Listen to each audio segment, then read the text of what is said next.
Chapter 1. Chen Zhe of Another World.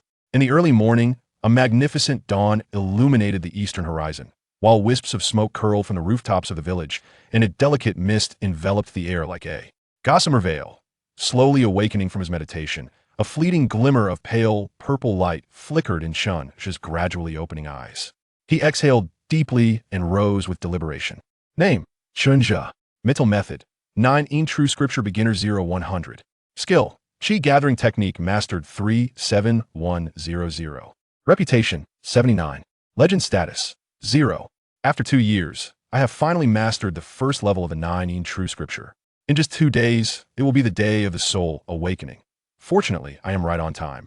A faint smile blossomed on the youthful visage of Chen Zhe as he gazed at the system panel before him. This was the Douluo Continent, specifically a small village named Heishui, located outside the city of Soto in the Barak Kingdom. Chen Zhe was the grandson of the village chief, just turned 6, and renowned as a prodigy among the surrounding villages, gifted with extraordinary intelligence. In 2 days, when the spirit hall began to assist children of suitable age in awakening their spirits, he would journey to the city to undergo the awakening process. His entire family held great hopes for him, and he too was filled with anticipation. After all, this is the illustrious Douluo Continent.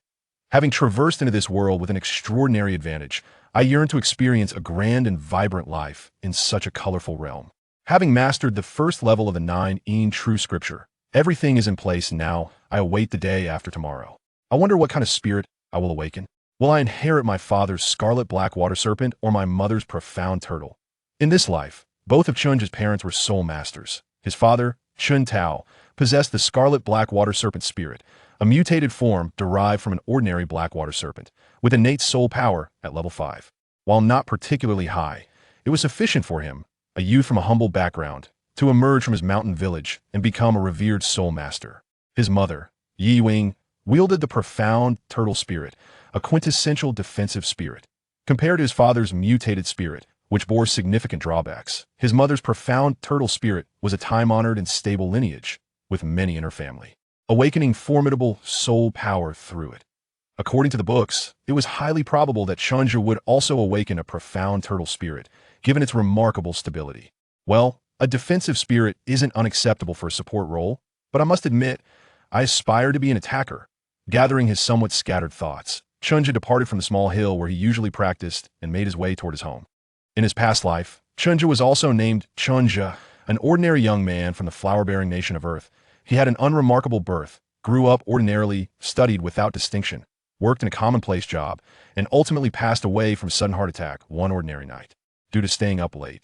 Then, inexplicably, he was reborn into the Douluo Continent, a world he had once encountered in a novel from his previous life. Accompanied by his extraordinary advantage, the Celestial Salvage System, which, despite its name, was merely a standard panel divided into 2 sections, attribute allocation and celestial salvage manifestation. The concept of attribute allocation is quite straightforward. It involves enhancing existing attributes by expending a form of currency known as reputation points. These reputation points are unique force generated through the word-of-mouth propagation of Chen Zhe's renown, collected and utilized by the system, akin to a form of belief. On the other hand, the concept of salvaging from the myriad realms is more advanced. It requires the expenditure of legendary points, a currency that can only be amassed by the host, Chen Zhe, through causing or participating in significant events that impact a wide area and are subsequently recognized and disseminated by the populace.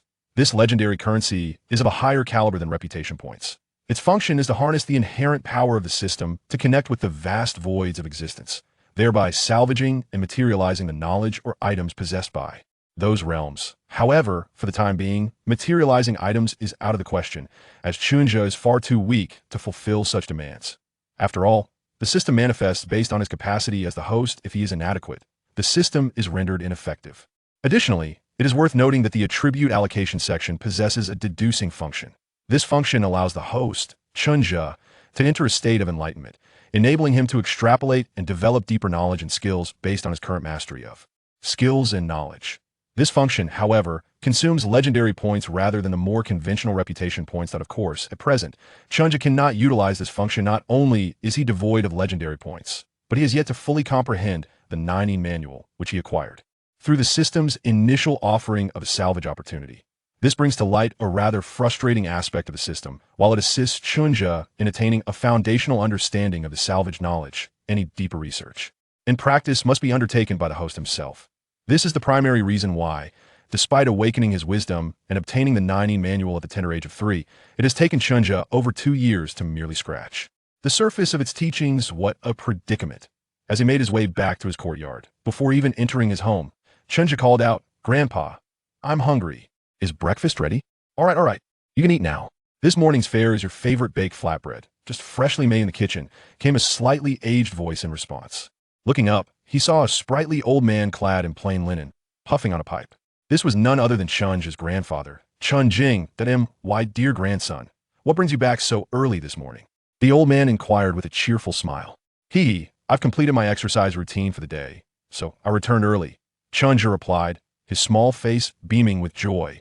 Today marked the day he had finally mastered the 9 manual. After 2 years of diligent practice, he felt elated and decided to reward himself with an extra couple of flatbreads. With that, Chen Zhe washed his hands and entered the adjacent small kitchen. His grandfather was an ordinary old man from Douluo Continent, hailing from a mountain village, with a family heritage of the Blackwater snake martial soul, much like the others. In Blackwater Village, with only a soul power level of 1, and at his advanced age, he had barely reached level 16, he could be considered a soul master, albeit barely. If one were to identify something extraordinary, it would undoubtedly be the birth of a remarkable son, Chen Zhe, whose father is Chen Tao, the dragon that has emerged from the shallow waters. This also explains why, following the passing of the former village chief, the grandfather became the new village chief over a decade ago. In the village, soul masters are a rare breed, with fewer than 10 individuals, and their talents and levels are generally modest. As far as Chen Zhe is aware, aside from his father, a level 38 soul sovereign, the next highest is Uncle Chen Chu, who stands at level 23. Currently, Uncle Chen Chu is affiliated with his father, being a member of his mercenary group. Thus, this seemingly ordinary old man holds considerable prestige in the remote village of Hieshu. Why, dear grandson, how goes your self-created soul skill cultivation?" The elderly man inquired, observing young Chen Zhe as he emerged from the small kitchen, a baked pancake in hand, with a broad smile. "Just now, Uncle Chen Chu delivered news that your father has returned from the Douluo Forest to Tortoise City and will arrive here today." Both of Chen Zhe's parents are mercenaries, having formed a small mercenary group with several close companions, specializing in escorting and assisting others in soul hunting. They are usually stationed in a small town near the Douluo Forest, though they also maintain a base in Tortoise City. Recently, it was rumored that they had taken on a commission from a noble heir to lead a group into the Douluo Forest. Chapter 2. Awakening of the Martial Soul. "I have succeeded, Grandpa. I completed my training just in time for the awakening of my martial soul." Chen Zhe approached the elder and found a small stool to sit upon. "Has Dad returned? That's good. Then I shall accompany him back to Tortoise City today to awaken my martial soul." Seeing the bright and clever expression of his young grandson filled with pride, the elder's smile widened, reminiscent of a blooming chrysanthemum. Excellent. My Chen family's Qilin child will undoubtedly awaken a powerful martial soul this time, destined to become a soul master even greater than your father." The elder brimmed with confidence. Due to prior experimental systems, Chen Zhe had displayed intelligence far surpassing that of his peers. The entire village was aware that the former village chief's family not only produced the promising soul sovereign Chen Tao, but also boasted an extraordinary grandson. With such intellect, it was highly probable that he would grow into a figure rivaling his father. This inspired envy among others. Chen Zhe's prowess earned him his first wave of prestige, allowing him to elevate his hard-won entry-level qi gathering technique directly to mastery through the system's enhancement. This significantly accelerated Chen Zhe's comprehension of the overarching principles of the 9 manual. I shall not disappoint you, Grandpa." He reveled in the warm, invigorating sensation that the first level of the 9 manual bestowed upon him. Chen Zhe felt a surge of confidence, for according to the descriptions in the original work of Douluo, in his current state, he was likely to possess innate soul power at levels 8 or 9, that even if the martial soul he could awaken might not be as formidable as that of the protagonist Tang San, he had a unique advantage. Chen Zhe remained steadfast in his belief in a bright future this lifetime. He would not languish in mediocrity. 2 days swiftly passed. It was yet another splendid morning. The rising sun hung in the sky like a fiery disk, casting its warm and heartening rays upon the city of Soto, draping it in a golden cloak and dispelling the last remnants of the previous nights chilled that in front of the grand entrance of the spirit hall, a throng of children of suitable age, along with their parents and guardians, gathered in anticipation of awakening their martial spirits. Among them was the Chun family. How are you feeling? Are you nervous? The speaker was a poised woman clad in a lake blue attire, her complexion fair and delicate, with bright eyes and a radiant smile. She was none other than Chen Zhe's mother, Yuing, a 30-year-old soul master at level 34 that a little, and not sure what kind of martial spirit I will awaken. Chen Zhe replied, his lips pressed together, feeling a slight perspiration in the hand held by Yi Wei. Despite having prepared himself and harboring considerable confidence, the moment of truth still filled him with anxiety. Team must be my crimson black water snake. This powerful martial spirit has evolved through a legendary positive mutation in our Chun family's lineage. I'm counting on little Zhe to carry it forward. Beside them stood a robust, somewhat stern-looking man, Chun Tao. Hope gleamed in his dark complexion as he spoke, revealing his innermost expectations. As they conversed, they approached the entrance. At that moment, two young men emerged from the spirit hall, one of whom held a gong in his hand. With the other hand, he struck it twice with a hammer. Clang! Clang! The resounding sounds captured the attention of everyone outside, and the bustling crowd fell silent. Cough, cough, greetings everyone. I am Horst, the steward of the Spirit Hall, a soul master at level 32, and I will be guiding the children through their martial spirit awakening today. Upon noticing the gathered crowd's gaze, the young man introduced himself. We are about to commence the martial spirit awakening. Those children who are to awaken should come inside the Spirit Hall, while their relatives may wait outside. With that, he and another youth beckoned the children to enter. Chen Zhe peeked inside, and then turned to his parents. Chen's father and mother nodded reassuringly, with Yi Wei squeezing Chen Zhe's small hand, softly encouraging, "Go on, relax, believe in yourself. Your father and I will be waiting for you outside." Nodding emphatically, Chen Zhe followed the others into the hall. "All right, the ceremony will commence shortly.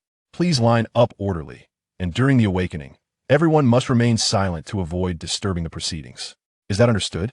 Horst presided over the ceremony, advising the crowd. The children nodded, with faint murmurs of acknowledgement echoing, revealing their unease now that they were away from the watchful eyes of their families. Consciously aligning themselves in queue, Chen Zhe found himself positioned towards the back.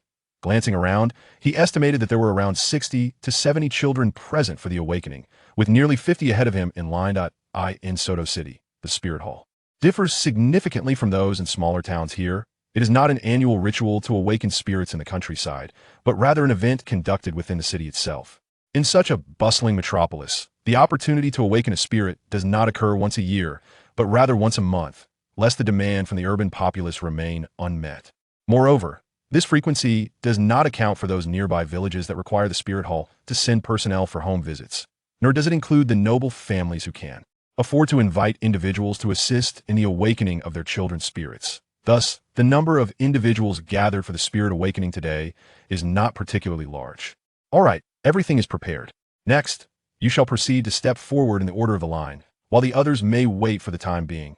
With a clap of his hands, Steward Horst once again drew the children's attention, patiently reiterating his instructions. Spirit possession. With a low exclamation, a colossal phantom emerged behind Steward Horst, swiftly overlapping with him until they became one. The figure, a robust and sturdy form adorned with earthy brown patterns and a distinct king emblem on its forehead, bore wide, fierce tiger-like eyes. Horst's own physique transformed dramatically, expanding in size, emanating an aura of overwhelming authority.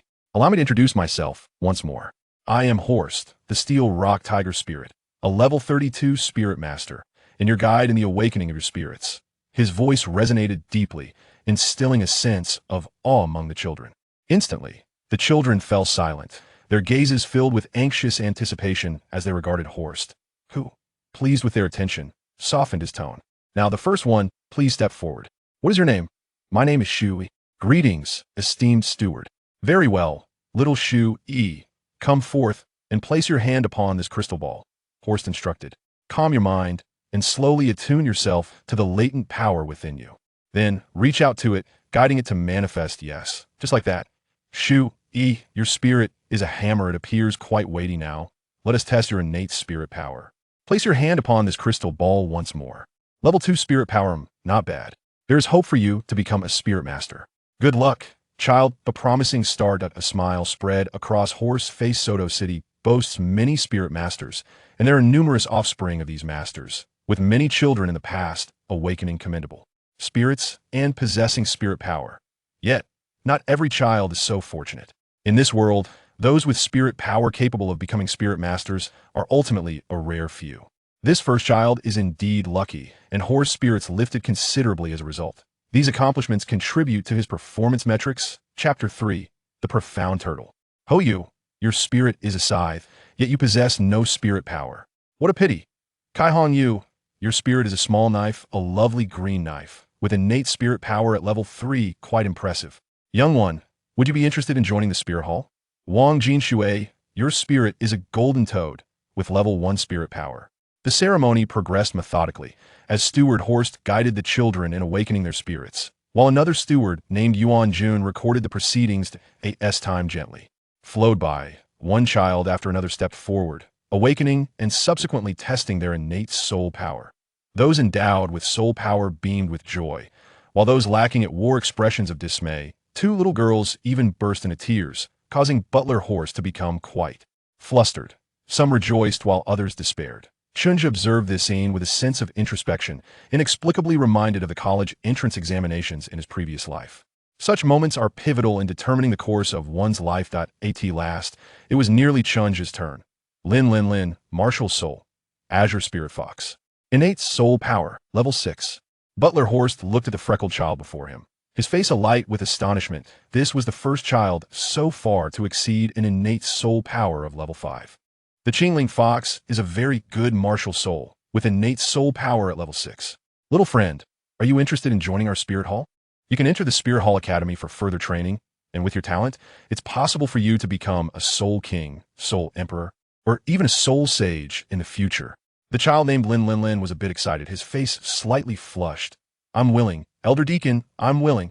I want to join the Spirit Hall and study at the Spirit Hall Academy. Before awakening his martial soul, his parents had told him that if he was lucky enough to awaken a high soul power, and the Elder Deacon invited him to join the academy, he should agree immediately. My dad is Lin Haifeng, Elder Deacon. He owns the bun shop right in front of the Spirit Hall. I've seen you from a distance many times before, Elder Deacon. He spoke a bit excitedly and nervously, staring at Horst's face without blinking, showing a hint of admiration for the young and accomplished deacon. I want to become a powerful soul master like you in the future. Oh, is that so? We've met before. Then we really are destined to meet. You won't regret your choice today, little Lin. Under the training of the Spirit Hall, you will become a powerful soul master. Hearing this, Horst was even happier, unable to contain his smile. Come this way. Let Uncle Yuan Jun register your basic information, and then wait for me here. Once I'm done with this, I'll personally send you home. Horst took Lin's hand and led him to Yuan Jun. That's right. Come, Uncle will help you register first, and then give you a certificate. After that, you can take this certificate directly to report to the Soto City Spirit Hall Academy. Deacon Yuan Jun was also very excited, and his demeanor was noticeably more positive. Innate level 6, how impressive. The martial soul is the Qingling Fox. It was so beautiful just now. Innate level 6 is just the beginning. I want to awaken a higher soul power than him. The appearance of a child with innate soul power at level 6 clearly ignited the emotions of everyone in the hall, and instantly, the children began to chatter excitedly again. Each one looked thrilled, especially the children who had not yet awakened their martial souls, their eyes shining with envy and jealousy, wishing they could take his place. Before this, there had only been 2 children with innate soul power at level 5 and 5 with innate soul power at level 4.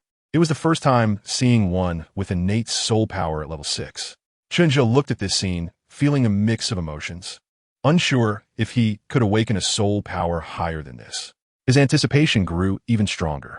He had never doubted that he would possess soul power. The training over the years was not in vain.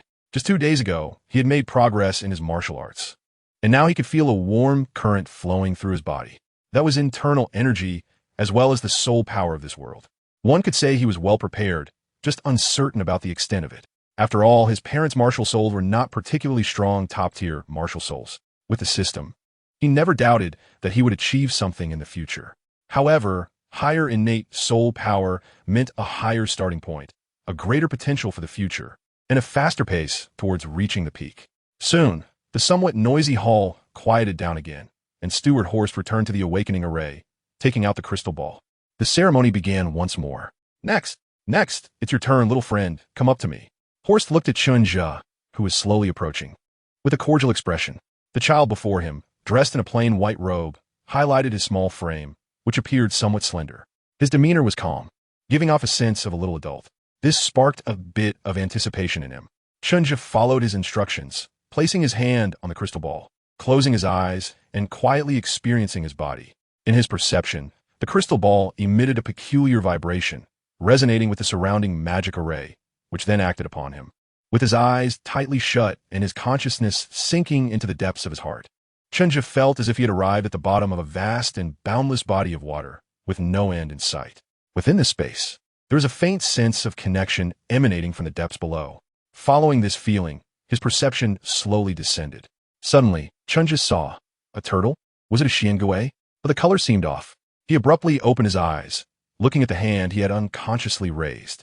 Floating above it was a dark black turtle, its shell adorned with mysterious patterns, presenting a warm purple hue that subtly contained the bagua, mesmerizing to behold. A stream of information flowed into his heart through the connection with his martial soul. Xuanming Turtle. My martial soul is called Xuanming Turtle, Chen Zhe blurted out. A mutated martial soul, and a benign mutation, evolved from his mother's Xuanwu martial soul, combined with the Xuanming black water power carried by his father's martial soul. The Chilean Heishui Xian Snake. Xuanming Turtle? What a nice name. It seems to be a powerful martial soul as well. The steward Horst in front also perked up. Let's test the soul power first, and see what kind of talent potential this martial soul will bring you. Sensing the special fluctuations from the martial soul on the child's hand, Horst felt a bit excited. It seemed to be an excellent martial soul, even stronger than Lin Lin's Qingling Fox, who had a congenital 6th-level soul power. It seemed that this child's talent would not be any worse than that of Lin. Chen Zhe calmed his excited emotions, nodded, and withdrew the Xuanming Turtle. He looked back at Horst, who was holding another crystal ball used for testing soul power. Chen Zhe placed his hand on it. A pulling force emanated from the palm of his hand, drawing the soul power within him, now full of vitality due to the awakening of his martial soul, into the crystal ball. The crystal ball began to emit a brilliant light, growing brighter and brighter. Feeling this pulling force, Chen Zhe's gaze flickered, and he activated the 9 true scripture, diverting a portion of his soul power without fully releasing it. 8th level. Innate soul power at the 8th level. Horst's exclamation echoed throughout the hall. Chapter 4. Choice innate 8th level soul power. Dazzling light burst forth, filling the entire hall and bringing an indescribable shock to everyone present. Everyone understood what innate 8th level soul power meant. It signified the birth of a genius. As long as this genius does not perish prematurely, grows up safely, and becomes stronger, he will one day become one of the top powerhouses on the continent. Future soul sage? Perhaps even a soul Douluo?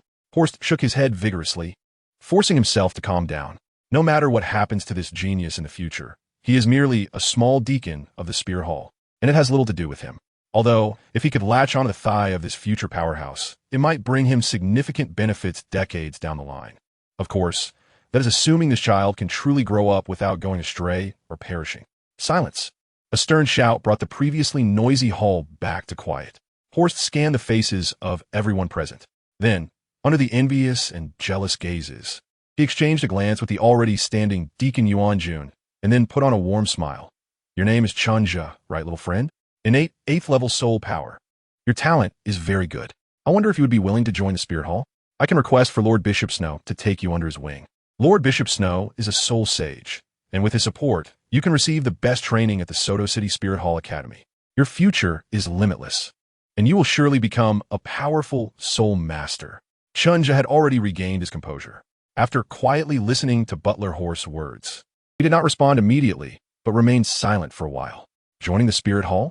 In fact, he had considered this option before awakening his martial soul and had thought a lot about it. He had long had a contingency plan. If Chen Zhe's innate soul power was not high, joining the Spirit Hall would actually be a good choice. Regardless of the pros and cons of the Spirit Hall, if he really joined, the training he could receive would be substantial. By joining the Spirit Hall and growing within its academy system, whether it was acquiring knowledge, obtaining the physical resources needed for growth, or even obtaining soul rings after reaching high levels in the future, would all be more convenient and quicker than struggling alone outside. as long as he could hold on and not be reckless. Utilizing the great platform of the Spirit Hall, he could slowly gain prestige, accumulate foundation, and safely get through the early to mid-stage when the system helped him the least. Once he took off in the later stages, he would have a promising future and many choices. However, all of this was based on the premise that his innate soul power level was not high. He set a threshold for himself. If his innate soul power was below level 7, he could consider joining if the Spirit Hall's butler invited him with good conditions. Under these conditions, his goal was to stabilize himself, develop cautiously, and minimize involvement in the internal conflicts of major forces, as he was confident he wouldn't attract too much attention from the upper echelons. Hold on, but if his soul power was above level 7, that would be different. He would likely be a genius with a high probability of growing into a soul sage, or even higher. Even in a major force like the Spirit Hall, there wouldn't be too many soul sages. 200 to 300 would be the limit, possibly even fewer. Once he joined, he would attract a lot of attention from the start, significantly increasing the risk of exposing his uniqueness. He might not be able to hold on. Moreover, he was not just an innate level 8. Name: Chen Zhe, Martial Soul, Xuanming Turtle, Xuanming Power, 03. Level 10 Soul Master Mental Method. 19 Scriptures, Entry Level, 3,100 Skills. Chi Gathering Technique, Proficient, 41100. Looking at the system panel before him, Chen Zhe, under Butler Horse gaze, showed a hint of unease. Butler, may I take some time to consider? I need to go back and ask for my family's opinion. My father is Chen Tao, the leader of the Blackwater Mercenary Corps, and I am his only son. He often tells me to grow up and inherit the family business. First, I'll just get through this. As long as I don't refuse him to his face, there is still room for maneuver. Horst was taken aback. He had never heard of the Blackwater Mercenary Corps, but he also realized that the boy's father was a soul master and likely not of low rank. I'll heat. I was a bit anxious. You can go back and discuss it with your father. If you have any thoughts afterward, just come to the Spirit Hall to find me. I can offer you help anytime. Feeling somewhat disappointed but still managing a smile, he replied, Certainly, thank you, Butler Horst. I will definitely come to the Spirit Hall if I need anything. Chen Zhe looked very happy and was very grateful for Butler Horst's understanding. Okay, you can go register your information with Butler Yuan Jun first. I will help the other children awaken their martial souls, Butler Horst said with resignation. All right, thank you once again, Butler, Chen Zhe sincerely said, bowing slightly to Butler Horst, expressing his gratitude for the awakening of his martial soul. By the time the martial soul awakening ceremony ended, it was already noon. The sun was shining brightly, and the summer sunlight was particularly intense. He returned to the Blackwater Mercenary Corps base in Soto City with his parents in a carriage. It was situated not far from the Grand Soul Arena, in a large courtyard. Unlike the prosperity and noise of the Grand Soul Arena next door, this area, just 2 streets away, belonged to the impoverished district. Here lived various people trying to make a living in Soto City, which ranks among the top cities in the kingdom. All kinds of people were represented.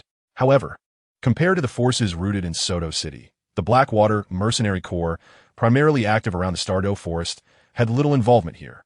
Their base was also located on the outskirts, close to the Grand Soul Arena. Chen Zhe walked into the courtyard and looked around. It was quite a simple place. Just a living room, a few side rooms, a kitchen, and a storage room. That was all there was. The only advantage was that it was spacious enough to accommodate the mercenary group's activities. Seemingly noticing the disdain in his son's eyes, Chen Tao slapped the back of Chen Zhe's head. That's enough, you little brat. He continued, now what's going on? What happened that you had to come back here to tell us? The mercenary group is on leave today, and your Uncle Wang and the others have all gone back. So there are no outsiders here. After coming out of the Spirit Hall, Chen Zhe hurriedly dragged the couple back here, maintaining a serious expression without saying a word, which made him a bit worried. Upon hearing this, Chen Zhe's mother, who had been watching the scene with a smile, also became serious and quietly looked at her son, who had always been very clever since he was little. Hey, Dad and Mom, can you guess what my martial spirit is? Rubbing the back of his head, Chen Zhe got straight to the point without any further nonsense. Without waiting for the couple to respond, Chen Zhe's expression turned serious as he shouted, Martial Spirit Possession. A dark halo erupted from Chen Zhe's body, and a warm purple-patterned tortoiseshell appeared behind him. After awakening his martial spirit, his already strong physique expanded even further, and the muscles in his arms bulged. Even though he was only 2 meters tall, he exuded an inexplicable aura of power. Chapter 5. Biological son looking at the vastly changed appearance of his precious son and the martial spirit he had never seen before. Chen Tao's mind went blank. His mouth felt a bit dry, and he quietly swallowed a mouthful of saliva as he looked at his wife. When their eyes met, he saw disbelief reflected in her gaze as well. For some reason, Chen Zhe felt an inexplicable sense of relief, and his intelligence seemed to return. He thought of a possibility and looked again at the bright-eyed Chen Zhe, slowly speaking. A mutated martial soul? His voice was unexpectedly hoarse. Upon hearing this, Chen Zhe paused, glanced at the strange expressions on his parents' faces, and realized, of course, it's a mutated martial soul. What strange things are you two thinking? As soon as he finished speaking, he was pulled into a hug by his mother, Xuanmu. My son, no, it's like this. My martial soul is called Xuanming Turtle, and I have innate full soul power. However, I didn't fully reveal it at the martial soul hall. They all thought I was an innate level 8. In the living room, the family sat together as Chen Zhe rubbed his face and recounted what had happened. Son, you don't want to join the martial soul hall? Why? After listening to Chen Zhe's narration, Chen Zhe lowered his head in thought, then looked up and made eye contact with his wife before asking. He didn't doubt the truth of Chen Zhe's words, including the innate full soul power. After the initial surprise, he was now able to calm down and consider other matters. That's right, you have innate full soul power. Joining the martial soul hall is actually a good choice, Yi Wang also asked. Although the couple had some strength and influence, they were still just 2 soul emperors and couldn't hold much weight in Xuanwu City. Given Chen Zhe's current displayed talent, they couldn't provide too much support. He deserved better. How should I put this? Chen Zhe hesitated, thought for a moment, and decided to speak frankly. Mom and Dad, you know I previously developed some unique self-created soul skills. Now I've awakened the powerful mutated martial soul, Xuanming Turtle, and I have innate full soul power. If I join the martial soul hall, I can indeed receive some benefits, but I will also be subjected to a lot of supervision, which will be quite inconvenient. He glanced at their expressions, and seeing no obvious changes, he breathed a sigh of relief and continued. And most importantly, our family. No, even my maternal grandfather's family has no reliable connections in the martial soul hall. Once I enter, I will inevitably attract all sorts of scrutiny, and there is no guarantee of what the future holds. So, I think it would be better to study in Xuanwu City and grow step by step. This way, I won't have to be separated from you. Finally, he emphasized, I can't bear to leave you and go to school elsewhere. The couple exchanged glances again, and it was still Chen Zhe who spoke up. Are you afraid of losing your freedom? That is indeed a concern. But besides that, what other thoughts do you have? With your current soul power level, you can go get a soul ring and become a soul master. Do you still need to attend a junior academy? Or should you go directly to a middle-level martial soul academy? This was already a discussion with Chen Zhe. Chen Zhe knew his son had always been smart and quite opinionated, so he often asked for his thoughts. Yi Wang nodded as well. If sure, you want to go directly to a middle-level soul master academy, you can talk to your uncle Yi Zhiqiu. He is currently a teacher at Songhui Academy and can give you some advice. This Yi Zhiqiu was the one from the original story who was teased by the protagonist group outside the Stardew Forest and then got beaten up by Zhao Wuji. He has the Xuanming martial soul. He is 10 years older than his mother and is her biological brother. She had seen him a few times in the past 2 years when visiting her grandfather's house and had a good relationship with him. Although the Yi family's hereditary martial soul is the Xuanming Turtle, which consists of defensive soul masters, they still hold considerable influence in Xuanwu City because Chen Zhe's maternal grandfather is a high-level soul king. But Chen Zhe shook his head and refused. Steady, steady, Mom. Be steady. If I go directly to the middle-level Soul Master Academy, won't that give me away? He looked serious. I previously only displayed innate level 8 soul power at the Martial Soul Hall. How can I go out and say I'm already a soul master? I should first go to the Junior Soul Master Academy and accumulate some foundational knowledge there. As for what happens next, we will plan later. In fact, it didn't matter where he went to school right now. For him, he had just awakened his martial soul. The most important thing was to lay low and practice the 9 manual to solidify his foundation. With his talent plus the external help, wouldn't he be invincible among peers later on? Seeing the hesitant expressions on his parents' faces, Chen Zhe brought up another matter. More importantly, Dad, Mom, you should help me consider what kind of first soul ring I should attach to the Xuanming Turtle. Well, since you've already made your decision, then let's do it your way. Chen Zhe and Yi Wang thought about it carefully and found nothing wrong, so they agreed. For them, the most important thing was that Chen Zhe could grow up happily and steadily. Putting that matter aside for now, Chen Mu smiled. What do you think? What kind of soul ring do you want? She moved her chair closer to Chen Zhe and sat down next to him, hugging him and gently rubbing his chubby little face, completely ignoring her son's disdainful protests. I don't know. How would I know what soul beast is suitable for me? You decide, but preferably something water-related. Chen Zhe genuinely didn't understand. He was only 6 years old and had spent the previous 2 or 3 years studying the 90 manual. Although he had read a few books, they were all preschool materials and books about martial souls, so he really didn't know many soul beasts. However, based on the memories from the original story, the most suitable for him should be a water-type soul beast with armor, preferably a turtle. Then let's wait a couple of days. Dad will go to the city library to check some information, and then we'll make a decision. Chen Tao said.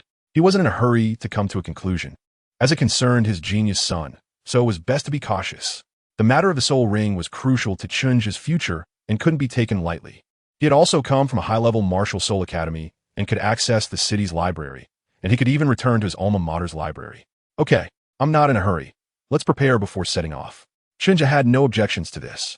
He wriggled free from his mother's grasp, quickly stood up, and gestured to his parents. Then it's settled. Just call me when there's news. I'm going back to cultivate. After saying that, he hurriedly left, finding his mother in a midlife crisis too terrifying, even if she was his mom.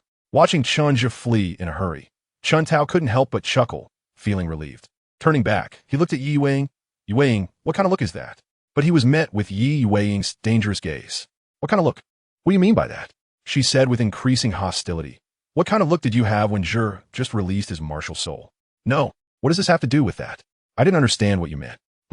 Are you still trying to argue? Elbow, come with me into the house. We need to have a good talk. This isn't good. Zhe is still. Chapter 6. The power of Xuanming back in his own room. Chen Zhe sat cross-legged on the bed, his gaze slightly focused, calling upon the system in his heart. Name, Chen Zhe Martial Soul. Xuanming Turtle, Power of Xuanming. 03. Level 10 Soul Master Mental Method.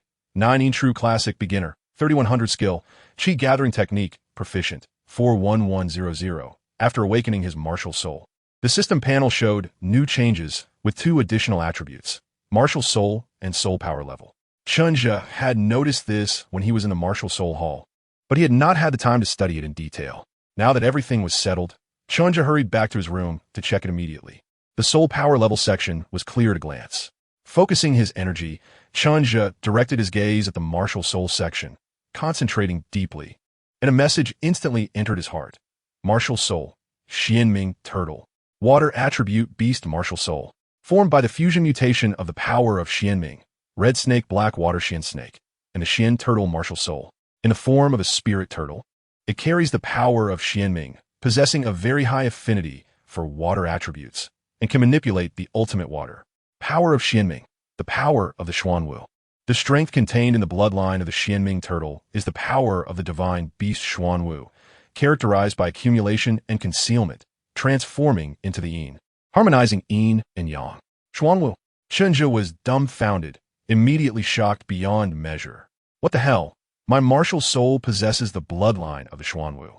And according to this description, this bloodline characteristic is inherited from the scarlet snake of Blackwater, that Blackwater exotic snake that my dad brags about every day, but is actually of average strength. How does it have anything to do with the divine beast Xuanwu? Shocked for 100 years. So that means. Chen Zhe forced himself to calm down for a moment, took a deep breath, and once again focused his gaze on the panel, specifically on the suffix in the martial soul section. Martial Soul, Xuanming Turtle, Power of Xuanming, 03, Prompt. Your legend degree is insufficient, unable to perform martial soul bloodline evolution. Thud. Chen Zhe swallowed hard, feeling a surge of immense excitement fill his entire body. Yes, bloodline evolution through deduction is truly possible. Although it consumes precious legendary points, at least there is hope. A hope for his martial soul to evolve into the divine beast Xuanwu. Although his current martial soul, the Xuanming Turtle, already seems very powerful. Possessing extreme water and inherently carrying the power of Xuanming, it can definitely be considered a top-tier martial soul. But it also depends on who it's compared to. After all, this is Xuanwu, the divine beast Xuanwu. It represents the north among the 4 symbols, the winter among the 4 seasons, and is the divine beast that governs water in the 5 elements. Even when he was on Earth, Chen Zhe, who wasn't particularly interested in myths and legends, had heard the name of the divine beast Xuanwu resoundingly. In many literary works, films, and animations from his past life, wherever the divine beast Xuanwu appeared, regardless of its form, it was always associated with high prestige and was an absolute symbol of power. Chen Zhe's face was slightly flushed, and his expression was excited. The more he thought about it, the more he felt that there was hope, and the future looked bright. He took several deep breaths, forcing himself to calm down again. Steady, steady, don't rush, can't rush. He kept muttering to himself, steady now, take it slow, I have plenty of time, just hold on, must hold on. Right now, he was still too weak, his own strength was low, he couldn't do anything, and he didn't dare to do anything. He whispered to himself, develop cautiously for a few years, wait until I have some strength before going out to make a name for myself and earn prestige points. The legendary degree couldn't be rushed either. Participating in major events that would impact the world would have to wait at least a decade. Long ago, he had already asked his parents to inquire about it. The new female Pope of the Spirit Hall had only been in office for 3 or 4 years. According to the timeline in the original story, Bibi Dong killing Qin Xuanji and becoming Pope happened in the same year that Tang San was born. So, the protagonist Tang San in the original story should only be about 3 or 4 years old now, while he was 6 this year. By this calculation, he was 2 to 3 years older than Tang San, barely considered a peer. In the original story, the protagonist group participated in their first major event, the Soul Master competition, at about 14, and the big battle with the Spirit Hall Wunti happened until they were in their 20s. 26, it seemed. The timeline was too distant, and he couldn't quite remember. But it didn't matter. No matter how he calculated, he still had over 10 years of development time. And the final upheaval would be at least 20 years later. There was plenty of time. Calm down, hold on. The advantage is mine. However, it was indeed necessary to plan a growth route well. Opportunities are always reserved for those who are prepared. Everything for the legendary degree, everything for Xuanwu. 5 days passed in the blink of an eye. The sun in the sky was still scorching, and the air was filled with dryness. In the soul-hunting forest of the Spirit Hall, Chen Zhe and his family of 3 arrived here with the aim of obtaining Chen Zhe's first soul ring. Along with them were 3 others, all members of the Blackwater mercenary group, close brothers of Chen Tao and his wife. One was Wang Zhua, who was less than 7 meters tall, slender, with 2 small mustaches by his lips and long eyes that made him look very shrewd. His martial soul was the Firelight Mouse, and he was a 33rd level agility attack spirit master. Another was Xiao Ranner, who had a snake-like waist and a stunning figure, with a slightly made-up face that was bright and delicate, but carried a scar across half her face. Her martial soul was the Thornvine, and she was a 31st level control spirit master. Finally, there was Tai Lin, a burly figure with arms thicker than Chen Zhe's waist, with a fierce appearance but a bold and honest personality. His martial soul was the mountain-crushing axe, and he was a 36th level power attack spirit master. These 3 were the main combat members of the Blackwater mercenary group. If they added Chun Chu, who handled logistics, the entire Blackwater mercenary group would be present. Unfortunately, Chun Chu's strength was too low, only 23rd level, and he didn't often hunt souls with the group, so he didn't come this time. At a glance, the configuration of the Blackwater mercenary group members was very simple. Tai Lin led the charge. Yi Weiing was the tank responsible for support and damage absorption. Xiao Ranner controlled the field in the middle, and Wang Zhua and the group leader Chen Tao, both agility attack types, one harassed while the other harvested. There were no support roles, no healing. There was no help for it. Support-type soul masters were too scarce, and reliable martial souls were even fewer. Those who were reliable and had reached the level to enter the forest to help hunt souls, generally, 30 levels was a threshold, were definitely rare species. At least, such characters were not something a small group, like Blackwater Mercenary Group, could possess, which was also the reality for most mercenary groups. Usually, they could only carry more medicine for emergencies, although this would incur a considerable additional expense. Everyone exchanged hand orders to verify their identities, and under the watchful eyes of the guarding soldiers, they slowly stepped into the soul-hunting forest. With Tai Lin leading the way, Chen Tao and Wang Zhuo observed and supported from his sides. Yi Weiing followed behind, and Xiao Ranner and Chen Zhe moved in the center as they advanced slowly.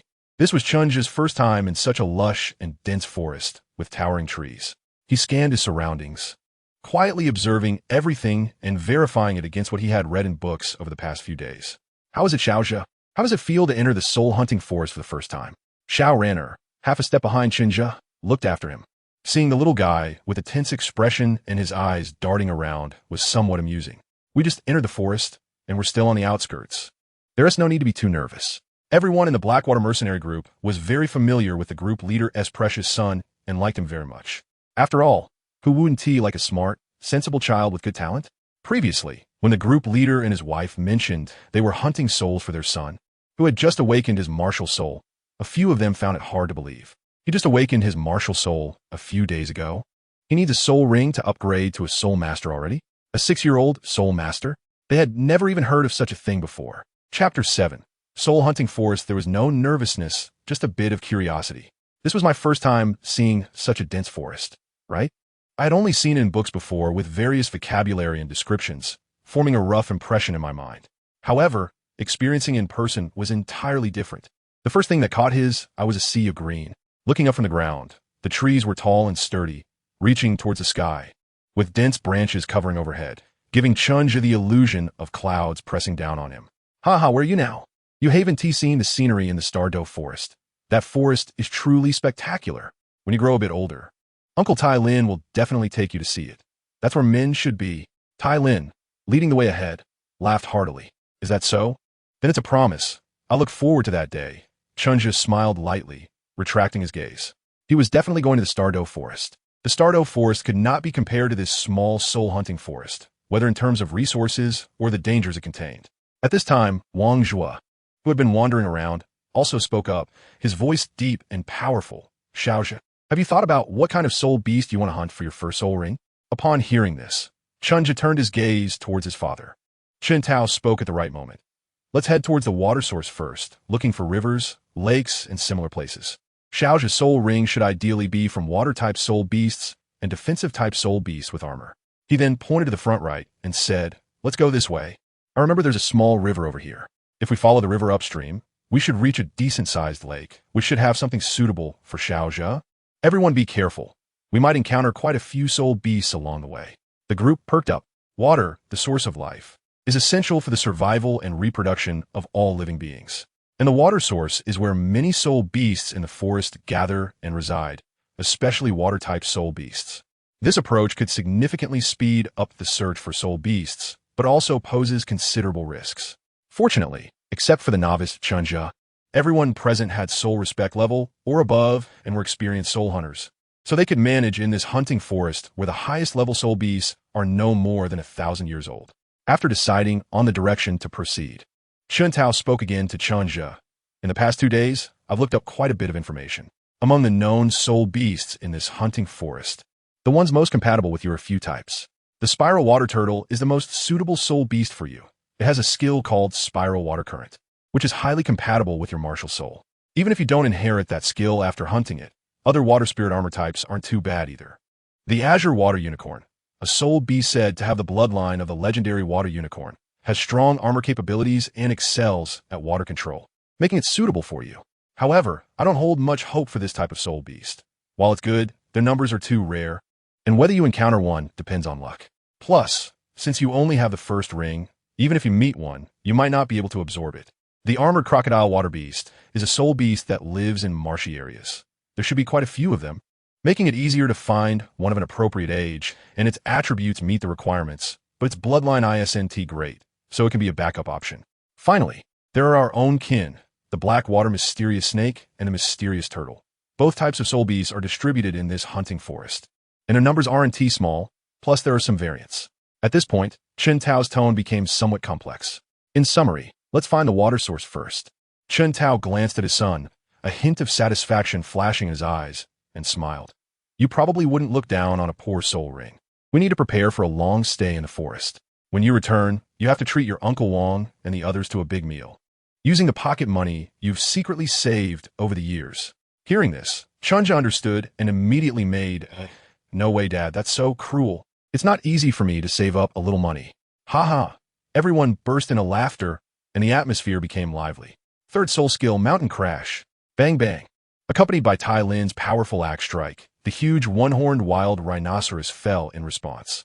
Soon after, a circle of purple soul rings slowly floated up from the corpse of this 1,500-year-old one-horned wild rhinoceros. This was already the third day since Chen Zhe and his group entered the soul hunting forest. After searching in the outer areas for 2 consecutive days with no results, the group chose to venture deeper this morning. As expected, the variety of soul beasts encountered along the way significantly increased. The strength of the soul beasts also correspondingly became much stronger. The armored rhinoceros in front of them was already the 4th soul beast over 1,000 years they had encountered on this journey. This unexpected encounter caused quite a bit of trouble for everyone. After the battle ended, the group skillfully cleaned up the battlefield. Xiao Renner helped Tai Lin tend to his wounds. He had just been grazed by the one-horned wild rhinoceros's charge. Fortunately, it wasn't a direct hit, so he wasn't seriously injured. Meanwhile, Yi Wei, who was on guard, scanned the area, and her gaze slightly paused on the injured Tai Lin before finally looking at the corpse of the one-horned wild rhinoceros, which had its horn removed. Tao Ge, something feels off. The soul beasts are too active today.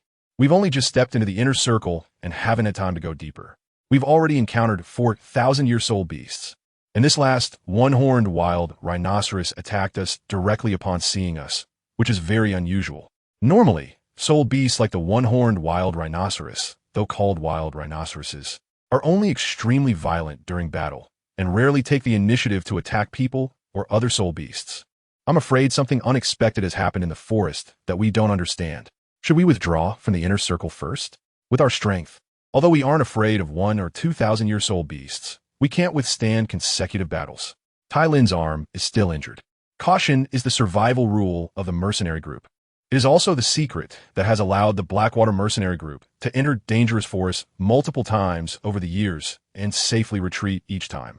Chen Tao furrowed his brows, feeling the danger just as Yi Wei had said. In the perilous soul-hunting forest, frequent battles were inadvisable. They couldn't withstand the continuous disturbances from the soul beasts, even if they could handle each one individually. After a moment of consideration, Chen Tao nodded and, facing the gazes of the crowd, said, "Zhe only needs a soul ring of around 300 to 400 years. So we really don't need to go too deep into the inner circle. Now that there are unforeseen changes in the soul-hunting forest, continuing deeper is too dangerous. Let's withdraw from the inner circle. It will just take a few more days to search slowly." He then looked at his son, who had been following Xiao Renner closely, and reminded him, "Zhe, don't be anxious. We will find something suitable. A few extra days won't matter. If a battle occurs, make sure to stay close to Aunt Xiao." Turning to Xiao Renner, he said, "Thank you, Renner. It's a small matter." Xiao Renner waved her hand nonchalantly. "Don't worry. I'll take good care of Zhe." Chen Zhe nodded heavily, indicating that he would listen to everyone and did not speak. He currently lacked both strength and experience, and did not have the qualifications to voice his opinions. It was best to quietly follow the arrangements. His father would not harm him, so there was nothing to worry about. After tidying everything up, the group did not return the way they came, but took a turn and left the inner circle from another direction. Chapter 8. Energy Water Ring. After 2 hours of trekking and encountering several restless soul beasts again, the group returned to the outer circle. With a variety of soul beasts was relatively scarce, everyone breathed a sigh of relief. It was now close to dusk. The sun hung low in the west, setting the clouds on the horizon ablaze with fiery red. Chen Tao, who was leading, looked up at the sky and said to the group, "It's getting dark quickly. Let's stop here for today. Our current task is to find a place to set up camp." He continued, "We need to find a spot with a water source and gather some food." As he spoke, he lifted his feet to move forward, judging from his experience that there should be a water source in the southwest direction. The group nodded silently and followed him. Now that Tai Lin was injured, specifically in the arm, his combat ability was compromised, and the task of scouting ahead had been handed over to Chen Tao, who had the highest cultivation level. Before long, after bypassing a dense thicket, a small waterfall came into view. It was a 3-meter-wide stream formed by a waterfall cascading down from a mountainside. It wasn't very high, but it created a small pool below. The rich moisture in the air invigorated everyone, and the cool atmosphere dispelled much of their fatigue. They exchanged smiles with one another. "I'll go fetch some water. Chinga, you guys keep an eye out for a good camping spot." Wang Zhe, who had been quietly observing, volunteered. He was a sensitive attack type and was most suited for such tasks. "Okay, be careful. There might be soul beasts lurking in that pool," Chen Tao cautioned without objection. "Don't worry." Wang Zhe smiled faintly. He was also an old hand at this. With that, he stepped towards the stream, keeping his mind alert to the direction of the pool, but did not dare to approach it directly, instead walking towards the downstream bank. Just as he got close to the riverbank, a splash of water suddenly erupted. A dark shadow lunged toward his head. It didn't come from a seemingly deep pool, but from another direction, right from the bottom of the stream, which was only about a meter deep and crystal clear. "Watch out!" Chen Tao, who had been watching him, shouted urgently. At the same time, he sprang into action. First soul skill, Crimson Snake Assault. Wang Zhe immediately reacted, not panicking at all. In an instant, he unleashed his martial soul and activated his soul skill. Second soul skill, explosive flame strike. Bang! In an instant, the two forces collided. Xuanwu was sent flying backwards, crashing to the ground and rolling several times, ending up disoriented. At that moment, Chen Tao's attack also arrived. A black and red snake tail struck the halted shadow with immense force, sending it flying away. It was then that Chen Zhe finally saw what it was, a python. Its black body, crimson eyes, and a long black horn on its head. It measured over 5 meters in length and was as thick as a bowl. It was now turning to face the group and hissing loudly. Everyone summoned their martial souls and moved forward to assist, with Chen Zhe closely following Xiao Ran'er. After a successful hit, Chen Tao did not pursue. Instead, he kept his eyes on the black snake while shouting to Xuanwu, who was on the ground. Xuanwu, are you okay? Can you still fight? He needed to ensure Xuanwu's safety first. Cough, cough, cough. I'm fine. This beast isn't enough to hurt me. Xuanwu replied as he stood up, looking somewhat disheveled and soaked, but he appeared to be mostly fine. This is just a mutated black water Xian snake over 400 years old. Its attack power isn't as great as I imagined. I wasn't hurt much, just startled. Indeed, he wasn't significantly injured. His disheveled appearance was due to being a sensitive attack type, not good at direct confrontation, and having been ambushed. The rolling he did on the ground was him unloading force. Now, aside from his hands being somewhat numb from the collision with the black water Xian snake, he had not sustained any significant injuries. That's good to hear. Chen Tao sighed in relief, but his eyes lit up again as he asked Chen Zhe, who was not far behind, "What do you think of this snake? How about making it your first soul ring?" It was indeed a 400-year-old blackwater Xian snake, with a horn on its head, indicating a bloodline mutation, which wasn't uncommon among the blackwater Xian snake clan. This clan was notorious for its propensity to mutate. However, each mutation was different, just like his own martial soul. This blackwater Xian snake appeared much slimmer than the average one, yet it had a strong water control ability. The attack that had just struck Xuanwu was accompanied by a torrent of water, powerful enough to send a 33rd level soul master flying over 10 meters with just 400 years of cultivation. This indicated the snake's excellent innate talent. The age was also quite suitable for Chen Zhe. Chen Zhe was also pleasantly surprised. Okay, this is it. Chen Zhe noticed the problem. The books he read a few days ago were not in vain. He had gained some judgment ability regarding the strength of soul beasts. All right, it's time to get to work, everyone. Xuanwu, keep watch around us, the rest of you. Come with me, let's take down this beast first. The group rushed forward and quickly resolved the battle. There were no surprises. After all, this was just a century-old soul beast. A few soul masters easily took it down. Chen Zhe pulled out a dagger he had prepared earlier without hesitation and walked towards the heavily injured and dying blackwater mysterious snake, which was still being suppressed by Chen Tao's soul power. He stabbed it through the eye socket, penetrating into the brain, and with a twist and a scoop, the snake was completely dead. A circle of bright yellow soul rings floated out from the snake's corpse and slowly solidified. Chen Zhe did not hesitate.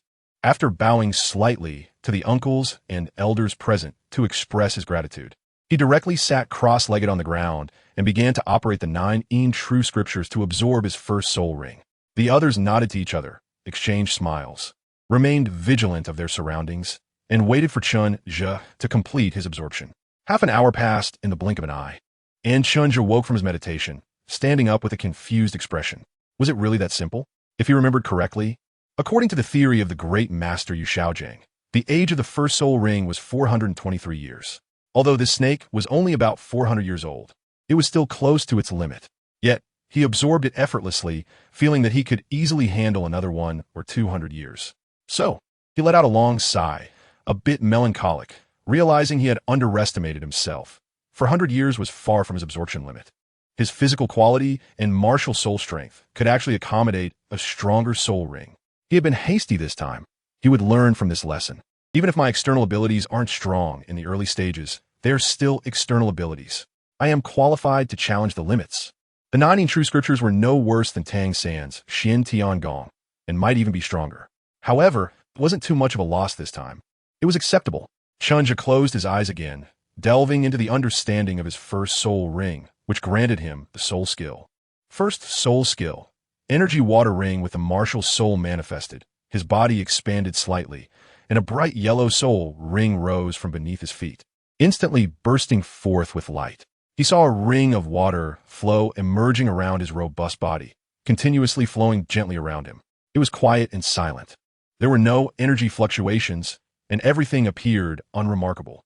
However, with his eyes tightly shut, Chen Zhe could sense the hidden power beneath this tranquility and subtle appearance. He gathered a bit of energy. Suddenly opening his eyes, Chen Zhe aimed at a tree ahead and rushed forward, throwing a punch. The surrounding water flow moved with him. Boom! In the astonished gaze of the onlookers, the tree exploded entirely.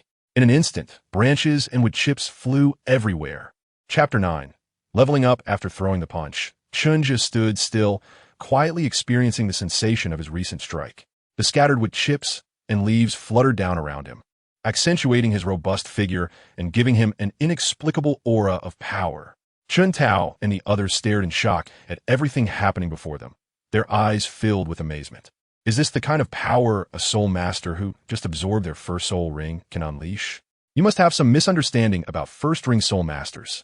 This is certainly not the kind of damage an ordinary first ring soul master can cause. While other first ring soul masters might be able to break a tree with a single punch, they definitely cannot shatter a robust, upright tree like Chen Zhe just did. Because in that punch, just now, Chen Zhe utilized the mysterious and profound power he had been trying to grasp. It was precisely because of the resonance and amplification between the mysterious power and the energy accumulation characteristic of the first soul ring that this scene was made possible. He concentrated all the accumulated power into a single punch directed at the target, then exploded it from within, completely destroying the target. Chen Zhe let out a long sigh of relief, excitement shining in his opened eyes. Dad, Mom, and everyone, I've made up my mind. I want to be a strong, attack-type soul master. I want to be an output powerhouse. With a grand wave of his hand, Chen Zhe spoke with a tone full of ambition. Money, my precious money. After the celebration banquet ended and the mercenary group members were sent off, Chen Zhe returned to his room. Lying on the bed, he stared blankly, feeling a sense of emptiness and disillusionment. He awakened his soul at just over 3 years old, and it has only been a little over 2 years since then, having celebrated 2 new years and received red envelopes twice. Now, it was all gone, not a single coin left. Moreover, he still owed his mom 3 gold soul coins. Although at his age, having or not having money doesn't matter much. As a former adult, he understood all too well the feeling of being broke. The pain was too much to bear. No, I can't just sit here and do nothing. I must turn my frustration into motivation and double my efforts in training. I need to get stronger as soon as possible, and then earn money. How can a boy with dreams not have at least a little gold? Such a trivial embellishment. Chen Zhe did a flip and sat up, calming himself down. He crossed his legs again and recalled everything that had happened before. He successfully combined his first soul skill with the power of Xianin. The key to achieving this was the shared characteristic of both, which is the potential for energy accumulation. No, it should be more than that. It should be said that I was able to obtain the energy accumulation water ring as my first soul skill. And this soul skill precisely inherited the energy accumulation talent of the black water dark snake. Perhaps it is precisely because of the Xianin power carried by my martial soul that served as a catalyst. This point is the most important. Chen Zhe has gained some understanding. The energy storage water ring, as the first spirit skill, essentially forms something like a rechargeable battery. Normally, the power generated by my own movements or by enemy attacks is stored in that ring of water, which circulates and links together in an incredible and special form, without worrying about the loss of power within. When I need it, I can actively guide or disrupt this delicate cycle, resulting in a tremendous destructive force. This mode of absorption and utilization also provides me with a protective effect similar to that of a cushion. However, it is important to note that the water ring has its limits. If external forces exceed this energy storage limit, what will happen? Will the water ring simply break and collapse, or could it potentially backfire on me? This is crucial and needs to be tested thoroughly later. Lastly, there's one more thing. What should I do if I encounter an ice-type skill attack while summoning the water ring? Will I be frozen immediately? Am I making it easier for the opponent to freeze me? Is the traitor actually myself? Chen Zhe's thinking was somewhat divergent, and he thought of many things. In the end, he summarized. First, the energy charging limit of the water ring. Second, the internal traitor issue, which is very important. Otherwise, he is destined to be countered by ice-type soul masters. For the first point, Chen Zhe already had an idea. The 9E manual. Perhaps he could borrow the mental method of the 9E manual to change the energy charging ring from external circulation to internal circulation. Or he could use both methods, driving it with internal energy, connecting the two sides so that both rings could circulate together. Regarding this, perhaps the turtle shell after the martial soul manifestation could play an important role. This hypothesis is worth trying. However, his level of the 9E manual is too low. It may not be able to bear this heavy responsibility. Chen Zhe felt a bit troubled again, thinking back and forth, ultimately realizing that it was still the problem of his low level. With this in mind, Chen Zhe called up the system panel. Name, Chen Zhe Martial Soul. Xuanming Turtle, Xuanming Power, 03. Level 12 Soul Master Mental Method. 9E Manual, Beginner, 5,100 Skills.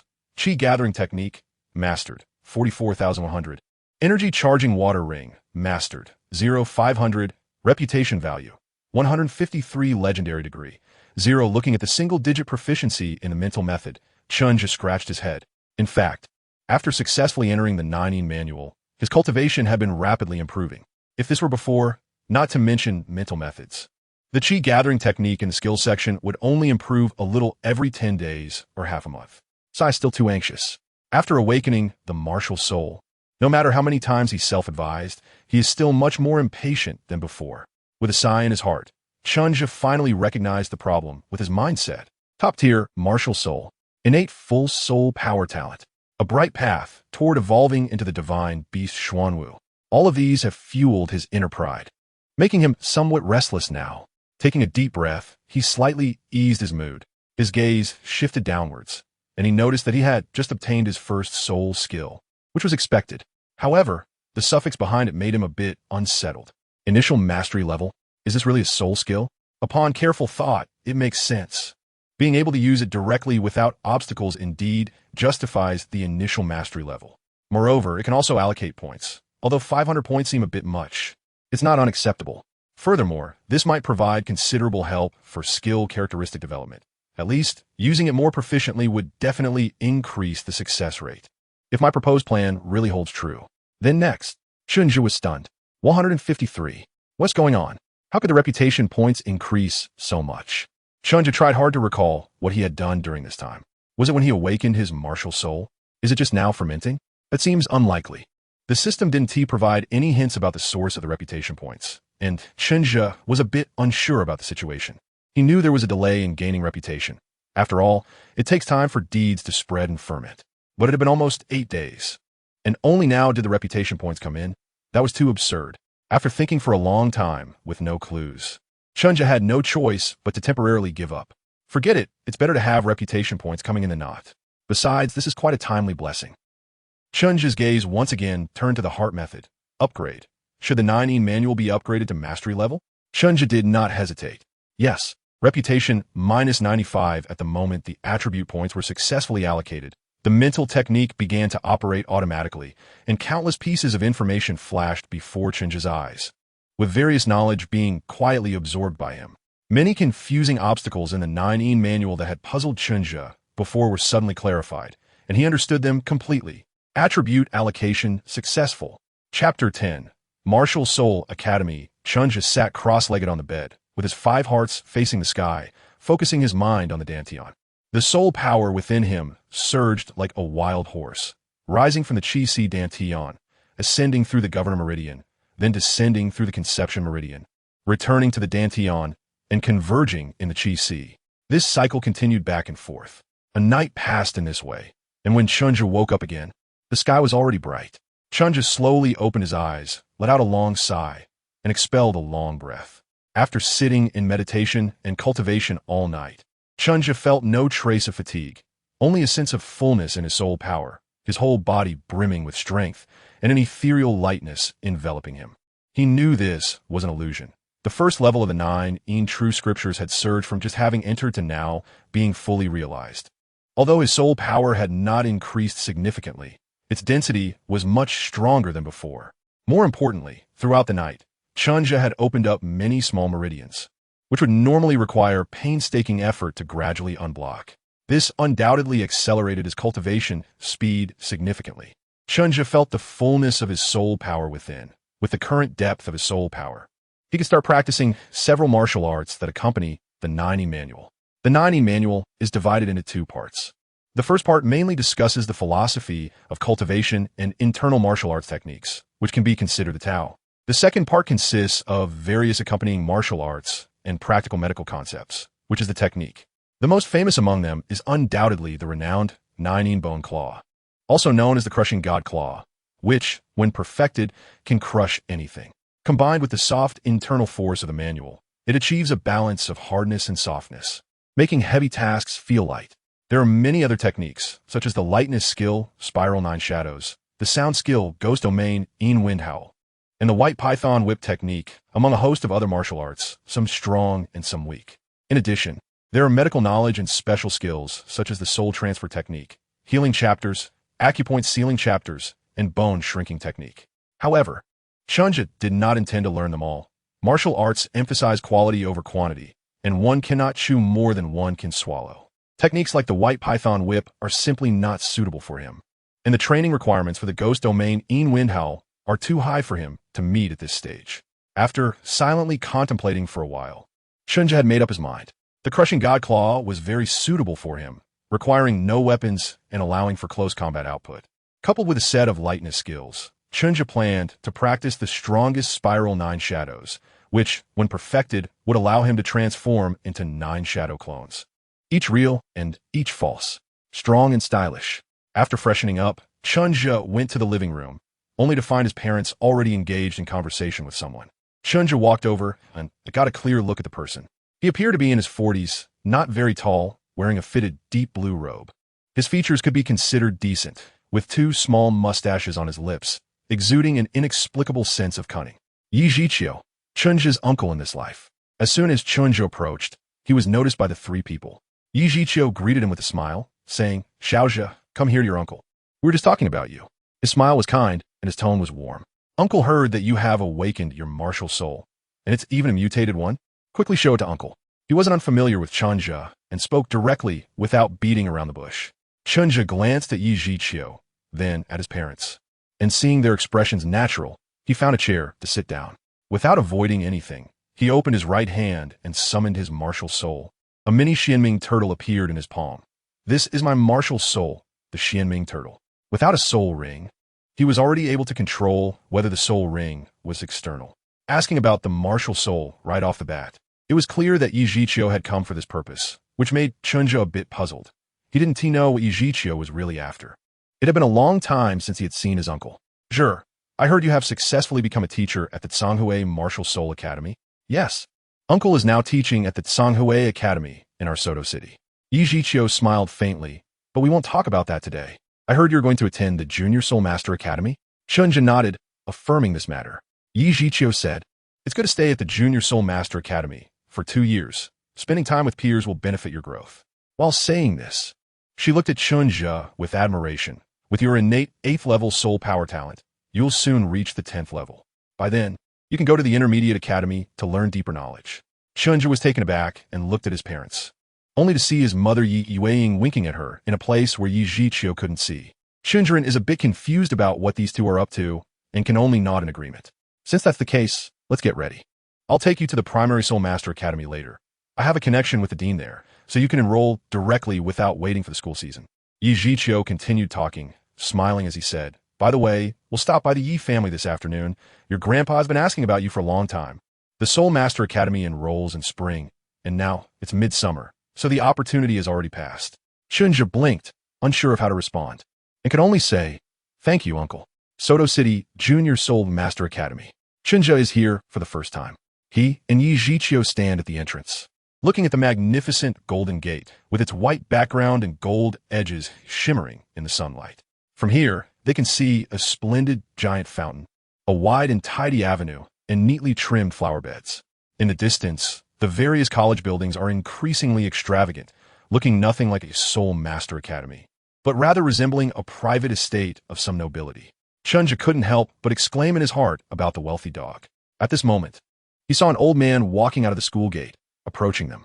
Dressed in a gray-black robe adorned with interwoven blue and gold patterns, he had a kind face, yet his aura was impressive. Upon seeing the man, Yi Zhiqiu quickly led Chen Zhe to greet him.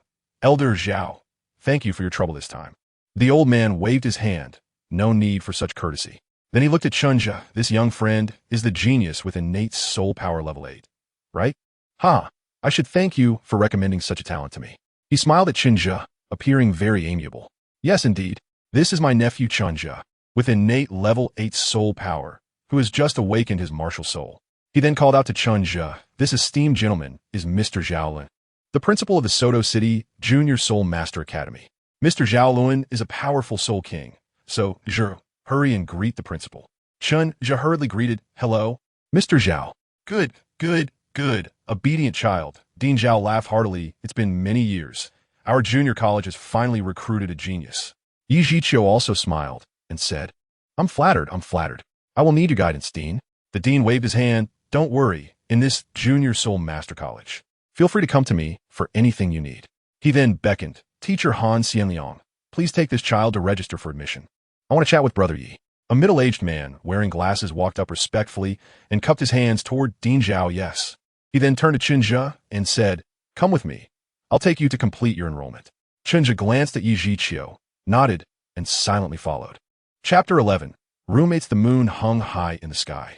After having dinner at his grandfather's house and declining the invitation to stay over, promising to visit often in the future, Chen Zhe followed his parents back home. He looked up at the sky. There were no stars visible tonight, and even the moonlight was sparse, with the moon appearing faintly behind the clouds.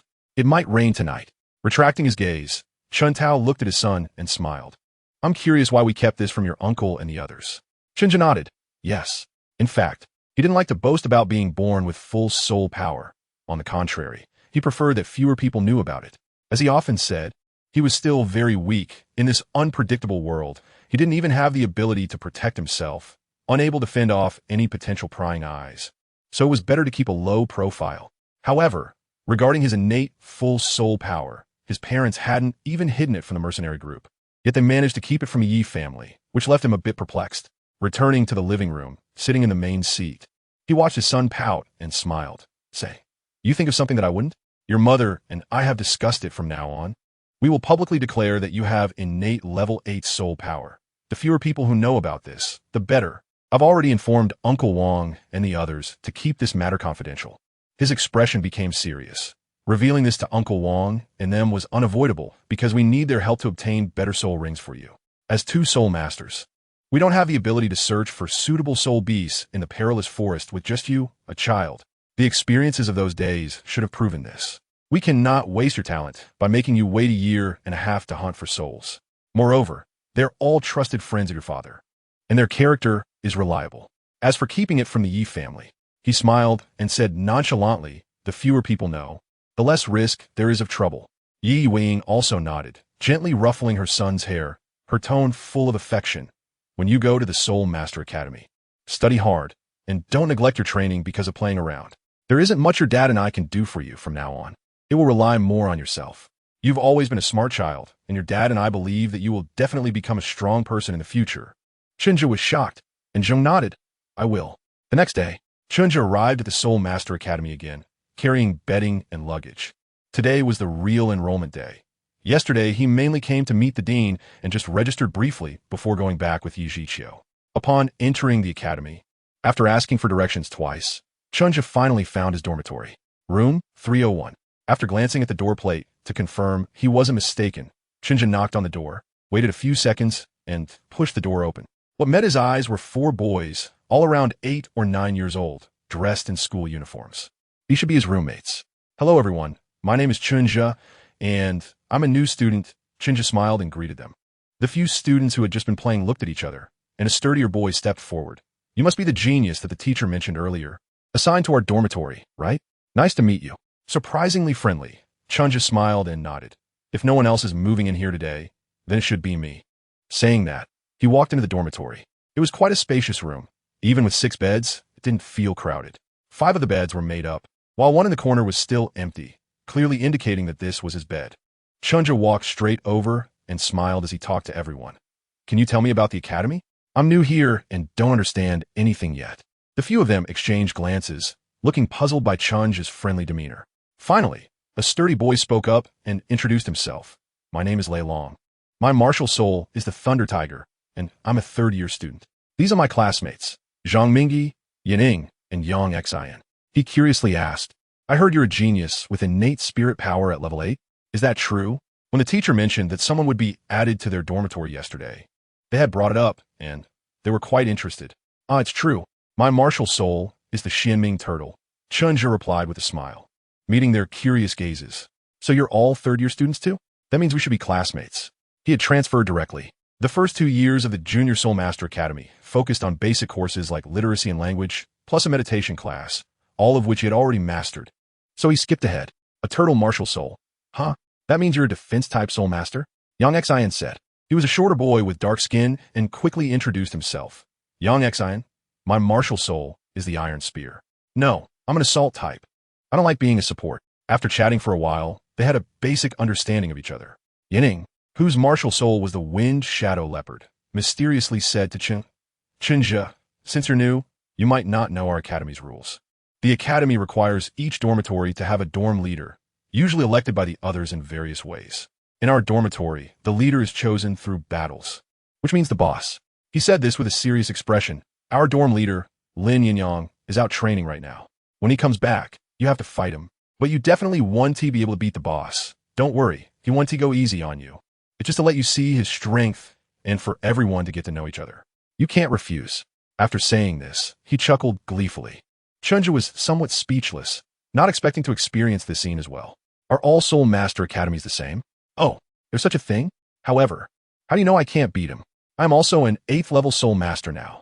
Chen Zhe didn't mind playing a big brother game with these kids. Because I'm a first-ring Soul Master. Before Yining could respond, a voice suddenly came from the door. Hello, my name is Lin Yinyang. You must be the new roommate, right? Is it Chen Zhe? Chen Zhe looked over. The one speaking was a boy dressed in the same school uniform as them, with fiery red hair and a tall, slender figure that looked about 8 or 9 years old, but was at least 6 meters tall. Lin Yinyang had an expression of indifference and went straight to the point, asking, when do you want to start battling me? If you win, I'll let you be the dorm leader. You can't back down. That's the rule of the dorm. Chen Zhe had already stood up, jokingly saying, any time is fine. But you don't want to take this opportunity to beat me up, right? I just got here, so please go easy on me. He had noticed that he was quite lucky. Not a single person in the entire dorm was the fierce and tyrannical type, and they all seemed easy to get along with. This made him very happy. Lin Yinyang smiled faintly. Don't worry, I'm just testing your strength. I won't do anything to you. After all, they would be roommates for several years, and it wouldn't be good to make things too rough. He silently added in his heart, all right, then please teach me, Boss Lin. Chen Zhe smiled lightly and walked to an empty spot that Lei Long and a few others had just cleared. A few onlookers were eager for excitement, and Chen Zhe felt quite speechless. Chapter 12. Lin Yinyang ready? Lin Yinyang asked as he summoned his martial spirit first, a more than 1 meter long cleaver. The same fiery red color as Lin Yinyang's hair, with a beautifully curved blade that looked exceptionally sharp. The back of the blade and the thick blade body were adorned with fine, golden scale-like patterns. The fiery red cleaver in Lin Yinyang's hand complemented his hair, exuding a sharp aura, with a light yellow soul ring rising and falling around him. His expression became solemn. Lin Yinyang, martial spirit is a weapon martial spirit. Fire scale blade, level 14 assault type, battle, spirit master. After speaking, he stopped moving, waiting for Chen Zhe to summon his martial spirit. Chen Zhe was not ambiguous. The martial soul manifested. The Xuanming Turtle appeared behind him, enveloping him, and his muscles began to swell. Martial soul, Xuanming Turtle, soul power. Level 8.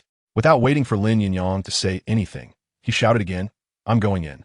He suppressed his soul power to level 8. Stepping forward with a not-so-smooth spiral 9 shadows, he charged ahead. Lin Yinyang showed no sign of contempt. His face was filled with solemnity. He carefully aimed at Chen Zhe's advance route and swung his knife. He didn't use any soul skills or exert his full strength, but it was still quite imposing. Chen Zhe rushed forward but did not launch an attack, just waiting for Lin Yinyang to make the first move, which was exactly what he wanted. Without any courtesy, his steps were nimble, and with a feint, he had already circled to the side, throwing a punch towards Lin Yinyang's ribs. Lin Yinyang was taken aback. He had never encountered such a situation before. He hurriedly pulled back his knife to block, while simultaneously stepping back. Bang! Chen Zhe's fist slammed hard onto the fire Lin blade. Both sides staggered back a step, creating some distance. After the collision, Chen Zhe felt more assured and revealed a slight smile. Come again. He charged forward once more. Lin Yinyang, however, looked somewhat shocked as he felt the force transmitted from the fire Lin blade. His expression became more serious, realizing he had underestimated this new roommate. This time, Lin Yinyang did not take the initiative to strike, but instead kept his eyes fixed on Chen Zhe, poised and ready to defend rather than attack. Chen Zhe, however, paid no mind to this and silently accelerated his soul power mobilization. Bang, bang, bang. The dull sound of collisions echoed continuously as the two figures flew around, clashing over 10 times in a short moment. Lin Yinyang did not plan to use soul techniques. In his view, that would be too unfair. But aside from that, he fully utilized his soul power, growing more excited with each exchange. There was a refreshing feeling, a sensation he hadn't experienced in a long time. He was also a genius with innate soul power at level 8, and after more than 2 years of school, his soul power had reached level 14, making him the undisputed top expert in the school among students. He practiced diligently, and his grandfather even hired a soul master to privately train him, resulting in impressive martial skills at such a young age. Other peers would shatter upon contact with him, making it hard for him to find satisfaction in a fight. Now, he was getting a bit excited. Lei Long and the others were left dumbfounded. Yining swallowed hard and nudged Lei Long's shoulder. Long Ji, what's going on? Isn't this a newbie? Xuanming, and he looked equally bewildered. Pinch me. Tell me this isn't real. How can someone so amazing exist? Even if Lin Laoda isn't using soul techniques, he's still a soul master with level 14 soul power. The group exchanged glances, feeling shocked, yet silently deciding never to offend this new little monster in the future. In the heat of battle, Lin Yinyang was already a bit out of breath. He decided to stop lingering and end the fight quickly. Seizing an opportunity, he suddenly lunged forward, his long knife thrusting straight at Chen Zhe's chest. But Chen Zhe ducked to avoid it. Just as Lin Yinyang intended to change his attack to a downward slash, he was interrupted by a sweeping kick. And with his balance compromised, he almost got kicked in the chest by Chen Zhe. Fortunately, he managed to retract his knife in time to defend, taking the blow on the blade. He retreated 3 steps, and even with Lin Yinyang's usual calmness, he felt a bit embarrassed now, his face reddening with anger. There were so many people watching. Didn't this guy have any consideration for his face? How could he maintain his status as the boss like this? Just as he was about to unleash a soul technique to end the fight, suddenly, the door behind him swung open.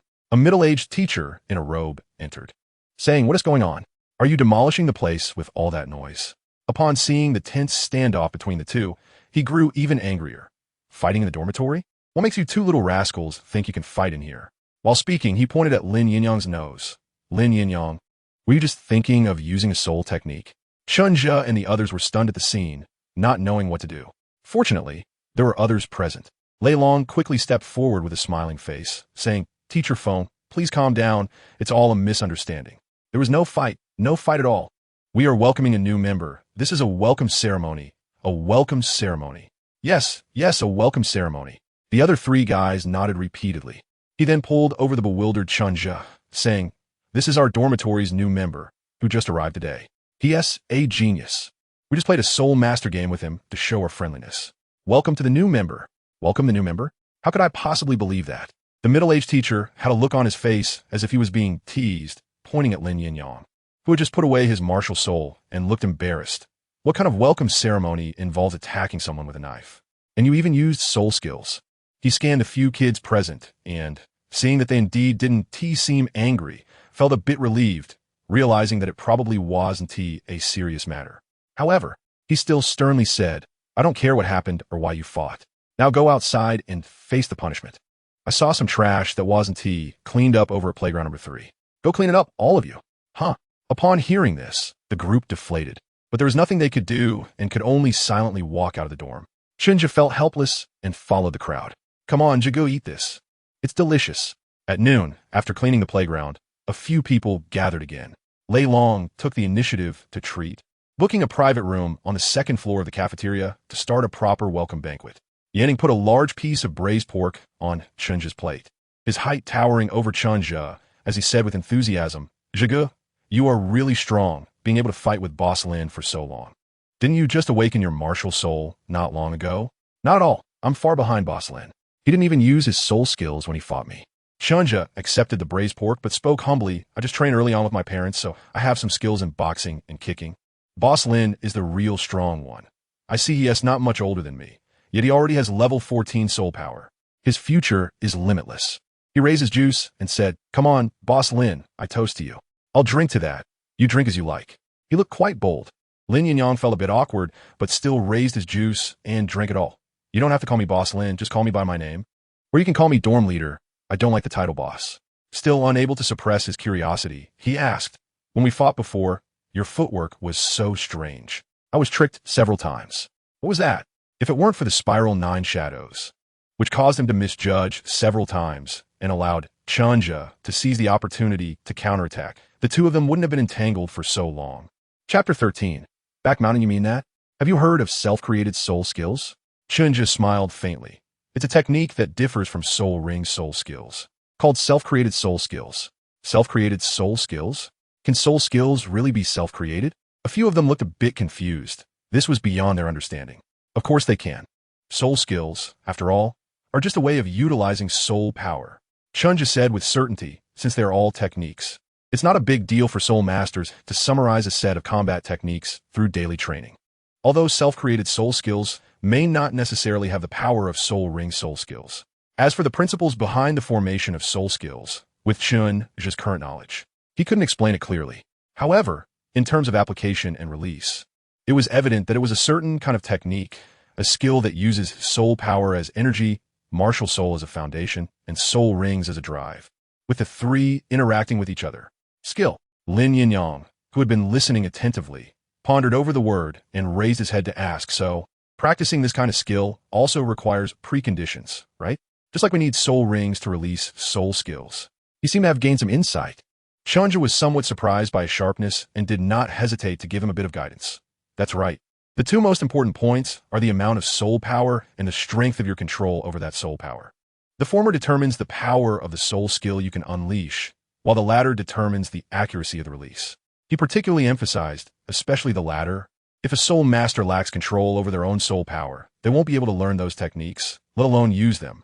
After saying this, he looked at the four-man group, who had become disinterested, and Lin Yinyang, who seemed to be deep in thought, and laughed. You really don't need to be too concerned about this. There are very few self-created soul skills on the continent.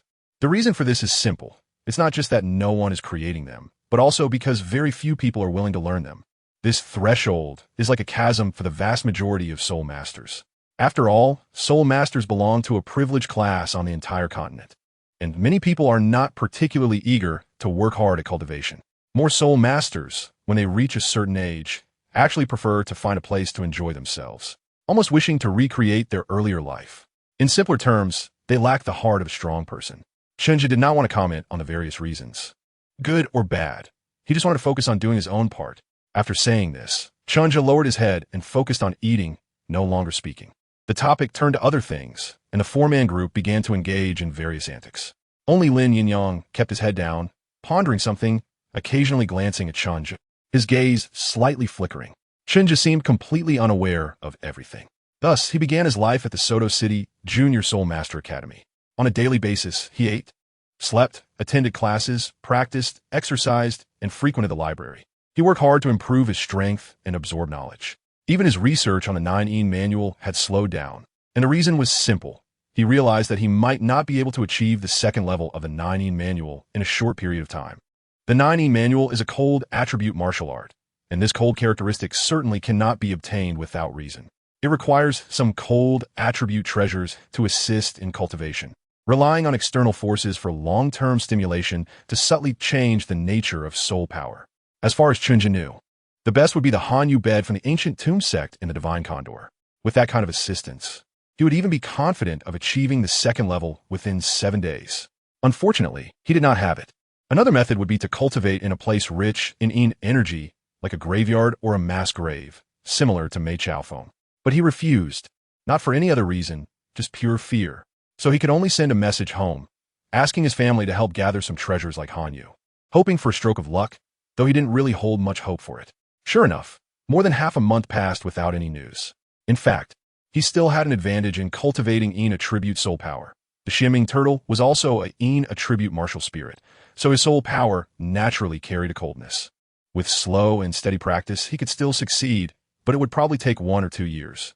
In a late night, during the hour of the rat, the time of day when yin energy is at its peak, Chen Zhe manifested his martial spirit, coiled up on a giant rock on the back mountain of the academy, breathing in sync with the cold moon hanging high in the sky.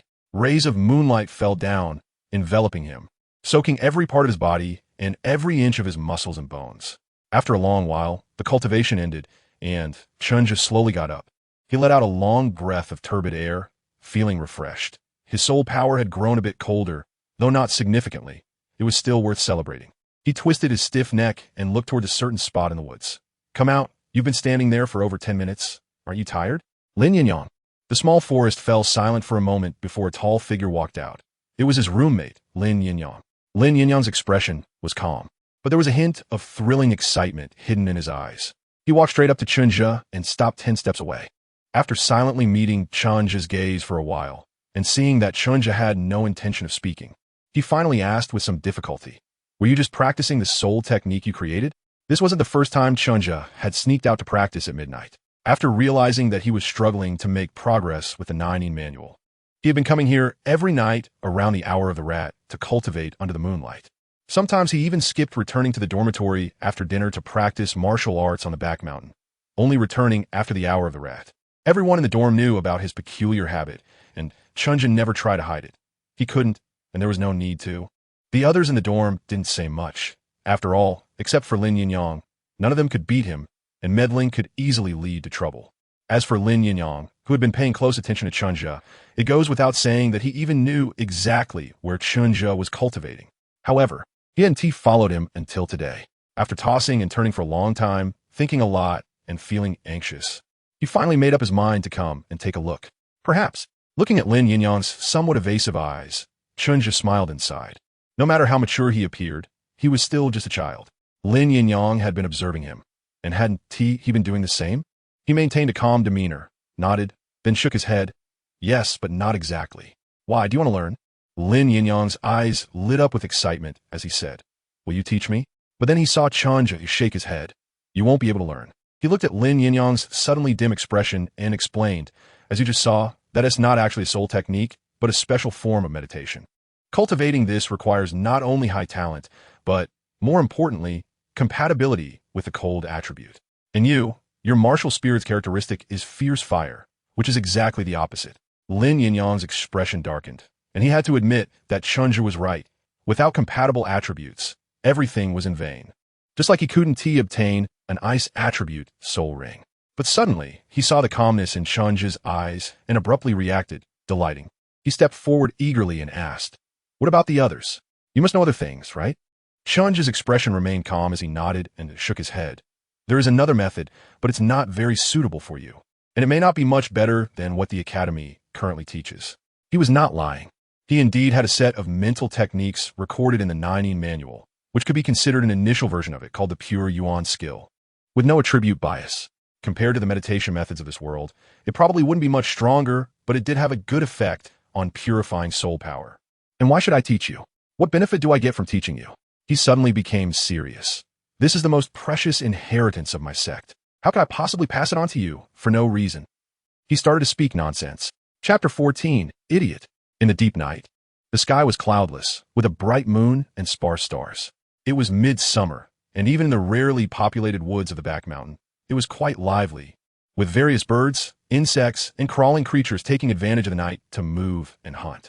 Listening to the rustling sounds occasionally coming from the woods, Lin Yinyang felt very irritated. Chen Zhe's words echoed in his mind, constantly questioning him. What could he give Chen Zhe? He had nothing.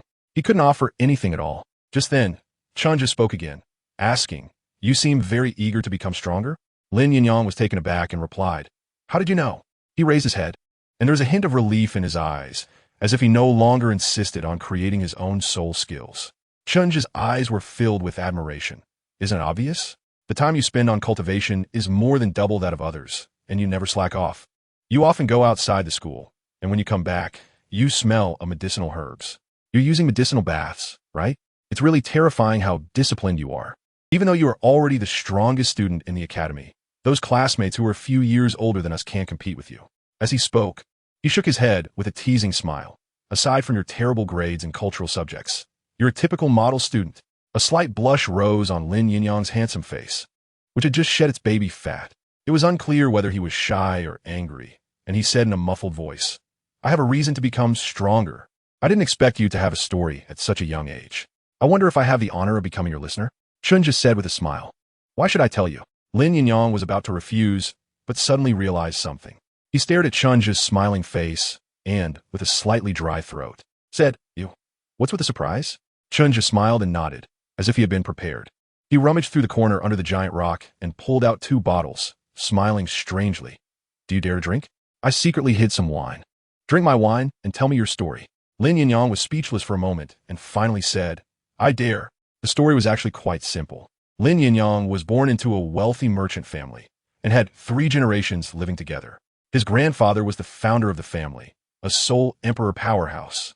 It was from his generation that the family began to prosper, with businesses spread throughout Xuanwu City and its surroundings. However, he only had 1 son in his lifetime, who was Lin Yinyang's father. Things were different in his father's generation.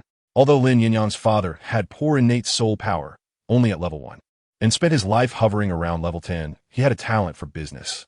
He chose to give up on cultivation and focused on studying the path of commerce. Under his management, the Lin family's business once spread throughout the entire Bala Kingdom. He was also extremely capable in his personal life. With his father's support, he married several wives and had many children. In total, there were 8 children, including Lin Yinyang, making them 2 extremes compared to Lin Yinyang's grandfather. Among these children, there were actually 2 with innate soul power at level 6. The family was once happy and prosperous, and the family fortune seemed to be on the rise. However, good times did not last long. As Lin Yinyang's grandfather aged and his combat power declined, those with cultivation talent had not yet matured. Lin Yinyang's father gradually became unable to support the large family business. Since ancient times, wealth has stirred people's hearts. In the Lin family's situation of decline, some people began to harbor inappropriate thoughts.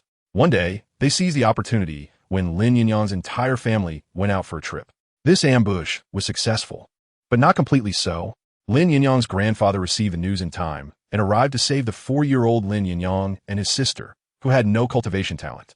The accompanying guards and everyone else were not spared. Young Lin Yinyang witnessed the scene of their brutal murder. Although Grandpa Lin was furious and killed several people, many others escaped. Afterward, the Lin family indeed fell into rapid decline. Those who had acted in the shadows seemed to have gotten what they wanted, or perhaps feared the wrath of an elderly soul emperor and never showed their faces again. However, according to what Lin Yinyang said after drinking, his grandfather might have already identified the enemies but was reluctant to tell him due to various concerns. In the end, he hugged Chen Zhe, crying uncontrollably and vowing to work hard to cultivate, to become a being even stronger than his grandfather, to seek revenge. During this time, Chen Zhe promised to teach him pure Yuan Gong and guide his cultivation, which deeply moved Lin Yinyang. He said that as long as Chen Zhe needed anything in the future, he would not hesitate to go through fire and water for him. To this, Chen Zhe just smiled and patted his back, saying, This is what you said, so don't regret it later. Lin Yinyang patted his chest in assurance. Chen Zhe just smiled and said, Then you should work hard to keep up with my pace. If you fall behind, I won't take you with me. Hiss. Chen Zhe was awakened by the sun. Blinking his eyes in a daze, he felt a splitting headache, dry mouth, and his skin was burning. Damn it, what an idiot. Couldn't he just stop drinking so much? Clumsy and loves to play. He lightly slapped himself and cursed under his breath as he struggled to get up. This was the first time he had ever drunk alcohol in his life, just to show off in front of Lin Yinyang and demonstrate his mysterious depth. His whole body itched. After getting drunk yesterday, he had no spiritual energy protection and had been a feast for mosquitoes all night in this forest. Damn it. What an idiot. Chen just slapped himself again. He reached out and pushed Lin Yinyang, who was lying like a dead dog beside him, but there was no response. Chen Zhe was not polite. He turned him over and slapped him on the face. Slap. Lin Yinyang bounced up. Who hit me? He looked alert. Then he looked at Chen Zhe. Zhe, did you just hit me? No. Who hit you? Rolling his eyes, Chen Zhe ignored him. He got up to stretch his muscles and walked towards the dormitory. I'm leaving. Time to go back. Lin Yinyang, confused, touched his face and chased after him. No way. You definitely hit me just now. My face still hurts hotly. No, I didn't hit you. That's from the sun. You silly fool. Really? Don't lie to me. Really? Time flew by, and in the blink of an eye, it had been half a year. During this half year, Chen Zhe kept his promise and helped Lin Yinyang practice pure Yuan Gong. He also taught him a technique called flying fluff, which is a very advanced technique for dissipating force, capable of turning the opponent's strong attacks into nothing very impressive. Unfortunately, there were no suitable sword techniques for Lin Yinyang to practice in the 90 manual, so he could only explore on his own. In this regard, Chen Zhe specifically advised him to prioritize his soul power cultivation and that researching a self-created sword technique could wait until his soul power cultivation improved. As they walked out of the academy gate, Chen Zhe turned to look at the expressionless Lin Yinyang beside him. "Are you sure you want to come with me?" The place he was going was none other than the antique shop opened by Flinder, the principal of Shrek in Soto City in the original story. It had been half a year, and even though Lin Yinyang had used his family's influence to help search, he still hadn't found the needed cold jade.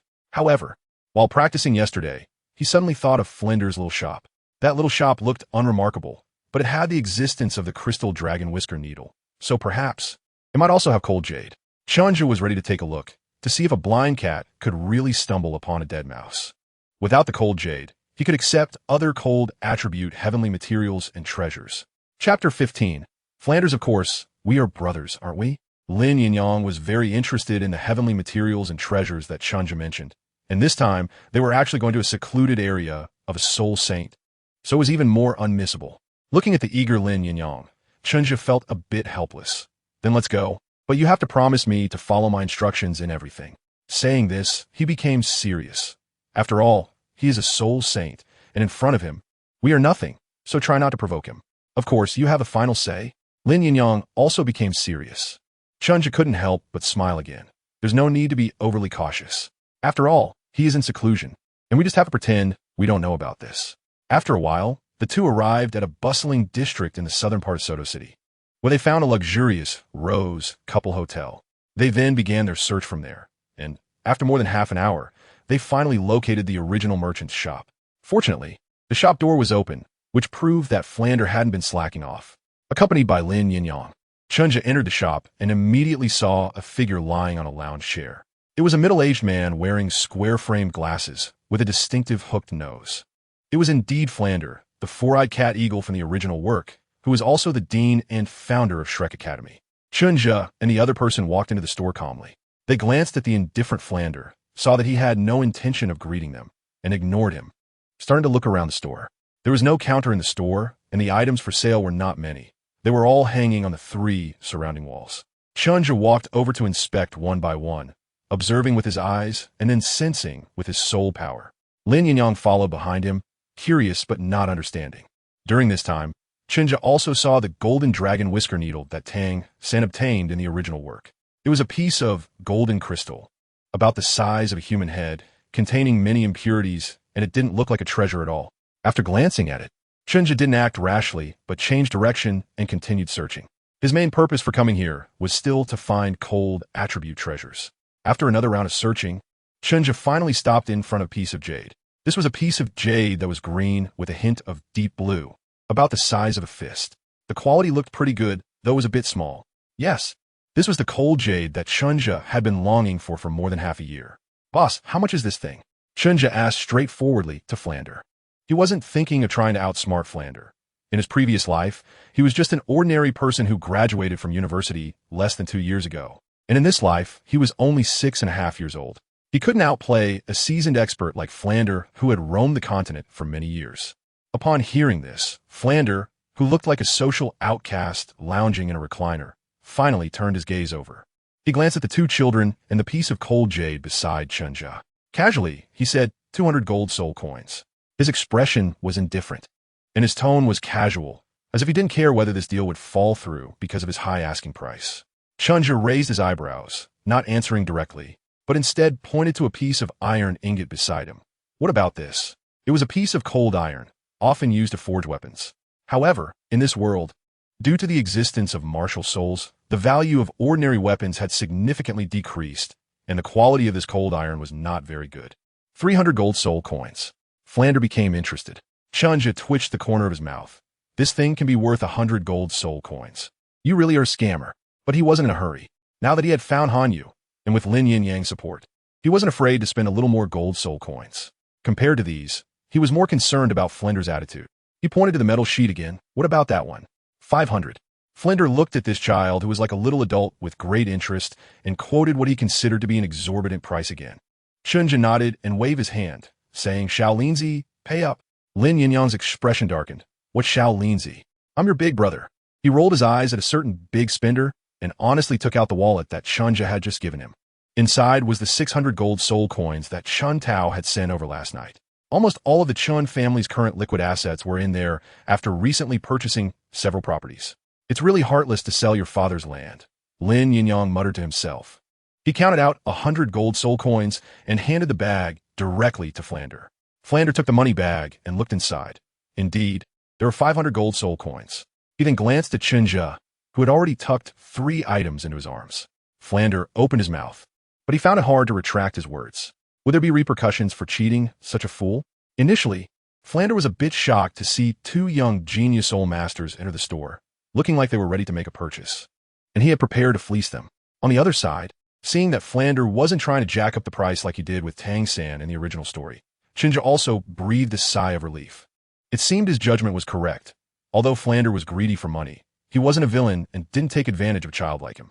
With that, he felt more secure about his upcoming growth plans. Yes, that's right. An important option in the growth plan he devised for himself was to join Shrek. Although, in his previous life, due to the Tang God King's influence, the entire main cast was heavily criticized, and Shrek Academy, which supported and nurtured the main cast's early growth, was also ruthlessly criticized for its illogical teaching methods. However, if possible, Chen Zhe would still choose to join Shrek. He didn't need Shrek's guidance or resource cultivation. He already had other plans for that. What he lacked now was strength, whether it was his own strength or that of his family and friends whom he could rely on. He had 2 main reasons for considering entering Shrek. First, the soul ring issue. Chen Zhe wanted to absorb soul rings beyond their age limit, which required the ability to kill soul beasts. From this perspective, starting from the 3rd ring, it would be difficult for his parents to provide much help.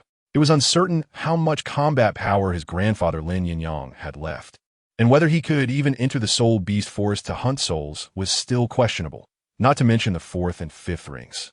One must know that 10,000-year soul beasts already had the combat power of a soul emperor, so it was essential to join a force with a soul sage. Second, the talent issue. Due to the system, he would definitely be causing trouble in the future, and going out to stir things up would inevitably offend people, leading to potential vendettas. He wasn't worried about himself, but what about his parents and grandfather? A good man needs 3 helpers. He had already started consciously looking for and nurturing his followers, and Lin Yinyang was one such presence. As for the fact that those people were problematic in his eyes, he didn't see it as an issue at all. In this day and age, which genius wasn't a problematic child?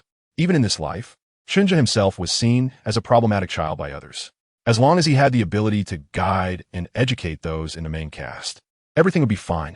In Chen Zhe's view, rather than letting those talents help Tang Sin become a god and then wreak havoc on the Douluo Continent, it would be better to join his side and cause trouble together across the continent. Tao was on his side. Therefore, in his plan, joining Shrek nearby was a priority option.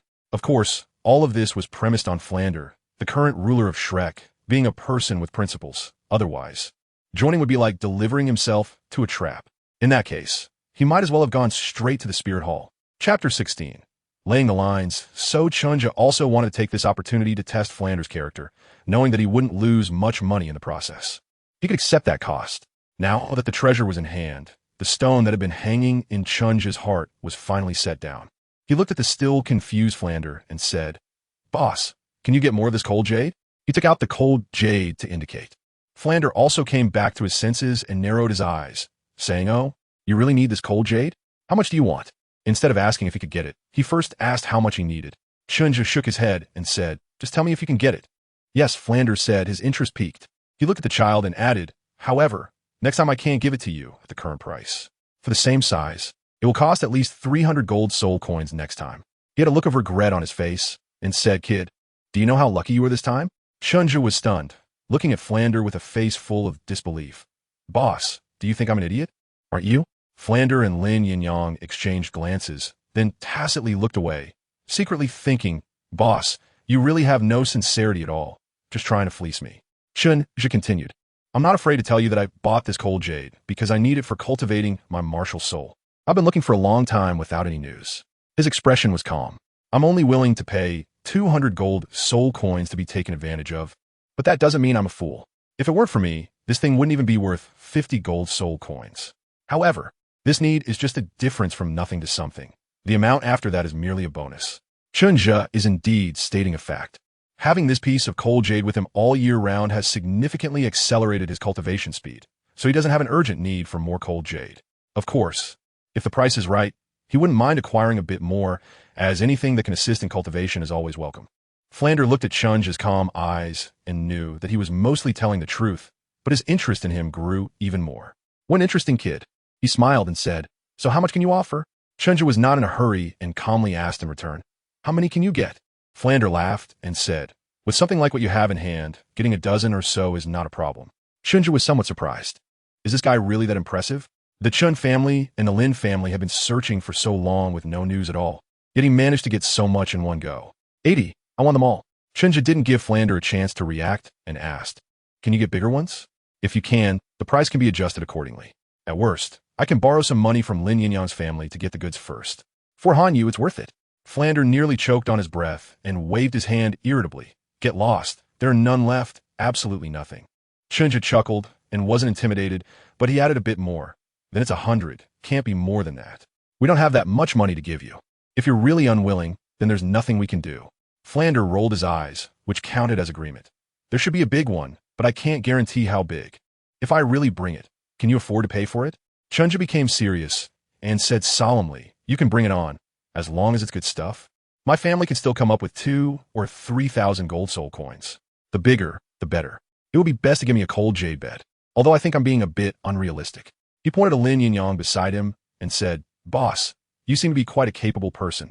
If you can also get some good fire attribute items, that would be great. My elder brother's martial soul is fire type, and he needs some treasures to assist in his cultivation. But it's best if they're similar to the cold jade, items with gentle properties. We can't afford anything too explosive." Lin Yinyang was taken aback, not expecting this to involve him as well. And then he was delighted, nodding his head. "That's right. You can help me get some of these items too. If the price is right, I'll take them all." He was much more generous than Chen Zhe. After all, even though his family was currently in decline, he was still the heir of a wealthy merchant family with businesses all over Soto City. Fran curiously looked at Lin Yinyang and immediately recognized his strength. He smiled and nodded. "Don't worry. I will definitely keep an eye out for you. Do you have any other requests?" Chen Zhe shook his head and said there was none left. Then the two of them left the contact information for the Blackwater Mercenary Group and the Lin Family Chamber of Commerce before taking their leave. Flander watched the two children leave, squinting his eyes slightly, his expression strange. One at level 17, the other at level 15, when did Soto City produce such two talents? However, he chuckled. On the other side, the two were preparing to return to the academy. In the carriage, they sat facing each other, and after a while, seeing that they were far away, Lin Yinyang could no longer contain his curiosity. "Are there really rare treasures that I can also use?" He looked at Chen Zhe, who was playing with the cold jade, and spoke eagerly. He had long known that Chen Zhe could use the cold jade to assist in his cultivation, but he didn't have a clear concept of it. However, now looking at Chen Zhe sitting across from him, who was currently refining the cold jade with his soul power, he could feel the aura of the cold jade resonating with his soul power. It was evident that Chen Zhe was operating his techniques at a speed significantly faster than usual. Chen Zhe put down the treasure in his hands and held it close again, not in a hurry to cultivate right now. There are definitely treasures in this world, and there are quite a few natural materials and earthly treasures. There will always be something suitable for you. It's just uncertain whether that soul saint has the ability to acquire them. No need to rush. If he can get them, that's great, but if not, there are other ways to obtain treasures that suit you. In this regard, the 7-treasure glazed tile school is indeed an expert, but we currently have no connections with them. As he spoke, Chen Zhe let out a slight sigh. It's truly a pity. The influence of the 7-treasure glazed tile school spreads across the Heavendoe Empire, but we can't connect with their main members at all, and those underlings have no channels. Otherwise, it wouldn't be so troublesome. You don't need to worry either. For you, these things are not a necessity. It's not a big deal if you don't have them right now. Glancing at Lin Yinyang, he knew he was eager to improve his strength, which had basically become his obsession. Chen Zhe felt helpless and could only repeat what he had said countless times over the past 6 months. Don't rush. There's no need to rush. We're still young, and we haven't even graduated from the Junior Soul Master Academy yet. We have plenty of time. The most important thing is that although the old man of the Lin family has seen a serious decline in combat power, he is still healthy and can protect Lin Yinyang for a long time. Moreover, the seeds have already been sown today. As long as they join Shrek in the future, they will have one more tiger skin. Lin Yinyang also knew his own problems. He smiled awkwardly and could only pray in his heart for Flanders to give him some support. Chen Zhe then mentioned another thing. What do you think of that person just now? Huh? Lin Yinyang didn't understand what he meant. Chen Zhe chuckled and said, "The person you just saw? You only know his strength, but not his name. He is the once famous soul sage, the four-eyed cat eagle, Flanders. Although he has been living in seclusion in Soto City these years, he hasn't been idle. I've heard that he built a Shrek Academy in a village outside the city. When he mentioned Shrek's situation to Lin Yinyang, he falsely claimed that this information was gathered by his family. Although Shrek's educational methods have issues and can't really teach us much, it does have 2 soul sages and several soul emperors, which is real. What do you think of that, Dean Flanders? If you were asked to join Shrek Academy, what would you do?" Lin Yinyang was somewhat confused, clearly having never considered this question before. Seeing his bewildered expression, Chen Zhe sighed. Even though he bears deep-seated enmity, he is still just a child. He has no long-term plans, only shouting about working hard to cultivate and get stronger quickly. He said softly, "There's no need to rush into a decision. We still have 3 years before we graduate from the junior academy. Go back and tell your grandfather about this news, discuss it with him, and hear his opinion." Chapter 17. The Second Soul Ring, Seeking Recommendations, Investment. 1 year later, in the Soul Hunting Forest. Bang! After a heavy thud, the enormous azure water lin rhino fell to the ground, unconscious, and what awaited it would be death. "Kid, are you sure you want the soul ring from this creature? Your body may not be able to handle it. What awaits you, then, is only a violent death, and no one can save you." Flanders retracted his martial soul and looked seriously at Chen Zhe, who was stepping forward slowly. "Of course, to obtain it, I've even agreed to join your so-called Shrek Academy. How could I give up?" Chen Zhe replied with a faint smile. "There's no need to remind me about that so-called maximum absorption age. I know about that. That so-called maximum age is just a reference for soul masters. Perhaps for the vast majority of soul masters in the world, it's a warning that if violated, they would die. But for a genius like me, whose body strength and martial soul quality far exceed those of ordinary soul masters, it really is just a reference." He looked thoughtfully at Flanders and said, "Do you know what my first ring's age was? 400 years. That was already close to the limit. But when I absorb it, it was effortless. At that time, I felt it was too easy. Even if it were another 1 or 200 years, I could still handle it. After these years of study and research, I firmly believe one thing. When absorbing soul rings under 10,000 years, only the soul master's body strength and martial soul quality matter. For soul rings over 10,000 years, one must also consider soul strength. And you know my body strength and martial soul quality. I have absolute confidence in myself." After saying this, he no longer hesitated. He summoned his martial soul and activated the crushing divine claw, clawing into the azure water lin rhino's head. "Watch closely. I'll prove it to you." The soul ring floated up as he sat cross-legged and began to absorb it. Hearing the powerful words, Flanders looked at the boy sitting on the ground with a complex expression, finally stopping his persuasion. 1,000-year second ring. He thought that if he could really succeed, perhaps Shrek would truly welcome a genuine monster. The azure water lin rhino before him was the source of the soul beast riot that occurred when Chen Zhe came to hunt for his first ring. At that time, it had eaten a lin bloodgrass while advancing to a 1,000-year soul beast, causing a bloodline transformation during its upgrade, which then released a peculiar fluctuation, triggering the soul beast riot. It was said that it had killed several spirit hall members sent to handle the soul beast riot, and then escaped before stronger individuals arrived, evading repeated searches by the spirit hall.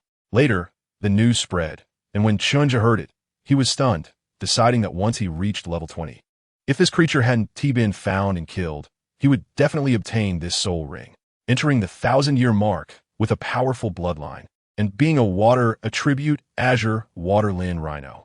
Are you sure this isn't a second ring specially prepared for him by heaven? If he didn't know that Tang San was the protagonist of this world, he might think he was the destined child. So as soon as he reached level 20, he decisively accepted Flanders' long-standing invitation to join Shrek Academy in exchange for him taking him to hunt soul beasts. However, even with the guidance of Soul Sage, it still took them half a month to find this azure water lin rhino, silently operating the 9 true cannon and resisting the swelling pain throughout his body. Chen Zhe's mind remained clear. This time, the absorption wasn't much harder than last time, although it was a 1,000-year soul ring. He was no longer the person he was a year and a half ago. Name: Chen Zhe Martial Soul, Xuanming Turtle, Xuanming Power, 03. Level 20 Soul Master Mental Method. 9 True Cannon, Mastered, 971,000 Skills. Qi Gathering Technique, Master, 16,500. Energy Storage Water Ring, Master, 372,000. Spiral 9 Shadows, Beginner, 83,100. Crushing Divine Claw, Beginner, 93100, reputation, 36 legendary degree, 0 with the help of Han Yu. The 9 true canon had made rapid progress, having reached the second level and attained mastery, but after reaching mastery, the speed of improvement dropped significantly. The skill Energy Storage Water Ring also reached the master level due to an additional point. His genius name was now widely circulated in the Junior Soul Master Academy, bringing him a lot of reputation points. However, the chi gathering technique which he practiced first progressed slowly and had only recently reached the master stage. Coupled with the fact that he had only practiced for a year and a half, he had just begun to glimpse the path with the spiral 9 shadows and crushing divine claw. Half an hour quickly passed, and everything seemed so calm and uneventful. Suddenly, however, Chen Zhe, who had been calm all along, shook his body and spat out a mouthful of blood. Flanders was taken aback and rushed forward to check. But he didn't dare to touch Chen Zhe's body, only anxiously pacing back and forth. Regret began to rise in his heart. Chen Zhe was already preoccupied, secretly cursing, mental shock. He quickly steadied his mind, took out the cold jade ball he always carried with him, and accelerated the operation of his cultivation method. The dog thing, the Bai Shui Lin Shi, surprisingly developed mental power after just 1,000 years, and had considerable intelligence, which Chen Zhe did not expect. Moreover, it had been lying in wait, allowing him to absorb its soul ring. Then, just when Chen Zhe's mind was gradually relaxing, it hit him hard. No wonder it had been searched for so long without being found. It turned out to be an old schemer. Fortunately, in his 2 lifetimes, and having been nourished by the soul power of the 9 Jinjing for many years, his mental power was already different from ordinary people. If it were someone else, they would probably have been finished right away. Feeling a bit scared, Chen Zhe quickly extinguished the remaining soul power of the Bai Shui Lin Shi and accelerated the absorption of the soul ring. Soon, under the watchful eyes of a worried Flandra, Chen Zhe's aura slowly stabilized, which made Flandra breathe a sigh of relief. Before long, Chen Zhe's aura was completely stable, and the faint purple soul ring was firmly wrapped around him in his martial soul manifestation state. This absorption was finally successful. Flandra let out a long breath. Finally feeling relieved, and excitement gradually appeared on his face.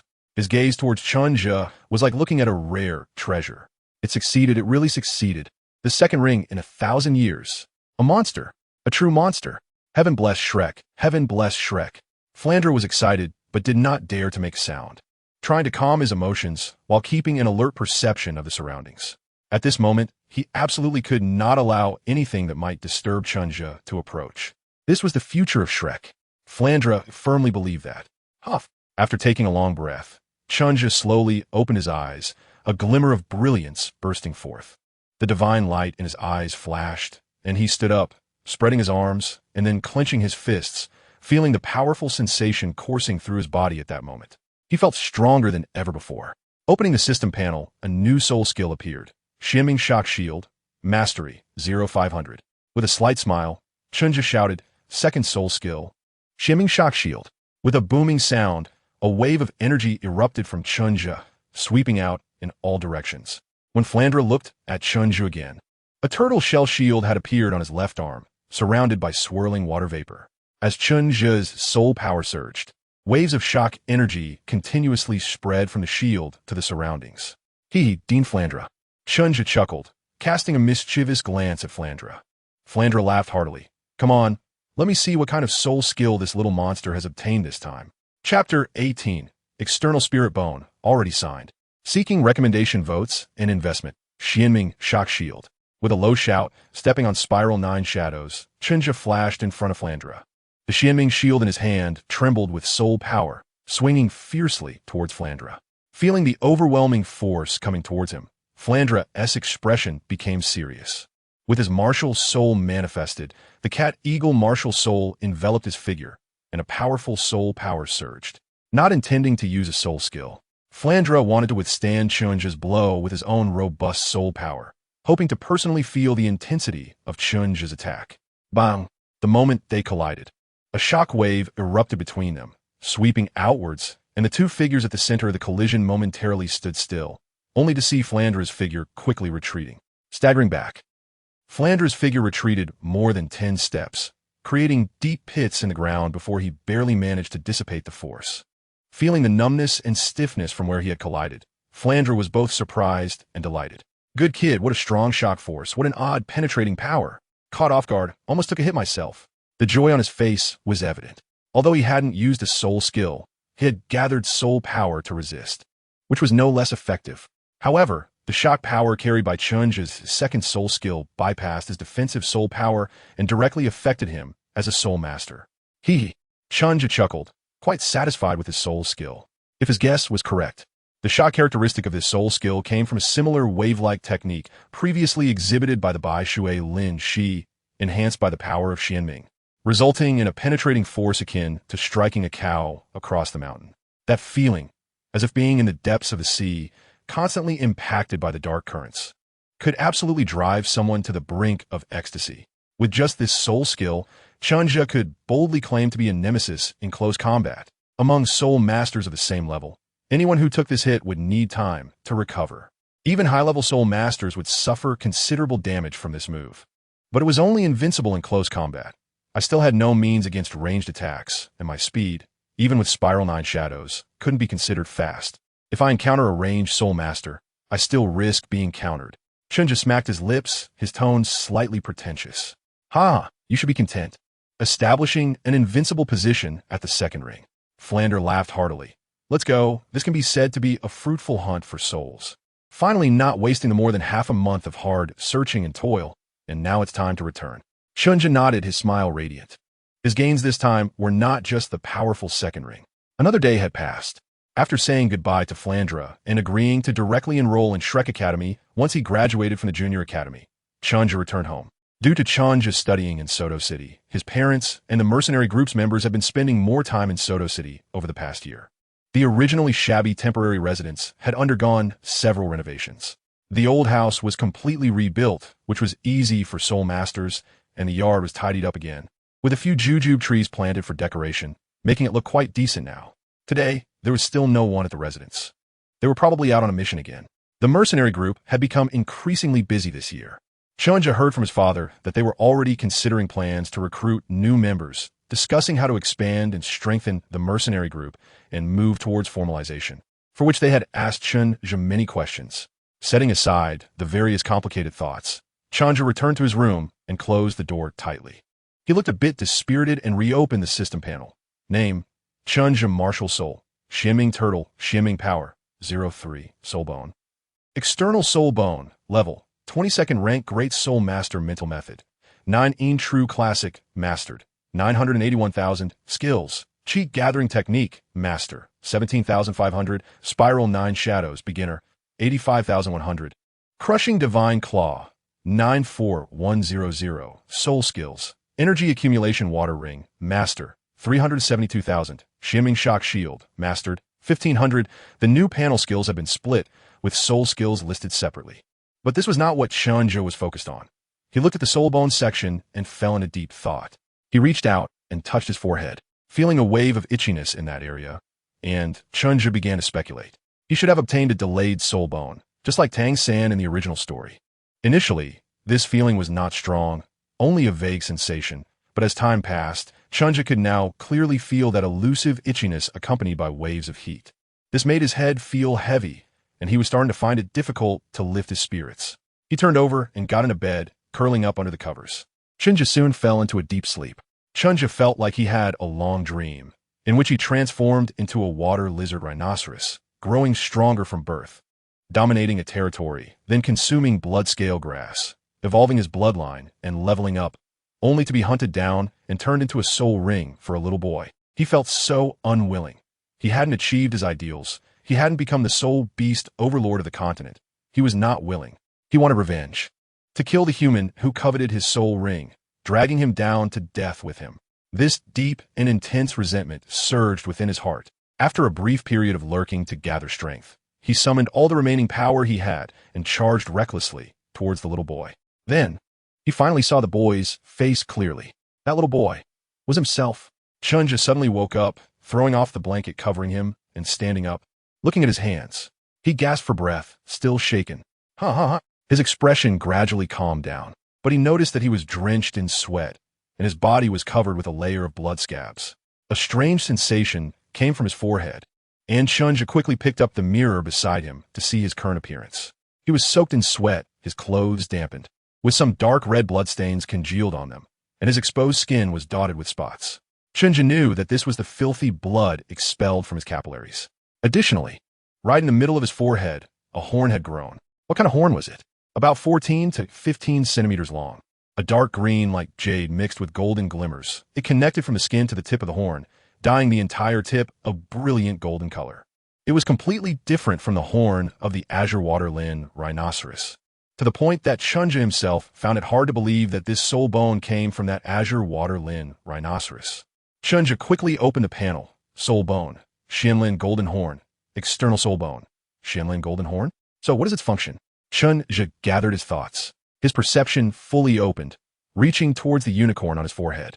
In an instant, everything around him became clear, with every detail vividly apparent in his eyes. His perception extended outward, and everything in the room clearly emerged before him. Even corners that were invisible to the naked eye now appeared distinctly. It wasn't that his eyes could see it, but rather these images were reflected in his mind. This thing had magnified his perception. Chen Zhe understood in his heart. What about further away? Chen Zhe focused his mind again, allowing his perception to spread once more. Soon, effortlessly, his perception reached outside the door, and he saw everything beyond the yard. The meticulously adorned eaves, the lush jujube trees, the ancient well. Every detail was vividly apparent, continuing outward, extending beyond the yard, and then even further, until a wave of dizziness hit Chen Zhe, prompting him to hurriedly retract his perception. Chapter 19. Graduation. Chen Zhe stumbled and sat down on the bed, quickly focusing his energy to adjust his breathing. After a long while, he picked up the mirror again. His complexion looked a bit haggard in the reflection, and the golden horn on his head had also dimmed. Clearly, the recent operation had consumed a lot of energy. But Chen Zhe smiled. The ability of the Xianlin golden horn was evidently related to mental power. Although Chen Zhe was surprised by this, he could understand it. That azure water was clearly a foreign species, having gained wisdom after nearly 1,000 years and possessing considerable soul power. Furthermore, this external soul bone had not provided him with any soul skills, as could be seen from the system panel. The specific function and usage still required Chen Zhe to explore on his own, somewhat akin to Tang San's 8 spider lances in the original work.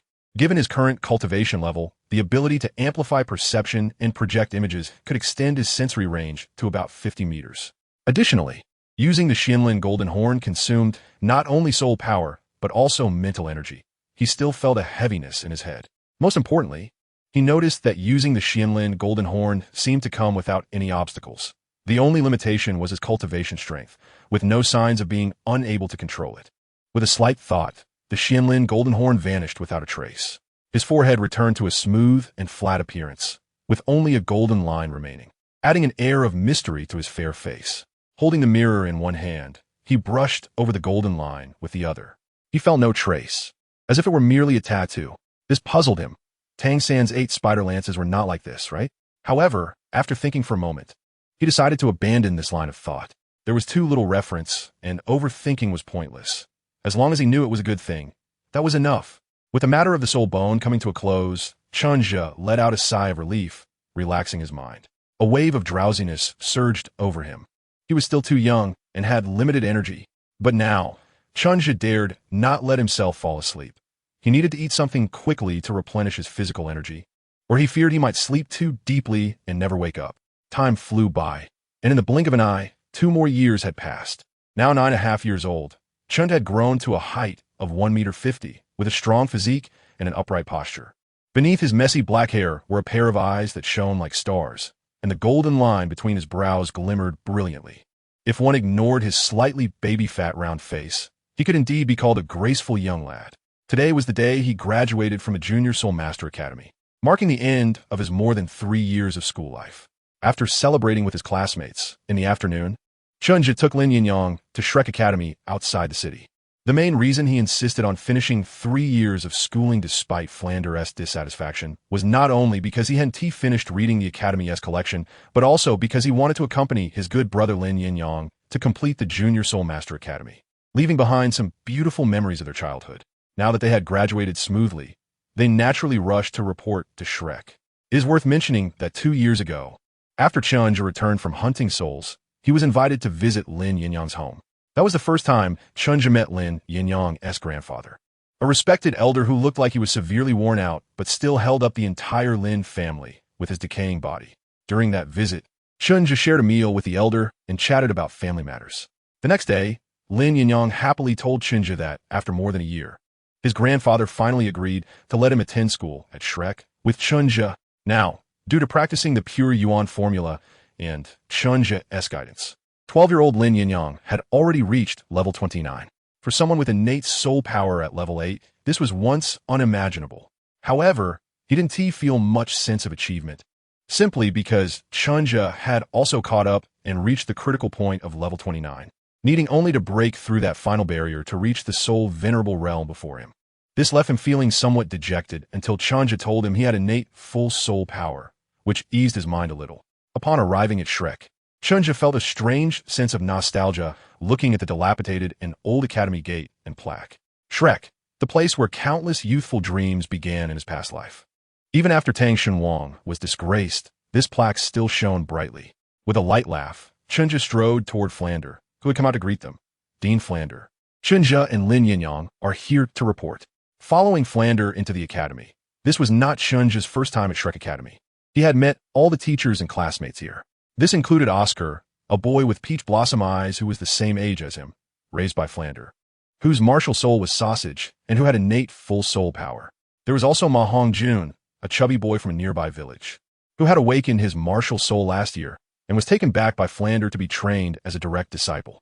His martial soul was the evil Fire Phoenix, a martial soul with bizarre side effects, and he had innate soul power at level 9. Both of them were members of the original work's protagonist group, Genius Children and Problematic Children. However, the character Dai Mu Bai, the evil-eye white tiger from the original work, was not present.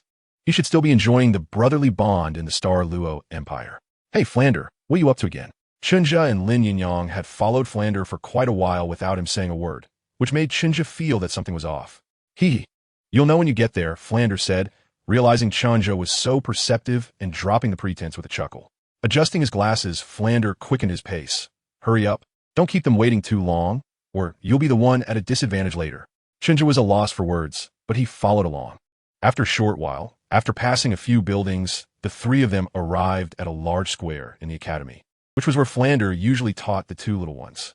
From a distance, Chen Zhe saw a group of people already waiting there. Teachers Li Yusong, Lu Qibin, and Xiao Xian, along with students Ma Hongjun and Oscar, and standing at the front with crossed arms was the immovable king of might, Zhao Wujie. The three quickly approached the crowd, and seeing the puzzled expressions in Chen Zhe and Lin Yinyang's eyes, everyone revealed malicious smiles, with the two little ones looking particularly gleeful. Zhao Wujie stepped forward, his short and sturdy figure exuding an inexplicable aura. Cough, cough, cough. Let us give a round of applause to welcome our two new classmates to Shrek Academy. With that, he was the first to start clapping. A round of applause immediately followed from behind. Chen Zhe watched this scene and had already guessed what was going on. He looked helpless. I say, old Zhao, what are you up to this time? Zhao Wujie chuckled, his arms crossed over his chest. Of course, we are welcoming the new classmates. By the way, we are holding an entrance assessment for you two. Chen Zhe thought to himself, as expected, this dog is up to no good. He had a puzzled look on his face and said, entrance assessment? What entrance assessment? Do we still need any entrance assessment? I say, Lao Zhao, you're not trying to find an excuse to beat us up, are you? Zhao Wujie laughed heartily and directly admitted, haha, I can only say, as expected of you, little ghost Chen Zhe, even with me hiding so deeply, you still found me out. Don't worry, considering the 2 bottles of good wine you brought me last time. Lao Zhao will go easy on you. After saying that, he burst into another round of hearty laughter, and the people behind him joined in, shouting things like asking Zhao Wujie to go easy on them and that they would just need to lie down for 2 days. Chen Zhe's face darkened as he glared fiercely at the chubby Ma Hongjun and Oscar, then looked at Zhao Wujie and said, it seems that we can't escape this calamity. Can we? After speaking, he exchanged a glance with Lin Yinyang beside him and said fiercely, if it comes, then it comes. Whoever is afraid is a grandson. Who beats whom is still uncertain. Chapter 20. Battle against Zhao Wujie. So, who is the examiner? What kind of assessment is this? Since he knew there was no way to avoid it, Chen Zhe let go. He looked around at everyone and finally fixed his gaze on Zhao Wujie, saying, is it you, old Zhao? In fact, Chen Zhe was not surprised by this at all. He had promised to join Shrek Academy 2 years ago, but had delayed reporting, insisting instead on completing the Junior Soul Master Academy. It was impossible for the teachers to have no opinions about this. This was unrelated to Chen Zhe's usual relationship with them. It was quite normal. You have to understand that before coming to Soto City to establish Shrek, these guys were all unruly characters. Therefore, it was only natural for them to plan this out. Besides wanting to vent their frustrations by beating Chen Zhe before he officially enrolled, they also intended to give him a warning. It was to showcase their strength and establish the authority of being a teacher. They wanted him to know that Shrek Academy is not a place where Chen Zhe can do whatever he wants. Chen Zhe could understand and rationalize all of this. However, as the person involved, he did not like it. Therefore, he was also prepared to unleash all his power, letting Zhao Wuji and the others truly feel the reason why Flander was so indulgent towards him. Seeing Chen Zhe's eager expression, Zhao Wuji was even happier. This was the reason he liked Chen Zhe, as he always had the courage to throw punches at anyone. He took out an incense stick, lit it with a wave of his hand, and stood it upright. He looked at Chen Zhe and Lin Yinyang, saying, "You two have one stick of incense this time to discuss your tactics. Then, fight me with all your might. As long as you can last for a stick of incense under my hands, you will pass." As he spoke, he pointed to the few people behind him and confidently said to Chen Zhe and the others, "Everyone is watching. If you win, I, old Zhao, will treat everyone to a big meal out of my own pocket and apologize to you. But if you lose, then I'm sorry. You can only pray that you can take a beating." Zhao Wuji crossed his arms and maintained a calm demeanor. "Start now, and don't say that I, old Zhao, didn't give you two a chance when the time is up." Chen Zhe looked at the arrogant demeanor of the dog-like creature, furious beyond measure. With a cold huff, he rudely pulled Lin Yinyang aside and began to whisper and discuss. In no time, a stick of incense had passed, and facing the eager gazes of the crowd, Chen Zhe and his companion returned to the arena without changing their expressions. Looking at Zhao Wuji, whose face remained unperturbed, Chen Zhe raised an eyebrow and said calmly, "We are ready and can start at any time." In fact, there was nothing much to discuss. He and Lin Yinyang had been cultivating together for years and had developed a tacit understanding. What they had just done was merely sharing information about Zhao Wuji and strategies to deal with him. Hearing this, Zhao Wuji wasted no time, took out another stick of incense, lit it, and casually stuck it into the ground. A serious look flashed in his eyes as he shouted, "Martial soul possession." Accompanied by this shout, a massive 2-meter-tall brown bear appeared behind Zhao Wuji, with dense brown fur, a muscular body, and a pair of broad, massive bear paws. This was Zhao Wuji's martial soul, the mighty diamond bear. The giant bear enveloping Zhao Wuji looked down disdainfully at the two who had also summoned their martial souls. "Come on, boys." The two did not hesitate. After exchanging a glance, Chen Zhe dashed toward Zhao Wuji, while Lin Yinyang closely followed half a step behind. The two of them, Chen Zhe was a heavy armored warrior, responsible for charging into battle and intimidating the enemy, while Lin Yinyang was a light armored warrior, a sword-wielding guard responsible for delivering finishing blows and providing support. First soul skill, energy accumulation water ring. Without any hesitation, Chen Zhe directly used the energy accumulation water ring to reduce damage while also accumulating power during the collision.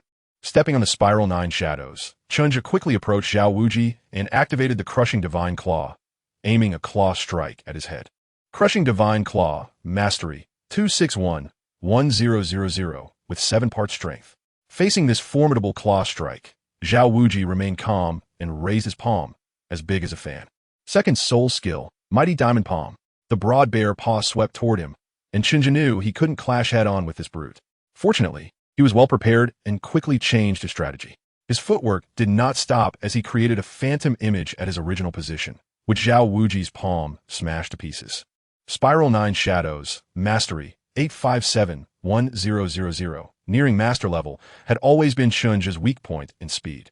To mitigate this disadvantage, he had devoted all his reputation points over the past 2 years to improving it, even though the characteristic of Spiral 9 Shadows was small area evasion.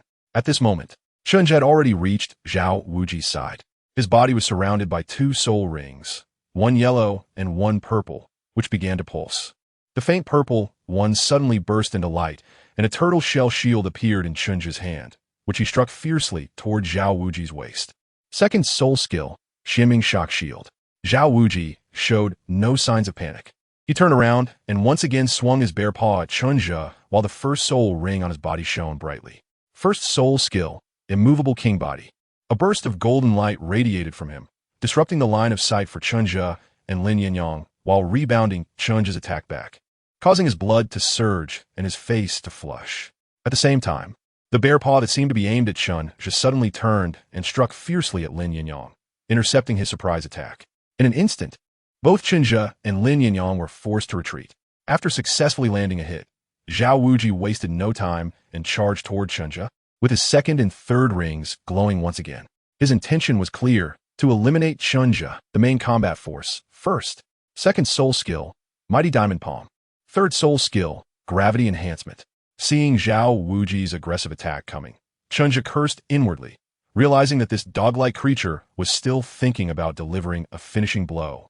He quickly stepped repeatedly, accelerating the operation of a 9 true classic, and combined it with the energy accumulation water ring surrounding him to digest and absorb the rebound force that had just been reflected back. This power circulated with the flow of the water ring and once again converged in the turtle shell shield in Chen Zhe's hand. Chen Zhe chuckled, standing firm and still, facing Xuanwu's mocking gaze. He swung his shield again, meeting Xuanwu's broad bear paw. Come on, let's clash head on. Let's see if you can rebound this time. The power of Xuanming surged. Second soul skill, Xuanming shock shield. Bang! A violent impact echoed, sending shockwaves in all directions. Xuanwu's expression changed drastically as a strange vibration emanated from Chen Zhe's tortoise shell shield, directly penetrating his protective soul power, then shooting up through his arm and crashing into his body, causing chaos within. His internal blood flow became turbulent in an instant, and the surging blood made Xuanwu's face flush red, nearly spitting out a mouthful of old blood. He hurriedly mobilized his soul power to suppress it. Just then, Lin Yinyang, who had been forced back, returned to the battlefield, seizing the opportunity with his fire-scaled knife raised high. His 2 yellow soul rings lit up consecutively. Second soul skill, Red Kite Body Protection. Crimson feathers appeared around him, enhancing his attack power, defense, and fire enchantment, with flames swirling around the knife, increasing in might. First soul skill, Red Flame Slash. Xuanwu felt extremely awkward at this moment. Most of his soul power was being used to suppress the foreign force within him. Yet he had to defend against Lin Yinyang's overwhelming attack. Did he really have to use his 5th soul skill? This thought just crossed his mind before Xuanwu dismissed it. What a joke. He still had a save face. With so many people watching, if he really used a 5th soul skill against 2 kids with only 2 soul rings, how would he ever show his face again? The cooldown for a movable king wasn't over yet. Gritting his teeth, he steeled himself to once again activate the Great Strength Diamond Palm, preparing to clash with Lin Yinyang again. At that moment, a figure appeared behind him. It was Chen Zhe, who had just finished unloading and gathering strength. Chapter 21. Human Relationships and Social Etiquette. In fact, Chen Zhe was not feeling well either. After all, Xuanwu was a soul sage, even though he was holding back his power to fight them with only his first 3 soul rings. The quality of his soul power at the soul sage level was still substantial. The soul skills he unleashed were much stronger than those of typical mid to low-level soul masters. Chen Zhe took a hit from the rebound damage of the immovable king and collided head-on with Xuanwu. At this moment, even with the energy water ring cushioning the impact, he still felt a tingling, numb soreness in his left hand that was holding the shield. In a short time, it was practically useless, but it wasn't a big deal. If his left hand was incapacitated, he still had his right hand. Take advantage of the situation. As Xuanwu raised his bare paw to meet Lin Yinyang, he quickly moved behind him, his right hand clawing out fiercely towards Xuanwu's back. Crushing claw. With a loud thud, Lin Yinyang was once again forced back by Xuanwu. But the cost for Xuanwu was a deep knife scar on the bare paw of his great power diamond bear martial soul, and even his palm had a slight blood mark. At the same time, Chen Zhe's attack easily broke through Xuanwu's protective soul power, clawing into flesh, leaving 5 bloody marks on his broad bare back. If Xuanwu hadn't sensed the danger and dodged to the side, taking that hit would have resulted in serious injury. Turning around, Xuanwu slapped Chen Zhe away, feeling the searing pain in his back. He became furious. How many years had it been since Xuanwu had been injured? This time, he actually suffered such a big loss at the hands of 2 juniors. Glancing at the many teachers and students who were dumbfounded, his anger intensified. Damn it. He felt utterly humiliated today. Seeing Chen Zhe and Lin Yinyang, those 2 bastards, still thinking about charging in for a follow-up attack, Xuanwu couldn't hold back any longer. With a loud roar, he mobilized all his soul power, completely letting go of his own defense, and a soul sage's aura erupted, sweeping in all directions. Chen Zhe and Lin Yinyang, who had just charged forward, were lifted by the wave of this aura, crashing back to the ground. Fortunately, Zhao Wuji didn't release a soul skill. He merely used his powerful soul power to push the two away. Zhao Wuji himself let out a muffled groan, feeling a sweet taste in his throat, and he swallowed a mouthful of blood. His earlier burst of power was indeed impressive, but it had also released the internal suppression of that shockwave. After another round of chaotic movement, it caused him some internal injury. However, the good news was that the power had finally been exhausted. Zhao Wuji grinned wickedly, lifted his foot, and walked towards the two who had just gotten up from the ground. The pressure was immense. He had decided that if he didn't make these two little brats lie in bed for a week, he wouldn't be called the immovable king. Well, that's enough. The time for an incense stick had run out. Just then, Flender, who had been watching the show for a long time, spoke up. He looked at Zhao Wuji's expression, the smile in his eyes fleeting, and said seriously, "This assessment is officially over. Congratulations to Chen Zhe and Lin Yinyang for passing." Zhao Wuji's face stiffened as he silently turned to look, only to see the incense stick he had just inserted had burned out. The others also came back to their senses and rushed forward. Oscar and Ma Hongjun, those two little rascals, shouted and surrounded Chen Zhe and Lin Yinyang. Their eyes filled with stars. Their admiration was evident. The two glanced at Zhao Wuji's direction, then withdrew their gaze, exchanging a knowing smile as if they had found their life goals at that moment. Teacher Xiao Xian quickly summoned his martial soul, used his soul skill, and distributed recovery candies to Chen Zhe and Lin Yinyang to heal their injuries. Then he looked at Zhao Wuji, who had a numb expression and nowhere to vent his frustration, and, suppressing his laughter, asked, "Old Zhao, do you want some too?" No one could laugh. If they did, they'd definitely get beaten up. Zhao Wuji was a petty guy, and he might not hold back from retaliating against the kids. The others had similar expressions, wanted to laugh but not daring to. At the same time, they silently thanked their luck that old Zhao was taking the heat. Otherwise, if they had to assess these two little monsters, the thought was too terrifying. Zhao Wuji, looking constipated, stretched out his hand with a sour expression. "Give it to me." He actually hadn't sustained much injury. Both Lin Yinyang's slash and Chen Zhe's claw from behind only caused him some superficial wounds. With his physique, after 10 to 15 days, there wouldn't even be a scar left. The only thing that bothered him was the strange shockwave that caused some internal injury to his organs, but that was nothing serious. What truly infuriated him was that, as a soul sage, he had suffered such a big loss at the hands of two kids, and everyone from Shrek was watching. Glancing at Chen Zhe and Lin Yinyang, who were surrounded by those two little rascals, Zhao Wuji took the recovery candy that Xiao Xian handed over. His face was dark and unpredictable as he stood there, contemplating whether to just walk away. But he was also worried that it would be even more humiliating. Before he could figure it out, he saw Chen Zhe approaching and immediately put on a stern face and coldly asked, "Kid, you won. Are you very happy?" Chen Zhe did not respond. He cupped his hands toward Zhao Wuqi and said, "Thank you, Teacher Zhao, for showing mercy just now. If it weren't for Teacher Zhao suppressing his strength and only using the first 3 soul skills against us, we would have likely been seriously injured in an instant. Not to mention being able to last a whole incense stick's worth of time under your command. This time we were able to pass the assessment entirely thanks to Teacher Zhao's mercy." Chen Zhe had a serious expression on his face. He understood Zhao Wuji very well. Reckless and unrestrained, he was arrogant and vengeful. However, he truly cared for his own people at Shrek, cherishing talent and shielding them from criticism. He was like a typical docile donkey, and having just caused Zhao Wuji to suffer a significant loss, Chen Zhe knew he must be feeling quite frustrated. He needed to quickly come over and flatter him, indicating that he was on his side and that Zhao shouldn't hold a grudge. After saying that, he gestured to Lin Yinyang, who promptly followed suit. He cupped his hands towards Zhao Wuji and said, "Thank you, Teacher Zhao, for your mercy." The corner of Zhao Wuji's mouth twitched, and his mood relaxed slightly. He opened his mouth to say something but couldn't find the words, his face turning red.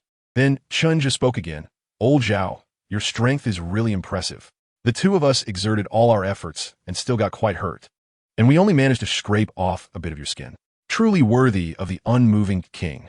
As he spoke, he stepped forward and patted Zhao Wuji's solid arm. Smiling, "You should be free today, right? I made a reservation at the Seoul Hotel in Soto City before coming here. How about joining us for a celebration? We've prepared several jars of fine wine just for you." Xuanwu couldn't hold back any longer and laughed, scolding, "You little brat. You think you've got me all figured out, huh?" Everyone burst into laughter. With good wine, they definitely had to go. Everyone was going, but you, young man, are still underage, so you can't drink. I'll keep an eye on you. He added a final reminder. Chapter 22. Soto City Grand Seoul Arena, a week later at night. At the Soto City Grand Seoul Arena, under Flanders' lead, the Shrek team arrived here. Standing in front of the stone tablet, known as the Death List at the Grand Seoul Arena, Flanders turned to look at Chen Zhe and Lin Yinyang, especially focusing on Chen Zhe, who he stared at for a long time. Then he finally spoke. "Are you sure you want to start fighting souls now?" Since Chen Zhe and Lin Yinyang entered Shrek, Flanders had awkwardly realized that he had very little to teach them. When it came to soul knowledge, they already understood most of what he knew, and he couldn't teach them the advanced concepts. As for training and cultivation, Chen Zhe, possessing the 9 True Classic, had a wealth of knowledge that surpassed his. In the end, he awkwardly found that the only things he could teach them were experiences from his adventures and some rare knowledge about soul beasts. But given their young age, he wondered if learning these things would be genuinely useful. Flanders had doubts about that. This made him feel very awkward, yet he was helpless. It perfectly validated the idea that when students are too outstanding, it makes the teacher seem particularly incompetent. After sharing several days of stories about the continent's secrets, Chen Zhe took the initiative to propose that Flanders take them to the Soto City Grand Seoul Arena for soul fighting training. Of course, I had wanted to come here for training long ago, but I had been in a period of rapid strength growth and had temporarily suppressed that thought. Now that we were all at the 29th level of soul power, it was already difficult to level up quickly just by meditating in the academy. And at this time, I believed that some external forces might help promote our growth. Chen Zhe spoke slowly. Lin Yinyang nodded. Since entering level 29, the speed of improvement has indeed become much more difficult. And besides, we still have you, Dean, looking after us, right? Flander twitched the corner of his mouth. Do you have some misunderstanding about the word difficult? Sighing, Flanders said, somewhat melancholic. Well, as long as you know the gravity of the situation. Saying this, he patted the huge stone tablet behind him. I think you already know what this thing is. Look at all these densely packed names on it. You too must take this as a warning. Do you understand? By the end, his tone suddenly became stern. Yes, we understand. Chen Zhe and the other person answered loudly. Only then did Flander nod, raising his hand with a gesture, and 2 masks appeared in his hand, which he handed to the 2 of them. Put these on. To avoid unnecessary trouble, you both need to disguise yourselves a bit. One must always be cautious. We can't watch over you all the time. When you go to register later, you also need to choose another alias. Chen Zhe took the mask and looked at it. The silver mask was adorned with golden patterns. Luxurious yet not vulgar, and quite attractive. Chen Zhe nodded, very satisfied. He immediately put on the mask, then took the cloak handed to him by Flander and put it on, wearing gloves to wrap himself up tightly. Now at a height of 1.50 meters, with this set of gear going into the Soul Arena, others would definitely see him as a short person rather than child. Although this would somewhat affect his combat power, Chen Zhe didn't T-mind much. With his current level 29, he was confident he could sweep any soul master of the same rank. He exchanged a glance with Lin Yinyang, who was also fully equipped, nodded at Flander, and walked towards the reception desk of the hall. After spending some time registering for the 2 consecutive matches, they arrived inside the Grand Soul Arena, where Flander and the others were already waiting. As soon as they stepped into the Grand Soul Arena, the lively atmosphere hit them. Various shouts erupted from the audience, filling the specially designed Grand Soul Arena. Lin Yinyang's eyes lit up, clearly infected by the atmosphere. Xuanwu looked at him and smiled. How is it, kid? Do you feel that surge of blood boiling? Lin Yinyang nodded, watching the figures below in the arena, fiercely battling it out, and said, This is my first time feeling this, so this is what the Soul Arena is like. Previously, he had only practiced with Chen Zhe, and it was his first time seeing soul masters in such fierce combat, targeting vital points like this in the Grand Soul Arena. Xuanwu laughed heartily and patted his shoulder. I think you'll like it here. Lin Yinyang nodded. He indeed enjoyed combat, but Flander reminded them at that moment. During battles, stay focused and don't let the audience's distractions affect your judgment. Sharpness and calmness are the keys to victory. Chen Zhe felt somewhat relieved. Although both children were geniuses among geniuses, they were able to listen to others, which he considered quite rare, allowing him to feel a bit more at ease. However, he still reminded them once more, you are both newcomers, and winning or losing in your first soul fight is not the most important thing. Do not be too hard on yourselves. Accumulating experience and discovering your own shortcomings should be your primary goals. Just then, The battle in the soul fighting arena had ended, and after clearing up a bit, the host appeared on stage again. The host was a middle-aged man dressed in a tailcoat, holding a microphone in one hand and a cue card in the other. After clearing his throat, he spoke loudly. Next, we will have the 7th one-on-one soul fight in our 12 soul fighting arenas. The participants are the Beast Martial Soul User, the Great Soul Master Tong Rue with the Mang Mountain Porcupine, and the Great Soul Master Zhan Yin Daokai with the Weapon Martial Soul Fire Scale Blade.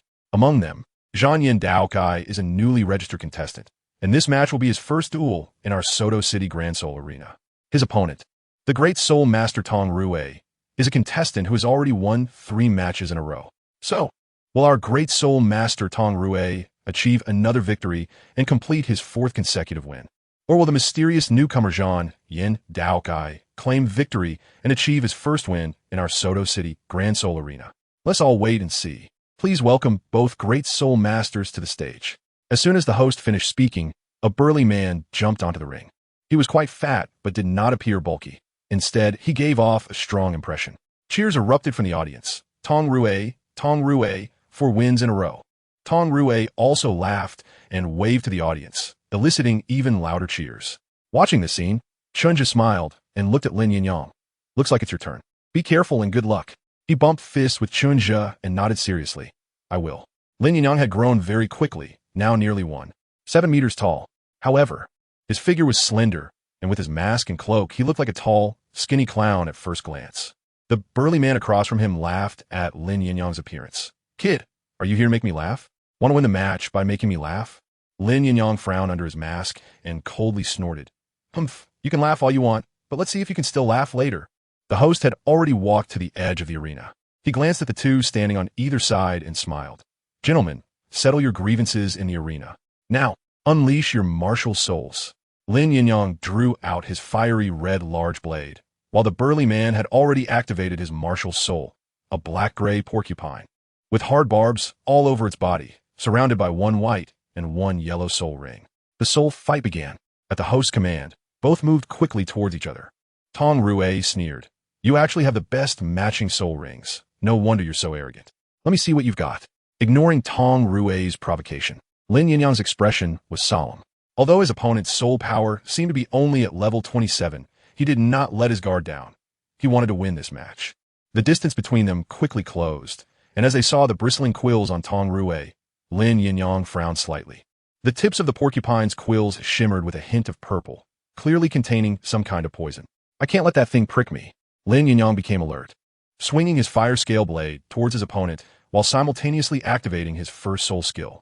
First soul skill, Scarlet Flame / a fierce flame ignited from the blade.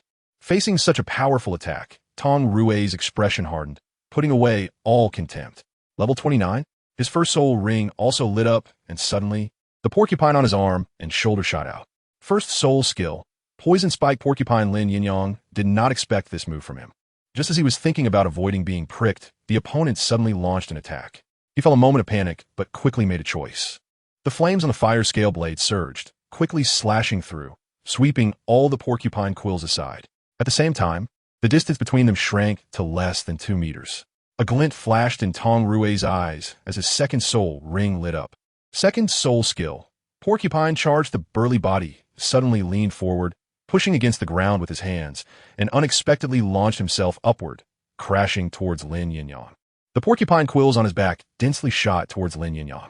Lin Yinyang was shocked and quickly activated his second soul skill, a phantom red feather appearing around him, while his blade also came down to block the attack.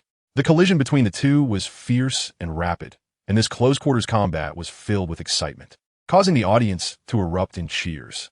Meanwhile, in the preparation area outside the arena, Chen Zhe and the others slightly shook their heads as they watched Lin Yinyang's flustered appearance. Chen Zhe sighed. Yinyang is feeling timid. Lin Yinyang's soul power is 2 levels higher than his opponent's, and his martial soul quality is better, with the soul rings being the best combination. And what about the opponent? Flender also shook his head. His thoughts have already been seen through by that hedgehog soul master. The initial sacrifice charge was done because he was sure that Lin Yinyang wouldn't dare to directly exchange injuries with him. Otherwise, with Lin Yinyang's 2 levels higher soul power, he could definitely unleash a more violent attack. In that case, he would definitely be injured much more than Lin Yinyang. Zhao Wujia was somewhat frustrated. Why does this kid look so timid? A fire attribute Soul Master's battle shows no bloodiness at all. If he had gone head-to-head with the opponent from a first strike, exchanging injuries, he wouldn't have ended up in such a situation. There's no rhythm to the battle, and he can't exert his own advantages at all, only barely relying on his cultivation to hold on. He wasn't like this when he was cutting me a few days ago. Chen Zhe was at a loss for words. Indeed, it seemed that during the assessment a few days ago, Lin Yinyang was confident that Zhao Wuji wouldn't really harm them, which was why he dared to fight without any reservations. And now, he was indeed lacking a bit of courage, which wouldn't do. Flander, however, was not as angry as Zhao Wuji and even looked somewhat relieved. He glanced at Chen Zhe beside him and said with a smile, "It's not too late to realize this now. See, we now have a direction for our teaching. Right now, I'm starting to feel grateful that I brought you here for training earlier. The first step to solving a problem is to first recognize the problem." Chen just silently nodded, not saying a word. He felt a sense of responsibility for Lin Yinyang's unsatisfactory performance. After all, Lin Yinyang had been growing according to his training plan for the past few years. It seemed that while his strength had increased, his mentality and willpower were far from adequate. If Lin Yinyang was like this, what about himself? Watching Lin Yinyang, who was covered in wounds yet still stubbornly defending with his weapon, Chen Zhe questioned himself. Before he could wait for Lin Yinyang's battle to end, his own fighting spirit began. Following the host's instructions, Chen Zhe arrived at his battle arena. Opposite him was a slender young man who, according to the host, had a martial spirit of the Shadow Leopard and had already won 2 consecutive matches. Given the name Shadow Leopard, it was highly likely that he was an agility-based attacker. Chen Zhe thought to himself. The competition hadn't even started yet, but the young man across from him had already spoken. He smiled and pointed at Chen Zhe's outfit, then gestured towards Lin Yinyang, who was encouraging the fight not far away. He said with a sneer, "Kid, are you with that guy over there?" Chen Zhe paused for a moment, his expression darkening. He was currently filled with worries and in a bad mood. This guy's provocation ignited a surge of unnamed anger within him. The young man across from him clearly noticed Chen Zhe's gaze, but showed no fear. Laughing even more joyfully, "You wouldn't be just a good-for-nothing with skills, but no real power, would you?" Haha. It was obvious that he was deliberately trying to infuriate Chen Zhe with his lowly trick. Chen Zhe snorted coldly, but he had no intention of suppressing his anger. He nodded towards the referee who was watching the show from the side and said, "I'm ready. Can we start?" The referee looked at him with some surprise, not expecting this not-so-tall, seemingly young cloaked figure to have such patience. But he didn't waste any more words and announced loudly, "The 13th Battle Arena, 1-on-1, Match 9, Xuanwu Tianzuan versus Bai Quan. Please summon your martial spirits, and let the battle begin." As soon as he finished speaking, Bai Quan charged towards Chen Zhe. It wasn't a straightforward rush. Instead, he constantly changed directions and speeds, giving off a feeling of being elusive and hard to grasp. He was indeed a sensitive attacker. Chen Zhe remained unmoved, his expression cold beneath the mask. He took the turtle shell from his back and held in his hand, with only a yellow soul ring pulsating around him. First soul skill, energy accumulation water ring. The familiar water ring appeared around him, and Chen Zhe stood still, accumulating power. His gaze fixed firmly on Bai Quan, not moving an inch. "Consider yourself unlucky for speaking carelessly when I'm in a bad mood." Just as Bai Quan's figure entered within 3 meters of Chen Zhe, a sudden explosion echoed, startling Bai Quan. Before he could react, he felt a tremendous force collide with him, sending him flying backward. He was thrown out of the arena and crashed into the wall at the edge, immediately losing consciousness. "Oomph." Chen Zhe snorted coldly, nodded at the stunned host, retracted his martial soul, and walked straight down from the arena. The surrounding stands fell silent for a few seconds, then erupted into an astonishing cheer. "Xuanwu Tianzuan! Xuanwu Tianzuan!" When Chen Zhe returned to the resting area, he was met with fearful and awed gazes, clearly. Many people here had also witnessed the scene just now. When Chen Zhe returned to Flander and the others, Lin Yinyang had also come back. He was hanging his head low like a frostbitten eggplant, and Flander was talking to him about something. Chen Zhe walked over, patted him on the shoulder, and said, "Do you feel useless? You can't even win against a soul master who's 2 levels lower than you?" Chapter 24. Reflection and training. Yes, Lin Yinyang ultimately lost. Even though he fought hard to hold on, he was at a disadvantage and had his thoughts seen through, suffering from too many porcupine quills. His things were indeed toxic. Although it was merely a paralyzing toxin, it made it increasingly difficult for Lin Yinyang to fight, and he ultimately lost the battle. Upon hearing this, Lin Yinyang lifted his head, his eyes red under the mask, bloodshot. Aja? He found it somewhat hard to believe. Chen Zhe's tone remained calm, but his eyes were filled with seriousness. Your performance this time was indeed unsatisfactory, but this is not solely your fault. I must also take a large part of the responsibility. Ignoring the training of willpower has left us helpless in times of crisis. However, our rapidly improving cultivation has blinded my eyes. I forgot that no matter how high one's cultivation is, without a strong will to support it, it is just a castle in the air, because in that state, we don't even know how to use the power we have worked so hard to cultivate. His gaze dimmed a bit. I should apologize to you for failing your trust all along. Lin Yinyang was greatly shaken, trembling. No. He embraced Chen Zhe, holding his shoulders, his eyes red, his voice choked, yet he refused to shed a tear. It's my own problem. It has nothing to do with you. The battle just now has completely awakened me. Zhe. I was too proud. Just as you said, our rapidly growing soul power blinded our eyes. I don't know when I started to become arrogant, looking down on all my peers except you, yet I didn't realize I was so weak. Until this soul battle. My first soul battle, all I thought about was winning, how to win easily.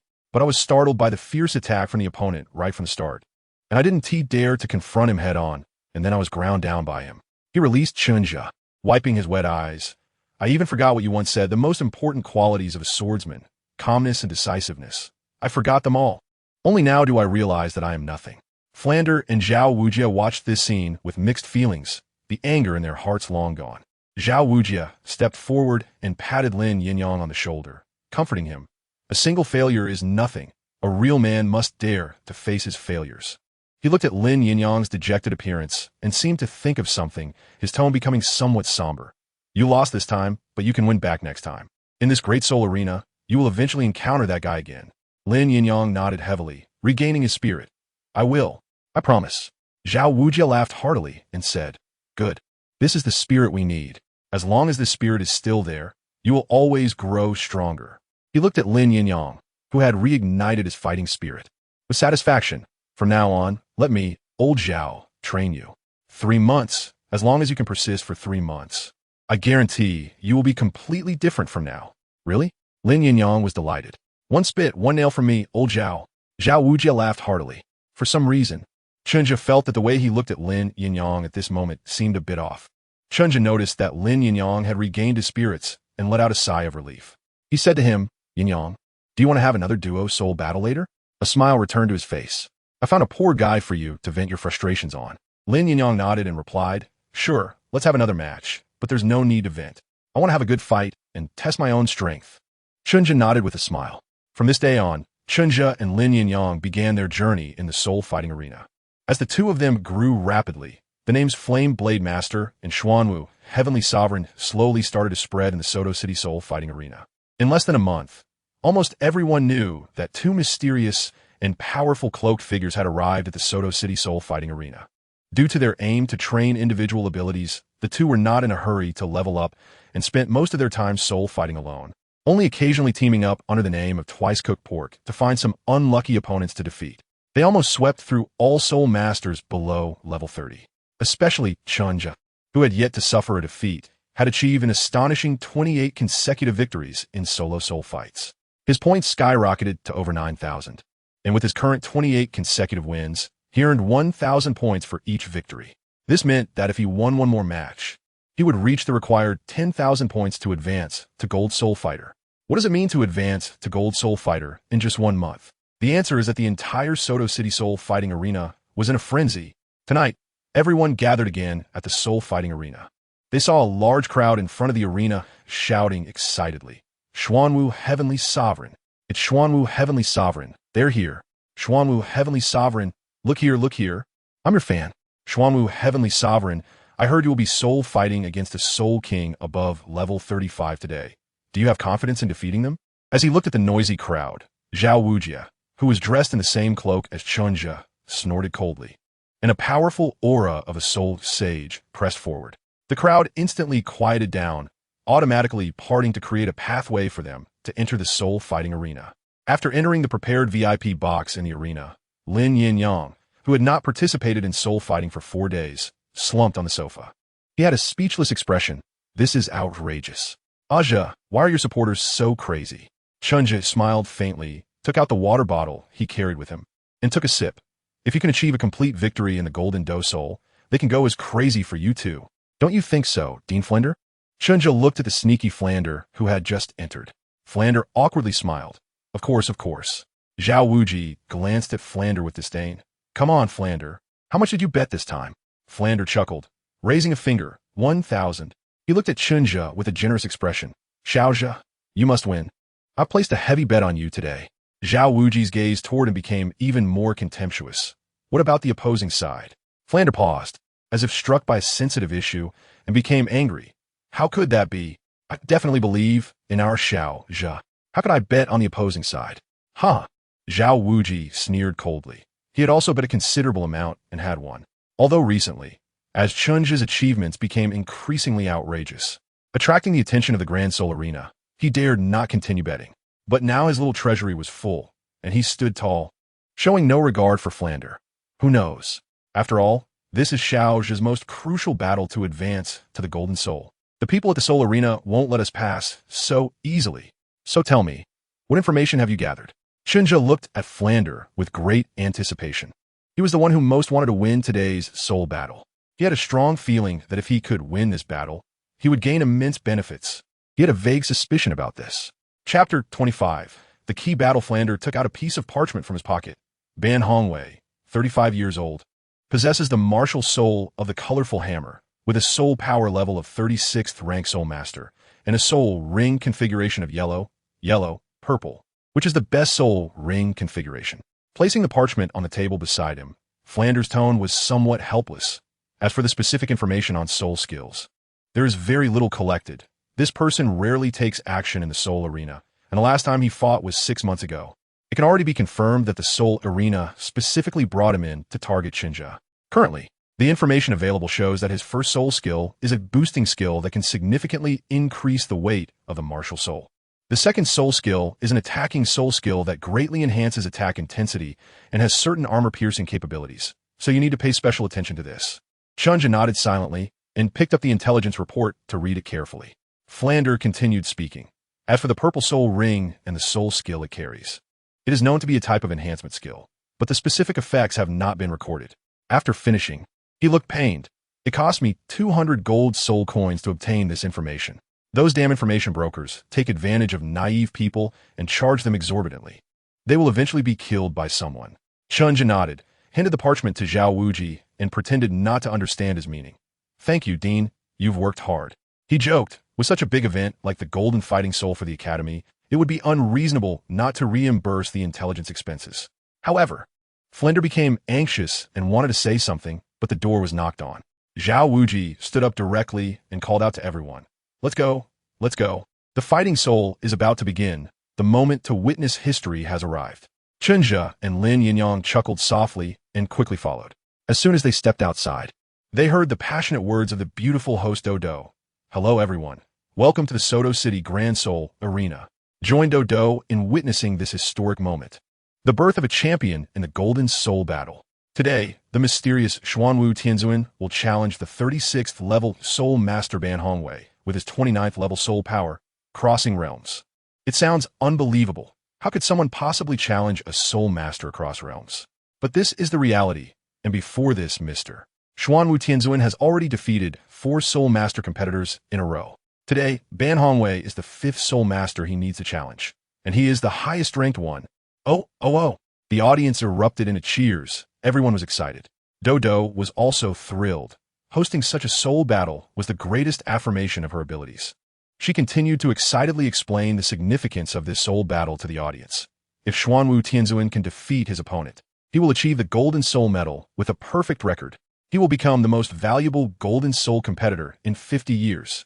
Conversely, if he loses to Ban Hongwei, then his undefeated streak since arriving in Soto City will come to an end. She shouted. Let's all witness this historic moment together. Xuanwu Tianzuan. Xuanwu Tianzuan. You must win. Xuanwu Tianzuan. You have to win. Xuanwu Tianzuan. Look over here.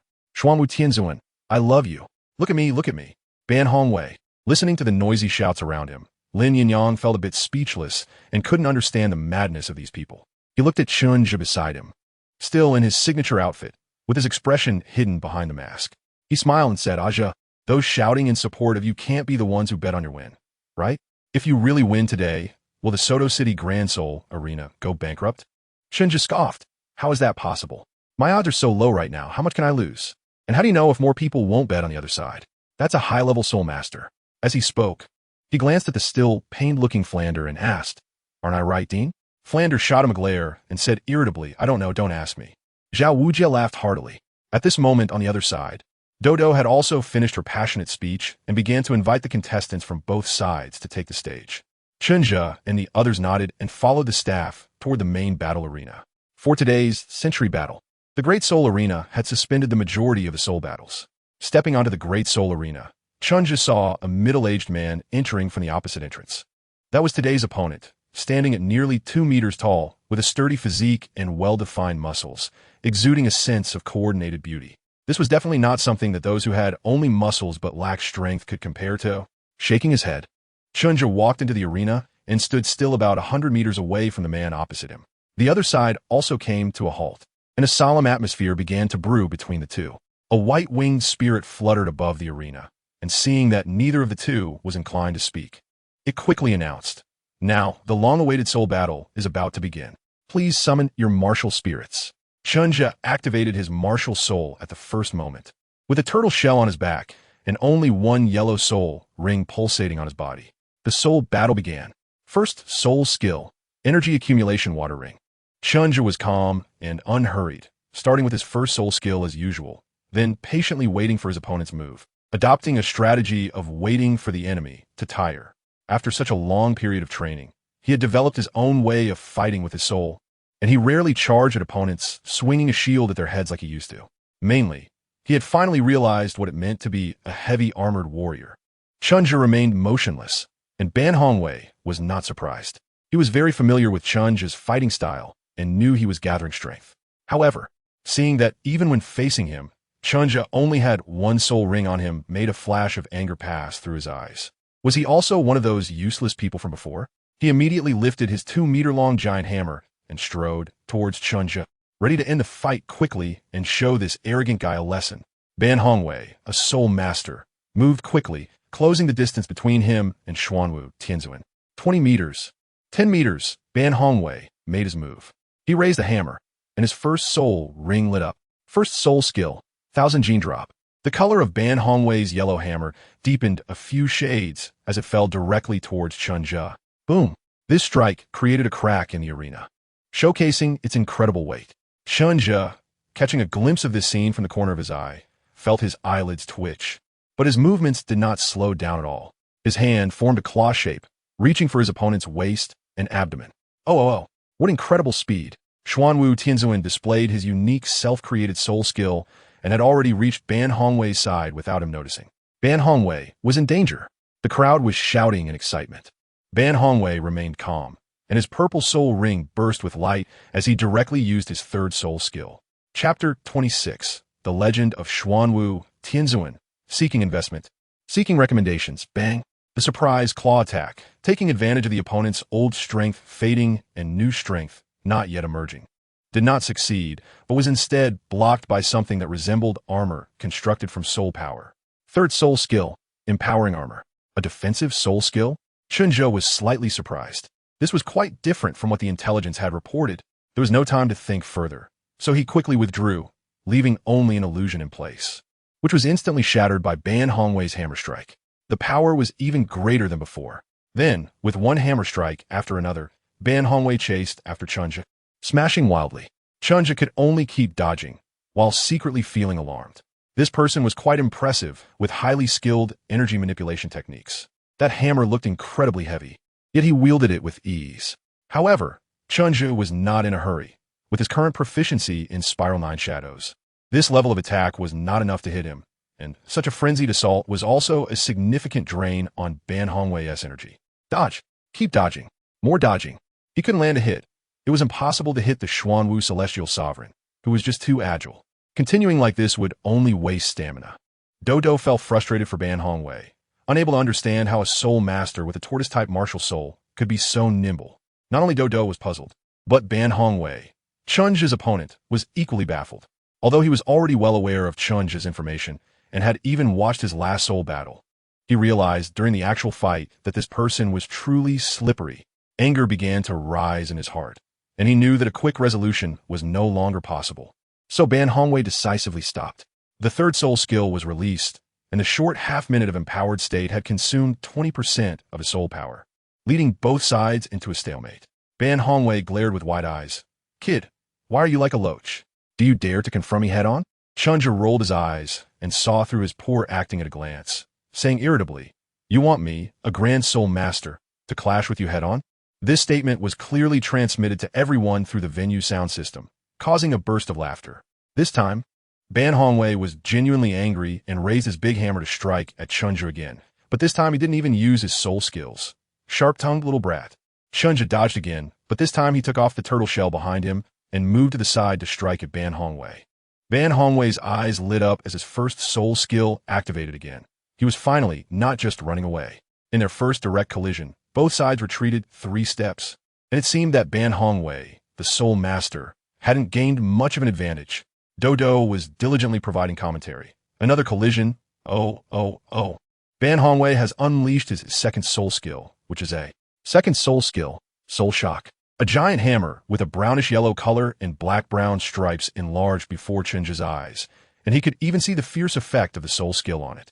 With a smirk, he thought to himself, "Good one." The only soul ring on him also burst into light again, launching a shield strike at Ban Hongwei, while the water ring on him, which had accumulated power for so long, also erupted.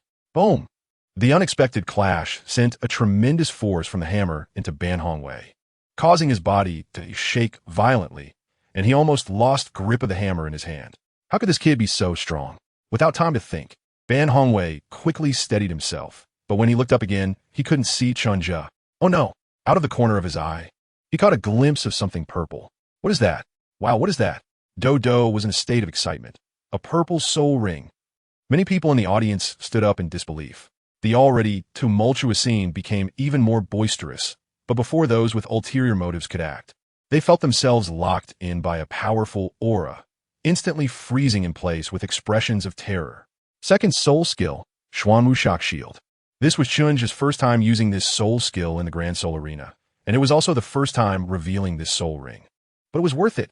Taking advantage of Ban Hongwei's instability, Chen Zhe, who was already prepared, used superior force dissipation techniques to complete the force release and advance to his side a step ahead. It was over. The violent and bizarre penetrating force directly broke through Ban Hongwei's instinctively activated third soul skill, making him dizzy and causing chaos in his internal energy and soul power for a brief moment. Before he could take any further action, Chen Zhe swung his shield and turned around to smash down again, the surrounding water ring moving in sync. Ban Hongwei's massive body was sent flying, his weapon falling to the ground, and he spat out a mouthful of blood before fainting. A one-hit kill. The entire arena erupted. A massive wave of cheers and shouts arose, and Douluo shouted loudly, "A purple second ring, what did I just see?" Xuanwu Tianzuan possesses a purple second ring. With this extraordinary soul ring, he defeated a powerful soul master in one hit, and he is still just a great soul master. Various exclamations and cheers echoed throughout the arena. As the main character, Chen Zhe was also filled with emotions, but he still tried to remain calm and looked at the host Douluo. Did I win? His tone was light, but his words clearly reached Douluo's ears, making her, still excitedly shouting something, freeze in her spot before quickly breaking into a smile again, glancing at Ban Hongwei, who was lying on the ground like a dead dog. Of course. Her voice suddenly rose. Ban Hongwei, the soul master, has lost combat capability. Now I announce, the winner of this soul battle is Xuanwu Tianzuan. Xuanwu Tianzuan. Xuanwu Tianzuan. As Douluo's words fell, the already noisy scene became even more uproarious.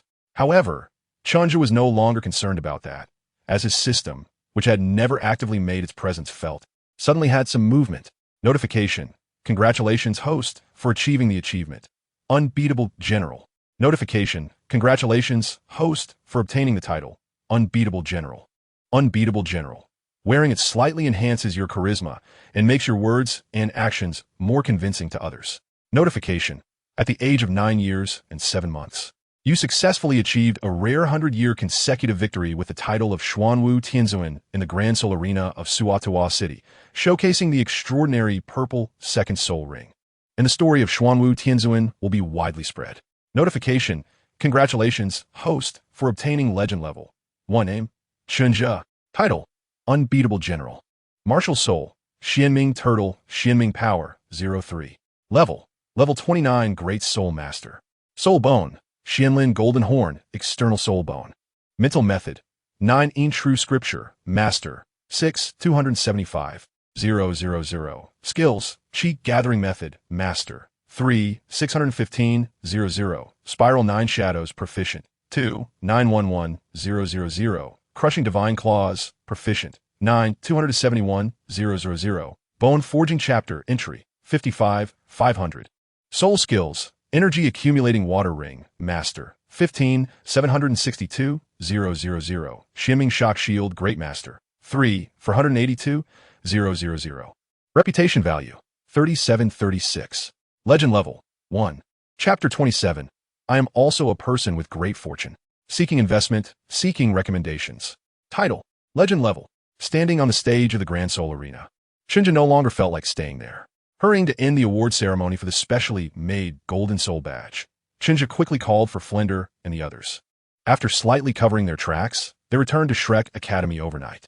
Unless something unexpected happened, he wouldn't be going back to the Grand Soul Arena for the next few years.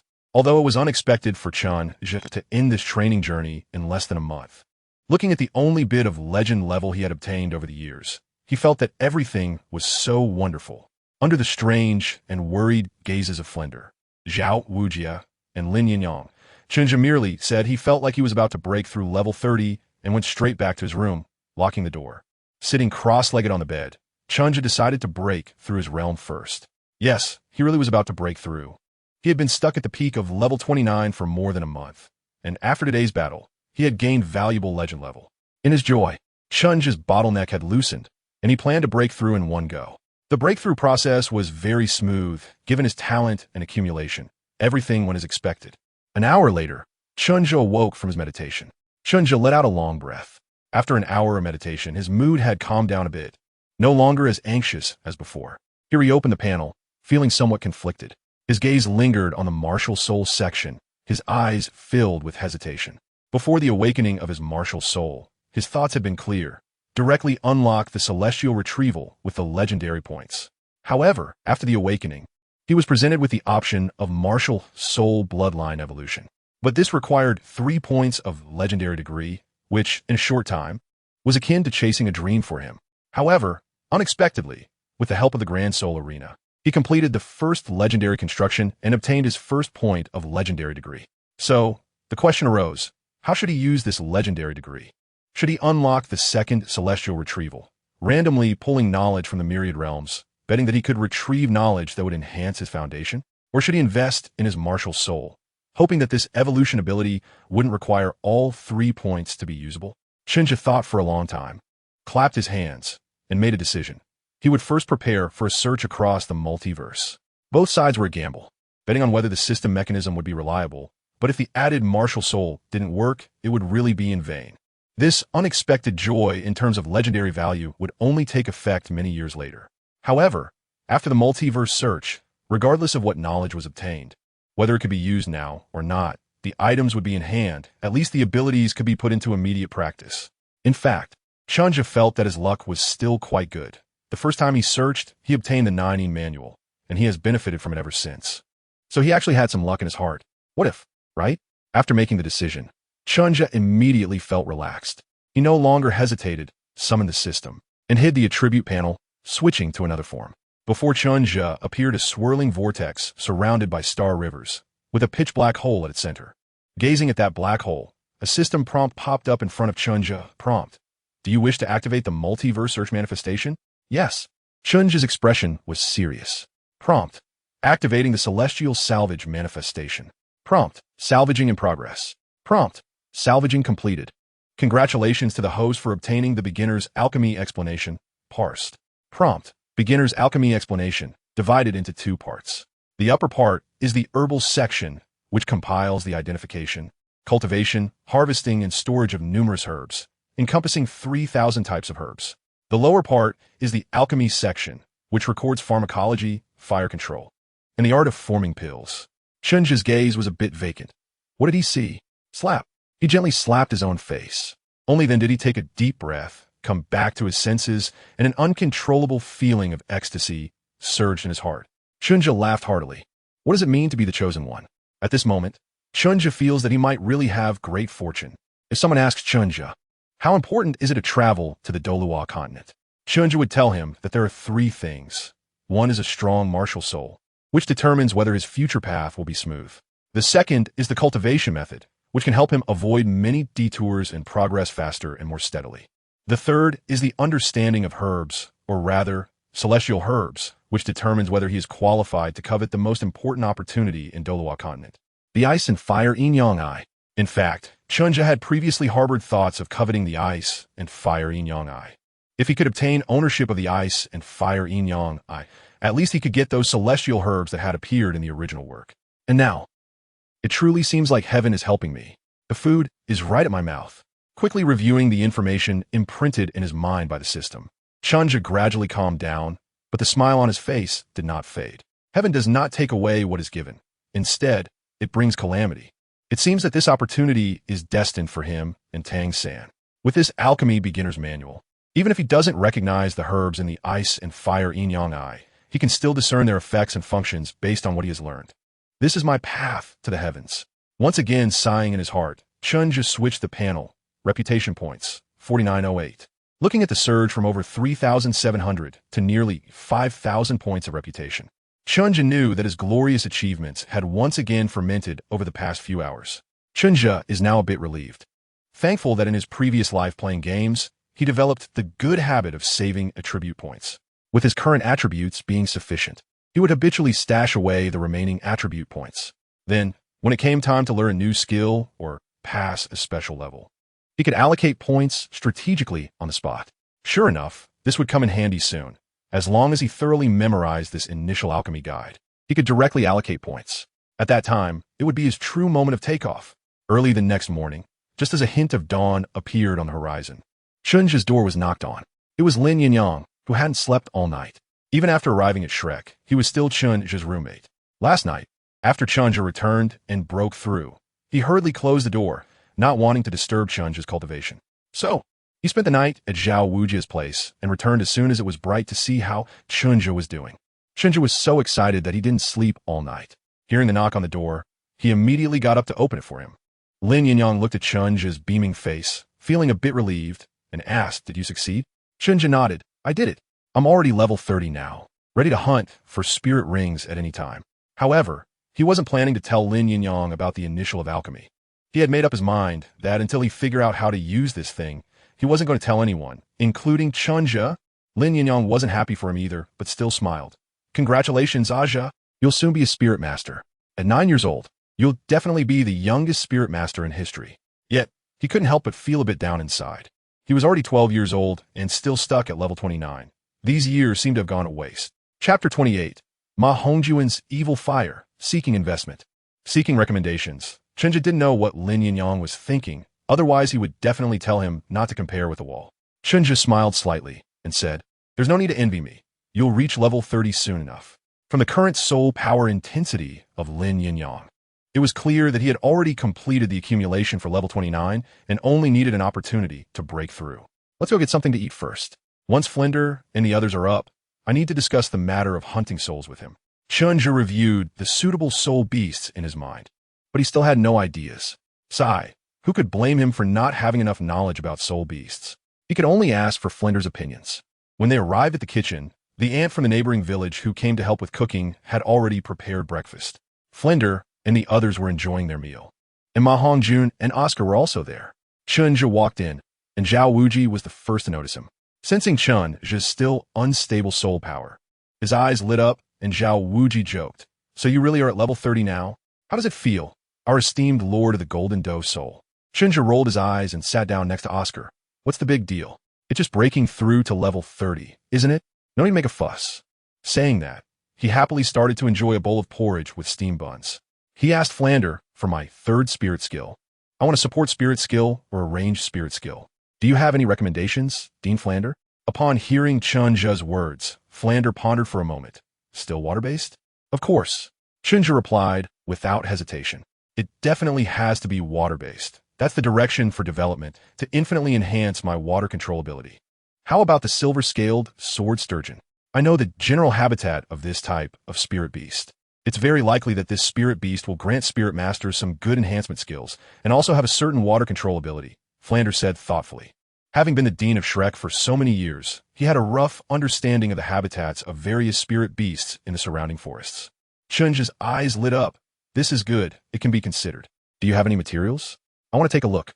Flander nodded, indicating that Chen Zhe could go to his room to get it after finishing breakfast. However, he then said, but I won't be going with you this time for the soul hunting. Let old Zhao accompany you. Chen Zhe was taken aback. Wondering what was going on, he looked inquiringly. Flander, feeling helpless, reached out and patted the head of the chubby boy Ma Hongjun, who had been eating with his head down. It's about Hongjun. After he returned last night, he found me and said that he suddenly felt an unbearable heat all over his body while cultivating, but couldn't find a reason. I spent last night checking his body, but couldn't identify any issues. I can only tentatively speculate that it's due to his martial spirit. I need to research this thoroughly in the coming days. Chen Zhe then noticed that Flander looked a bit haggard. At this time, Ma Hongjun also raised his head, and Chen Zhe saw that his face was flushed. His lips cracked, his eyes swollen, and he had an overall excited demeanor. Everyone gasped. Ma Hongjun looked at Chen Zhe, whom he regarded as a knowledgeable elder brother. Actually, this situation started after I obtained my first soul ring. Every time I finished training, I felt very hot and would sweat a lot. Previously, both my teacher and I thought it was just because I'm a fire-type soul master, and my martial soul is the powerful phoenix, so it was normal. After training, taking a cold shower would solve it, so I never took it seriously. His expression became grim. But last night, I successfully broke through to level 15, and then it felt like there was a fire burning inside me. My whole body was extremely hot, and I kept sweating. Even soaking in cold water didn't help. As he spoke, the chubby boy was sobbing. Zhigo, am I going to die? Flander immediately exploded in anger. Die my ass. I told you that I would definitely find a way to cure you. Watch your words, or I'll beat you up. Ma Hongjun was startled and immediately dared not cry anymore, but he was still sobbing, looking very aggrieved. Chen Zhe also had a serious expression as he recalled Ma Hongjun's strange illness from the original work. Due to the evil fire of the phoenix martial spirit, Ma Hongjun became a well-known seafood enthusiast at a young age, frequently visiting the seafood market and even causing trouble for many respectable young women. It wasn't until he consumed the chicken crown phoenix sunflower that his martial spirit evolved into the fire phoenix, completely suppressing the evil fire, and the strange illness was eradicated. He certainly wasn't capable of finding a chicken crown phoenix sunflower for Ma Hongjun. Moreover, Ma Hongjun was only a little over 7 years old. How could the side effects of his martial spirit start to manifest so early? The tool for his crime hadn't even matured yet. Looking at Ma Hongjun's current state, Chen Zhe didn't know if he could wait until the tool matured. Perhaps later, Flander would indeed find a way to help Ma Hongjun channel the evil energy. Chen Zhe does not know and is not prepared to think too much about these trivial matters. Chen Zhe put down the steam bun in his hand, stood up, walked to Ma Hongjun's side, and with a serious expression, reached out his hand. Give me your hand. Let me take a look. Chen Zhe was well-versed in the 9 manual. Although he couldn't be considered a medical genius, he could still discern some things about minor ailments. Ma Hongjun, unsure of what was happening, obediently extended his hand. Under the watchful eyes of everyone, Chen Zhe placed his hand on Ma Hongjun's pulse and asked, "How is your appetite right now? Are you still enjoying your food? Do you have any feelings of not wanting to eat?" He wanted to first determine if there was any anorexia, whether his body was rejecting the intake of energy, even though Chen Zhe himself felt that Ma Hongjun had just eaten quite well. Ma Hongjun obediently replied, "No, I can eat. I just had 3 bowls of porridge and 4 steam buns." Chen Zhe glanced at his complexion, combined with his current pulse and some details from the original text, and already had a plan in mind. Chen Zhe looked at Flander and asked, "Dean Flander, how much do you know about the evil fire phoenix of Hongjun, especially about that innate evil fire it possesses?" Upon hearing this, Flander realized that Chen Zhe was indeed knowledgeable and might have a way to deal with the current situation. Without hesitation, he shared everything he knew and speculated. "Currently, I only know that it is a very troublesome flame. It has an extremely high temperature, is difficult to extinguish, and can directly burn soul power. But it is hard to control. After quietly listening to Flinder's explanation, Chen Zhe asked, is there a characteristic that amplifies the opponent's emotions, or simply imposes a specific emotion directly onto the opponent? Flinder was taken aback and didn't quite understand what Chen Zhe meant. Emotions? I don't think so. I've personally tested it and haven't seen such a manifestation. There is. Before Flinder could finish his sentence, Ma Hongjun eagerly interjected. When I was in the village, I encountered a group of wild boars that were destroying crops. I tried to burn them with fire, but I didn't kill them. They all ran away. However, the wild boars that were burned by my fire became very excited and ran faster. Oscar chuckled. Fatty, why don't you say they were just in pain from your fire? Ma Hongjun glared at him and retorted, it's precisely because they were burned by my fire. I saw it very clearly. It was definitely not just pain, at least not entirely. Seeing the skeptical expressions on everyone's faces, he confidently stated, I guarantee it was not just because of pain. Chapter 29. Solution. Seeking recommendation votes. Seeking investment. Chen Zhe nodded at Ma Hongjun, indicating that he believed him. I think I have a general idea of what is going on. He looked around at the people present, meeting their hopeful, anxious, and puzzled gazes, and said to Ma Hongjun, the human body is the most profound and intricate. No one can fully explain the mysteries within it. His tone was melodious, yet our predecessors did not give up on studying the mysteries of the human body. On the contrary, the principles and theories regarding human physiology, pathology, and disease treatment have always been one of the greatest subjects of study. They researched, summarized, and passed down this knowledge. Chen Zhe stared into Ma Hongjun's eyes, revealing a hint of reverence. Chen Zhe nodded in satisfaction. The ancestors believe that the human body is governed by the dual forces of yin and yang. When yin and yang are in order within the body, no diseases arise. When they're in disorder, various evils will surely afflict the person, and it may even pose a danger to life. Your current situation is clearly caused by the disorder of yin and yang. Seeing the little fatty's gradually pale expression, Chen Zhe decided not to tease him any longer. There's no need to panic. Your situation is not serious and is far from life-threatening. Upon hearing this, Ma Hongjun finally felt relieved, as he had almost been scared to death moments ago. However, Flinder furrowed his brows and asked, is there a way to resolve this? Chen Zhe nodded. Of course there is. Regulating the balance of yin and yang in the human body has always been one of the most important topics. But before Flinder could show any signs of joy, Chen Zhe poured cold water on him. However, don't be too happy too soon. I do have a way to help the fatty balance the yin and yang inside him, but this is only a temporary solution. His problem mainly lies with his martial soul, specifically with that kind of evil fire. The martial soul and the soul master are one entity. Everyone knows this, but often, the martial soul and the soul master are two independent existences. They influence each other, yet are also independent. The fatty's current condition is due to the influence of his martial soul. He is too weak and cannot fully control his martial soul. Chen Zhe said seriously, if I'm not mistaken, the strange power carried by that evil fire is the power of desire. He stared into Flinder's eyes and said word by word, this power is very strong, but it does not distinguish between friend and foe. It can become a knife aimed at the enemy, but before that, it will still cut its own sword. And the current situation is that this power that belongs to him has harmed him under the fat man's inability to control it, causing chaos in his body as yin and yang. Whether it is lucky or unfortunate, the fat man is still too young and has not matured. Otherwise, when he falls ill, he would turn into a humanoid monster controlled by desire and ultimately die in the act of venting. Everyone present was stunned. In Douluo Continent, people mature early, so even Oscar and Ma Hongjun understood what Chen Zhe meant. Oscar had a vacant look in his eyes and murmured, this kind of death is too. Xuanwu's face darkened, and he directly slapped the back of Oscar's head.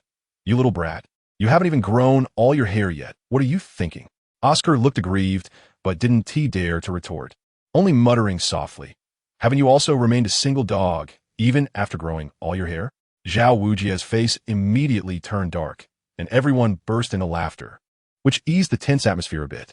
Flinder didn't laugh, but the gloom in his eyes dissipated somewhat, and he asked, then, Chen, do you have a way to solve this problem? Ma Hongjun was his direct disciple, and over the past year, he had treated him like a son. Chen Zhe had already prepared a draft in his mind and raised 2 fingers, 2 methods. Flinder's eyes lit up, and Ma Hongjun also showed a look of joy on his face, but he remained silent, waiting for what came next. Chen Zhe was not verbose and explained in detail. First, strengthen the fat guy himself. Improve his strength and enhance his control over soul power, thereby achieving the effect of influencing the martial soul. However, there's a problem with this method. The stronger the soul master, the stronger the martial soul, and consequently, the more intense that evil fire becomes. It's uncertain when it might erupt, and if Ma Hongjun still cannot control this evil fire by then, he will be doomed. After finishing, he didn't look at the expressions of the two and continued to count off on his fingers. Second, strengthen the martial soul itself. Chen Zhe smiled slightly. The fat man's martial soul is a mutated martial soul, and it is a retrogressive mutation, evolving towards the king of birds, the phoenix, following the power of his bloodline. However, due to incomplete evolution and inherent defects, it gave birth to that powerful yet strange evil fire. Therefore, the second method is to help the fat man's martial soul complete this evolutionary path, which can eliminate or even control this evil fire. Flender looked shocked, clearly not expecting Chen Zhe to propose such a method, and at the same time, he couldn't help but think of another person. Ma Hongjun, with a face full of surprise, eagerly asked, "Can martial souls still evolve? Can my martial soul become a true divine bird, the phoenix?" Chen Zhe nodded, affirming his question. Flander took a deep breath and said, "What should we do? Since you have proposed this hypothesis, you must have a solution, right?" Chen Zhe explained, "It's very simple. The reason for incomplete ancestral return is ultimately due to insufficient bloodline concentration. Since that's the case, can't we just help him supplement his bloodline power?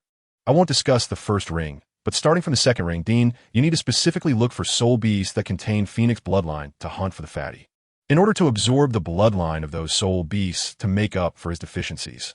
Let this bloodline power gather within the fatty's body, under the same root and source. His martial soul will automatically draw bloodline power to replenish itself until quantitative changes lead to qualitative changes." Flander's expression stiffened. "Will it really be effective? Where can we find soul beasts with phoenix blood?"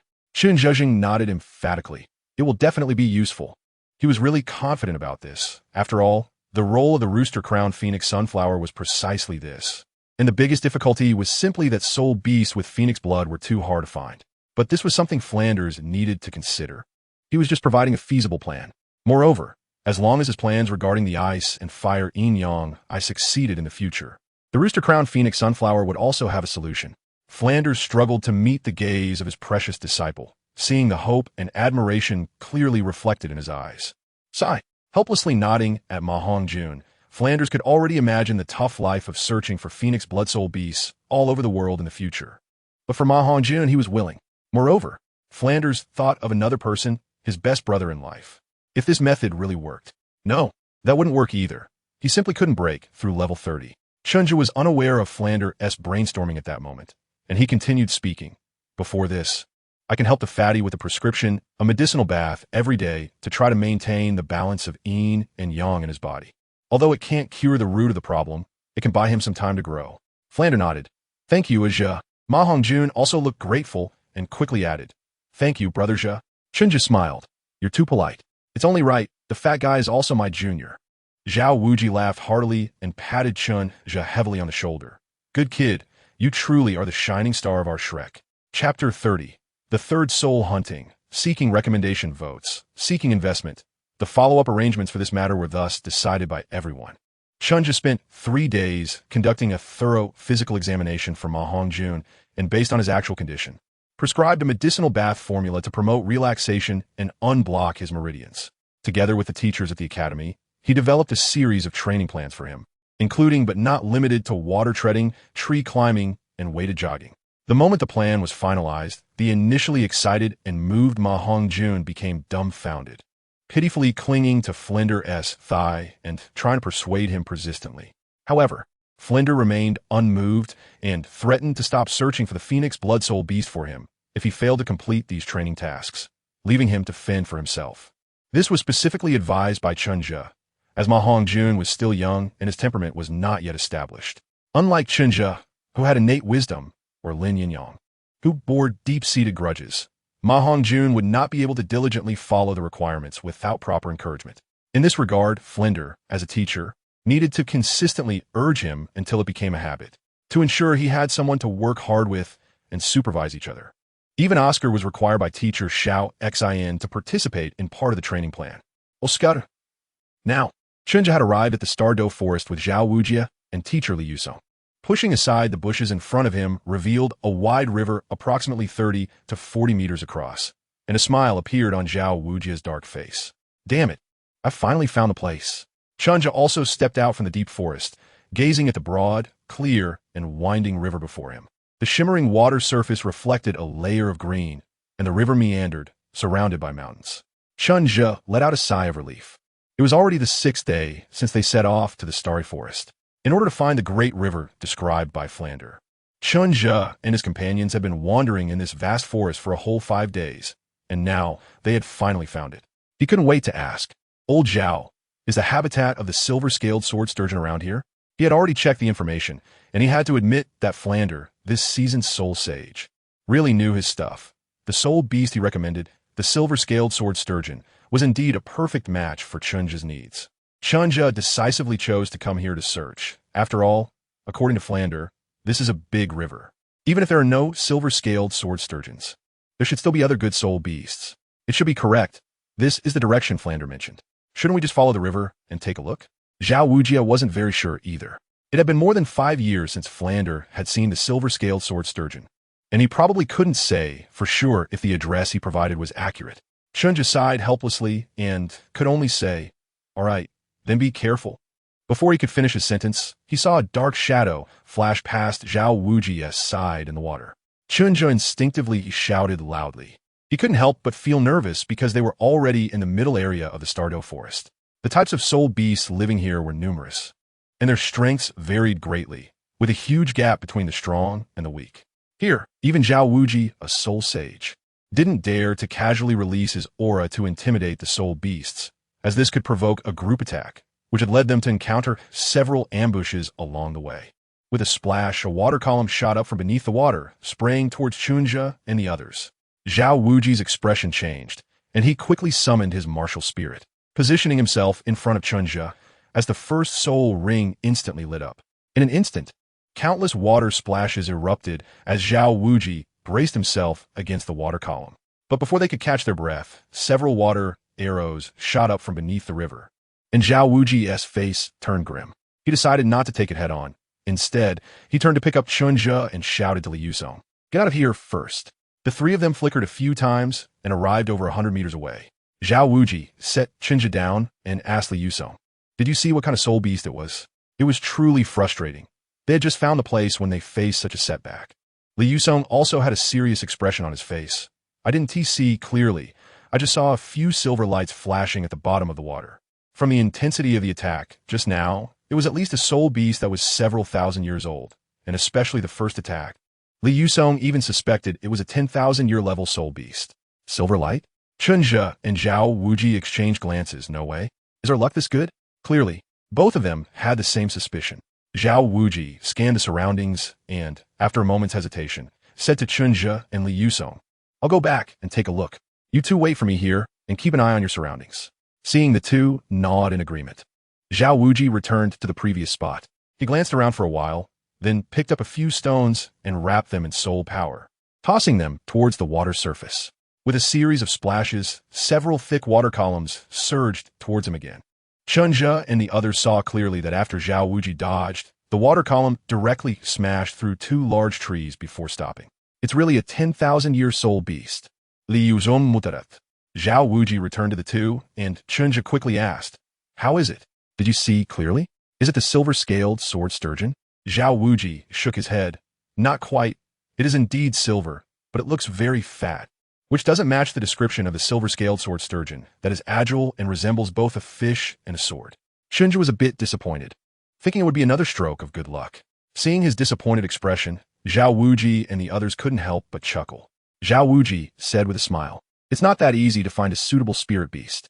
I think that spirit beast water control ability just now was pretty good. How about we go hunt one for you first?" Chen Zhe's eyes lit up.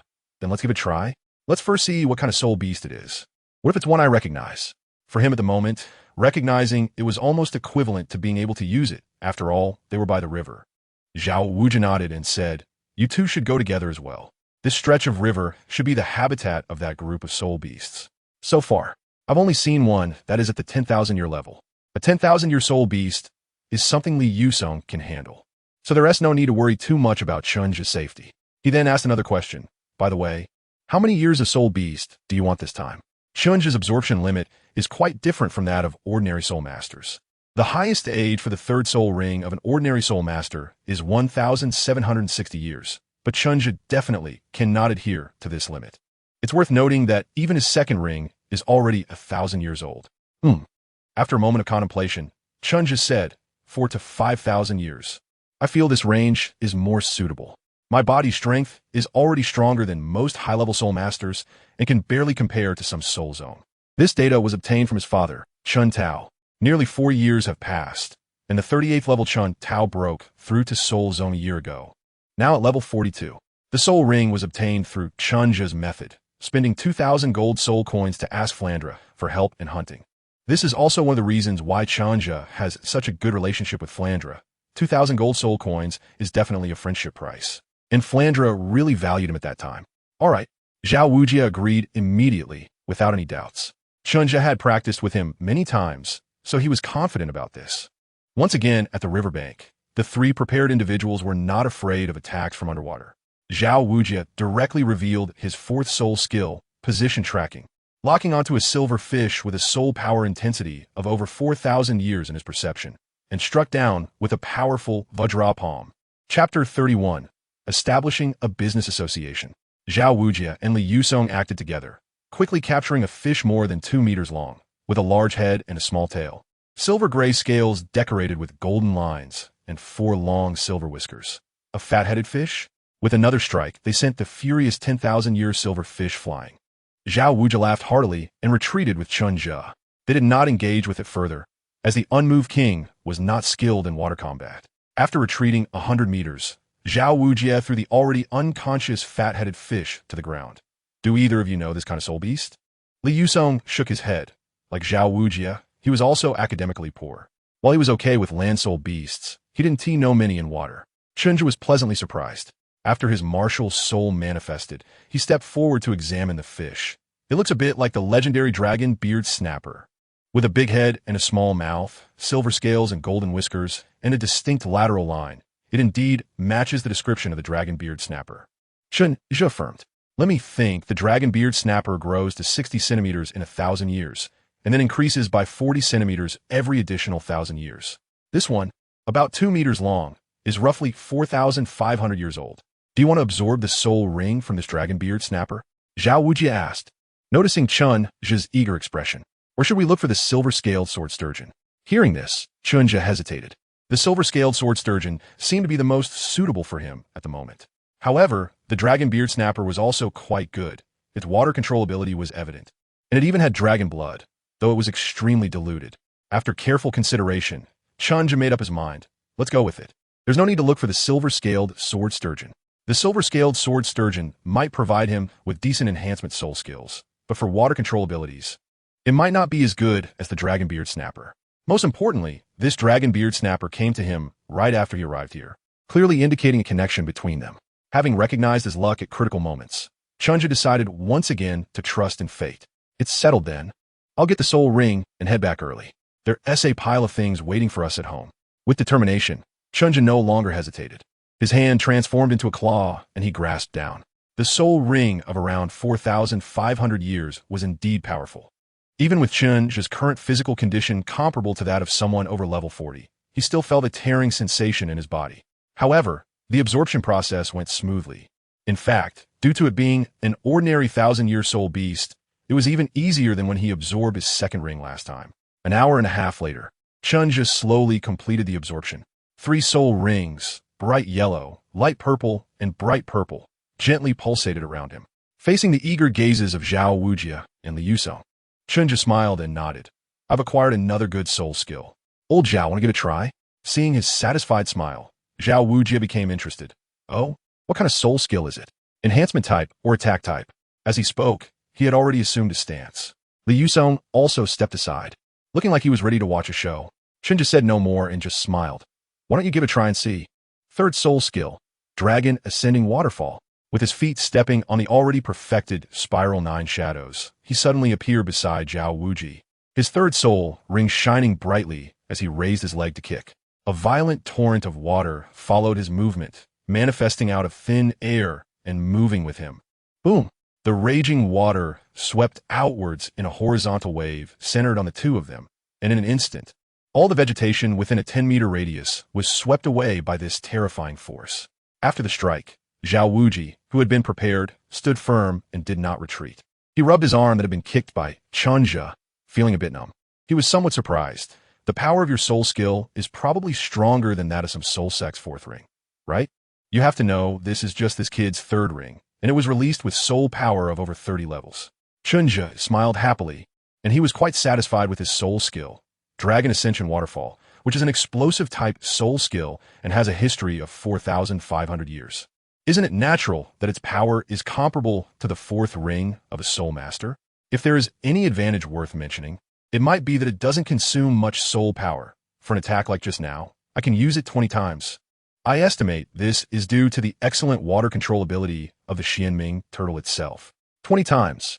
Xuanwu and Li Yusong were both stunned, their lips slightly dry, gaining a clearer understanding of Chen Zhe's invincibility among peers that Flender had always touted. To be able to unleash power comparable to a soul master's 20 times. How can other soul Douluo survive? This is a true monster. The two of them couldn't help but sigh countless times in their hearts. 2 days later, Chen Zhe and the others returned to the academy again. Upon returning, Chen Zhe immediately found Flander. After telling Flander about this soul-hunting journey, Chen Zhe said, "Dean Flander, I would like to request a leave to go home for a while." Flander was taken aback and asked, "Home? Why do you want to go home?" Chen Zhe did not hide it, and he might still need to rely on the strength of Flander and others for this matter. He said, "It's about my family's recent plan to establish a chamber of commerce. Recently, my parents sent a message saying their mercenary group is preparing to set up a chamber of commerce and want me to come back to discuss it. The Blackwater Mercenary Group has been expanding and formalizing for over a year now. Last time, Chen's parents symbolically asked for his opinion, and based on his past experiences in the business world, he offered many suggestions. Over the past year, the mercenary group has benefited greatly from this, which has made everyone in the group view Chen Zhe in a new light. After accumulating wealth for more than a year, they are once again organizing the establishment of a chamber of commerce. Recently, they sent a message asking Chen Zhe to return for discussions. And after he obtained some initial insights into alchemy, his thoughts became active again. He quickly sent a message back home asking them not to rush into deciding on a business direction and to wait until he returns from hunting souls to discuss it together. Chen Zhe looked at Flander and said seriously, "I plan to have the Blackwater Chamber of Commerce focus on the herbal business, but since ancient times, arms and medicinal materials have been areas of fierce competition. I wonder if you would be interested in getting involved if I were to invite you, Dean Flander?" Upon hearing this, Flander's expression became serious as he stared intently at Chen Zhe for a long time before finally saying, "I do not engage in business." He had set up a small shop in Soto City, but that was the kind that remained closed for 3 years and then made enough profit to last another 3 years. It was not the same as running a proper commercial enterprise. Chen Zhe, however, was not concerned. "You don't need to be involved in the management. Just serve as a guest elder for the business association's protection." Seeing Flander still wanted to shake his head, Chen Zhe continued, "Dean, I heard that the academy is almost unable to pay the teacher salaries now." Chapter 32. Persuasion and establishing the business association. Flander's face darkened, cursing inwardly. Which bastard leaked this information? But he replied, "Where did you get this news? The academy can't possibly be unable to pay salaries. Don't forget, I won a large sum of money at the Great Soul Arena. Yet in the end, didn't you lose it all back?" Chen Zhe chuckled. Flander indeed bet on him to win in that last match, but only wagered 1,000 gold soul coins, while the rest was all on his opponent. Chen Zhe was shocked by his betting strategy. Without waiting for Flander to get anxious, he continued in a gentle tone, "Even if you still have money now, what about in the future? Running an academy, especially one that claims to train monsters, involves substantial expenses. And you must know better than I do just how high those costs are. To be honest, apart from a few high-level soul power teachers, what else does our academy have to show for itself? The resource allocation is even inferior to that of an average intermediate academy." Chen Zhe's words made Flander's face darken even more, with anger boiling inside, but he knew this was the truth. Chen Zhe seemed to ignore his expression, sitting up straight with his hands resting on his knees. "Even now, the academy's meals mainly consist of vegetarian dishes. It doesn't matter for me and Lin Yinyang since we have family support, and the teachers can also overlook it. But what about Ma Hongjun and Oscar?" "Dean, You know that this simply cannot meet the nutritional needs of soul masters, especially since they are still in a period of rapid soul power growth. Flender slammed the table and angrily said, "Are you accusing me, the dean, of not being able to provide you with better treatment?" He looked like an enraged bull. The unintended release of his aura made the decorations on the table shake. Chen Zhe was not intimidated by him and quietly met his gaze. After a long while, seeing that Flander's breathing had calmed slightly, Chen Zhe shook his head and said, "That's not what I mean. In this damn world, no one understands better than I do how difficult it is for a talented commoner to succeed." He slightly lowered his head, his tone flat, yet carrying an inexplicable strength. "Meeting you and being discovered and educated by you is the greatest fortune of their lives. Your dedication to their development has always been unwavering. No, it is the same even for us. You truly are a good dean." Meeting Flander's gaze again, Chen Zhe said, "However, you can indeed offer them even better opportunities. Collaborate with you." Flander scoffed. Chen Zhe replied, "That's right, cooperate with us." Flander fell silent as he looked into Chen Zhe's determined eyes. In fact, if he wanted to do business with his soul sage strength, he could have easily become a powerful figure long ago. After all, in this Douluo Continent, strength is everything. However, he chose to establish Shrek Academy in the small place of Soto City and live a semi-reclusive life because he did not like the petty and unscrupulous ways of others. Flander calmed down and asked, "Why do you insist on me joining? Your father is already a member of the Soul Sect. There is also another Soul Sect member in his mercenary group, and with the influence of your maternal grandfather's family, along with the support from the old man of the Lin family, a newly established business association can still be sheltered." The other Soul Sect member he referred to as Tai Lin, the second best talent among the veterans of the mercenary group after Chen Tao, who is now also a Soul Sect member, and his soul rings were obtained with the help of Flander and the others. Chen Zhe shook his head. Not enough. Seeing the confusion on Flander's face, Chen Zhe patiently explained, "We have some drug formulas that are not available on the market, and their effects are even better than those on the market. As long as we have the raw materials, we can produce and sell them directly. This is a lucrative business, but without the protection of high-level soul masters, we can only operate on a small scale. And we also have to worry about others coveting our success." At this point, Flander understood. He knew that Chen Zhe had good things. He just didn't expect them to be this good, actually worrying about not being able to manage the situation. Seeing his confident demeanor, it was clear he had been planning for a long time and had considerable ambition. Thinking about what Chen Zhe had just said, in light of knowing the details, Flander began to feel tempted and pondered for a moment. "So how much are you prepared to give me?" 10%, Chen Zhe replied, without a hint of embarrassment. Flander rolled his eyes and pointed towards the door. "Get out. 10% is not a small amount, Flandra. You have to understand that you only need to lend your name to deter some shady figures. There won't be many times when you actually need to intervene, or maybe even none at all." Chen Zhe remained calm. At this point, he couldn't be polite anymore, as these were substantial benefits. Flandra ignored what he said. "At least 20%. You also said that without my title as a soul sage to intimidate others, it would be very difficult for your trading association to get started. 20% is impossible. There are so many people in the trading association who will rely on this for their livelihood. You want to take away 20% of the profits without doing anything? How can I explain that to them? Unless you bring in the academy's teachers to help maintain order when they are free from classes. Are you dreaming? You want to give us such a large share of profit for just bringing you in?" After a heated debate involving many of the academy's teachers, Chen Zhe left the academy satisfied. The final agreement with Flandra was for him to invest in the trading association in the name of the academy, without participating in the management, only providing support in terms of force. A teacher would be sent to the trading association on a rotating basis to handle external threats that Shan Tao and the others could not manage, and they could request assistance from the academy in critical situations. Profits would be settled every 3 months, with the academy receiving 30% for the first 5 years. After 5 years, depending on the situation, if the academy still needed to send teachers to stay, they would continue to receive 30%. If not, it would drop to 25% until the next 5 years. As for how the academy would distribute its share of the profits, that was Flander's concern. Now, Chen Zhe had returned to Soto City with Lin Yinyang. After parting ways with Lin Yinyang, who was visiting home, Chen Zhe returned to the Blackwater Mercenary Corps base in Soto City. Chen Tao and the others had been waiting for him for a long time. The mercenary group now had 17 members, consisting of the original 6 elders and 11 newcomers recruited last year. Among them, Chen Tao and Tai Lin had only become soul masters in the past year. Yi Wang was already at level 39, while Wang Zhe, who was older but had poorer talent, and the youngest member, Xiao Ran'er, were both at level 37. Among the newcomers, only two were soul sovereigns, one at level 31 and the other at level 34. The rest were all great soul masters, including Chen Zhe, who came from the same village as Chen Zhe. He was still just a level 26 great soul master, and his talent was quite average. He would probably only reach the level of a soul sovereign in his lifetime at most.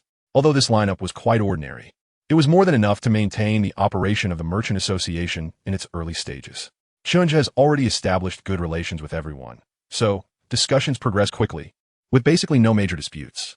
The main products of the Chamber of Commerce in its early stages were three types: black snake bone wine, made primarily from black water snakes, ordinary animals, and black water mystery snakes, low-level soul beasts, soaked with various medicinal herbs.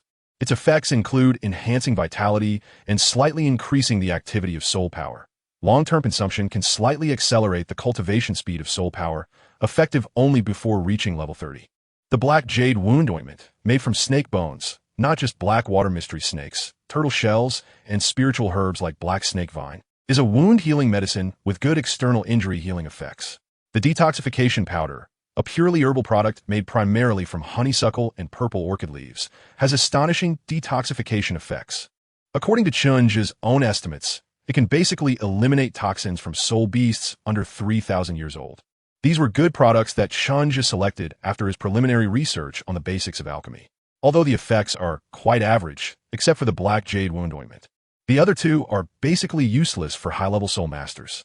However, the focus was on easy sourcing, easy refining a wide audience, and the ability to quickly accumulate initial funds for the Chamber of Commerce.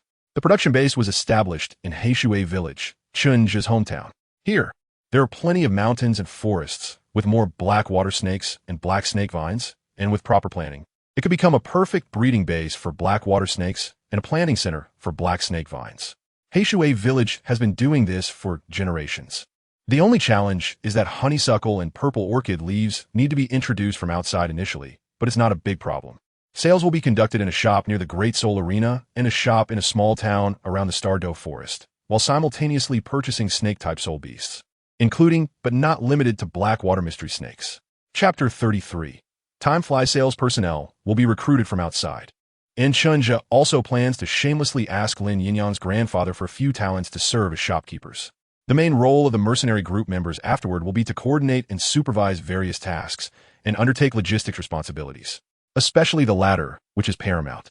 If the goods can't flow smoothly, what kind of Chamber of Commerce can you run? This is also where Flanders and the others need to contribute. Chun Tao and the others have already been preparing to form a dedicated escort team.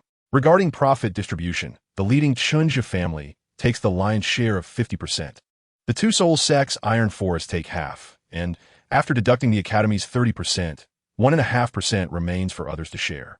Don't think it's small. After all, this is a world that values strength, and without strength, you can't gain more, whether in soft power or hard power. Correspondingly, this distribution ratio is not fixed.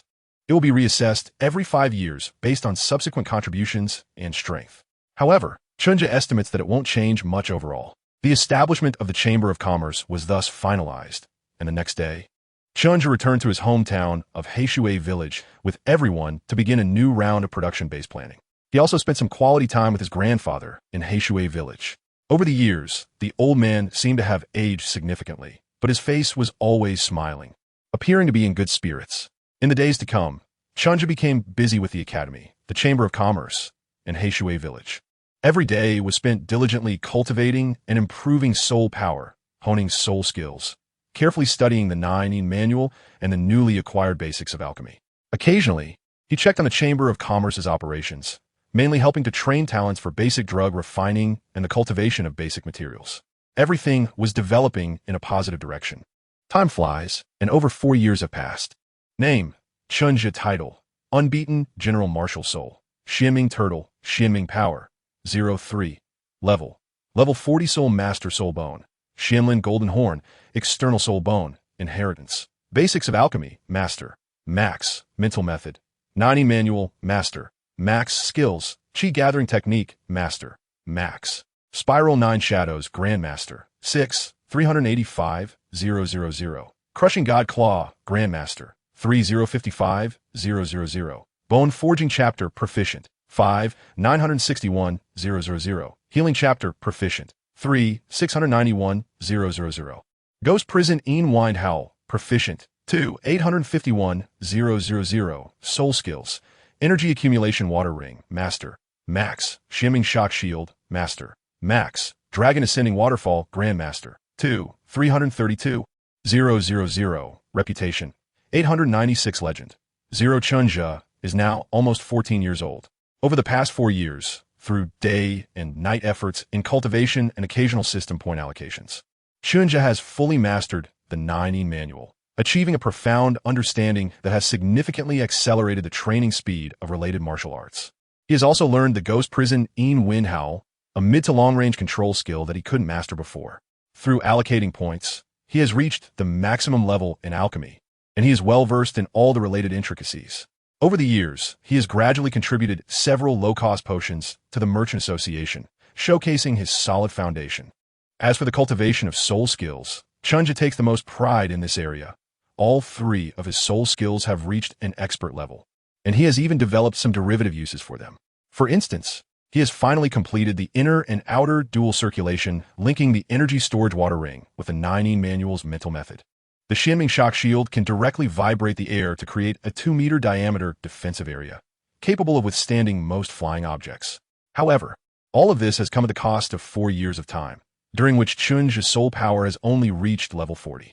Besides Chen Zhe, Lin Yinyang, who has been focused and diligent in his training, has now reached level 38 as a soul master at just 17 years old.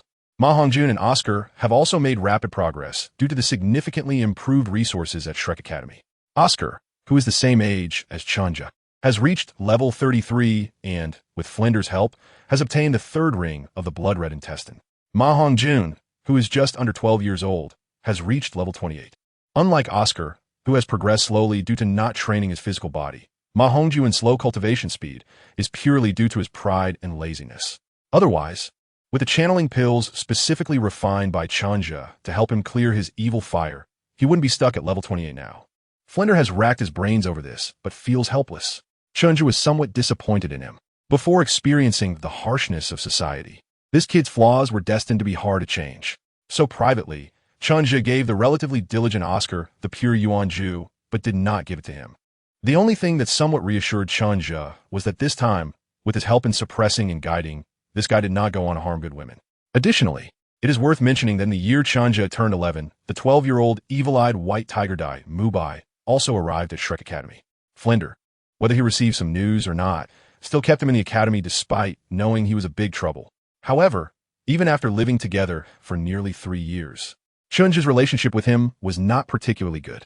The main reason was that, although Chen Zhe had some pride in this life, the social beatings from his previous life still instilled a kind of steadiness, endurance, in him. On the other hand, Dai Mubai, even though he was a fallen prince trying to escape responsibility, still exuded the arrogance of a royal noble from his bones, flamboyant and ostentatious.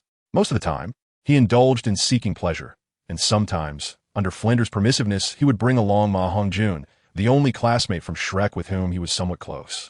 Chen Zhe found it impossible to relate to such a person. The lack of conflict between them stemmed from the absence of any interests conflicting. Chen Zhe felt helpless about this, but there was nothing he could do. He also had his own pride and could not put aside to win over Dai Mubai. Plus, Dai Mubai's thoughts about him were still ambiguous. Shrek Academy, Alchemy Room. Chen Zhe felt the elixir in the alchemical furnace had completely formed and let out a long sigh of relief. Even though his alchemy skills were fully unlocked, it was still like knowing something in theory but not being able to execute it. With his current cultivation level, the success rate of refining these beginner-level pills was still only 80. Fortunately, relying on his grandfather's proficient alchemy techniques, this batch of pills was a success. After turning the heat to the lowest setting and nurturing it for another 3 minutes, Chen Zhe clapped the lid of the furnace, and a rich, fragrant pill aura wafted out. Outside the door, Ma Hongjun, who had been patiently waiting for Chen Zhe to succeed in refining the pills, immediately brightened up. He was very familiar with this aroma. Sure enough, it wasn't long before he saw Chen Zhe come out holding a jade bottle. Chen Zhe tossed the jade bottle to Ma Hongjun, saying, 12 pills have been refined. This is your supply for a month. Ma Hongjun quickly received it with joy, saying, Thank you, Brother Zhe. You've worked hard. Chen Zhe nodded with satisfaction. Although this kid likes to be sneaky and cunning, he still respects him very much. Chen Zhe walked towards the dormitory while asking Ma Hongjun, have you had any outbreaks of your evil fire recently? He hadn't paid much attention to Ma Hongjun's evil fire issue for a long time, as it had always been Flander who followed up on it. Ma Hongjun shook his head. No. Since I got my second spirit ring, the frequency of the evil fire outbreaks has significantly decreased. After you refined the meridian opening pill for me 2 years ago, I haven't had any outbreaks. As he spoke, he chuckled. The few times I did experience a surge of blood and energy, I went to Soto City to find someone to resolve it myself. Chen Zhe looked back. When did the blood and chi surge? Chapter 34. Changes in the Academy. Ma Hongjun, confused, said hesitantly, it was just over a month ago. It was then that my temper flared up and I followed Brother Dai to Soto City. Give me your hand. Let me take a look. Chen Zhe began to understand.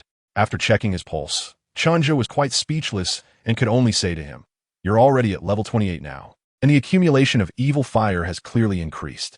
Shaking his head, Chen Zhe said, don't be lazy lately. Hurry up and strengthen your power.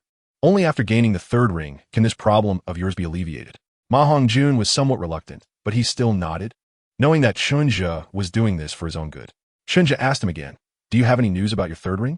Ma Hongjun's soul ring acquisition was different from theirs. It required a phoenix blood soul beast, so before hunting for souls, Flinder would always gather information from multiple sources before setting out. This time, Ma Hongjun answered quickly, yes. There's a kind of phoenix crowned feather snake that has been spotted in the Stardoe forest. The teacher has already found out the location, and we can set off at any time. Then you should work harder to improve your soul power. Chen Zhe reminded him again. You should be more understanding and know how difficult it is for Flinder to gather this information. Don't let him down. This time, Ma Hongjun fell silent. Chen Zhe no longer paid attention to him and walked towards the training ground. After a long while, Ma Hongjun, who had been following behind, finally said softly, I will. Thank you, Brother Zhe. Chen Zhe glanced back at him and smiled. The training ground of Shrek Academy has now been built up quite well by the wealthy Flinder. Many basic training facilities have been added, such as stone locks, wooden dummies, and sandbags.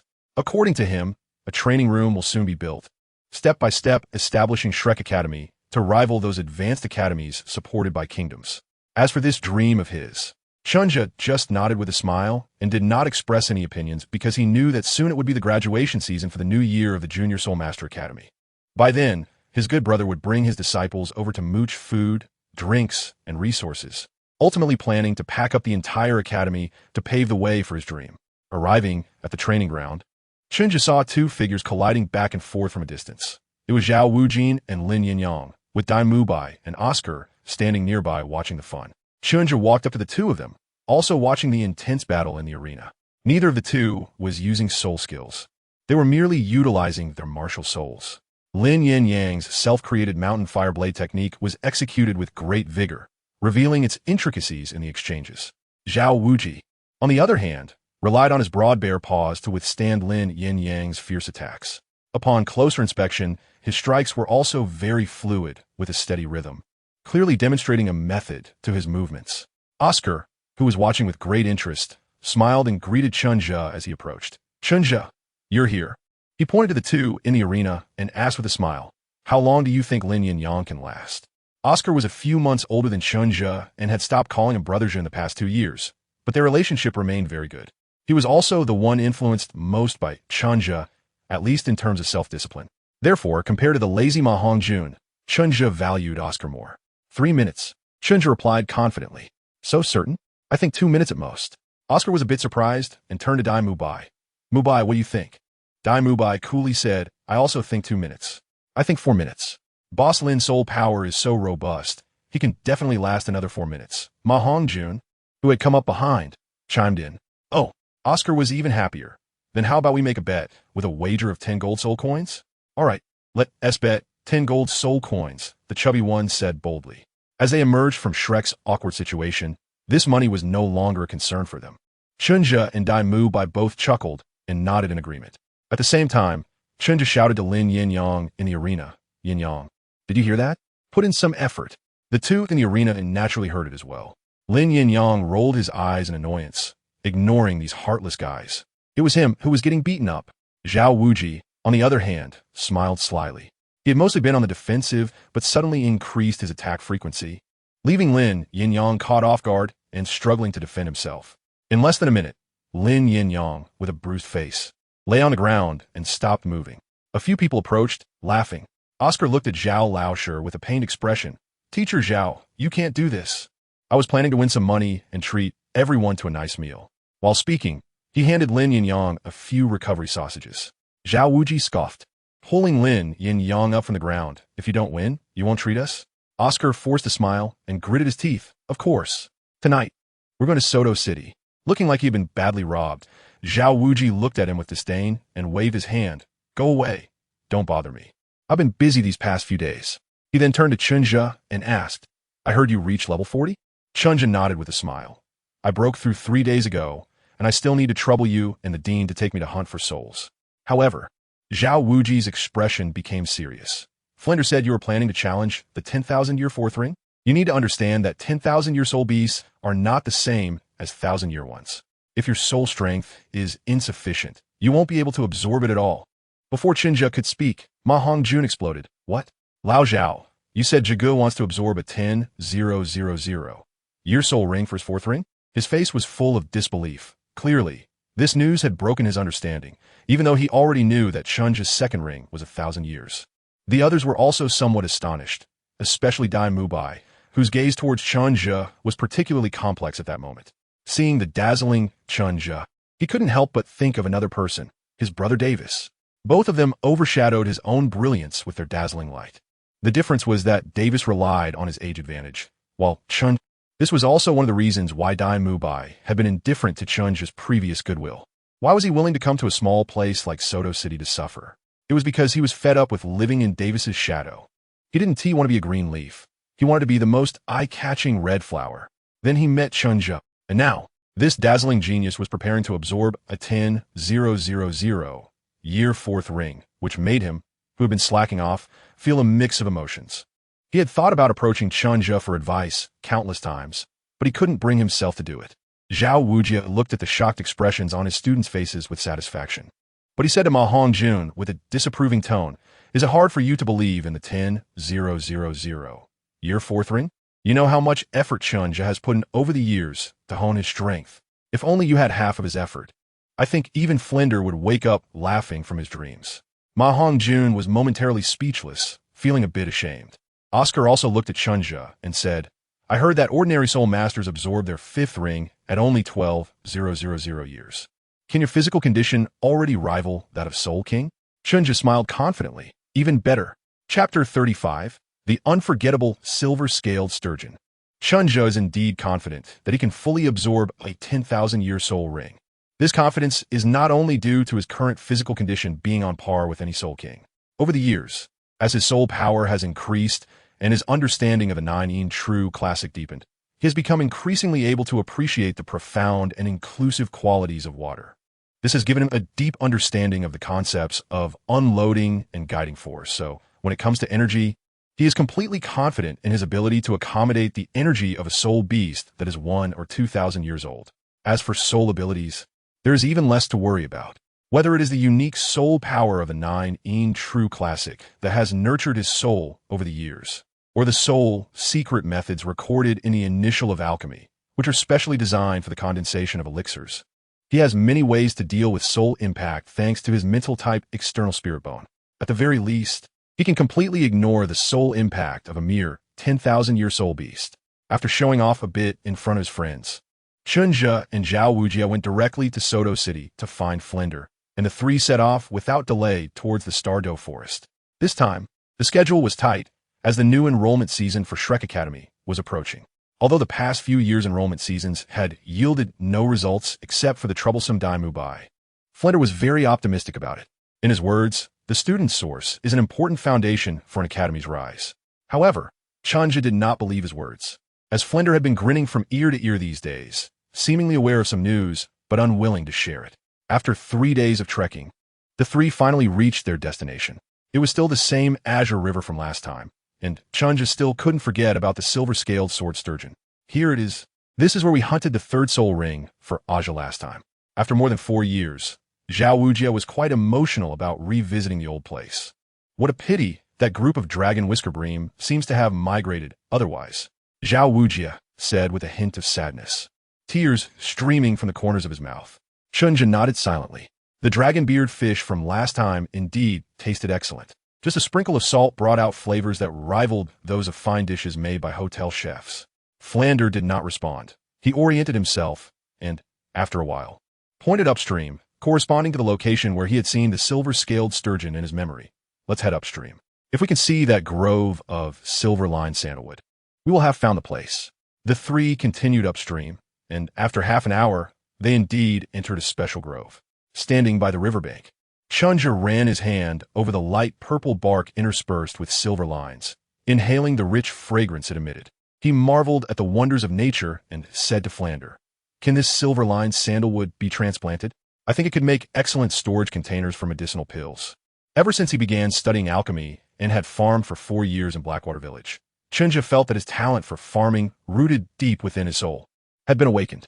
His first reaction upon seeing this silver-lined sandalwood was not about the fourth spirit ring, but rather whether it could be transplanted back home.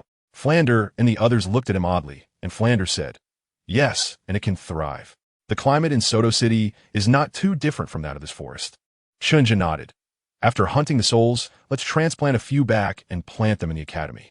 Zhao Wujia laughed heartily. "This idea is great. Let these trees witness the rise of Shrek." Upon hearing this, Flander also felt excited, as this was a lifelong wish of his. He immediately nodded with a smile. "This is a great deed." The three continued on, with Flander leading the way. Soon, they arrived at a river that was much wider than the previous one. The three stood under the shade of the silver-lined sandalwood trees, watching the joyful silver glimmers playing in the water, which were the sword sturgeons. Chen Zhe looked at Flander and asked, "What should we do now? Can you and old Zhao directly catch a suitable one?" The length of the eternal silver-scaled sword sturgeon is just over a meter, and the characteristic of the spirit beast is its small size, agility, and swiftness, so capturing one shouldn't be a big problem. However, Flander shook his head and said, "No, our spirit power net can't hold them at all. Don't be misled by their small appearance. The reason they're called silver-scaled sword sturgeons is that their attacks are as swift and sharp as a sword." He then turned to Zhao Wujia and said, "Later, I will fly up high and use my fourth soul skill, Windblade, to disturb them and attract their attention. You guys hide in the shadows until a suitable silver-scaled sword sturgeon appears within your attack range." Zhao Wujia immediately understood Flander's intention. The plan was simple and straightforward, with the only difficulty being to conceal their own presence and accurately strike the target. However, he had the fourth soul skill for positioning and tracking. So as long as they could strike first before being detected by the silver-scaled sword sturgeon, this simple and crude plan would succeed. Chen Zhe said at the right moment, "As long as it's a soul ring from more than 20,000 years ago, I have confidence to absorb it without any obstacles." "Good guy." Zhao Wujia nodded silently, indicating he understood and was used to it. Flander chuckled and directly summoned his martial soul, spreading his eagle wings and flying into the air. The plan was initiated. 10 minutes later, Zhao Wujia, who had been hiding among the leaves, suddenly erupted, activating his fourth soul ring. He lunged straight at a silver-scaled sword sturgeon, less than 2 meters long, among the school of fish chasing Flander.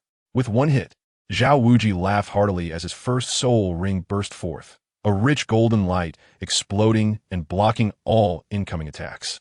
The third and sixth soul rings shone, exerting a heavy gravitational pressure, causing all the other silver-scaled sword sturgeons to fall back into the water, except for the one held in his bare paw.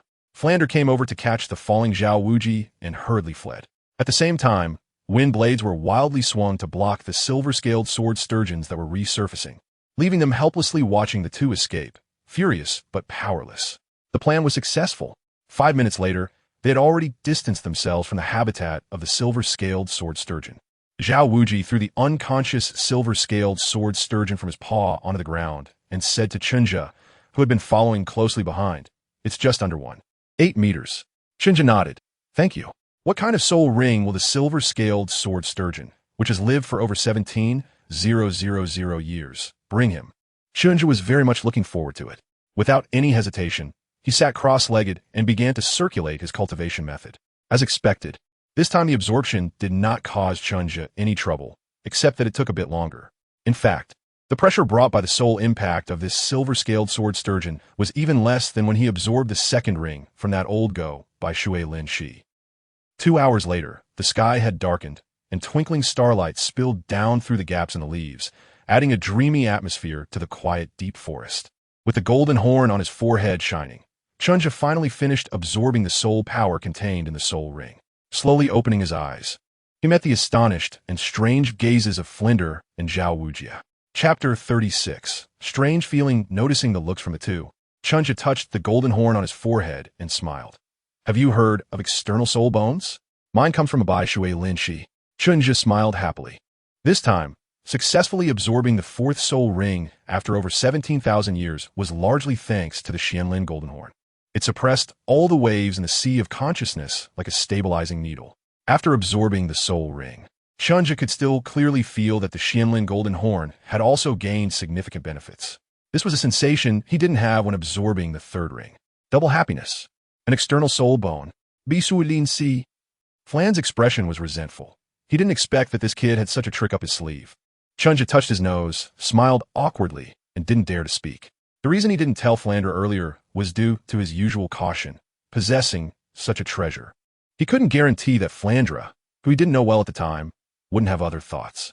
Now, however, they had lived together for several years, and he was willing to give these two some trust. Moreover, considering the eternal soul ring, he couldn't be overly concerned. Seeing Xuanwu still looking confused and not understanding what he was saying, Chen Zhe explained some knowledge about external soul bones. These are soul bones beyond the 6 regular ones, growing with the owner and becoming inseparable once fully grown. They self-destruct upon the owner's death. Time flew by, and half a month passed in the blink of an eye. Xuanwu was busy preparing for enrollment at the academy with Li Yusong and Lin Yinyang, while Chen Zhe stayed in Flander's little shop for several days. With a strange feeling that even he couldn't articulate, he wondered if he would encounter the famous protagonist of the world in advance. However, until the day before Shrek's enrollment, Chen Zhe had not seen Tang San and Xuanwu arrive at Flander's shop. This left him somewhat puzzled, and a strange feeling arose in his heart. But he no longer forced it. He wouldn't go out of his way to pretend to bump into them. Tomorrow was the enrollment day for Shrek, and he would surely see them then. After spending a night at the Blackwater Merchant Association Soto City base, he reviewed the accumulated documents. The next morning, Chen Zhe set off on the road back to Shrek. The journey was calm, and nothing happened, until he saw the specially made poop green plaque of Shrek Academy. Chen Zhe, who had deliberately slowed his pace, sighed. Novels really are deceptive. Coincidences like that simply don't exist. As he walked toward the academy, Chen Zhe's gaze fell on the long line in front of Shrek Academy. Sure enough, at the back of the line, he found a girl in a black leather coat with an exaggerated figure and long black hair. A bit further ahead was a girl in a small white dress, looking quite haughty. Finally, there was a boy and a girl. The boy was dressed in blue, with an ordinary appearance and calm expression, while the girl wore a pink dress, looking exquisite and lively, with a rich expression. Zhu Zhuqing, Ning Rongrong, Tang San, and Xuanwu. They were all at the back of the line, clearly having just arrived, yet Chen Zhe didn't encounter any of them, not approaching to chat. And feeling a bit strange, Chen Zhe arrived at the registration desk at the front, before a hot-headed guy in line could voice his questions. He sat down right behind Li Yusong, looking at Lin Yinyang, who seemed like a good student beside Li Yusong. Chen Zhe tentatively asked, Yinyang, has anyone gone in today? These past few days had given him a strange feeling, as if things were different from the original story. 5 have gone in, but none over level 25. Lin Yinyang shook his head at Chen Zhe, then skillfully refunded the registration fee to the parents of a student who was eliminated, and shouted again about Shrek's enrollment requirements to the crowd. Chen Zhe seemed deep in thought as he glanced at a few people in the crowd and said, I'll go in and take a look. He had been experiencing a strange feeling these past few days, which, in the popular internet language of his previous life, could be described as feeling like the world line had shifted. However, he had been hiding in Soto City and had not interacted with Tang San at all. What could make Tang San avoid even Flinder's little shop? Did they not stay at the Rose Hotel? Did Tang San still know Dai Mubai?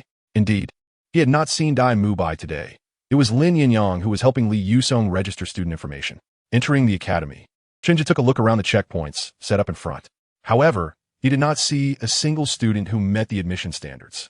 They couldn't even qualify for the first test of soul power control. Shaking his head, Chen Zhe went straight to the training ground and found Xuanwu, who was sitting at a small table drinking, yet he still did not see Dai Mubai. Before Chen Zhe could speak, he heard Zhao Wuji ask him, Chen Zhe, have you seen that kid I moved by? Chen Zhe shook his head silently. Zhao Wuji looked furious. That brat agreed to help me, old Zhao, with this final assessment yesterday.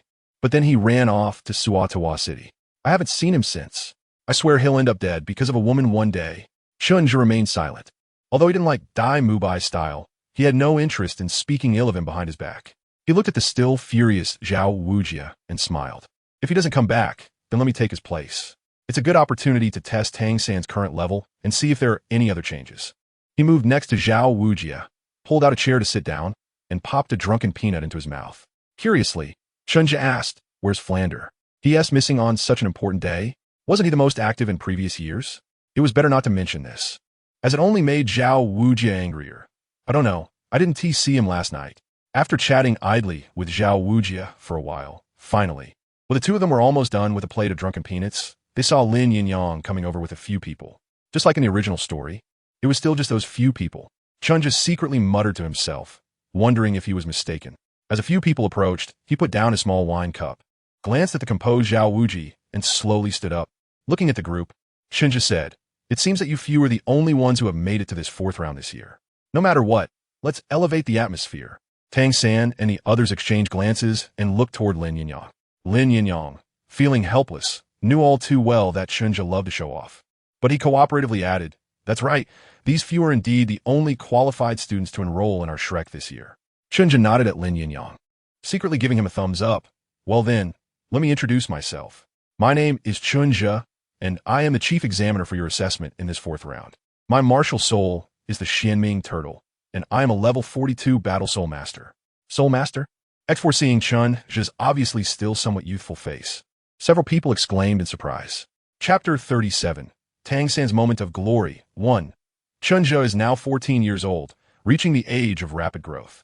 Standing at 1.76 meters tall, with black hair and black eyes, sharp eyebrows and bright eyes, dressed in a plain white robe, he gives off a clean and tidy impression. Coupled with the scholarly air from years of studying the 9-yin manual and the basics of alchemy, he leaves everyone who sees him with a sense of brightness. A streak of golden light between his forehead adds an air of mystery to him. However, this is not the focus of Tang San and the others at this moment. Ning Rongrong is the first to be unable to contain herself. She wrinkles her little nose and fixes her gaze on Chen Zhe's handsome, yet obviously youthful face. You say you are from the Soul Sect? May I ask how old you are this year? This person doesn't seem to be much older than herself, does he? Chen Zhe certainly knew what they were thinking, and that was exactly the effect he wanted. Otherwise, what was the point of pretending? With a faint smile, Chen Zhe said, that's right, I am a Soul Master, and I just advanced not long ago. As for my age, I just turned 14. If you manage to enroll successfully, you can call me senior. 14? X3 this time. Tang San didn't speak. He pursed his lips and looked towards Ning Rongrong. Ning Rongrong did indeed disappoint him. She took a step forward, her eyes full of admiration, and said, wow, senior, you are amazing. Can you tell me how you cultivate? Chen Zhe found it somewhat amusing to see her acting so flirtatiously. Ning Rongrong looked like a little fangirl, which didn't seem to fit the image of a little witch at all. Chen Zhe's expression turned stern, indicating that he was not going to fall for their tricks. He looked at the few people seriously and said, you can call me senior when you enroll. By then, you will know how I cultivate. Right now, what you need to do is pass through the 4th checkpoint guarded by me. Tang San and the others felt a bit disappointed, not expecting the senior Chen Zhe in white to be so unapproachable, but they were not too disheartened. They all had absolute confidence in their ability to successfully enter Shrek Academy. Even a cold-faced Zhu Zhuqing had developed a strong expectation about entering Shrek Academy. Perhaps here, she could really find an opportunity to change her fate. However, thinking about the scene she saw in Soto City last night, Zhu Zhuqing's expression became even colder. Seeing that no one was speaking, Chen Zhe nodded, picked up a stick of incense from the small table beside him, and said to the group, your assessment is very simple. All of you will attack together, defeat me, or last for the duration of this stick of incense. That said, I will not use my 4th soul skill during the assessment. He released the incense, which stuck into the ground beside him. Satisfied with his performance, Chen Zhe smiled. Upon hearing the rules, the group noticed that the stick of incense had already started to burn, and they hurriedly gathered to discuss their strategy. Soon after, as the incense burned down, Chen Zhe reminded them, and after a few nods to each other, they returned to the arena. Chen Zhe didn't waste any words. He walked in front of the crowd, lit the 2nd incense stick in his hand, and as he waved it, his martial soul was already attached. His originally slender body became robust, making his white robe bulge out, yet he only had one yellow and one purple soul ring slowly pulsating around him. Ignoring the ugly expressions on the faces of the few people, Chen Zhe waved his hand and said, "Come on, you can attack first." Chen Zhe's display of only 2 soul rings clearly made several people think he was looking down on them, and at this moment, they were all glaring with anger. Ning Rongrong, who had earlier looked at Chen Zhe with admiration, was the first to reveal her 7-treasure glazed tile, bestowing buffs on her teammates. The other 3 also unleashed their martial souls, fully unleashing their combat power, with Tang San's blue silver grass entwining Zhu Zhuqing and Xuanwu at their waists. Zhu Zhuqing and Xiao were already charging towards Chen Zhe. Chen Zhe chuckled, holding a tortoise shell shield, waiting for the 2 to approach. As they rushed within 3 meters of him, his second soul ring suddenly shone, and a visible shockwave swept through a 2-meter radius around him.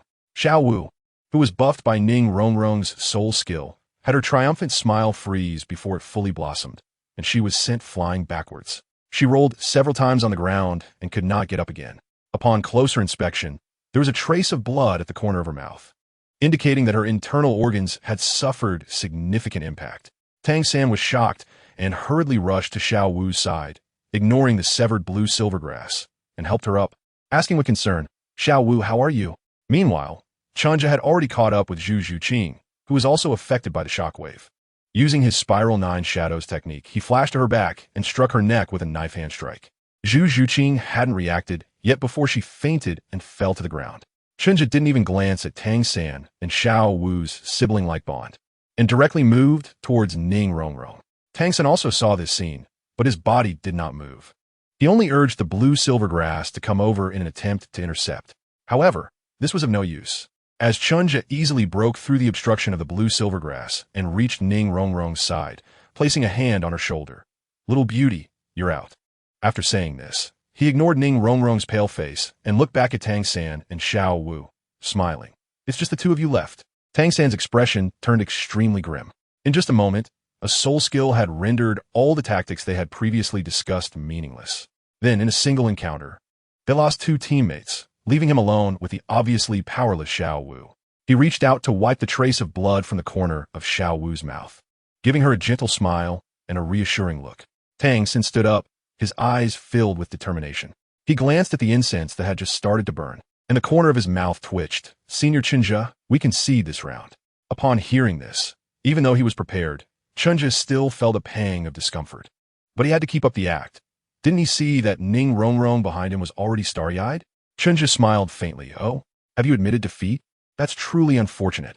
I can only wish you all the best at other schools." Zhao Wuji and Lin Yinyang, who were watching the show from the side, couldn't help but twitch their mouths, momentarily confused about what Chen Zhe was up to. However, Tang San was unmoved by Chen Zhe's words. He earnestly said, "No, we have indeed admitted defeat, but we have not given up. We sincerely request Senior Chen Zhe to give us another chance." Listening to Tang San's speech, Chen Zhe felt a wave of emotion. This familiar operation, this strong sense of DJVU, can only be attributed to you, Tang San. It's just that this time, the target has become myself. However, it's impossible to really drive someone away, so Chen Zhe patiently listened to the end. With a wave of his hand, another incense stick flew onto the table in front of Zhao Wuji, was lit, and inserted next to the previous one. Chen Zhe smiled and said, "As you wish, young man. However, since you confidently challenged me to a duel, I won't go easy on you this time. This is also a sign of respect for you. Of course, I still want to use my 4th soul skill." Chapter 38. Tang San's moment of glory, 2. Seeing Chen Zhe's smiling face, Tang San felt a sinking feeling in his heart.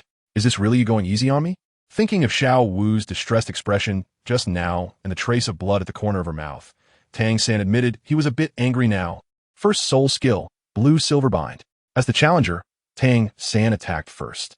While activating his first soul skill, he also used one of the Tang Sect's ultimate techniques, Ghost Shadow Misty Step, slowly moving towards Chen Zhe. During his movement, he made slight body sways, and the flickering cold light shot out from his slightly swaying hands. "You really are not polite at all." Chen Zhe's gaze suddenly turned cold, and the smile on his face disappeared. First soul skill, Charged Water Ring. A circle of slowly flowing water rings appeared around Chen Zhe, redirecting all the hidden weapons that were shot towards him the moment they touched the water ring. At the same time, he also charged forward, using the Spiral 9 shadows to clash with Tang San. Tang San's expression changed. He felt something was off when Chen Zhe released the charged water ring to block his hidden weapon attacks. Now, seeing the mysterious steps beneath Chen Zhe's feet, which were no less profound than the ghost shadow disappearing technique, he finally realized what kind of existence he was facing. At this moment, the inexperienced Tang San only had one thought in his mind. Is there a sect in this world that, like the Tang sect, studies the path of martial arts? Before he could figure it out, Chen Zhe had already arrived beside him, his right hand clawing toward his forehead with a chilling might.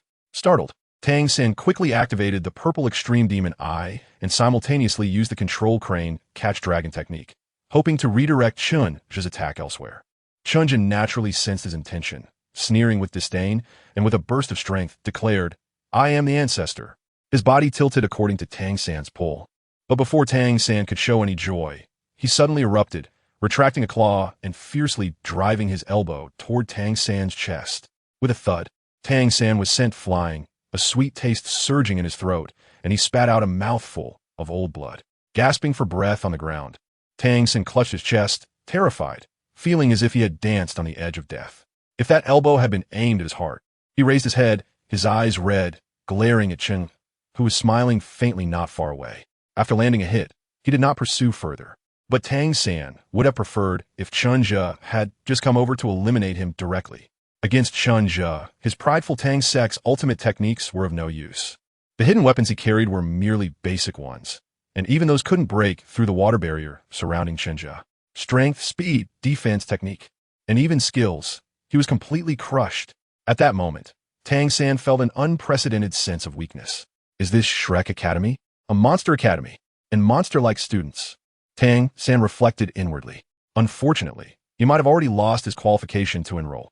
Watching Tang San catch his breath and rise from the ground, Chen Zhe smiled lightly and asked, "Want to keep fighting, little boy?" At those words, Tang San instinctively glanced at the burning incense.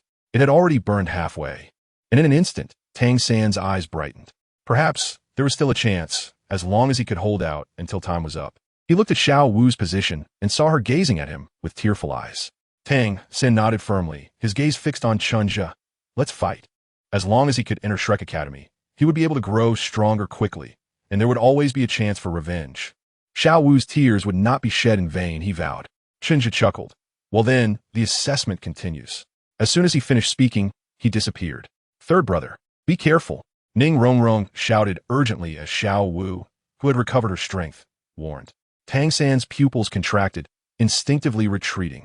At the same time, he activated the purple extreme magic eye again.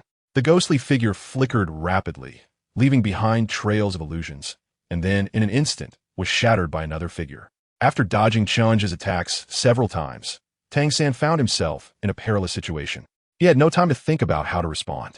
Everything was based solely on instinct. Suddenly, he caught a glimpse of purple light bursting forth. Before Tang San could react, he felt as if he had been struck by a charging armored rhinoceros, and his body flew out like a rag doll once again. Watching Tang San crash to the ground and roll over, Chen Zhe paused his assault.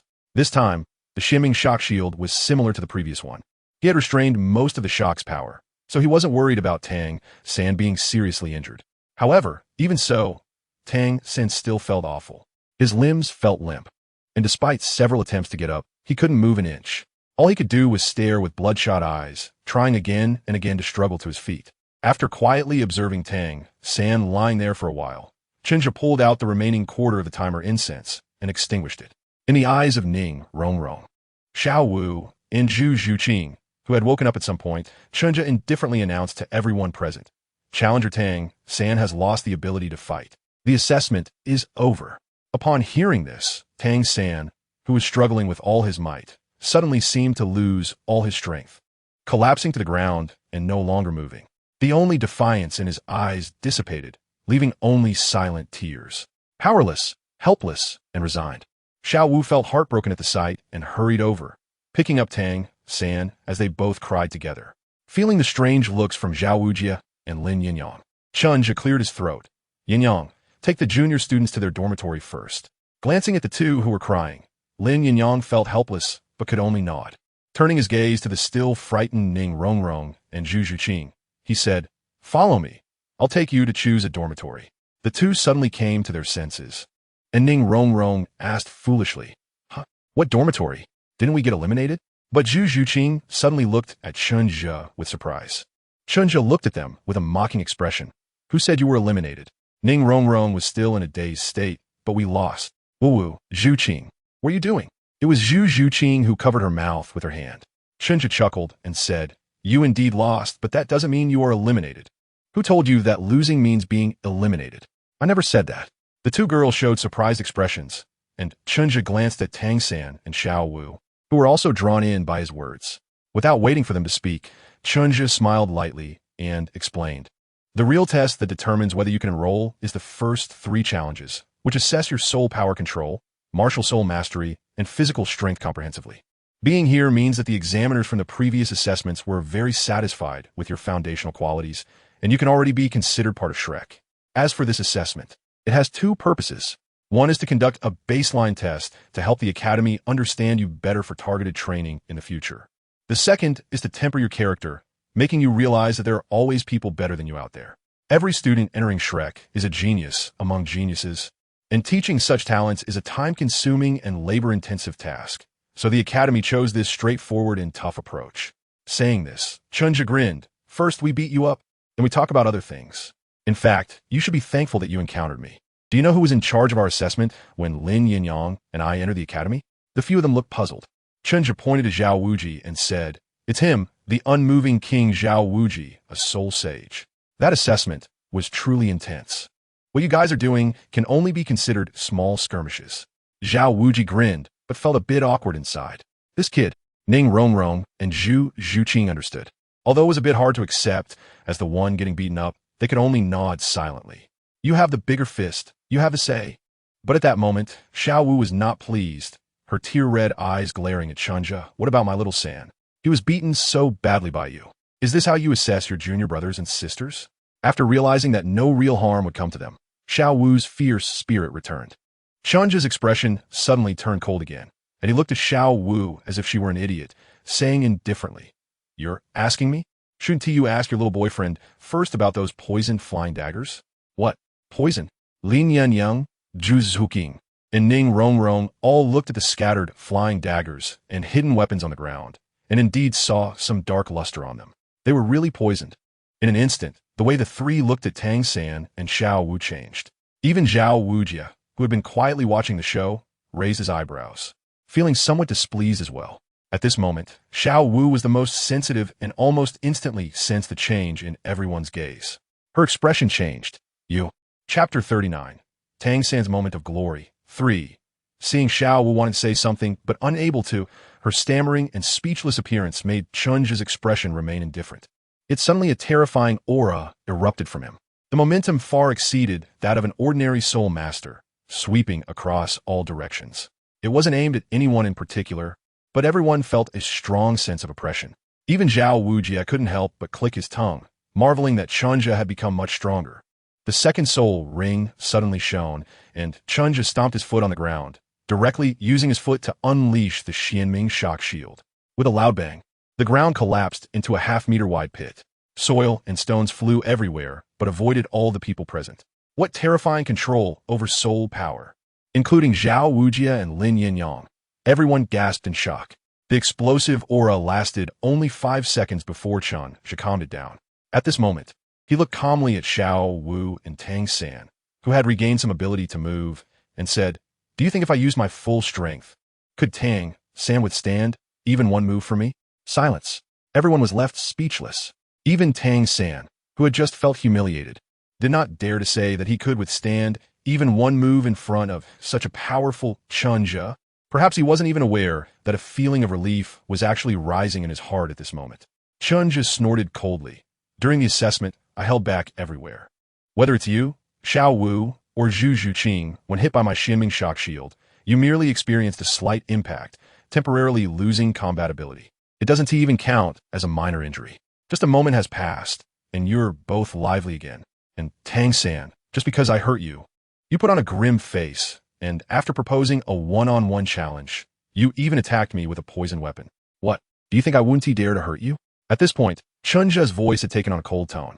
He said indifferently, "You should be thankful that you met me, the one with the best temper, rather than others from the academy.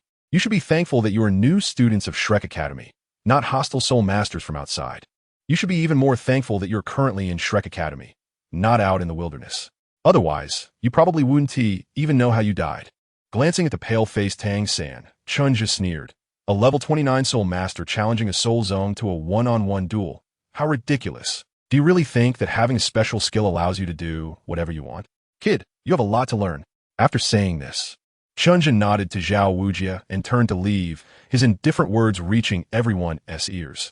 Yin Yang. The task of helping the junior students get settled is up to you. Don't touch the poison blades scattered around. Wait for that kid to recover and let him handle it himself. When Flinder returns, recount today's events to him in detail. Then go to the pharmacy and get some calming powder for the four of them, 1 bottle each. Damn, this kid managed to act again. Watching Chen Zhe's carefree departing figure, Lin Yin Yang, who was gradually evolving into a warm-hearted person, had a bitter smile. He waved at the still dazed group. "Let us go. I'll take you to the dormitory area first." He specifically reminded Xuanwu, "Tang San is still a bit weak. You need to support him and watch the path carefully." Xuanwu, who had just been furious, instantly changed her expression, gratefully nodding to Lin Yin Yang. "Thank you, Senior Lin." Lin Yin Yang smiled slightly. "It's nothing." Saying this, Lin Yin Yang also greeted Xuanwu and led the group towards the dormitory area. To take care of Tang San and Xuanwu, he deliberately slowed down his pace. Lin Yin Yang glanced at the still weak Tang San and said to the worried Xuanwu, "Don't worry. From my understanding of Chen Zhe's second soul skill as shock power, your situation is similar to his. It's just a temporary loss of mobility. A good sleep will fix it, and after resting for 2 or 3 days, there will be no after effects." Xuanwu nodded and managed a smile. She and Tang San had already noticed this. Tang San looked terrible, but he hadn't actually suffered serious injuries. Otherwise, he wouldn't have been able to go from being paralyzed on the ground to barely walking with her support in such a short time. This also indirectly showcased Chen Zhe's terrifying control over his soul skills. Of course, temporarily feeling weak and having disordered internal energy was unavoidable. However, Tang San caught the key point in Lin Yin Yang's words and asked in a hoarse voice, "Second soul skill? What do you mean? Isn't that a purple soul ring? I was almost blinded by that purple light, and you tell me that the second soul ring?" The others also looked at Lin Yin Yang in disbelief, except for Xuanwu, who was a bit naive and illiterate. Everyone here had a solid knowledge base and understood what Lin Yin Yang's words implied. Tang San shook his head vigorously, unwilling to believe this. Impossible. That absolutely cannot be his second soul skill. According to my teacher's theory, soul masters cannot absorb 1,000-year soul rings at the second ring. Lin Yin Yang smiled, not surprised by their reaction, and explained, "You're talking about the soul ring limit theory, right? I know that, but Ajo is an exception." He looked at everyone and smiled, because he is a monster, the best student of the Monster Academy. Reasonable and convincing. A few still found it hard to believe. But recalling Chen Zhe's displayed combat strength, it was indeed not something an ordinary soul zone could reach. He really is a monster. Tang San's expression shifted between uncertainty and disbelief. He had seen soul zones before. His second ring was obtained with the help of his master requesting the principal of the Nodding Junior Soul Master Academy. To be honest, he didn't think soul zones were that strong at the time. He was confident he could take down that soul zone. This was also why, upon learning that Chen Zhe was a soul zone, he dared to challenge him. He truly didn't think soul zones were that impressive. Give him some time, and reaching soul zone would be a piece of cake. Then he got beaten up badly. Ning Rongrong looked excited and asked Lin Yin Yang, "Senior Lin Yin Yang, can you tell us about the great demon king Chen Zhe? What kind of person is he?" Hearing this, Tang San and Xuanwu perked up, very interested. Even Zhu Zhuqing, who was walking at the back, cast a curious glance. Lin Yin Yang smiled slightly and said, "About him, it's a long story. He is my sworn brother whom I grew up with, although he never calls me big brother. He first made a joke to lighten the tense atmosphere. However, no one laughed. Ning Rongrong even found him annoying. Then what? Then what? Chapter 40, Sleeping Dragon and Phoenix Chick, then we joined Shrek Academy together." Lin Yin Yang smiled lightly, looking at Ning Rongrong seriously. With the Academy's help, he obtained his second soul ring, a purple second ring. This proved that he is a true genius, not to be measured by common standards.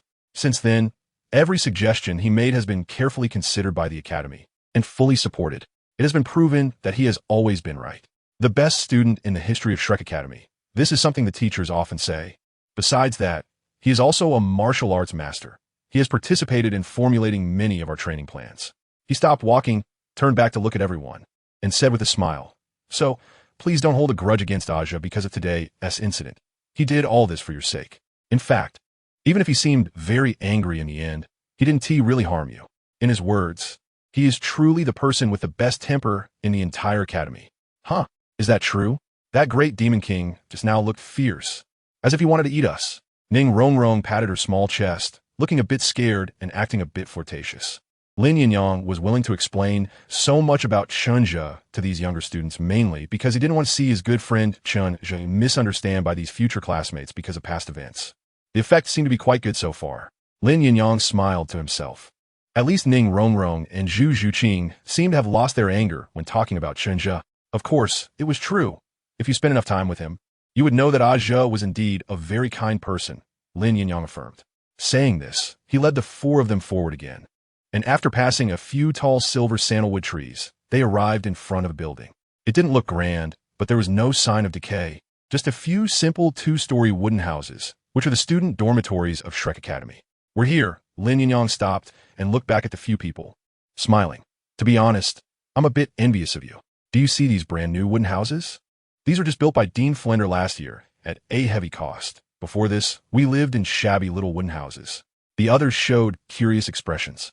Lin Yinyang laughed, but didn't say more. Otherwise, when Flender returned and found out he exposed the Academy's shortcomings, he might be in for a beating. He just said, "Choose one for yourselves. There are 7 wooden houses in total. Except for the 2 on the far left that are occupied, the rest are empty. But generally speaking, boys to the left, girls to the right. Each house can accommodate 4 people, but it's not required to be full. If you prefer, you can also live alone." Upon hearing this, Xuanwu exclaimed, "There are only 7 houses, and they are not fully occupied." Senior Lin Yinyang, "How many students does our academy actually have?" 5. Lin Yinyang smiled slightly and explained, "The academy's requirements are too high, or rather, Dean Flender's requirements are too high. 12 years old, with soul power reaching level 20, and passing 3 tests.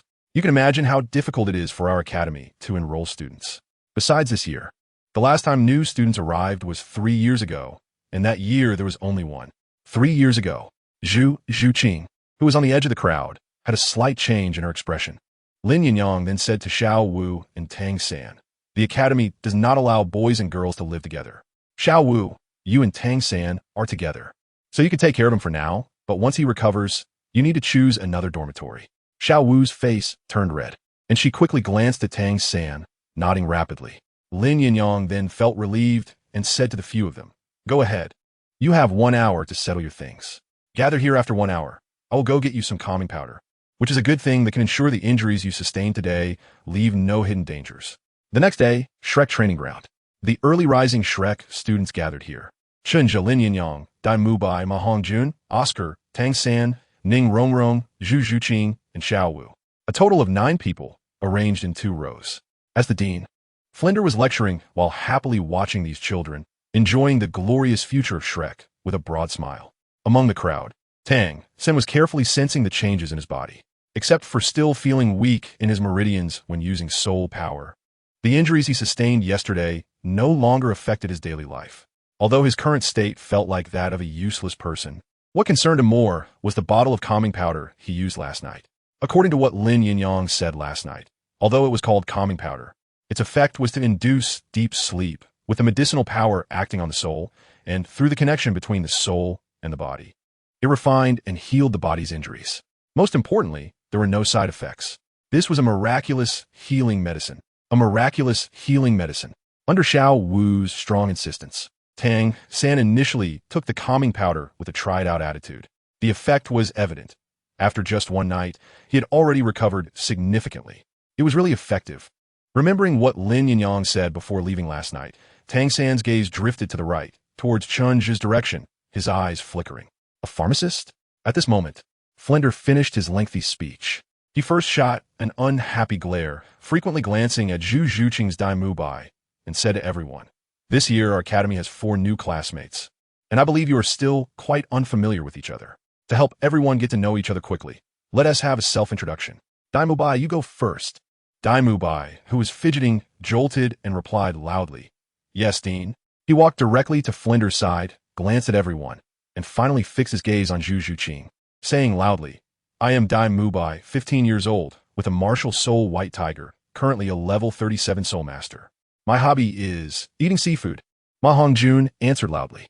Oscar next to him burst out laughing and gave Ma Hongjun a hearty slap on the shoulder. Chen Zhe and Lin Yinyang also tugged at the corners of their mouths. Dai Mubai was furious, glaring at Ma Hongjun, and said harshly, You fat guy, do you want to die? Ma Hongjun scoffed. Is that all it takes to make you angry? I'm just speaking the truth. He had just noticed that Dai Mubai had been staring at the ice-cold beauty in front of him without blinking, almost popping his eyeballs out. How could he tolerate that? It was rare for the academy to have female students, let alone 3 beautiful girls. What if this lecherous tiger scared them away on the first day? Ma Hongjun felt that for the sake of his potential lifelong happiness with the pretty junior sisters, he needed to stand up and expose the true nature of this lecherous tiger. Dai Mubai was enraged upon hearing this, his tiger eyes wide open, directly summoning his martial soul. I'll tear you apart today. He seemed to completely disregard Flinder's presence. Flinder's mouth twitched, his soul power fluctuating, instantly suppressing the nearly irrational Dai Mubai. He certainly knew what was going on. This was a murky water he didn't want to wade into, and he could only glare fiercely at Ma Hongjun. This little bastard. Chapter 41. Determination to solve the Fengchu problem. Ma Hongjun was confused and didn't understand what was happening. But seeing his teacher's gloomy expression, he immediately wilted, lowered his head, and didn't dare to speak anymore. Flinder also released Dai Mubai from his restraints, his gaze carrying a warning. This is the last time. Dai Mubai knew he was in the wrong and didn't dare to provoke Flinder too much, only giving a light snort, and the matter was temporarily put to rest. Flinder's expression darkened even more as he glanced at Zhu Juqing, who appeared indifferent, as if it had nothing to do with her. Flinder sighed. After this incident, Dai Mubai's self-introduction was left unfinished, and he returned to the lineup. Though he no longer stood next to Ma Hongjun, he was afraid he wouldn't be able to help himself and give that bastard who ruined his good fortune a tiger palm. Looking at Dai Mubai standing next to him, Chen Zhe raised an eyebrow slightly, sensing something was off. Ma Hongjun's emotions seemed to be getting more and more restless. If it were before, he definitely wouldn't have dared to pull such stunts with Flinder present. It seemed he needed to have a good talk with Flinder, Chen Zhe thought. The self-introduction resumed in an orderly manner, but everyone clearly had their minds elsewhere. They only briefly reported their names, ages, martial souls, and soul power levels before wrapping it up. Unlike the original work, Flinder didn't employ any tricks for training auxiliary soul masters. Today was just for everyone to get to know each other. Formal classes would start tomorrow. After dismissing the group, Chen Zhe chased after Flinder, while Zhu Juqing, Ma Hongjun, and Dai Mubai left immediately. Taking a look around at the people remaining in the training ground, Xuanwu decisively approached the seemingly innocent and cute Ning Rongrong. Rongrong, do you know what seafood is? The old tried hard to maintain her persona, shaking her head. I don't know. Xuanwu, why are you asking this? Oh. Xuanwu looked disappointed and said, I was just curious about what seafood means. Why did Dai Mubai get so angry when he heard it? She then looked at her most familiar senior, Lin Yinyang, not far away. Senior Lin, do you know what seafood is? Lin Yinyang, with his back to them, paused in his expression, and Oscar, who was talking to him, stifled a laugh. Turning around, Lin Yinyang calmly said, Perhaps it's some kind of edible aquatic product? Ha ha ha ha. Oscar could no longer hold back. After saying something, the few of them laughed together. Tang San, who was pondering something not far away, looked back in confusion and saw Xuanwu with one hand on Ning Rongrong's shoulder, looking at Lin Yinyang and Oscar with a happy smile. When did you all get so close? On the other side, Flinder's office. Chen Zhe and Flinder took their seats. Chen Zhe immediately shared his discovery and then seriously asked, Ma Hongjun has broken through to level 29? That's right. He just broke through the day before yesterday, Flinder nodded, and his expression began to show some seriousness. Chen Zhe said in a deep voice, This is not a good sign. I noticed that his evil fire has been overly active since the last time I saw him. Has he been frequently going to Soto City recently? Flinder silently nodded, confirming Chen Zhe's suspicion. Chen Zhe looked at him with a reproachful expression. You shouldn't indulge him in going out and fooling around with Dai Mubai at such a young age. Chen Zhe thought, looking at it now, this is because the evil thoughts in my heart arose after breaking the body. The surging desires fueled the growth of these evil thoughts, which in turn accelerated the expansion of the evil fire. At this point, There was already a hint of self-reproach in Chen Zhe's words. It's also my fault. How could I not have thought of this back then?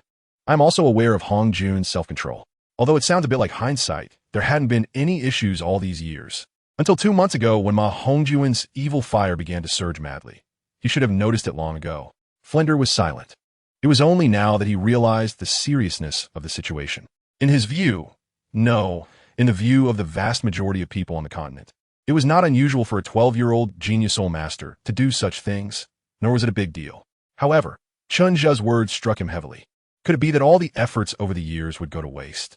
Taking a deep breath, Flender calmed himself and asked, "What are your thoughts?" Chen Zhe indeed had some thoughts, but he still had to ask, "Can you make up your mind to be strict with Ma Hongjun?" Flender closed the gates, and don't let him step out of the academy until he reaches level 30, no matter how much he begs you during this time.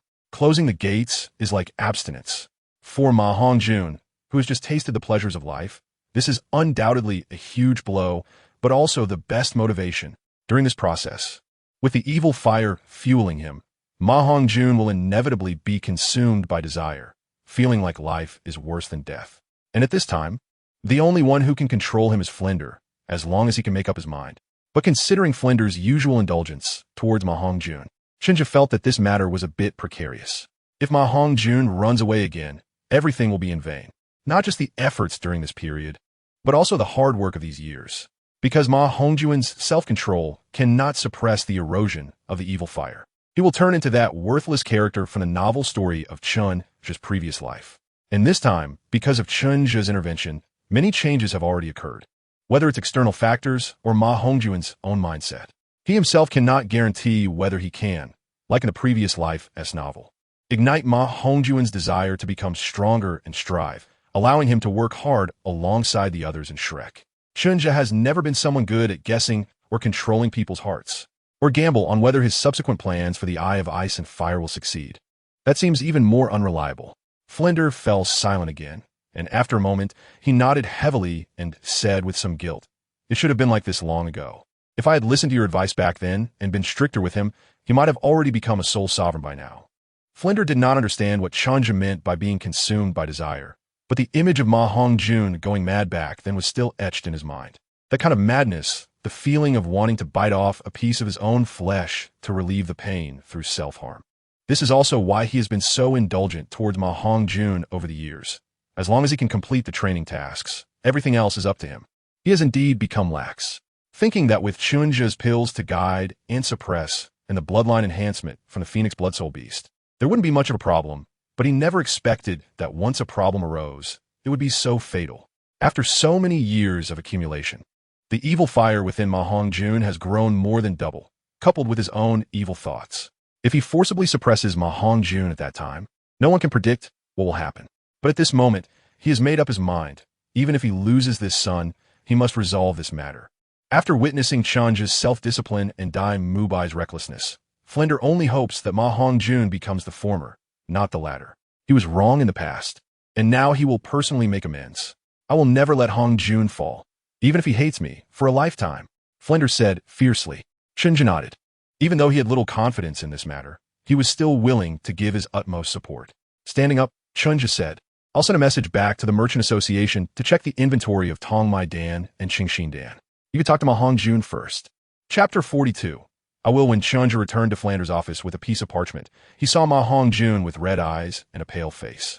He also noticed Chen Zhe's arrival, slightly raised his head, and forced a smile, saying, "Zhige, you're here." Chen Zhe was somewhat surprised. He didn't expect Ma Hongjun to have this attitude. He looked at Flander with a questioning expression. At this moment, Flander smiled quite relaxedly, raised his hand to pat Ma Hongjun's head, and said, "This time, Hongjun is very sensible. I have told him everything, and he is willing to cooperate with us." Ma Hongjun actually has this kind of awareness? Is this still the same Ma Hongjun I know who likes to be sly and play tricks? Chen Zhe was genuinely impressed by him this time, but it also gave him some confidence in this plan. Without further ado, he immediately said to the two of them, "The general plan is already out. You can take a look first, and I will make adjustments as needed." He handed the parchment he had been holding to Flander. 3 aspects: meditation, high-intensity training, and play. Play? Flander was taken aback upon hearing Chen Zhe's words, having just received the parchment and not yet had the chance to look at it. Chen Zhe nodded, glanced at Ma Hongjun, who was also listening intently, and said, "The issue with Hongjun is less about the problem of the evil fire growing stronger and more about his own weak willpower." His expression was extremely serious. Although saying this might be a bit harsh on you, Hongjun, the efforts we've made over the years, whether it's supplementing your phoenix blood or providing you with pills to help suppress the evil fire, have been more than enough to safeguard your growth. Ultimately, you are still just a great soul master. How strong can the evil fire really be? This is also part of your power. Everything about it is linked to you. Chen Zhe's tone became serious. Ultimately, this is just a matter of your own strength. Your willpower is too weak. At this point, Flander had already finished reading the simple plan. Listening to Chen Zhe's words, a thoughtful expression appeared on his face. Taking the parchment, Chen Zhe laid it flat on the table. "So, what we need to do now is to train your willpower and only then focus on your soul power cultivation." At this moment, Ma Hongjun also saw what was written on the parchment. Chen Zhe explained to him on the side. First, it's high-intensity training. You need to increase your current training volume by 3 to 5 times. Relying on a large consumption of physical and soul power will help vent and consume the evil fire. During this process, you will be very fatigued, even overexerting your body. But don't worry, we have a lot of healing medicine. Just the calming powder in the pharmacy will be enough for you to use for a month. This part is the most complex, and you will have many training items to work on. Flander will participate in your training throughout to prevent you from slacking off. As Chen Zhe spoke, he glanced at his expression, and seeing no signs of resistance, he nodded in satisfaction. It seems that this little fatty is truly determined this time. You should know that just what he wrote on the parchment includes weighted long-distance running, 1,000-meter frog jumps, weightlifting, rope skipping, and swimming. And more will be added based on progress, especially swimming. Chen Zhe knows how much Ma Hongjun hates water. Second, sitting meditation. This is different from your usual meditation practice. What you need is to empty your mind, not think about anything, and not do anything to resist the evil thoughts that continuously arise from within. This is a typical Taoist meditation method, emptying and doing nothing. In fact, if there is a visualization method, visualizing a certain object during this stage is also a very good choice. Chen Zhe sighed with a hint of regret and suddenly thought of something. He asked Ma Hongjun, almost as if possessed, "Did you see any special sights when you awakened your martial soul? Like a phoenix?" Chen Zhe suddenly remembered that when he awakened his martial soul, he saw a deep underwater scene and the mysterious turtle swimming in the sea. Ma Hongjun was taken aback, clearly not expecting Chen Zhe to suddenly ask this question. After glancing at him, he nodded. "Yes, I saw a volcanic group, and among them, a sinister fire phoenix bathing in the magma." As he spoke, he awkwardly rubbed his nose. "However, after awakening, my sinister fire phoenix became a bit different from that one. A bit fatter, and the flame color is darker." At this moment, Flinder also slightly nodded. "This Hongjun has mentioned it to me. It is indeed the case." Now it was Chen Zhe's turn to be stunned. How was this different from his? But he was still a bit excited. "Can you still recall what that phoenix looked like?" Ma Hongjun hesitated and nodded. "I should be able to. I often dreamed about it when I was a child, and I still have some memories." Chen Zhe said with satisfaction. "Then let's change the second point. Instead of release your emotions, let's say visualize the appearance of that phoenix in your mind for at least 1.5 hours every day." Ma Hongjun nodded, agreeing with no objections. Chen Zhe finally smiled and said, "The last item, this one is the simplest, and you can even decide it for yourself." He pointed to the single word at the end of the third item on the parchment, play. It's not just limited to playing. The main purpose of this item is to help you release the negative emotions accumulated during training and maintain a certain level of happiness. After all, it's about balancing work and rest. You can't stay tense all the time. Of course, that kind of thing is absolutely not allowed. Ma Hongjun nodded, thought for a moment, and said, "Can eating be included? Eating delicious food makes me feel good." He was genuinely listening to Chen and contemplating the best choice for himself. Chen Zhe nodded, affirming his idea. "That's fine, and I can even say that if you can really complete this training control, I can go to Xuanwu City to find a chef for you, specifically to make delicious food for you." Chen Zhe suddenly thought that he could also try making some medicinal dishes to replenish his energy. It really was a good option. Of course, there was no need to mention this choice to Ma Hongjun, because Chen Zhe had never made medicinal dishes before and needed to experiment first. He could also surprise him later. It shouldn't be too difficult, given his current understanding of pharmacology. Worst case, he could recall and replicate some classic dishes from his past life. Really? Ma Hongjun was instantly excited. Was there such a good thing? He eagerly said, "Then it's a deal. Brother Zhe, you better not be lying to me." Chen Zhe smiled and said, the premise is that you can complete the initial training. 3 days. Just 3 days. If you don't mess things up after 3 days, I'll even tie a great chef for you. He is also someone with less than substantial assets now. So this expense is still manageable. Ma Hongjun nodded vigorously and assured, I will. Flander smiled with satisfaction. Chen Zhe is very happy. Things are unexpectedly going smoothly. At least so far they're going well. It's a good omen. Chapter 43. Teaching 1. The next day. Another morning. The students of Shrek gathered again in the training ground. Chen Zhe felt that today was very strange. The teachers from Shrek Academy had not come to class. Teacher Lu Bin was at the business meeting. Teacher Xiao Xian was not teaching the Soul Master training, and Flinder had already begun to exercise control over Ma Hongjun. He merely showed up and left, telling everyone that Ma Hongjun would temporarily not attend classes with them, and asked Chen Zhe to teach in his place for the time being. The students looked at each other, and Chen Zhe then asked Oscar, where are teachers Zhao Wuji and Li Yusong? Why didn't they come to teach? We didn't see them yesterday either. Oscar spent most of his time studying at the academy. Chen Zhe had previously compiled a thick book on herb identification and cultivation for him. It contained over 3,000 types of herbs, covering local herbs recorded in the world's library, the herbs mentioned in the Nineteen Manual, and even some low-level spiritual herbs from the basics of alchemy. Chen Zhe wants to train himself as a logistics expert, and Oscar is also very interested in this. Oscar shook his head. Teacher Li Yusong is not aware. He should no longer be at the academy. Teacher Zhao Wuji was said to have encountered enemies while out and got injured. He should be in his room now. Injured? Everyone who saw Zhao Wuji on the assessment day, including Chen Zhe, was taken aback. Wait a minute. Chen Zhe suddenly thought of something, glanced at Tang San, and muttered to himself, no way, is Tang Hao so lacking in taste? Instead of looking for me, he went to find Zhao Wuji, who was just watching the show. Or is it that his purpose is more about intimidation? Chen Zhe was guessing in his heart and mourning for Zhao Wuji. At this moment, Ning Rongrong became restless again. She said to Chen Zhe, so what should we do now? We haven't had a proper class yet. Are the teachers at Shrek Academy this casual? Although she felt a bit happy not to have classes, and even though the great demon king Chen Zhe still looked terrifying, this couldn't stop Miss Ning Rongrong's reckless desire. Fearless, Ning Rongrong decided to tease the great demon king Chen Zhe. How about we just disband? Does anyone want to go play in Soto City? Chen Zhe came back to his senses and glanced at the little witch. It's only been a few days, and she's already stopped pretending? He said, of course we can't disband. Training will proceed as usual today. Flander had asked him to teach in his place, and if he just let everyone go out to play, it would be hard to explain later. He looked at the little witch and reprimanded her. You're here to study at the academy, to get stronger, not to play around all day thinking about running off to Soto City. After saying this, without waiting for her reaction, he scanned the crowd, his gaze lingering slightly on Tang San and Zhu Zhuqing. Since Dean Flander has asked me to give a lesson, we'll discuss some other topics today, things that the previous teachers haven't covered. These are also some of my personal understandings. If you all want to listen, feel free to stay. If not, you can leave, and I won't stop you. He specifically looked at the 4 new students. The content is relatively basic, so the new students shouldn't have any difficulty understanding. After saying that, he stopped speaking and quietly watched everyone, waiting for those who wanted to leave.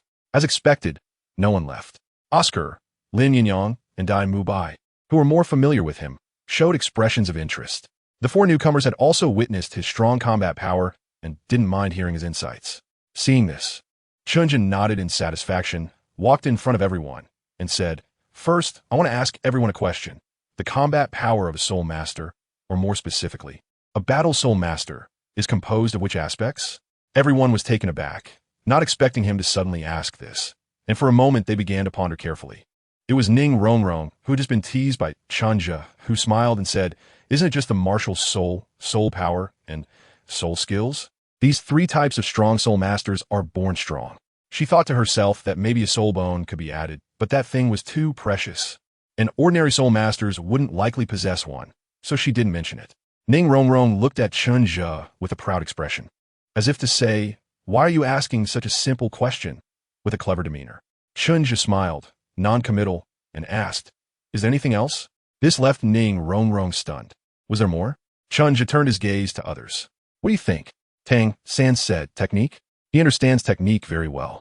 All of Tongmen's ultimate skills emphasize the importance of technique.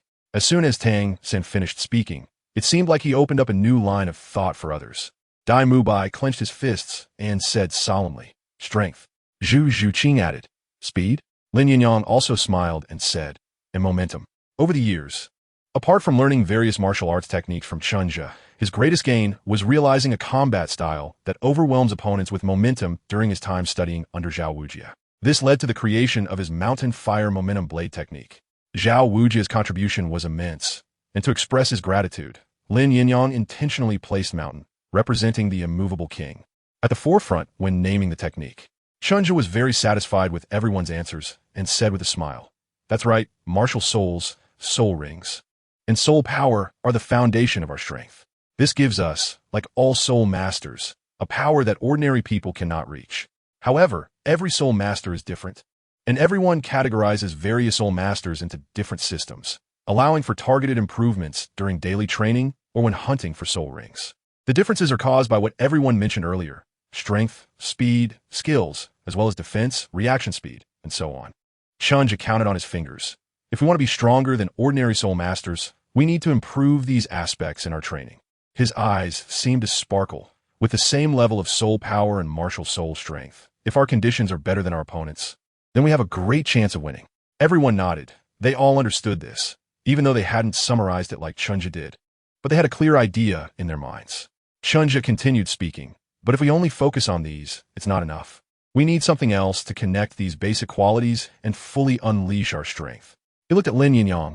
It's what Lin Yinyang just mentioned: the momentum and experience in combat.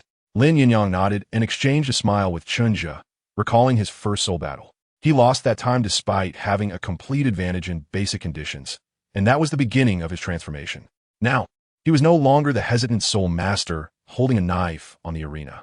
Xuanwu frowned and said, "Are you saying that what we will train in the future is these things?" Chen Zhe confidently said, "It's not just about what comes after.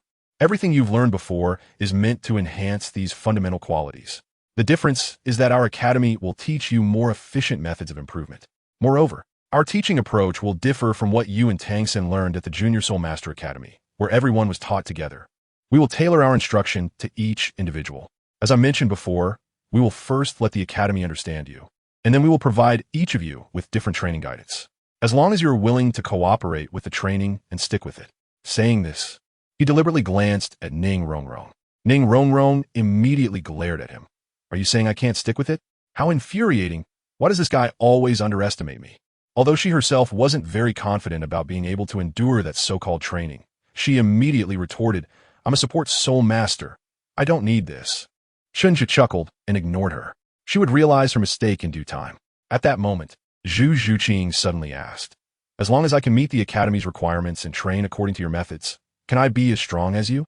"No." Chen Zhe smiled slightly. Chapter 44. Teaching 2. If you train according to my plan, I am confident that your soul power control ability and physical coordination ability will improve rapidly. Chen Zhe crossed his arms and smiled faintly. "But wanting to be as strong as me is almost impossible." As he spoke, the Xuanming Turtle appeared behind him. There was no martial soul attached, but 4 soul rings slowly rose beneath him: yellow, purple, purple, and black. If my strength were so easy to replicate, Lin Yinyang and the others would have more than just this level of power. What? The expressions of the 4 newcomers fell apart. Looking at the black soul ring on Chen Zhe, Tang San's face was filled with disbelief, feeling as if his worldview had shattered, murmuring, This is impossible." Ning Rongrong, who had always been calm and composed, also widened her eyes at this moment. Zhu Zhuqing, on the other hand, brightened her eyes and couldn't help but take a step forward, earnestly saying, "Teach me." Chen Zhe nodded and then shook his head. "I will teach you and create a training plan for you. Our academy has always done this. But perhaps you have already realized that I have some special inheritances, and these things do not belong to the academy. If you want the opportunity to learn, you will need to go through very rigorous tests." As he spoke, he glanced at Tang San. Tang San instantly felt a sense of seriousness, understanding Chen Zhe's meaning. Besides Oscar and Dai Mubai, the others also looked at Tang San thoughtfully, recalling his performance that day. Chen Zhe's words are indeed true. He will not be like Tang San, who keeps the path of martial arts tightly sealed and unwilling to reveal even a fraction. However, he also won't teach everyone indiscriminately, as that would not only be irresponsible to himself, but also a desecration to the pioneers of these teachings. Among the original students of Shrek, so far, Only Lin Yinyang has received instruction, and Chen Zhe's test for him is his moral character. When Chen Zhe first met Lin Yinyang, he observed him for more than half a month before deciding to lure him to the back mountain. Lin Yinyang's performance has indeed been satisfactory. Even though he is very eager for martial skills, he has never entertained the thought of directly snatching them. Oscar counts as half a student. His diligence over the years is evident, and his character is quite good. Having passed his period of weakness, Chen Zhe decided to give him a chance. However, he is not suited for combat. So, since he has a considerable interest in the path of a healer, Chen Zhe is willing to support him. He provided him with pure, elemental skill and the technique of the weasel, one for purifying soul power and the other for life-saving escape. Due to Flander's influence, Chen Zhe has lower expectations for Ma Hongjun. As long as he can maintain his original intention and not be corrupted by evil fire, that is enough. However, it's better not to say more. As for Dai Mubai, for various reasons, his relationship with Chen Zhe has remained at a nodding acquaintance level. Chen Zhe would be foolish to give him martial arts. Thus, looking at Zhu Zhuqing, Chen Zhe said, "You should understand what I mean. I have to be responsible for my ancestors." Yes, the ancestors from Earth. This statement made Tang Xin nod in agreement. It makes sense. Zhu Zhuqing looked disappointed. The opportunity to become stronger was right in front of her. Yet she could only watch it slip away. She felt somewhat unwilling, but seeing Chen Zhe's unyielding expression, she had no choice. Ning Rongrong and Dai Mubai also sighed quietly. Chen Zhe replied, "You don't need to be disappointed. While martial arts are precious, they're not indispensable. Practicing martial arts will give you more options. But the foundation of us soul masters is still our martial souls. The guidance provided by the Academy is more relevant to your actual situation and more suitable for you." Zhu Zhuqing forcefully suppressed her fluctuating emotions and calmly asked, "What should I do?" Chen Zhe looked at her emotional perception ability with some admiration. He flipped his hand and took out a stack of papers, finding one to give to her. "This is yours." He then distributed the others. Everyone except Lin Yinyang and Oscar received one. They no longer needed this. Let's take a look first. If you have any questions, feel free to ask. Zhu Zhuqing had already opened her document. Name, Zhu Zhuqing Martial Soul. Nethercat's Soul Power Level. Rank 27 Great Soul Master Personal Traits. Swift. Sensitive Recommended Training Direction. Assassin Recommended Supplement. Phase 1. Stealth Ability, Instant Burst. Phase 2. Perception Ability, Endurance, Tolerance, Emotional Control. Details. Tang Xin looked at the information in his hand, suddenly raised his head, pointed to a line on it, and asked, "What does it mean to enhance the resilience and vitality of blue silvergrass?" "I don't quite understand." He also pointed to the last part. The suggestion for soul ring selection direction states that it should focus on accumulating life strength. Hearing his question, Chen Zhe shrugged and said, "It means exactly what it says. The greatest characteristic of your blue silvergrass is its strong vitality, and your own usage habit is mainly entangling and binding. Strengthening the vitality and resilience of such a martial soul is obviously the option that maximizes benefits." He raised an eyebrow and asked, "Do you think there's something wrong with that?" Although he didn't like Tang San's style, Chen Zhe had put considerable effort into this training plan draft. Tang San frowned as well. "But my first and second soul rings are not the life-strengthening soul rings you mentioned, yet they suit me very well." He stared into Chen Zhe's eyes, locking gazes with him. "Entangling gives me strong control ability, while parasitism provides me with certain sustainability and consumption ability, both of which have greatly enhanced my strength." Chen Zhe couldn't help but laugh. "Are you trying to say that they have enriched your fighting style, right? Made your means of dealing with enemies more diverse?" Tang Xin nodded, as that was indeed what he meant. At this moment, the others had also finished reading the documents in their hands and turned their attention to see how Chen Zhe would respond. Chen Zhe asked, "Do you lack means to deal with your opponents?" Tang San frowned, understanding Chen Zhe's meaning. Indeed, he did not lack methods to confront enemies with the Tang sect's ultimate skills. However, seeing Tang San frowning and silent, Chen Zhe asked again, "How long can your martial soul's strength bind a soul respect?" In the original story, Tang San had a fight with Dai Mubai, and his blue silvergrass was extremely fragile, easily broken free by Dai Mubai. Tang San frowned even deeper. "I'm just a great soul master, and my first soul skill is poisonous." This was dodging the issue, but his soul rings were chosen by his teacher, and he felt he had to justify himself a bit. Chen Zhe smiled lightly and took out a small bottle from his pocket. "What if I brought the antidote?" He gently pulled the cork, and a burst of fragrance wafted out. Clearly, this antidote was of high quality. Tang San frowned and remained silent. Chen Zhe continued, When I was at level 29, I once went to the Soul Arena in Soto City for training. The Soul Masters I defeated were not few, and the highest one was level 36, whom I killed in an instant with my second Soul Ring. Saying this, he looked at Lin Yinyang. Lin Yinyang nodded and said to the crowd, I can testify to this. I was there at the time. After that, to avoid unnecessary trouble, Zhe no longer went to the Soul Arena because his purple second ring was too astonishing. The others were moved, but they remained silent, lost in thought. Even Ning Rongrong, who had been shouting about being a support Soul Master, was no longer calm and looked at Chen Zhe in shock. Chen Zhe looked at them and said, You all want to take me as your target and become as strong as I am. So I will share the method with you. He pointed at the training plan in their hands. Find your own martial soul characteristics. Then combine them with your personality and combat style. Start with the most important soul, ring hunting, and strengthen yourself in a targeted manner. This is the true reason why I am invincible at my level. His expression was solemn at this moment. In other places, it may be difficult for you to have the opportunity to carefully select the most suitable soul rings for yourselves, but Shrek Academy can help you achieve that. The prerequisite is that you are willing to do so. Chen Zhe looked at Tang San, who was frowning. In my opinion, your 2 soul rings. The first one is basically useless, because you don't lack means to deal with enemies. This soul ring's enhancement for you is optional. The second soul ring is quite good. The ability to parasitically absorb is also a way to utilize life energy. Chen Zhe's tone became teasing, but your improvement isn't as significant as you imagined. Otherwise, when you challenged me that day, you wouldn't have rushed up immediately. Ask yourself, at that time, where did those 2 soul skills rank in your heart? Chapter 45, Teaching 3. Tang San's expression changed several times, fluctuating between gloom and brightness. Where do they rank? Now, his application of blue silver grass was more about restricting opponents, while hidden weapons and Tang Sek's unique skills were his real means of defeating enemies. In fact, over the past few years, he had been more focused on relearning Tang Sek's unique skills, and his view on soul skills was merely that they were useful when needed. At this moment, he recalled Chen Zhe's application of soul skills that day, and the terrifying control ability that brought Chen Zhe such an enhancement. Tang San raised his palm, on which a blue-silver grass gently swayed. Not at all. No longer paying attention to the contemplative Tang San, Chen Zhe turned his gaze to others. What do you all think? Any questions? Xuanwu looked gloomy, silent, not knowing what she was thinking.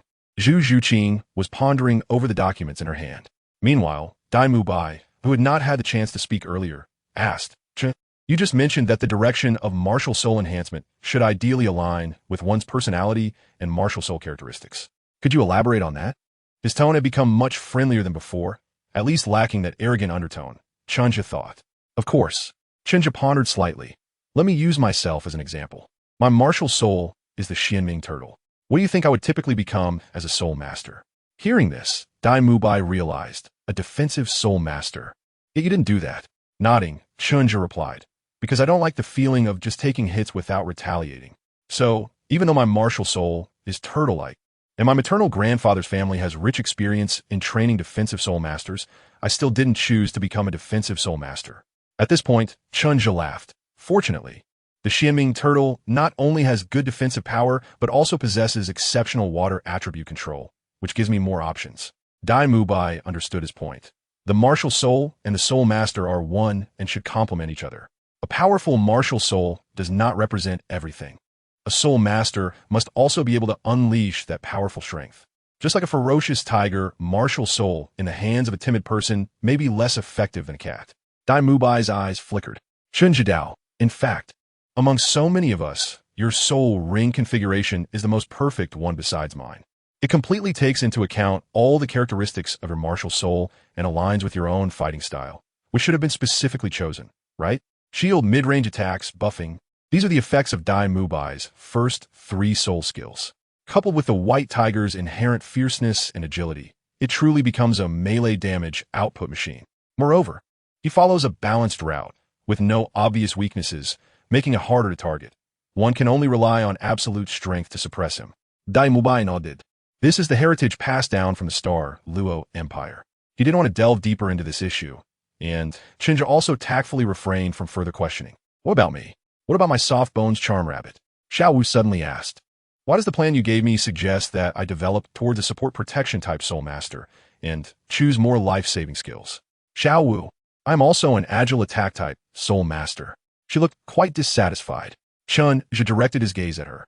Not surprised by this, because I haven't found what combat characteristics your martial soul, soft bone enchanting rabbit, possesses. The greatest characteristic of the soft bone enchanting rabbit is its flexibility and a certain degree of charmability. Xuanwu herself also has a move called the 8 throw. But what can this do? It might have some lethality against mid to low-level soul masters. But if it continues like this in the later stages, it would just be delivering food to the opponent.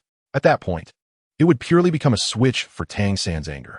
Although in the original work, Xuanwu's later positioning indeed turns out to be just like this. After expressing his thoughts to Xuanwu, he didn't mention the 8, as he still didn't know about it. Regrettably, I believe that neither the flexibility nor the charm characteristics need any enhancement. Chen Zhe sighed helplessly.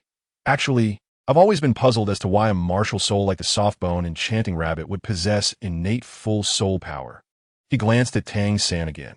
In the end, it can only be attributed to the vastness of the world, where anything can happen. Tang San smiled, but said nothing. In fact, he also couldn't understand why Xuanwu didn't have a twin martial soul. Chen Zhe said seriously, in my opinion, your positioning as a soft bone charm rabbit is quite awkward. You become a sensitive attack type with insufficient attack power, and when you reach a higher level, it's easy to go forward and just give away points. It's also difficult to transform into a charm control type. With your small frame, it's hard for you to have any enhancement to your charm ability. Moreover, I've observed your mental strength, and to be honest, it's very average, even worse than Tang San's. Seeing Xuanwu's face completely darken, Chen Zhe helplessly said, after thinking it over, I can only suggest that you develop in the direction of a support and protection role. Like rabbits in nature, using stillness to control movement and focusing on defense and counterattacks. This might allow you to leverage some of your own advantages. Xuanwu was furious upon hearing this, flailing her arms and saying, "What do you mean by that? Do you look down on me? I'm very strong. No one could beat me when I was in Nodding City." She even pushed out her already somewhat developed chest and shouted, "And who says I, Sister Xuanwu, lack charm? I'm still young. When I grow up, I will definitely become a charming and beautiful soul master." Chen just scoffed, not even looking at her. Ning Rongrong chuckled, and the others couldn't help but laugh as well. Tang San quickly stopped Xuanwu's reckless behavior. He genuinely felt that Chen Zhe was somewhat capable. The suggestions he provided were often to the point, and Tang San was now considering whether to advise Xuanwu to train in the direction Chen Zhe suggested. He knew Xuanwu's strength best, although she had the 8-stage throw. Her current strength was already hard to make a significant impact among soul masters of the same level. Moreover, what about at higher levels? After finishing the training plans for the newcomers, Chen Zhe finally summarized to everyone, "We are different from the vast majority of soul masters in the world. We are geniuses qualified to climb to the top of the mountain. Therefore, we need to plan well in our early growth. My idea is to be willing to give up some early combat power advantages to ensure that the foundation we accumulate as we grow is sufficient to support us in reaching greater heights." He said solemnly, "The advantages of high-quality martial souls and innate soul power actually become negligible after we grow up, because those who can become high-level soul masters generally have similar qualifications. However, there are very few who are qualified to climb to the peak. You are all my little monsters from Shrek Academy, and I sincerely hope that when we stand at the top, no one is left behind. This is also the most earnest hope of all our teachers and students." Everyone's expressions were stirred, and they nodded in agreement, gaining a deeper understanding of the name Shrek Monster Academy. Chen Zhe felt very gratified. At least they had listened to his words. So, let's end today's class here. After everyone disperses, think about it, and then come back to discuss and finalize the training plan with me. Of course, you can also communicate with each other. Good. Thank you.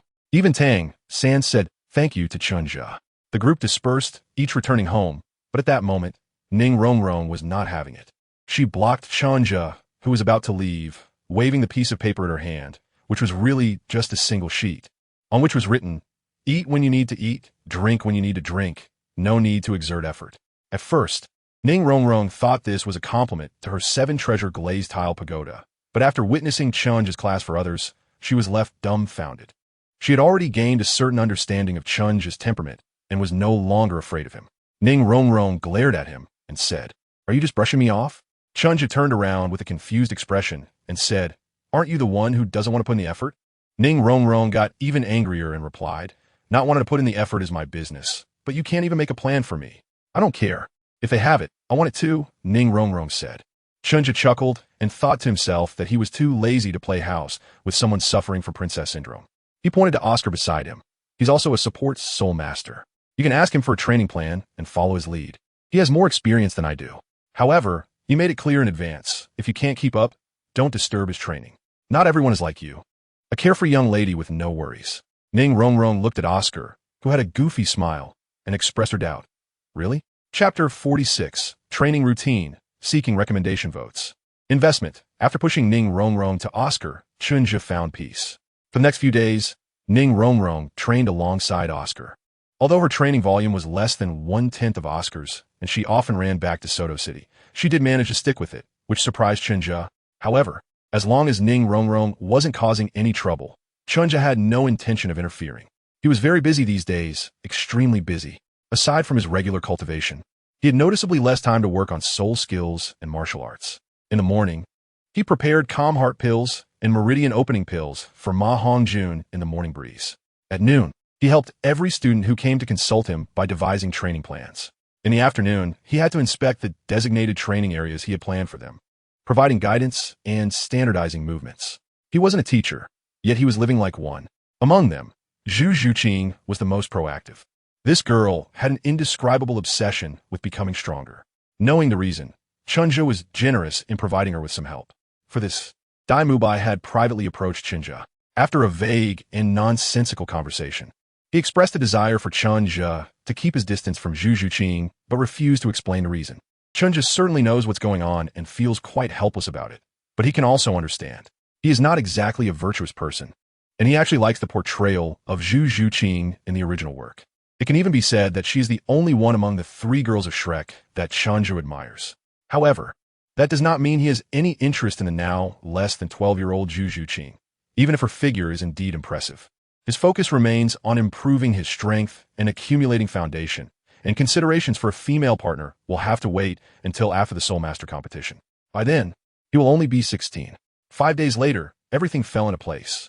After taking a beating, Tang Sen put away his pride and trained obediently, studying while also keeping little Wu, who loved to cause trouble, in check.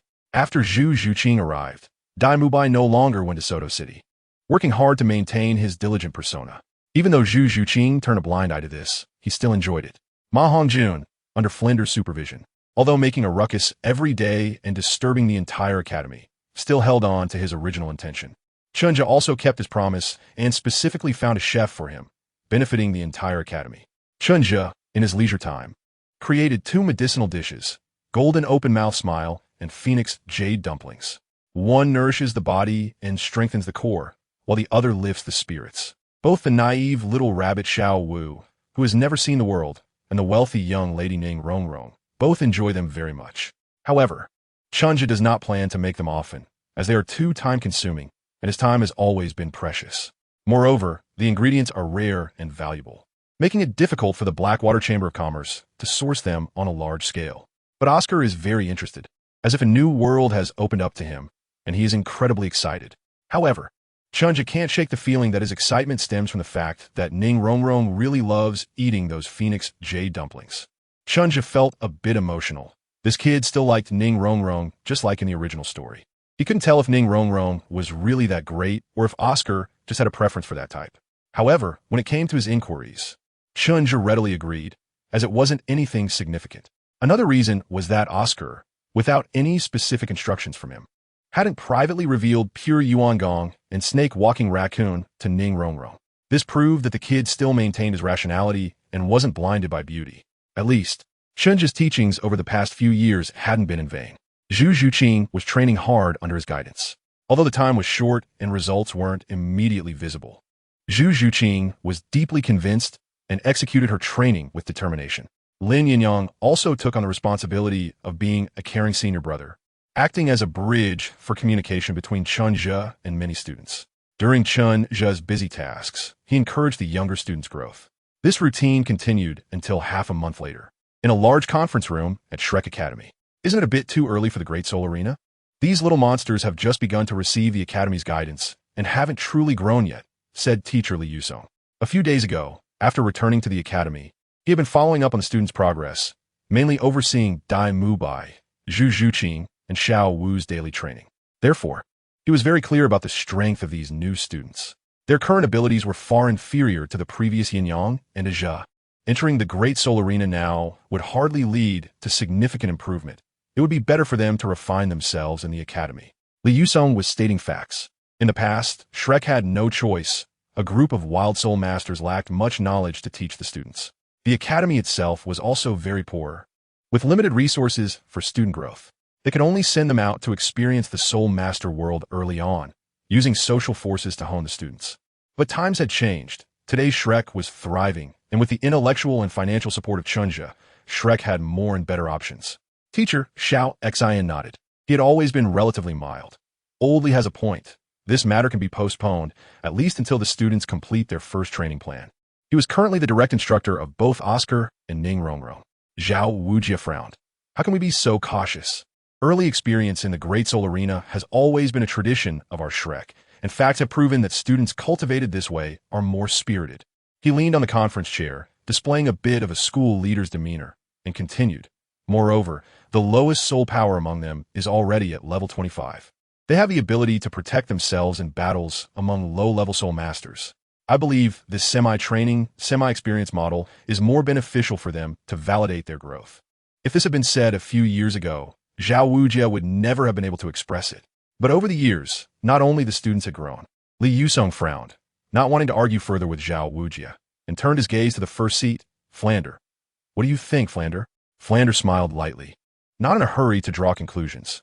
Why don't we first listen to Zhe and Yin Yang's opinions? He looked towards the Academy's senior brother Lin Yin Yang and training planner Chen Zhe at the end of the table. Lin Yin Yang smiled slightly, not expressing an opinion. He was more of a listener in this setting.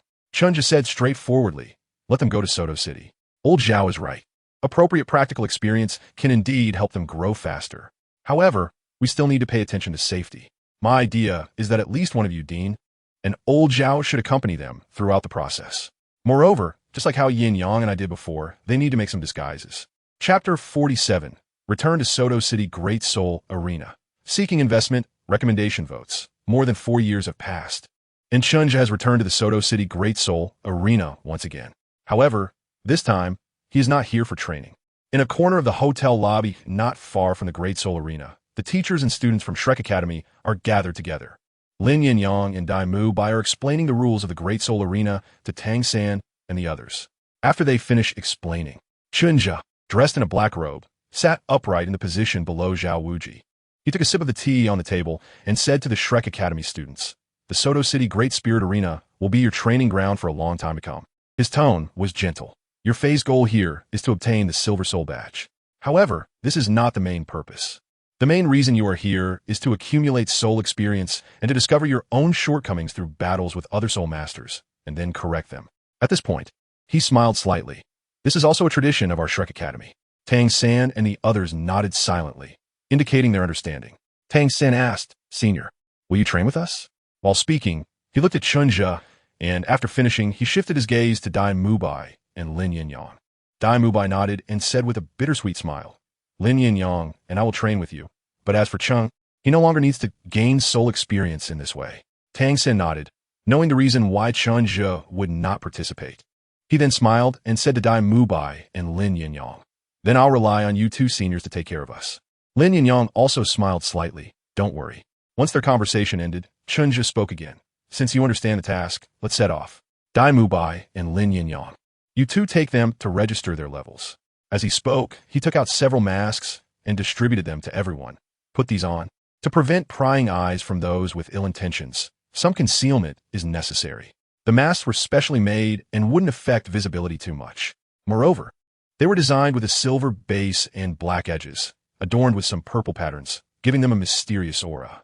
Lastly, let me remind you in the early stages, do not pay too much attention to winning or losing. Remember the primary purpose of our arrival here. Yes. Everyone responded loudly as they took the masks distributed by Chen Zhe. Chen Zhe and Zhao Wujin nodded in satisfaction, watching Lin Yin Yang and Dai Mubai take them away. Zhao Wujia smiled and said, seeing these little guys makes me unconsciously think of you from a few years ago. How long do you think it will take them to get the Silver Soul Badge? That Tang Sin took about a month, while the others will need to work twice as hard. Chen Zhe was aware of the reasoning behind this and understood it well. Oh, what do you mean? Xuanwu became interested. Is it because of the martial skills he possesses? The term martial skills was something Chen Zhe had taught them. Chen Zhe nodded. Those who have practiced martial arts have a natural advantage when facing soul masters of the same rank. His points will rise quickly, just like mine did back then. Moreover, Tang San is different from ordinary rookies. He won't feel any fear or hesitation just because it's his first soul battle. In this regard, he's also an experienced player. Xuanwu understood and smiled. It seems you think highly of him. Chen Zhe smiled non-committally and did not respond. Rather than being focused on Tang San, it is more about his attention to the original protagonist. To be honest, Chen Zhe himself does not quite understand what kind of feelings he has towards Tang San. Firstly, he does not like Tang San's style, or rather, anyone who has read the original work would not like Tang San's approach. When he is weaker than you, he is submissive and shows you enough respect. But once his strength surpasses yours, he will make you understand what it means to be selfish and self-centered. Everything is prioritized by self-interest. As for past friendships, it depends on his mood. If he's in a good mood, he might give you something in return. If he's in a bad mood, then too bad. You're not close. The most notable example is Poison Douluo, who is wholeheartedly supportive of Tang San in the early to mid stages, providing resources and shielding him from disasters. But in the later stages gained nothing in return. Because as Tang San's strength grew exponentially, the help that Poison Douluo could offer became too insignificant, to the point that Tang San gradually forgot about the contributions he made in the early days. Therefore, it is inevitable that Chen Zhe will not have a deep relationship with Tang San. He is not prepared to offer Tang San a lot of resources, hoping that when he grows up, he might remember who he is and feel guilty enough to provide some assistance. It's not worth the loss. Moreover, he does not need Tang San to support him in any way. However, he also does not intend to target Tang San, and the reason is simple. First, they do not have direct, conflicting interests. Second, Chen Zhe considers Flanders' feelings. As the saying goes, humans are not wood or stone, who could be heartless. After years of living in Shrek, Flanders has treated him exceptionally well, leaving aside the matter of helping with soul hunting in other aspects. As long as he wants something and Flanders has it, Chen Zhe can use anything from Shrek directly. Of course, Flanders also has his own expectations from Chen Zhe. He has always hoped that after Chen Zhe grows up, he will bring fame to Shrek, and Chen Zhe has indeed brought many benefits to Shrek over the years. But the unconditional trust and contribution from Flanders and many of Shrek's teachers have still touched Chen Zhe. Moreover, they have never pried into Chen Zhe's secrets. Don't they know about Chen Zhe's uniqueness? Whether it is martial arts or pills. But they all chose to remain silent about it. Chen Zhe is willing to take it out if he wants to, and if he doesn't, they never say a word more. Thinking of this, Chen Zhe's eyes flicker, and he murmurs to himself, "Master, Yu Xiaojiang, please don't let me down." He has already made up his mind. As long as Yu Xiaojiang. After seeing Shrek's current situation, doesn't he act recklessly like in the original story and has the idea of letting Shrek sacrifice everything to pave the way for his dreams? Chen Zhe is willing to coexist peacefully with them, even if it's just for Flander. He came to the Soul Arena with Xuanwu. It is still as noisy as ever here. Chen Zhe's black robe swayed slightly, and he wore the same mask as the students, feeling a bit emotional inside. Looking at the Shrek little monsters behind him, he asked, "Are you all ready?" The few of them looked excited. Ning Rongrong hugged Zhu Zhuqing's arms, resting her head on her shoulder, and acted like a little bird relying on someone. "Of course, I want to win my first soul fight together with Zhuqing." Chen Zhe chuckled and said, "Then I'll wish you victory in advance." The others nodded in agreement, clearly full of confidence. However, Chen Zhe noticed that Dai Mubai was currently standing at the very edge of the crowd, not actively participating in the discussions. Although he was wearing a mask that concealed his expression, he gave off a sense of low pressure. Was it because of the competition for Ning Rongrong's affection? Chen Zhe glanced at him curiously, speculating in his mind. But he didn't intend to concern himself with such matters and turned to lead everyone toward the private room. It wasn't their turn for the battle yet, so they headed to the private room to rest and wait. For this training experience, he had specifically booked a long-term private room. The academy had enough budget for this. For a month, this private room would be their base for rest. Chapter 48, Battle Spirit 1. Inside the private room, in front of the floor-to-ceiling windows, the Shrek students watched the battles taking place. They were in the competition area, not the deathmatch area, so the battles were not bloody, mostly stopping once the opponent conceded. However, many still got injured. After several rounds of battles, almost every contestant left with minor injuries, and 2 even ended up with broken arms and sprained legs. Chen Zhe smiled at the students and asked, "So, what are your thoughts?" Lin Yinyang and Dai Mubai, 2 seasoned veterans, remained calm and unmoved. Zhu Zhuqing's gaze was cool and emotionless, although Ning Rongrong still appeared enthusiastic. She also raised her brows slightly. Oscar, who was here for the first time, surprisingly maintained his composure. He had signed up for the doubles soul fight with Lin Yinyang, but he showed no signs of panic. Having cultivated a scholarly demeanor, he seemed out of place in this environment. Xuanwu, full of bravado, casually remarked, "This level of soul fighting is a piece of cake. My sister Xuanwu has fought before. This scene doesn't scare me." Tang San frowned and said Xuanwu, with his reprimand. Xuanwu immediately huffed in dissatisfaction. Tang San, feeling helpless, could only say, "Be careful when it's your turn. I don't want to see you get hurt. Don't underestimate me, San. I'm strong too. Don't you remember I'm still the sister Xuanwu of Notting City?" Xuanwu replied, a bit upset. Tang San smiled wryly. Could Notting City compare to here? But seeing Xuanwu's displeased expression, he decided not to persuade her further, resolving to protect her and keep her from getting hurt. At that moment, Zhao Wujia, who had been sitting calmly on the exquisite sofa, spoke up. He said lightly, "In soul fighting, some minor injuries are unavoidable.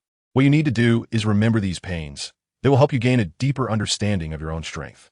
Chen Zhe looked at him in surprise, not expecting that Zhao Wuji, who always appeared as a bodyguard accessory, would take the initiative to teach students. Lin Yinyang also smiled and said, "That's right. As long as you don't suffer any serious injuries, our academy supply of medicine is still sufficient. This is the confidence that comes from having a pharmacist at home." Tang San smiled slightly, wanted to say something more when the host's announcement came through. The next to appear was Tang San. He immediately stood up, a flash of excitement in his eyes. Xuanwu also stopped being stubborn, waving her small hand to cheer for her brother. "Xiao San, go for it." The others also nodded at Tang San with smiles, offering encouragement. Tang San's strength was indeed impressive, at least with his current level of 29. He could be said to be invincible among peers. After performing a crushing victory, when Tang San returned to the box, his expression was calm. This level of soul battle did not put any pressure on him. Of course, it also didn't provide any training effect. Seeing his expression, Lin Yinyang smiled and said, "No need to be anxious. You're just a newly registered rookie, and it's normal to match with opponents of lower strength. Once your score goes up, you'll encounter some opponents who can provide you with pressure." Tang San nodded, indicating that he understood. Soon, the battles of the students began one after another. Lin Yinyang was now a silver soul master, but with a solid foundation, he still steadily won his soul battle. Dai Mubai was slightly less impressive. Although he was only 1 level lower than Lin Yinyang, his 37-level soul power made it quite difficult for him. After winning, he returned to the box without showing any joy. His plan to show off had fallen through, and without comparison, there was no harm, but despite others not saying anything, he still felt somewhat ashamed of his performance. The others were different. Zhu Zhuqing did not encounter Tang San this time, and after nearly half a month of training, her physical coordination had made great progress, allowing her to win her first victory cleanly. Xuanwu, however, was hit by the punch of the Rock Bear Spirit Master on the opposing side during the fight, although she ultimately won and was not seriously injured. Her small frame still made her wince in pain, which broke Tang San's heart. Even though the bulky Soul Master on the opposite side had been thrown into a daze by Xuanwu, he still glared fiercely at him. Then he was met with the glaring eyes of the opponent as friend. But upon seeing a group of masked individuals over here, he silently withdrew his gaze. He accepted defeat. Chen Zhe was speechless. He had offended someone for no reason. He glanced at Tang San and said, "I already told you in advance that this is how the soul fighting works. Injuries are common. As long as it doesn't affect the fundamentals, there's no need to make such a fuss." Tang San also silently looked away, lowered his head, and remained silent, not sure if he had absorbed the message. Chen Zhe ignored him and asked the crowd, "Who among you has signed up for the double soul fighting?" Ning Rongrong was the first to jump up. "Me. I teamed up with Zhu Qing for the cat tower combination." Oscar also laughed and said, "I signed up with senior brother Yin Yang." Xiaowu followed up and said, "And I with Xiao San." Chen Zhe furrowed his brows and said, "Are you okay?" Xiaowu straightened her neck and emphasized again that she was also very strong. Chen Zhe didn't say anything more, tossing her a small box of healing ointment, and said, "Let's go to the team battle arena." As they walked, he asked, "Have you considered participating in the full team battle?" Ning Rongrong, who had always been very interested in the battle, brightened her eyes. "Can we form a team for the battle? If that's the case, I'll have a chance to go on stage again. This made her a bit excited, and she hugged Zhu Zhuqing's arm tightly, looking at her with hopeful eyes. Zhu Zhuqing's eyes twitched. She felt quite helpless towards this sister who had been living with her for more than half a month. The others also perked up upon hearing this, and Xuanwu said, "Just now, Senior Lin Yinyang said that the battle requires 7 people, right?" Chen Zhe nodded and said, "Generally speaking, there are 7 people. Of course, if you want to take on more with fewer, that's also possible." He stopped and looked around at everyone. "Even without counting me, we have enough people. Zai Mubai, Lin Zhanzhang, Oscar, Ning Zongzong, Zhu Zuqing, Dang Shan, and Xuanwu. The original Shrek 7 monsters, with Lin Yinyang mixed in, and if we don't count Ma Hongjun who is in closed-door training. The number is also sufficient. Moreover, the configuration is quite good. 2 strong attackers, 2 supporters, 2 agile attackers, plus Tang San who is a control type."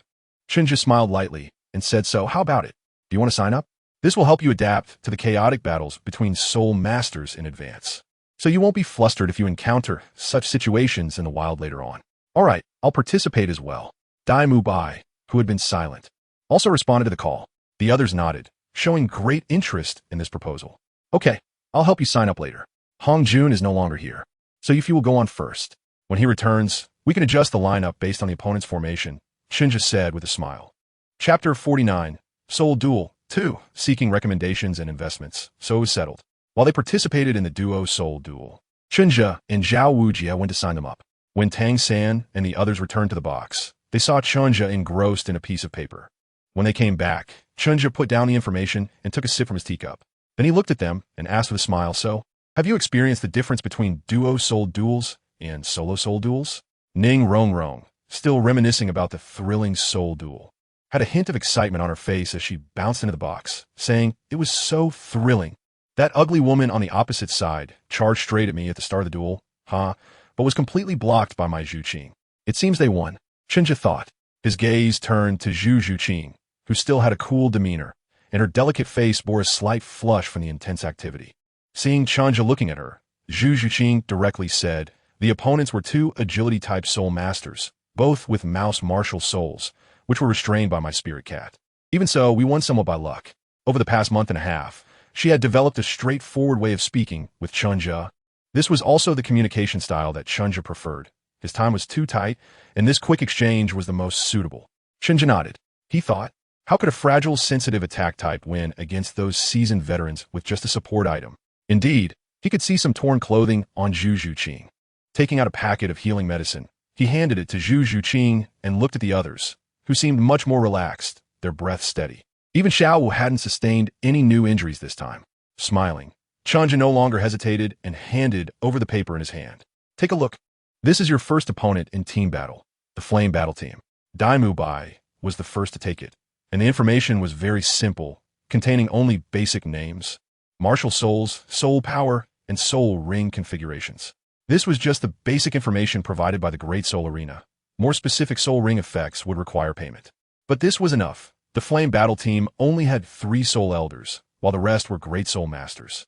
Although Shrek also had 3 soul elders, their quality was not comparable, making it not difficult to win this match. After they finished passing around the information, Chen Zhe took the paper handed over by Lin Yinyang and smiled faintly, asking, "So, how's your confidence?" With a firm nod, Tang San replied, "No problem, we will win." Dai Mubai crossed his arms, his expression full of confidence. "With our Shrek team strength, we can easily handle this kind of opponent." As he spoke, he glanced at Zhu Zhuqing, but could only see her cold, indifferent expression. A surge of anger rose in Dai Mubai's heart. He felt he could no longer tolerate it. This woman didn't seem to understand. He had been trying to be courteous to her for over half a month. During this time, he had stayed honest in Shrek's training, always going to Zhu Zhuqing to check on her whenever he had time. If it were another woman, he would never have thought about it. Did he, Dai Mubai, have no pride? Yet this woman didn't give any response at all, always looking at him with disdain. This is the last time, Dai Mubai told himself in his heart. If she doesn't give me an answer tonight, I won't keep being a monk and a sycophant anymore. Once again in the bustling Soto city, his heart became lively again. Retracting his gaze from Zhu Zhuqing, Dai Mubai felt troubled and glanced at the seated Chen Zhe, feeling suspicious many times in his heart. He had recently felt that there was something going on between Zhu Zhuqing and Chen Zhe, but no matter how he observed, he couldn't figure it out. He had to suppress his thoughts once again. Chen Zhe didn't know what he was thinking. He was assigning tactics to the others in Shrek. Our strategy is very simple. The first team battle is mainly for adaptation. His expression was serious, and his tone was calm. Daimu Bai, you are the main attacker and also the team's toughest shield. Lin Yinyang is responsible for support and finishing off enemies. And when necessary, he should take over and block some attacks for Daimu Bai. Yes, Lin Yinyang replied solemnly, and Daimu Bai quickly nodded in agreement. Zhu Qing, you mainly need to roam, responsible for cutting into the backline and blocking for Daimu Bai and Lin Yinyang, disrupting the opponents. Understood. Zhu Qing answered clearly. Chen Zhe nodded in satisfaction and then looked at Ning Rongrong and Oscar. You two are simple. Just protect yourselves and don't let the opponents find an opportunity to eliminate you. That is the biggest success. Ning Rongrong became unhappy again, she thought. Chen Zhe must look down on her. Now he even had to add Oscar. But when she looked at Chen Zhe's solemn expression, she hesitated for a long time and really didn't dare to retort him. Annoyed at her own timidity, she turned and lightly kicked Oscar. Oscar looked confused. What's wrong, Rongrong? Ning Rongrong snorted softly and said nothing. Chen Zhe helplessly glanced at the mischievous little witch, thinking that problem children really create a lot of trouble. He then turned to Tang San and Xuanwu and said seriously, you two are the most challenging. Tang San, you are from the control system, and you need to manage the rhythm of the entire battle. Whether it's offense or defense, you must coordinate well with your teammates' tempo. Tang San nodded in agreement, feeling quite confident, as these were all lessons taught to him by his master. Chen Zhe nodded in satisfaction. The art of combat can only be truly understood on the battlefield. I won't provide you with more specific arrangements. Just adapt to the situation when the time comes. Tapping the paper in his hand that contained information about their opponents, Chen Zhe advised Xuanwu. Xuanwu, your main task is to protect Tang San, who is in control of the situation. Don't let him get distracted. If the enemy breaks into our formation, you must also take on the responsibility of protecting the two support members. Xuanwu, who had initially felt somewhat dissatisfied with the first half of Chen Zhe's statement, immediately responded with excitement. Don't worry. Leave it to me, Sister Xuanwu. I won't let Rongrong and the others get hurt at all. She had read the intelligence. The opposing team had 1 agility-type attacker and 3 strength-type attackers, so they would definitely try to break through the Shrek formation, giving her plenty of opportunities to showcase her skills. Chen Zhe smiled with satisfaction, and the announcement from the host outside came at the right moment. He immediately stood up and said with a smile, Go ahead, I will wait here for your triumphant return. The members of the Shrek team also stood up together, replying, We will not disappoint you. The battle began. As expected, the opponent launched a charge, with a robust man wielding a huge crimson axe at the forefront. He was their captain. Daimu Bai activated the white tiger barrier at the first opportunity to intercept, followed closely by Lin Yinyang.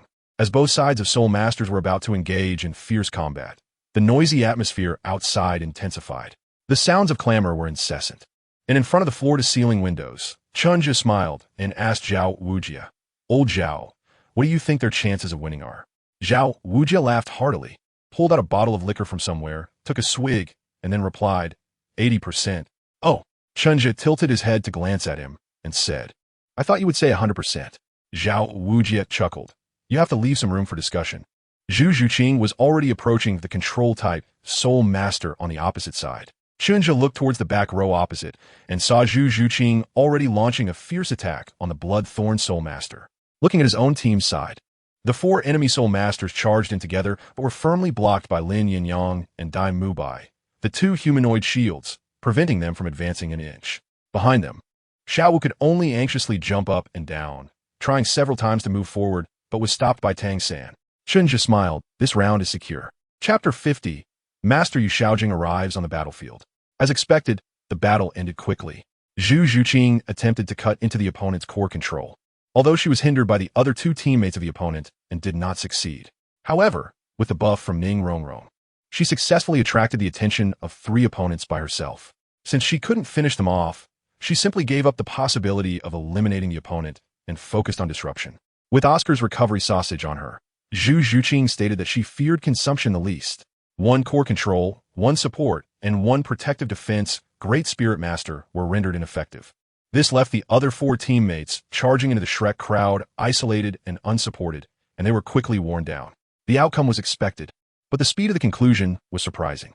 Chen Zhe and Zhao Wuji were very satisfied with this.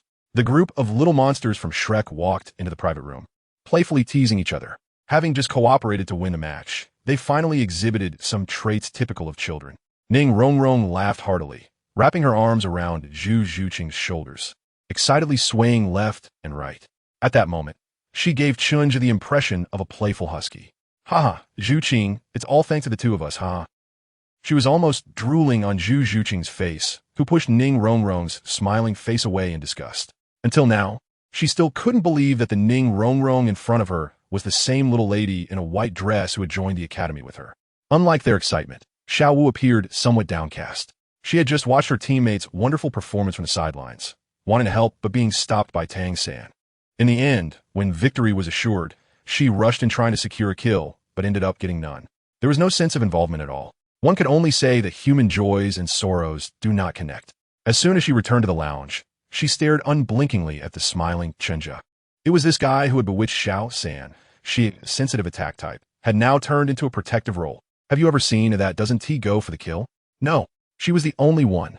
Chen Zhe pretended not to see her gaze and smiled at everyone, saying, "How does it feel? Refreshing, vulnerable, exhilarating." Several boys responded with laughter, clearly in a good mood. Even Zhu Zhuqing's face had lost some of its icy demeanor at this moment. This made Dai Mubai's eyes light up, secretly thinking, could it be that there's a chance? Chen Zhe smiled and said, "Since that's the case, let's go have a nice meal and then head back to the academy. It's already evening, so let's get a good night's sleep and have normal training tomorrow." Chen Zhe doesn't engage in the kind of behavior where he wins and then educates them, as that would be too demoralizing. A big victory has clearly made these guys a bit cocky, but that's fine. This is just the first match.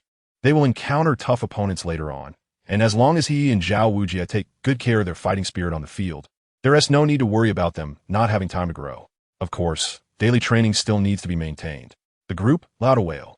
Zhao Wujia laughed and scolded. "You can manage your remaining time for daily training as you wish.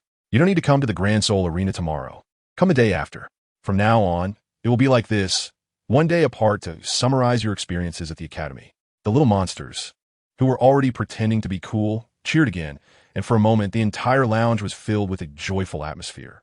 Ning Rongrong, gradually releasing her true nature, was the most excited. An hour later, they walked out of the Grand Soul Arena Hotel. Having eaten and drunk enough, everyone was ready to head home. At that moment, Dai Mubai said to Zhao Wujia, "Teacher Zhao, you guys go back first. I have something to take care of, and I'll return to the academy tomorrow morning." Zhao Wujia was taken aback, but quickly understood Dai Mubai, giving him a strange look and waving his hand. "Just be careful."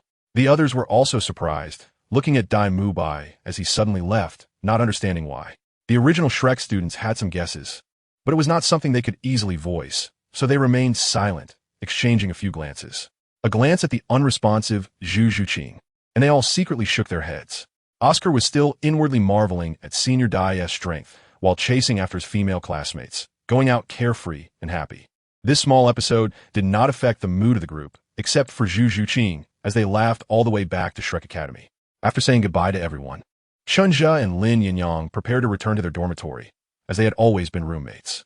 However, they were unexpectedly intercepted by Flinder halfway, who smiled widely. "Zhe, come with me for a moment. I want to introduce you to someone." Flinder's tone was excited. "He was my best brother back in the day. We once roamed the continent together." Chen Zhe was moved and knew who had arrived. "Master, Yu Xiaojiang." Chen Zhe's eyes flickered as he calculated the time. The master indeed arrived around this time.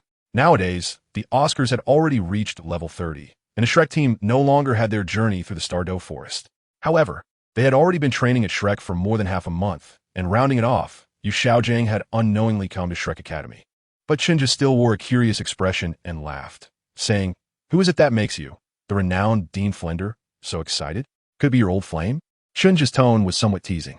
Flinder's smile froze, his old face darkened, and he said, Pa, what are you talking about, brother? I've already said he is my brother, a male." Chen Zhe no longer pretended and laughed heartily. "Then let's go. Take me to meet your good brother." Chen Zhe's tone was somewhat inexplicable. He should be a very good person, just like the dean. Of course, Xiao Gang has always been a very good person. Flander laughed heartily. The Shrek Academy he founded has the best students in history, and his greatest regret has always been his good brother. Both of these people can be considered scholars in this historic meeting.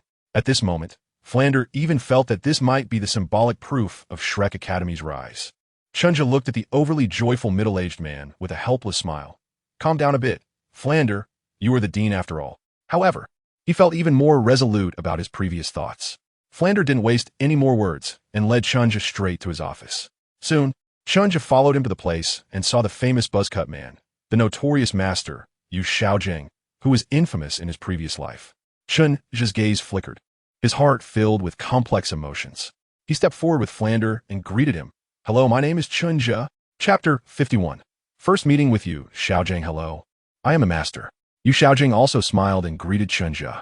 Flander invited Chen Zhe to sit down and solemnly introduced him. Master, whose real name is Xuanming, was my best brother. The master is a theorist of martial souls, with profound knowledge and extensive experience. I believe you have heard of him. He is the one who published the 10 core theories of martial souls. Moreover, he is now our academy's new student and Tang San's teacher. Tang San is the one taught by the master. Then he turned to Xuanming, his tone equally solemn. Chen Zhe is the most outstanding student since the establishment of Shrek Academy. At the same time, he has been researching martial souls, martial arts, and herbal medicine for many years. Especially in martial arts and alchemy, Chen Zhe's achievements are unparalleled. After finishing, he chuckled. You both are scholars, so I believe you will have plenty of common topics to discuss. Xuanming's eyes also sparkled, staring intently at Chen Zhe. Can you talk to me about the path of martial arts mentioned by Flander? A completely new field. Until now, he still couldn't believe the news he had heard. Soul masters who practiced this so-called path of martial arts could easily possess invincible strength at the same level. Moreover, there were some special secret methods to purify soul power. As a master of martial souls, he certainly knew what this meant, and every time he thought of it, his heart trembled slightly. Did he not ask about the soul rings? Chen Zhe paused, glancing at the smiling Flander. This old guy was grinning like a chrysanthemum, completely different from his usual gloomy appearance. However, Chen Zhe had already gotten the answer. Flander actually hadn't disclosed anything about the soul rings to Xuanming in advance. Chen Zhe smiled and felt quite good. Of course, what aspect do you want to know about? As long as it doesn't involve any confidential content, we can discuss anything. Xuanming was taken aback. His smile froze. Confidential content? What exactly counts as confidential content? Looking at Chen Zhe's cheerful face, he could only suppress many thoughts for the time being and said, Can you first tell me what the way of martial arts is? This is the first time I've heard this term, and I know nothing about it. Chen Zhe nodded, feeling there was nothing to hide. It's simple. The path of martial arts is a study of clarifying the heart and strengthening the spirit. His gaze was calm as he looked at Xuanming, his tone devoid of emotion. In the early stages, the greatest role of martial arts is to help practitioners integrate their internal energy and soul power.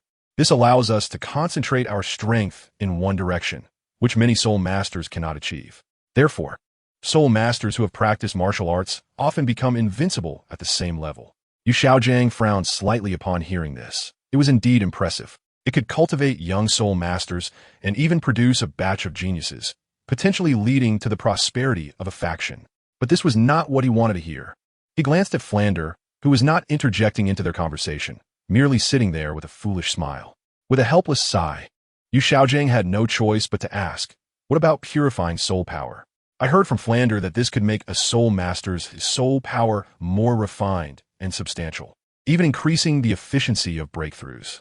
Upon hearing this, Chen Zhe, who was quite familiar with Xuanming, understood what he was thinking and immediately responded with a smile.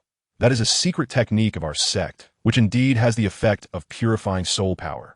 The pure Yuan skill is indeed surprising. At first, Chen Zhe thought it was just a martial arts mindset that wasn't too much stronger than the popular meditation methods in this world, with the only commendable point being its advantages in purifying soul power. However, this single advantage allowed Oscar and Lin Yinyang, who practiced it, to face no obstacles until reaching the Soul Emperor realm. This was certainly due to their talent, but it also sufficiently proves the power of the pure Yuan skill. Secret technique. Xuanming felt a chill in his heart. He had sought knowledge outside and knew how difficult it was to obtain such confidential information.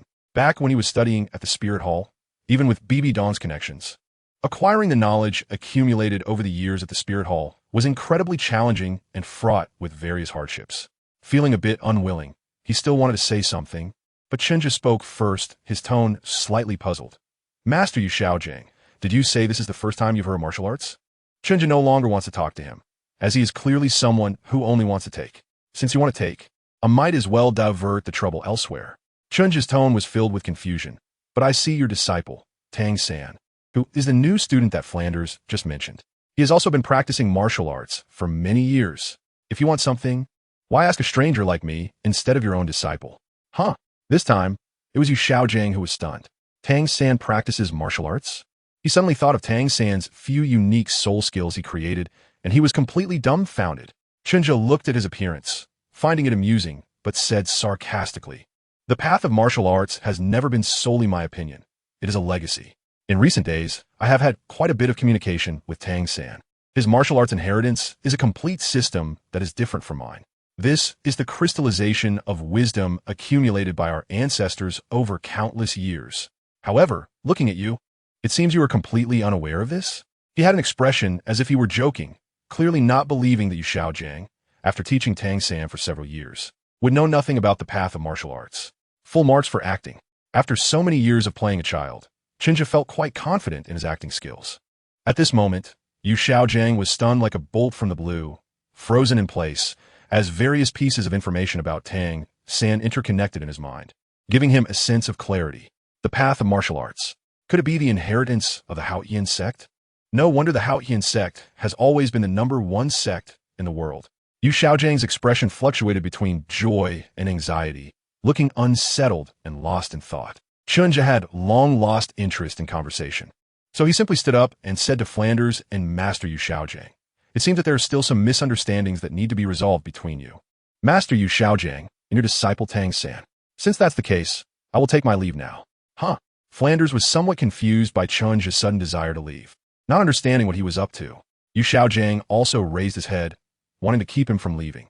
He still had questions that needed clarification, but Chen Zhe did not give them the opportunity, smiling as he said, "See you tomorrow, Master Yu Xiaojing. As I said, as long as it doesn't involve the secrets of our sex inheritance, I am very willing to discuss a few things with you." Chapter 52. This is impossible. The next day, including Chen Zhe, all the Shrek Academy students got up early. In the early morning, when Chen Zhe arrived at the training ground, everyone else was already there.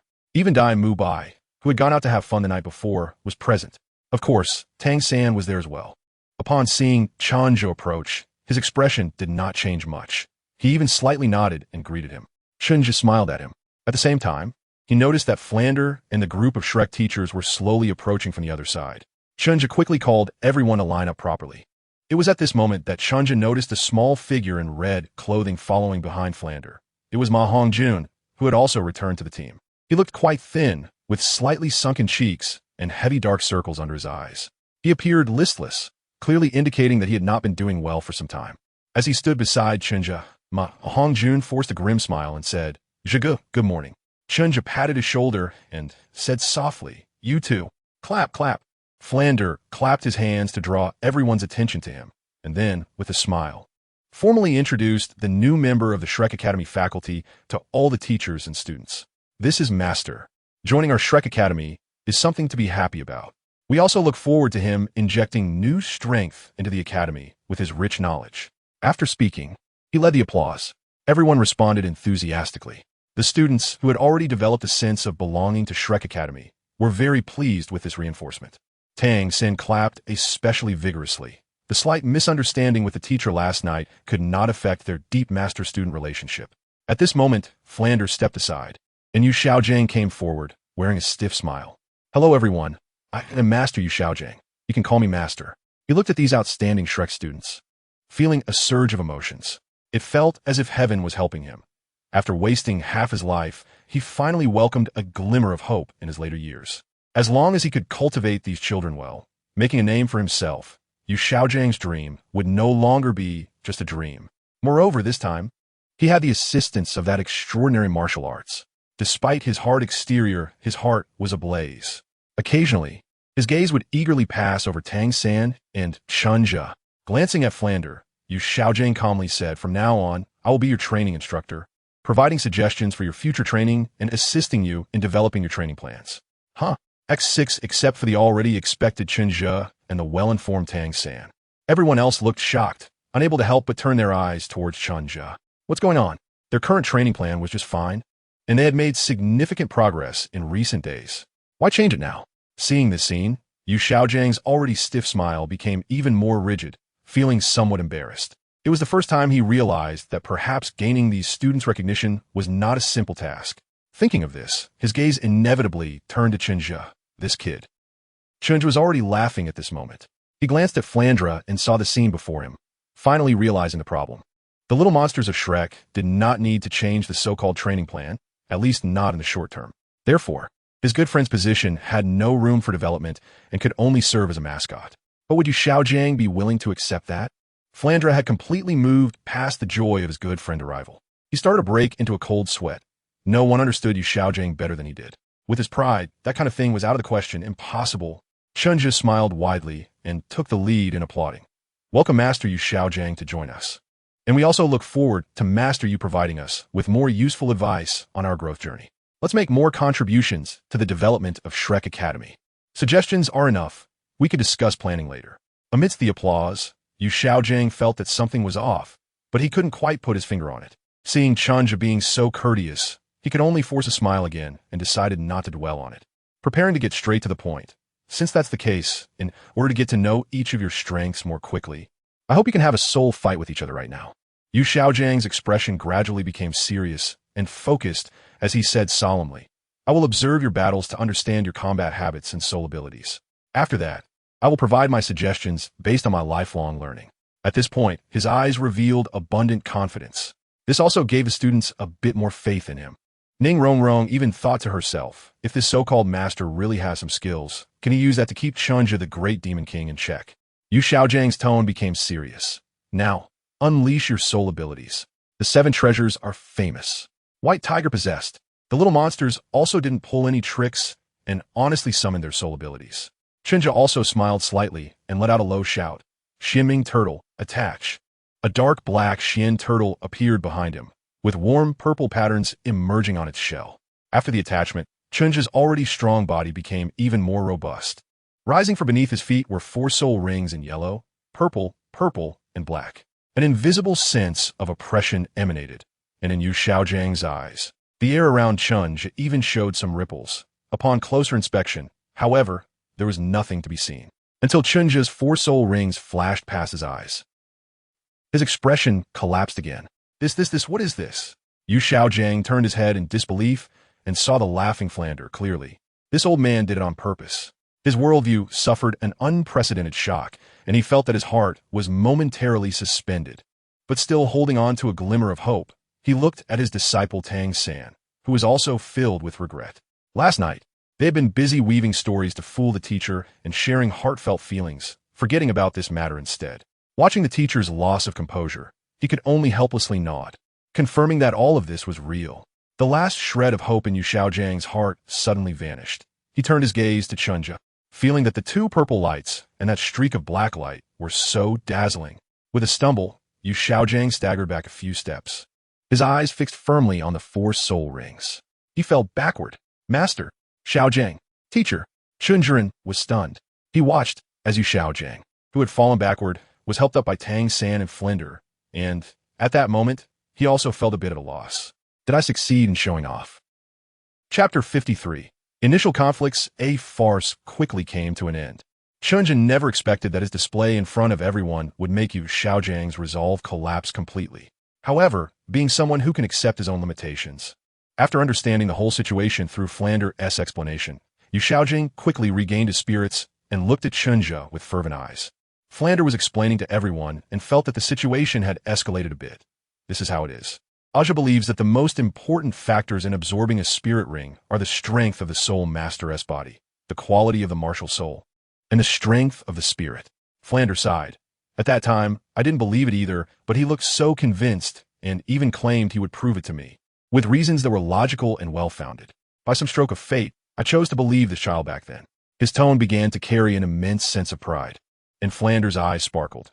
And this was the most correct decision I made in my life. He succeeded, absorbed the spirit ring, and proved that his theory was correct.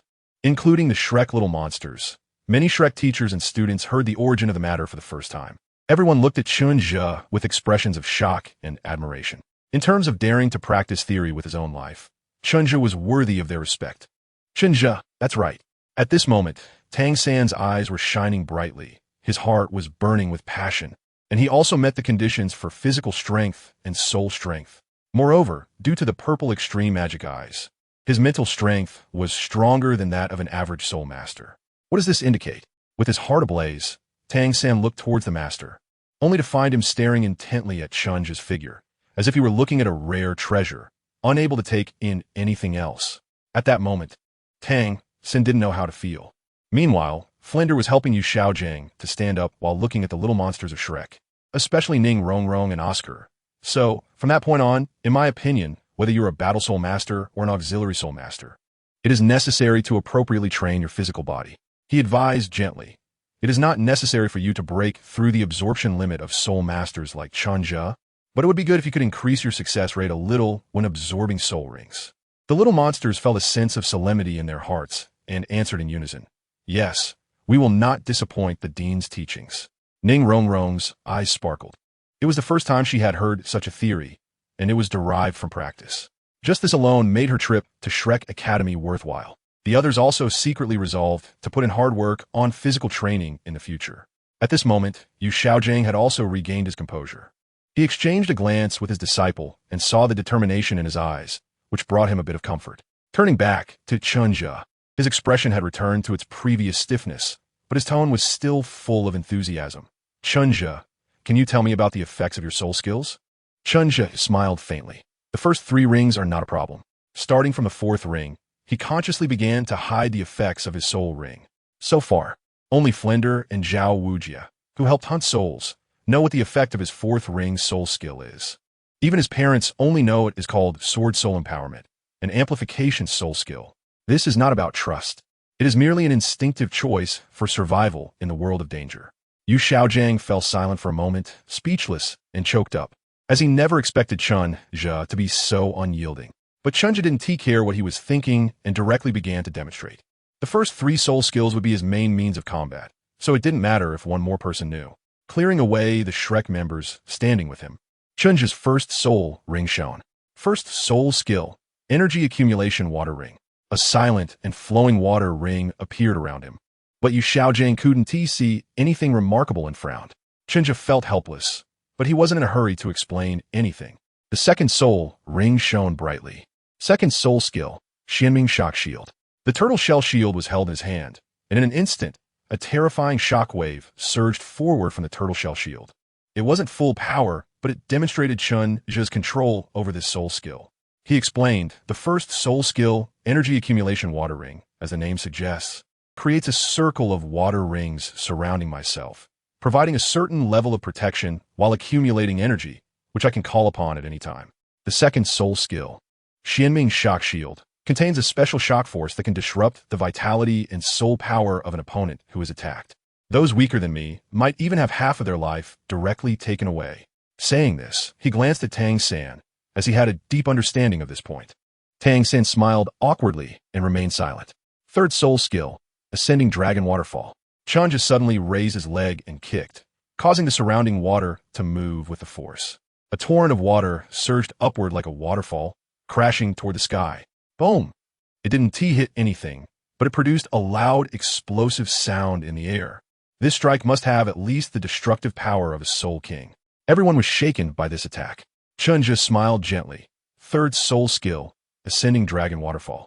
It's an explosive attack skill, and you all saw the effect. Yu Xiaojing was shocked and couldn't believe that the soul sect could be this powerful. However, he saw that Chen Zhe had no further actions. Frowning, he blurted out, what about the 4th soul skill? Why not demonstrate the 4th soul skill as well? Chen Zhe raised an eyebrow, his smile fading. Did you really take my words as nonsense? Yu Xiaojing noticed Chen Zhe's expression and realized that he was unwilling.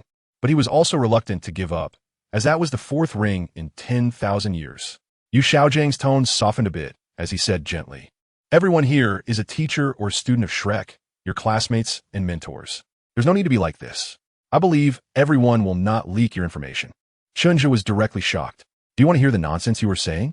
His expression turned cold as he reminded, Master Yu Xiaojing, I need to remind you that we just met. I might trust others, but who are you? Yu Xiaojing was momentarily stunned, glancing around at the curious faces of the Shrek teachers and students, but he did not see any sign that they were eager to pry into Chen Zhe's secrets. How can you all suppress your curiosity? At this moment, Tang San also noticed his teacher's embarrassment and his eager heart. So he spoke up. Chen Zhe, why don't you demonstrate it as well? The master has a point. We are all on the same side and won't leak your information. Produce. This will help with the formulation of your growth plan later on. The master is my teacher, and I can vouch for him. To be honest, he was also very curious about what the unprecedented fourth ring after 10,000 years would be like. Chen Zhe's expression has turned a bit cold. Chen Zhe turned his gaze to Tang San. He is your teacher. What does it have to do with me? After saying this, he looked back at Master Yu Xiaojing. His tone no longer as friendly as before. Master Yu Xiaojing, don't you even know that it's against the rules of the Soul Master world to casually pry into others' privacy? Casually prying into others' privacy, especially regarding something as confidential as soul ring skills, can lead to enmity. Yu Xiaojing's expression changed drastically. He looked to Flander for support. Flander also sensed that things were going awry and looked at Yu Xiaojing, saying seriously, Xiaojing, let's drop this matter. It was my suggestion for Zhe to try to conceal the effects of his fourth soul skill. Chapter 54. Problem Child. As the situation developed in a way Flander had never anticipated, he began to feel restless. He quickly stepped forward to advise. Zhe's fourth soul skill is too unique. I warned him to keep it hidden. It's not something that must be seen, and it's not worth damaging our relationship over. After saying this, he looked at Chen Zhe. Zhe, you too. How can you even mention enmity? Master is now also one of us from Shrek Academy. Flander initially wanted Chen Zhe to say something softer, but seeing Chen Zhe's cold expression, he swallowed those words back down. They're all proud people. Flander sighed inwardly. Flander's efforts to mediate finally eased the increasingly tense atmosphere a bit. Chen Zhe's expression gradually relaxed, no longer wearing a cold face.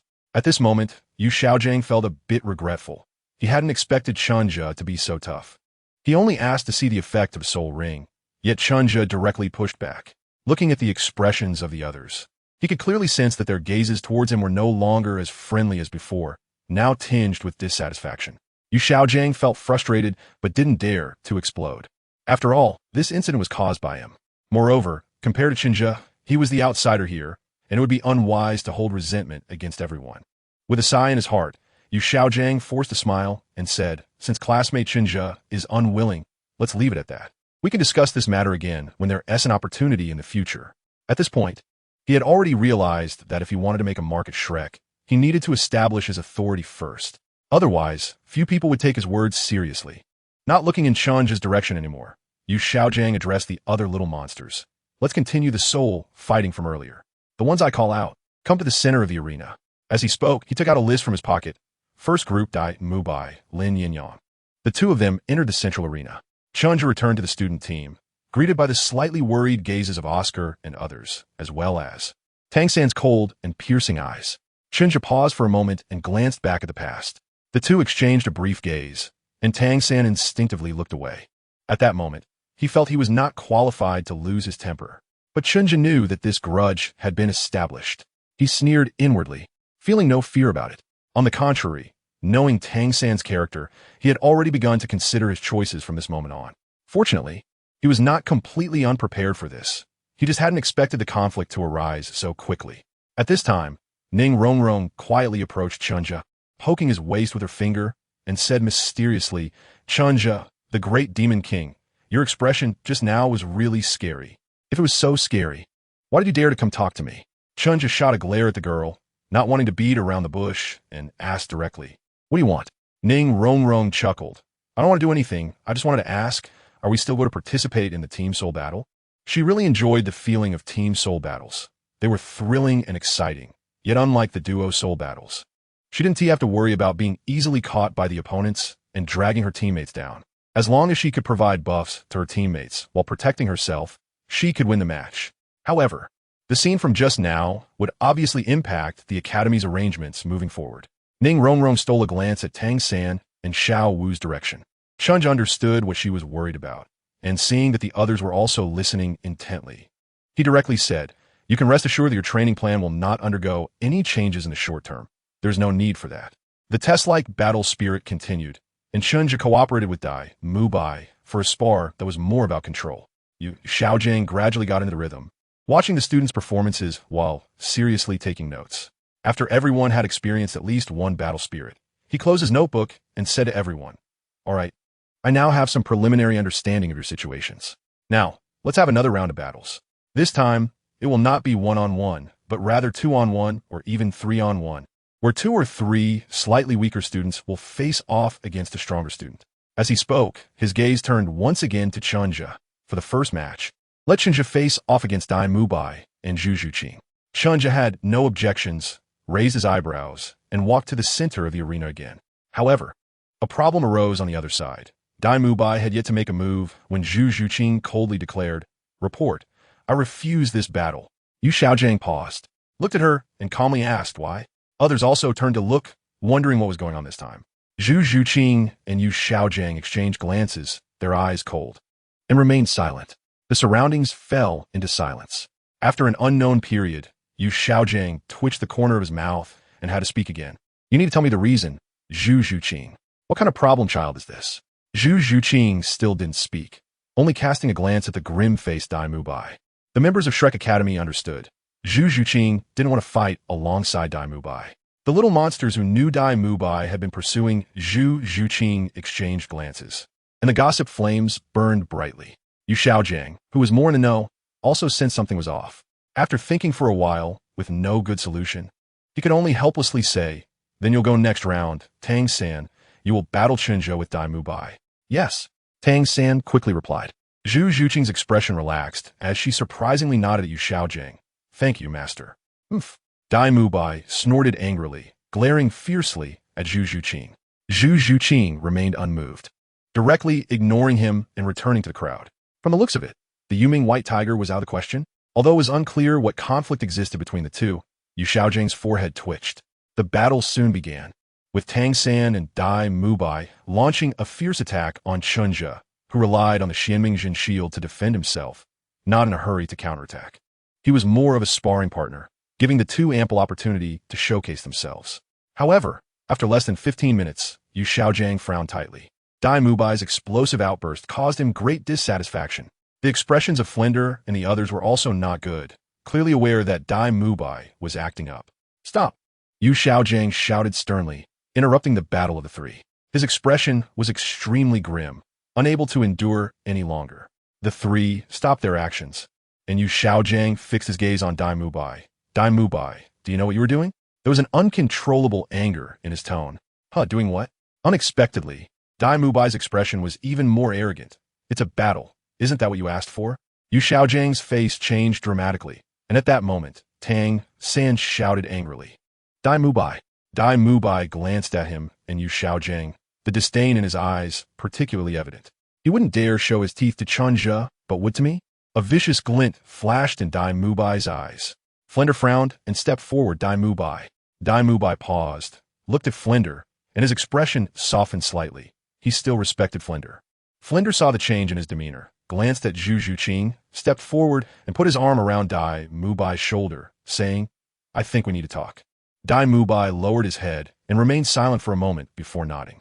Flinder let out a sigh of relief and added, "Xiaojiang, I'll leave this to you." After saying that, he took Dai Mubai out of the training ground. Chapter 55. Zhu Zhuqing's Anomaly. Seeking investment, recommendation votes. One problem child after another.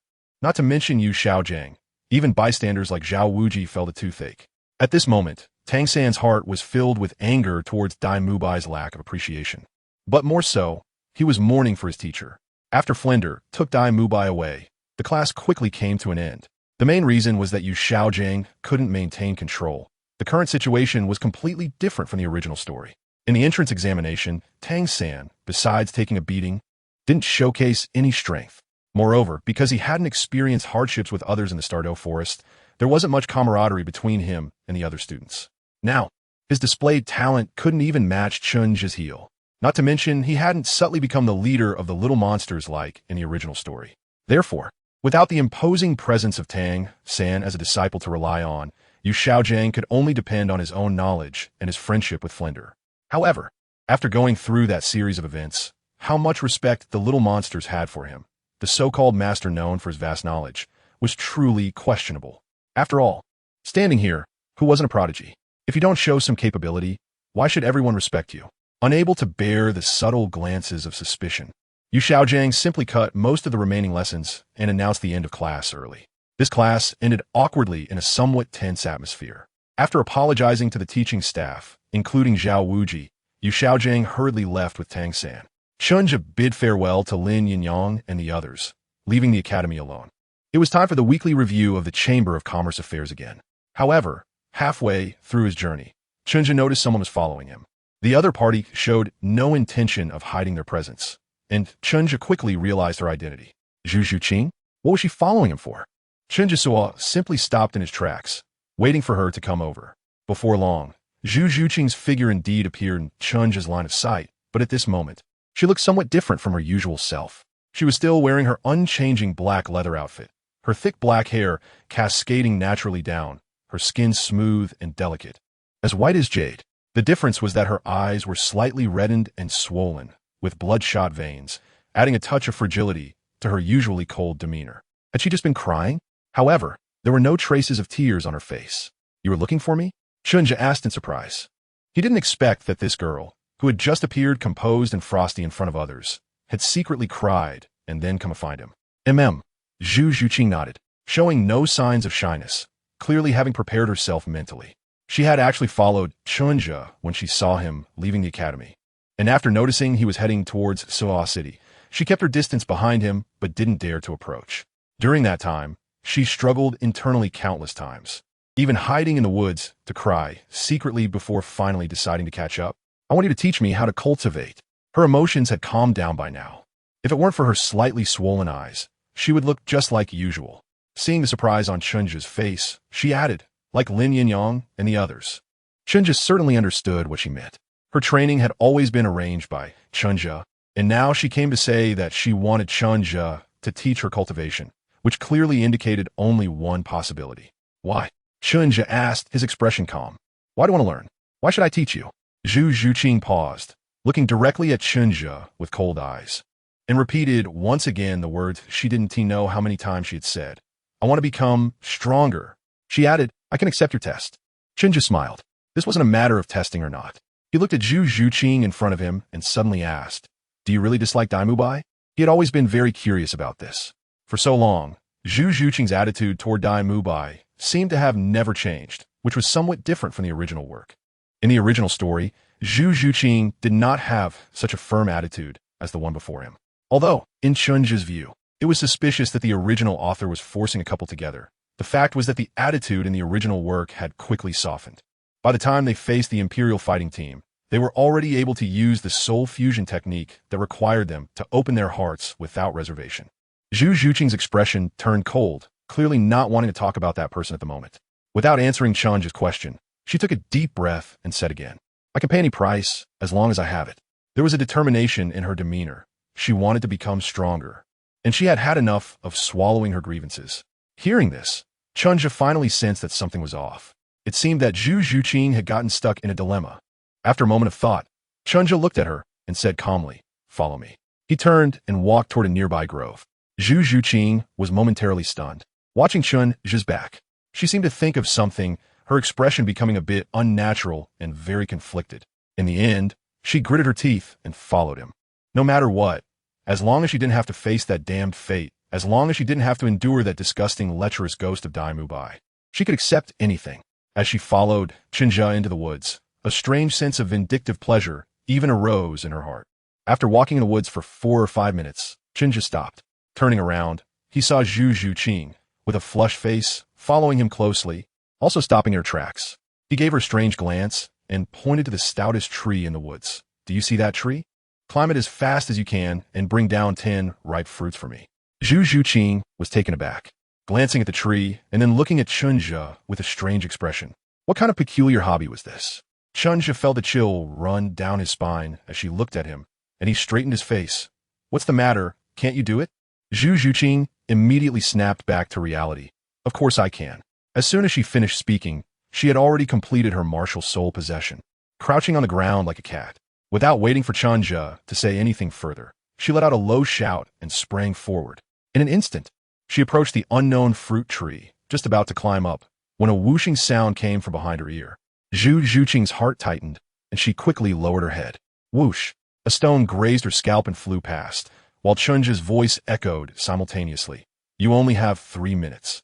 More stones flew toward her, blocking her path. Zhu Zhuqing quickly dodged while glancing back at Chen Zhe, only to see the cold, stern face of the young man. Chapter 56. Blackwater Chamber of Commerce in Soto City.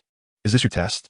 She made a quick turn to dodge the incoming stones, and Zhu Zhuqing once again attempted to climb up the trunk. No matter what, she had to get 10 ripe fruits first. Stones wrapped in soul power continued to rain down, mixed with some branches and dry leaves. Zhu Zhuqing constantly changed her position, but still found it difficult to break through the blockade, and instead, she suffered a few hits, wincing in pain. After just 10 seconds of stalemate, Zhu Zhuqing decisively unleashed her first soul skill, Phantom Piercing. Wrapped in a shadow, her figure suddenly lunged forward a considerable distance. With a couple of pushes, she was already climbing up the treetop. At the same time, she extended her right hand and grabbed a fruit. The first one. Zhu Zhuqing felt a surge of joy. But at that moment, another stone came flying at her. Bang! The fruit in her hand exploded, splattering juice everywhere. Even with Zhu Zhuqing's cool demeanor, she felt a flicker of anger at that moment. But before she could react, several more stones shot toward her, hitting her before she could respond. Her body tilted, nearly causing her to fall from the tree, and Zhu Zhuqing had no choice but to stabilize herself. At that moment, Chen Zhe's calm voice finally arrived. 3 minutes time. I only require you to get 10 fruits. So, don't expect me to go easy on you in other aspects. Zhu Zhuqing understood the meaning behind his words and stopped talking, focusing on jumping back and forth on the tree. While dodging the relentless projectiles, she searched for ripe fruits, also having to guard against Chen Zhe sneaking up to shoot and explode the fruits she had already collected. Time slowly passed, and with no stones left around Chen Zhe, he simply started using whatever materials were at hand. Leaves, branches, soil clumps, and even some small insects were wrapped in his soul power and thrown out. Bang! Once again, a branch struck her shoulder, and Zhu Zhuqing lost her balance, nearly falling from the tree. With the coordination ability of the Phantom Spirit Cat, she managed to lean against a nearby branch, just stabilizing herself when she darted out again. Whoosh whoosh. Sure enough, 2 more leaves flew past the spot where she had just been. Taking advantage of this gap, she quickly picked another ripe fruit. The fourth one. Zhu Zhuqing felt a bit anxious as time was running out. Adapting to the attacks had taken too much time. She needed to speed up. The 3 minutes passed quickly, and Zhu Zhuqing successfully picked 10 fruits, wrapping them in a piece of fabric she tore from her dress and cradling them in her arms. Here, Zhu Zhuqing handed the wrapped fruits to Chen Zhe, panting heavily, her chest rising and falling. And her soul power had already been consumed by more than half from the intense movements. Chen Zhe glanced at the black leather material, but did not respond. Instead, he looked at Zhu Zhuqing and asked, "You are currently at level 27 soul power. How long will it take for you to reach level 28? Zhu Zhuqing's cheeks flushed slightly, and the intense exercise had caused some sweat to bead on her forehead. After taking a few deep breaths, she replied, "About half a month." Chen Zhe nodded, took out a cold jade ball from his pocket, and handed it to Zhu Zhuqing, saying, "You go find Lin Yin. Let him teach you the pure Yuan skill first. Give this to him, and he will know what to do." Zhu Zhuqing was delighted, took the cold jade ball, and said, "Okay." Chen Zhe smiled slightly and said, "You should first comprehend the pure Yuan skill. If you have any questions, you can come to me. If you can't find me, you can ask Lin Yin. He won't stay in the academy all the time." Zhu Zhuqing nodded, indicating that she understood. Chen Zhe continued, "As for the others, I do have a martial technique that is quite suitable for you, called Spiral 9 Shadows. However, this is a core martial art. For now, you shouldn't think about it. You need to pass my second round of assessment first." Spiral 9 Shadows is indeed the most suitable movement technique for Zhu Zhuqing, and the Crushing Claw technique complements it perfectly, which happens to be the 2 martial arts that Chen Zhe is currently best at. Zhu Zhuqing's eyes brightened, and she said in surprise, "What do you mean?" Chen Zhe smiled slightly. He liked Zhu Zhuqing's straightforward personality. "You need to obtain the Silver Soul Badge within a month, and you can lose no more than 3 times in the meantime. If you can do that, I'll teach you the Spiral 9 Shadows." "All right, I can do it," Zhu Zhuqing replied. "It's not difficult, at least not for me, given my current rapid improvement in strength." Chen Zhe shook his head and said, "Don't celebrate too early. That Tang Sen has been stuck at level 29 for a while now. He could break through to level 30 at any moment. At that time, it's highly likely that we will all have to enter the Soul Beast Forest together. Allowing students to enter the Soul Beast Forest in groups is also one of Shrek's teaching methods." Besides Chen Zhe, who is an exception, Lin Yin and Oscar's third ring was hunted by the 3 of them together, led by Flander. Ma Hongjun is also about to reach level 30. but his soul ring will most likely be obtained with the dean personally guiding him. However, Tang San is different. He will definitely need everyone to enter the forest together. The time it takes will completely depend on fate.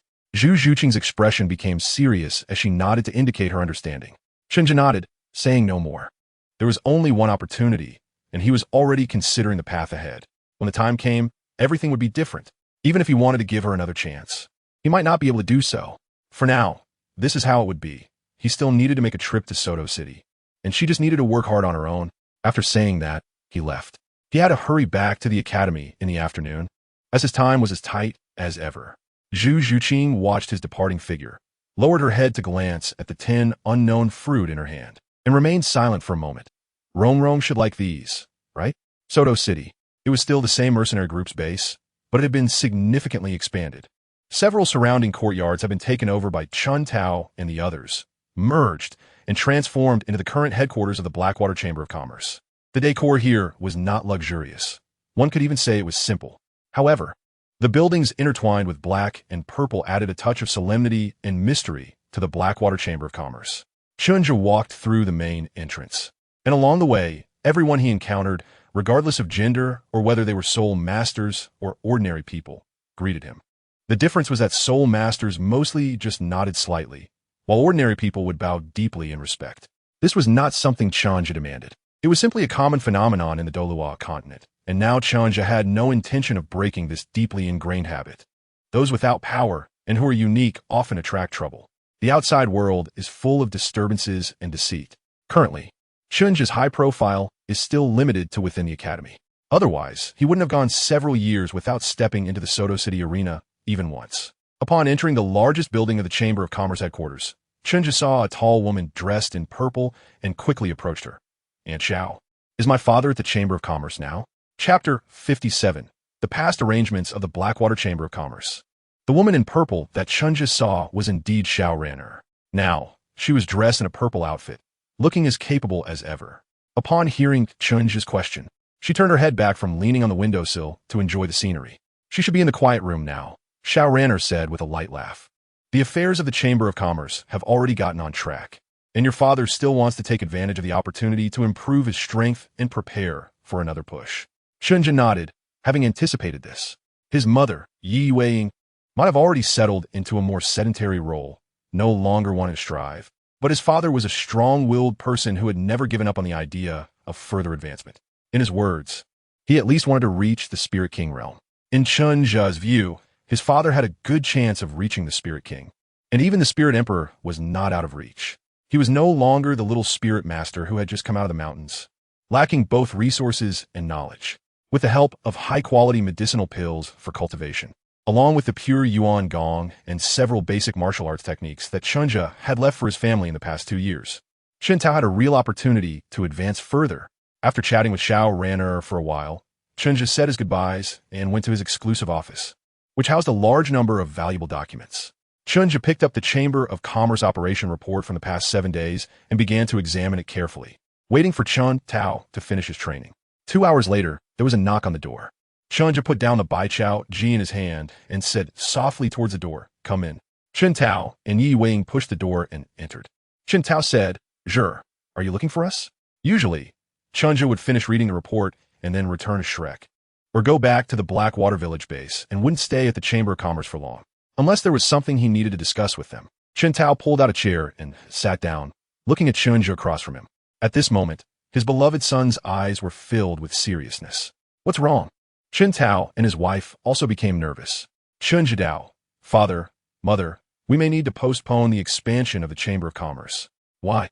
Chen Tao rested his hand on the armrest of the chair, a look of confusion in his eyes. "Is there something wrong with Shrek Academy?" The development of the Blackwater Chamber of Commerce has been planned for a long time, and so far there haven't been any major issues. Chen Zhe suddenly saying to postpone the expansion of the Chamber of Commerce clearly seems off. This is all about gold soul coins. Chen Zhe nodded and then shook his head. There have indeed been some changes in the academy recently, but it's nothing serious. At this point, the relationship between Shrek Academy and the Blackwater Chamber of Commerce is no longer a simple one of protection and being protected. It has evolved into a deeper entanglement of interests. This is not something that can be easily shaken by a master. Chen Zhe Dao, I have made some plans for the future, and we may need to relocate. Relocate? The Chen Tao couple was shocked. What do you mean? Why do we need to relocate? They have lived in Soto City their whole lives, and the thriving vision they have now is based on this. Chen Zhe can't possibly be unaware of this. How could he suddenly mention relocation? Seeing that both of them were a bit confused, Chen Zhe didn't keep them guessing and explained some details about the Soul Master competition. Our Shrek Academy is fully capable of participating in the competition and even winning the championship. We just lack the qualification to compete. And the reward for the champion is a piece of territory. Soto City and its surroundings are not under the control of the Tiendo royal family. This is the territory of the Barak Kingdom, and most of the land here already has owners. At this moment, Chen Tao and his wife were both feeling a bit agitated, but they did not rush to speak. Instead, they continued to listen to Chen Zhe clarify the situation. Chen Zhe Dao, the specific details still need to be considered, but no matter what, I must participate in this Soul Master competition. Even if it's just for the sake of reputation, I have to experience this competition. The current question is whether to participate in the competition as a member of Shrek. If not, where should I go from here? Chen Zhe looked at his parents and said softly, in short, we can slow down the expansion of the Chamber of Commerce. Let's cut unnecessary expenses. Maintaining the status quo is the best choice, and our current profits are not insignificant anyway. We might as well take this opportunity to settle down and accumulate our foundation. The unnecessary expenses refer to the extra costs incurred for establishing connections. With every bit of expansion, when setting up stores in new places before we can establish a foothold, we inevitably have to pay a hefty protection fee to the local powers. Otherwise, they might not know if a soul saint is standing behind you. There are always desperate people in this world who will risk their lives for money. Chen Tao pondered for a moment. 2 years? Yes, 2 years, Chen Zhe said. Chen Tao and his wife exchanged glances and came to a decision. You have always been right, I agree. I will talk to others about this later. Chen Zhe nodded, feeling relieved. He still trusted his father's methods. Chen Zhe said, since the Chamber of Commerce no longer needs to expand, Father, you might as well focus on nurturing some talented juniors, as well as people like Aunt Xiao, who still have the opportunity to advance further. As long as we are cautious about matters related to martial arts, it will be fine. He smiled. If we lay a solid foundation early on, in case we really acquire a territory in the future, we can clear obstacles quickly and get on the right track. It's easy to imagine that the newly acquired territory will be chaotic, and without a group of capable people to help, Chen Zhe wouldn't be able to manage these matters. Chen Tao nodded and smiled. Don't worry, I know what I'm doing. I won't hold you back. Yi Wang looked at the scene before her and smiled with relief as well. When they returned to the academy, it was already evening. Pushing open the dormitory door, Chen Zhe walked in and saw Lin Yinyang, who had been waiting there, looking at him with a teasing expression on his face. Chen Zhe paused, looking puzzled. What kind of expression is that? Lin Yinyang chuckled disdainfully, gently shaking the thing in his hand, pretending. Keep pretending. I didn't expect our little brother Zhe to have such tricks up his sleeve. His smile grew even more peculiar. Chen Zhe saw what he was holding, stepped forward, snatched it away, and stuffed it into his pocket. You misunderstood. It's just a token to assure you.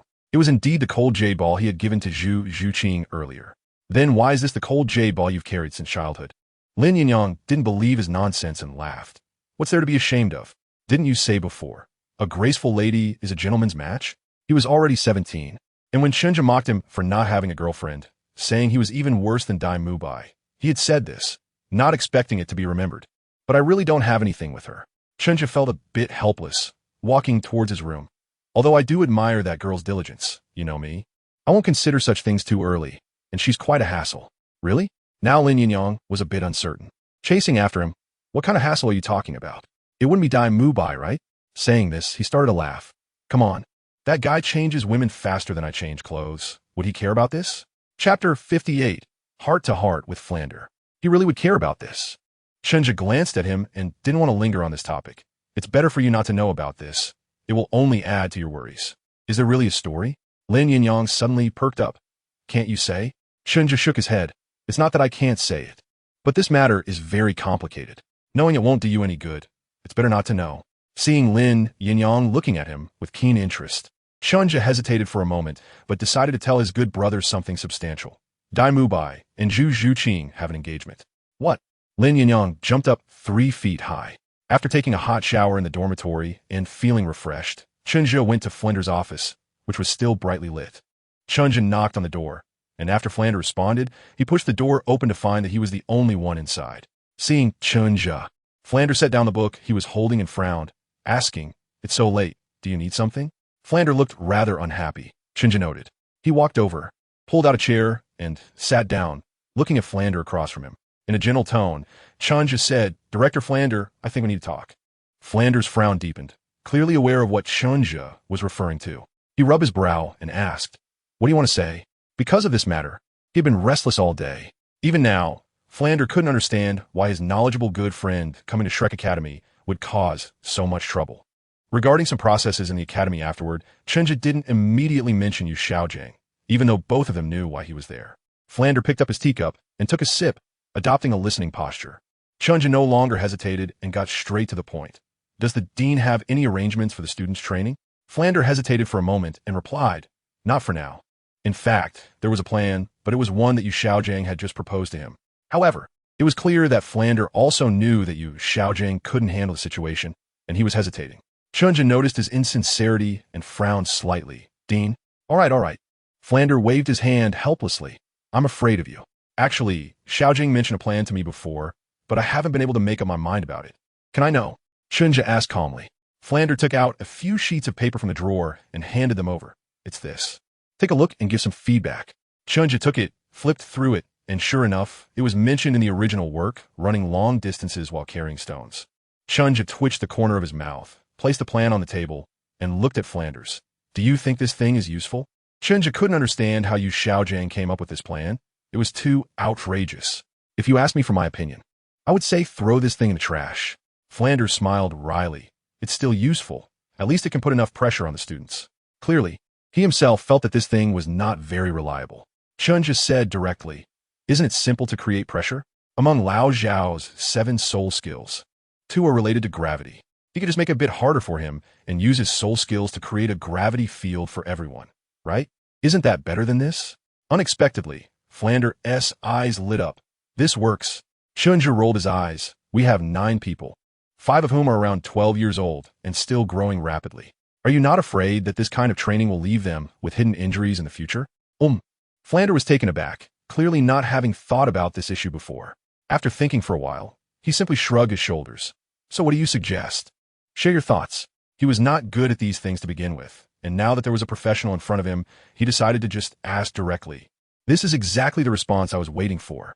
Chen Zhe smiled slightly, leaned back in his chair, and began to show off. "Flander, what direction do you want to cultivate the little monsters?" "Huh?"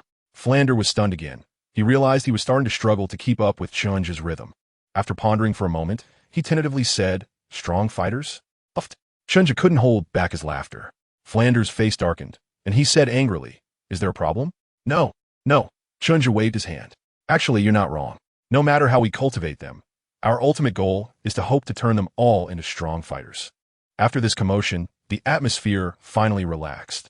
Chen Zhe sighed and said, "What I mean is, do you want to cultivate them into team-oriented soul masters or balanced ones?" The first type, team-oriented, means that, whether in combat habits or soul ring combinations, they should align as much as possible with the needs of the team. At this point, Chen Zhe smiled, and currently, our Shrek Academy already has enough students to form a team. Flander nodded, indicating he understood Chen Zhe's meaning, but he didn't rush to speak. Waiting for more. The balanced type is simpler. Everything revolves around the soul master themselves, and in their subsequent training or soul ring hunting. They should try to choose those that compensate for their shortcomings. Chen Zhe spoke in a calm tone. Such soul masters, if strong, are invincible at the same rank. If weak, they are mediocre. In this regard, the best reference is Dai Mu Bai. Flinder's expression changed as he stared into Chen Zhe's eyes. "So, what do you mean?" "The second type. Balanced type." Chen Zhe replied calmly. "Oh." Flinder was somewhat surprised. Just a moment ago, Chen Zhe had described the first type in such detail that he thought he would lean more towards the first type. Chen Zhe did not beat around the bush. Extending 2 fingers and straightforwardly said, 2 reasons. First, the students in our academy are all geniuses, whether it is the quality of their martial souls or their own qualities. They are top-notch. As long as they receive good training, there is no possibility of mediocrity. They are all invincible seedlings of the same rank. Flinder nodded silently. He couldn't refute this point, and even felt a bit secretly pleased to hear it. Second, Chen Zhe's gaze was fixed on Flinder, the people in our academy. Except for Oscar and Ma Hongjun, none have simple backgrounds. They cannot stay together forever. As long as Chen Zhe is here, at least in this lifetime, it is impossible. Flander's eyes widened, and he said seriously, "What do you know?" Chen Zhe shook his head, not wanting to answer the question. "Just say whether I am right or not." Flander fell silent again for a long time, then nodded and said, "Yes, you are right. They indeed cannot always be a team." Chen Zhe silently said, "In fact, if there are 2 or 3 people, if the relationship is good enough, they can rely on each other, help each other, and support each other throughout their lives. However, with 9 people, who are inherently full of contradictions, I can't even think of any possible way for all of us to remain harmonious as before." Flander listened and was momentarily speechless. He took out his pipe, slumped in his chair, and started puffing away, the smoke curling up and obscuring his gaze. It was unclear what he was thinking of. Indeed, there was no way for so many people to always be harmonious and support each other. "So, tell me your thoughts. What is your real purpose for coming to see me?" Chapter 59. Dean Flander, what do you think? "What I just said is my main purpose." Chen Zhe shook his head, his tone calm and powerful. "Dean, you want to promote the academy, and I do too.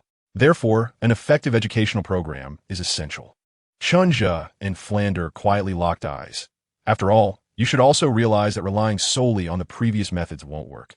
Flander nodded, signaling Chen Zhe to continue. "Chen Zhe, the educational program is the most fundamental aspect of our college, and once established, it should not be easily changed or modified." Chen Zhe was succinct. Flander sighed lightly. This was truly a hurdle that couldn't be avoided no matter how one tried to circumvent it. Sitting up straight, he asked, "Are you worried that Xuanming will change our teaching methods?" Chen Zhe nodded, quietly exchanged glances with Flander, and said calmly, "I don't trust him." Flander's expression darkened. "He is my best brother. Tang San's existence also proves that his knowledge is trustworthy." Chen Zhe shook his head again. "This has nothing to do with knowledge. It's a matter of philosophy. As I just mentioned regarding those 2 directions, he will definitely choose the first one." Flander was somewhat confused and asked in doubt, "Why? How can Chen Zhe be so certain?" "Because I have read the original work." Chen Zhe said seriously, "Because this is his selfishness." Flander suddenly stood up, staring at Chen Zhe. "Do you know what you're talking about?" Of course. This was meant to be an open and honest conversation, and Chen Zhe wasn't prepared to hold back too much. He really didn't have the patience to play mind games with you, Xuanming slowly. He intended to resolve this matter all at once, which is why he came to Flander to confront him. Chen Zhe calmly stared into Flander's enraged eyes and said, "This is why I don't trust him. He desires fame too much. He's already lost his mind." Boom! A powerful soul sage aura erupted, shaking everything around it, causing Flander's teacup to be swept off the table and shatter with a loud crash. However, it did not exert any pressure on Chen Zhe. Even so, he still felt a tremendous pressure. A flash of inexplicable brilliance passed through Chen Zhe's eyes, but he soon returned to normal, continuing to quietly observe Flander. Flander was furious, clearly at his wit's end, and he spoke in a low voice. "What do you mean?" Chen Zhe showed no signs of retreat, his voice straining to maintain its original calm.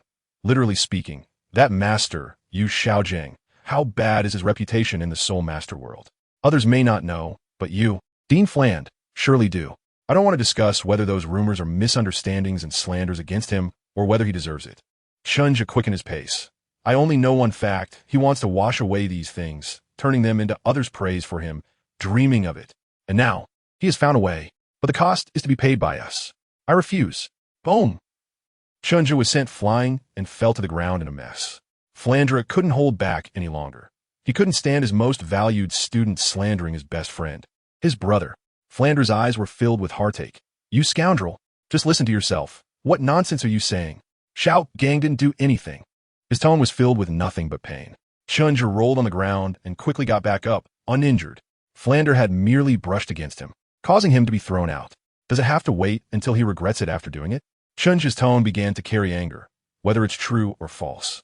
"Flander, can't you verify it yourself? I've already told you the method." Chen Zhe stared at him with wide eyes. "If I'm wrong, I'll kneel down and apologize to him." Suddenly, the surroundings fell silent. Flander stared blankly at the red-eyed youth before him, unsure of how to react. The surging momentum gradually receded, and Flander, with a gloomy expression, pointed towards the door. "Get out." Chen Zhe continued to glare at him. The sole master competition of the entire continent, a world-class stage. A perfect opportunity to become famous, and most importantly, this is a team-based game. Flanders paused, once again directing his gaze at Chen Zhe. his eyes under the glasses flickering with uncertainty. After a long while, he sat back down in his chair. Our Shrek does not have the qualification to participate in this competition. As the head of the academy, how could he not have heard of the reputation of this Soul Master competition? He had even once set the goal of participating in this competition, hoping to use it to enhance the academy's name. The ideal was beautiful, but the reality was cruel. Shrek's originally strict admission criteria and its extremely poor teaching methods had brought the academy to the brink of collapse. With a lack of students and income, it was a luxury for Shrek to continue to survive, and Flanders had long given up on this once incredibly beautiful dream.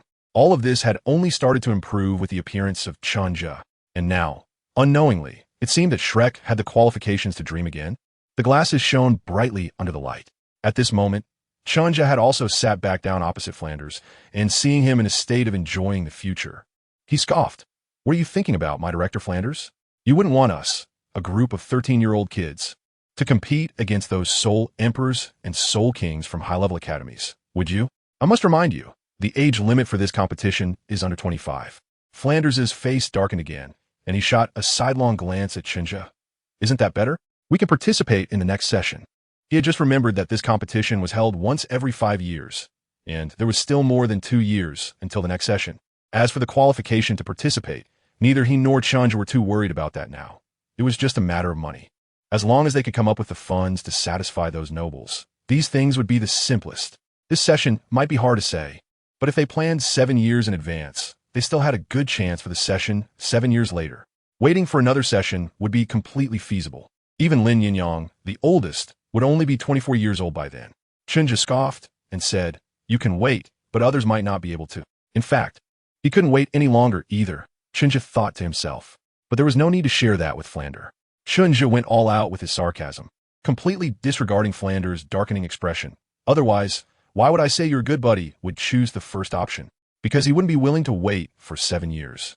Waiting for all of us to grow up." Chen Zhe hummed and said, "What else can we do to compete with those genius soul masters from all over the continent while we are several years younger?" Dean Flanders, what do you think? Chapter 60. Discussion and training. Flanders frowned again. "Do you have to cling to this matter? This is all just your imagination." Chen Zhe remained unmoved. "Of course I won't let go, because the cost is something I, and we all, cannot afford or are unwilling to bear." He scoffed and continued, "As for what you call imagination, is it really just imagination? If Flanders thought it was just imagination, he would have kicked him out long ago. Still, as I said, although Flanders cares about his good buddy Yu Xiaojing, he is not completely without reason. Chen Zhe has already laid out the logic so clearly. If he still had such naive thoughts, I wouldn't be here discussing this with him. This matter concerns the entire academy and all the current students. Even if Flanders is incredibly annoyed by Chen Zhe's unreasonable behavior, he still needs to calm down and listen to what he has to say." After thinking for a while, Flanders could only make a promise. "I can assure you that the situation you are worried about will definitely not happen. Just as you said, once the teaching program is established, it cannot be changed arbitrarily." This is exactly the response I was waiting for. Chen Zhe finally felt relieved and immediately made a serious promise. "I can also guarantee that I won't use this as an excuse to create trouble. It's also my wish to see the academy become better and better." Flanders nodded, feeling quite satisfied with Chen Zhe's understanding, but still did not show a smile on his face. "Let's talk about it. What do you think about the Soul Master competition?" "Sigh, I really dislike these intellectuals. Being with them always makes me, Flanders, seem like an illiterate. Clearly, I enjoy reading books too." Flanders, along with Zhao Wujie, who came running after hearing the commotion, had a long discussion with Li Yusong throughout the night. The conclusion they reached was, 1. Qualification for participation. First, try to make contact with those powerful nobles to see if it's possible to obtain direct qualification for the competition.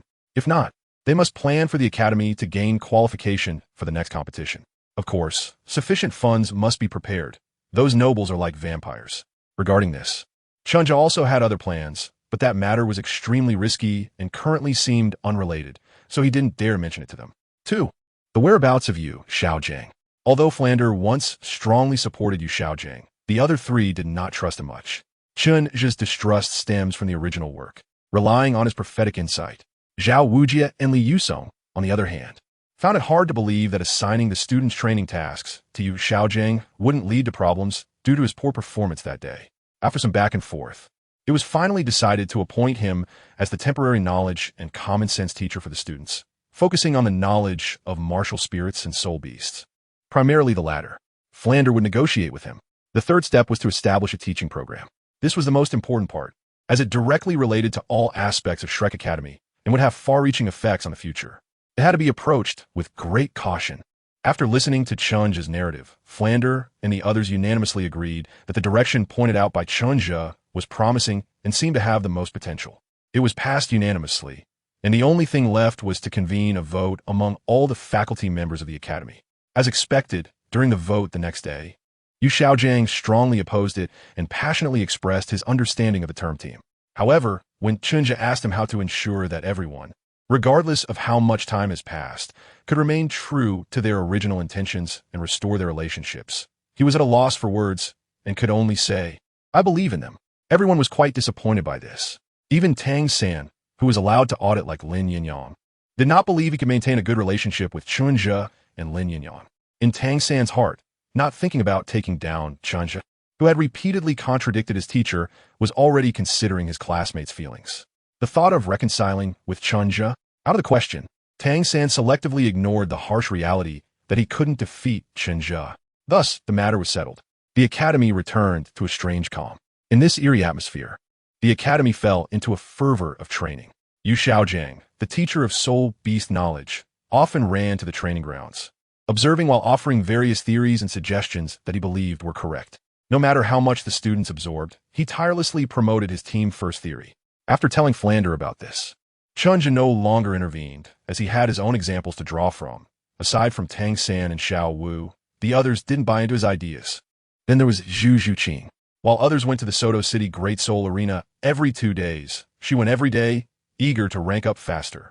Later, to avoid wasting travel time, she even developed a method to train while walking. In the end, Chen Zhe couldn't stand by any longer and found her in Ning Rongrong, a long-term suite in a hotel in Soto City, one with a training room. This made her even more frantic. Except for important classes that required her to return to the academy, she directly stayed in Soto City with Ning Rongrong. This caused great dissatisfaction for Dai Mubai, but he could do nothing about it. Eventually, he started to slack off too and often ran to Soto City, though his purpose was quite different from Zhu Zhuqing's. This whole operation left Yu Xiaojiang and Flander, who were still thinking about helping them get together, dumbfounded. They could only sigh helplessly, realizing that you can't help someone who doesn't want to be helped. Time passed quickly, and before they knew it, about half a month had gone by. One morning, everyone was called up by Flander, who announced some good news. Tang San had finally broken through to level 30. In the training grounds, Flander glanced at Yu Xiaojing, who had been gloomy for days but finally showed a smile. This time, I plan to take all the Shrek students to the Douluo Forest to help Tang San hunt for a soul ring. This will also serve as a form of training for them. Master, do you want to join us? Flander's eyes held some expectation, though it was a bit childish. He genuinely wanted to experience another trial with Yu Xiaojiang. Yu Xiaojiang's expression stiffened. The gazes around him made him uncomfortable, and he decisively refused. No need. You can take them. He revealed a look of reassurance. Tang San knows what kind of soul ring he needs. You should listen to his opinions. Flander nodded, not sensing anything amiss. Don't worry, I will definitely find the most suitable soul ring for Tang San. Tang San immediately expressed his gratitude. Thank you, Dean. Chapter 61. Returning to the Douluo Forest, it was another clear morning. At a small town outside the Douluo Forest, the Blackwater Merchant Association's base, the Shrek Academy group was ready to go, leaving their guest rooms and heading towards the Douluo Forest. On the way, Flander called the main character of this soul hunting trip to his side. Are you sure about which soul B-soul rings you want to absorb? As they were about to enter the forest, he needed to understand Tang San's preferences to facilitate their search direction. Yes, Tang San nodded, raising 3 fingers. I discussed it with my teacher. The 3 main options are the Holy King Mushroom, the Grass Mushroom Spirit Beast, and the Winding Silk with Spirit. Is this focusing on vitality? These soul beasts are all distributed in the nearby Douluo Forest.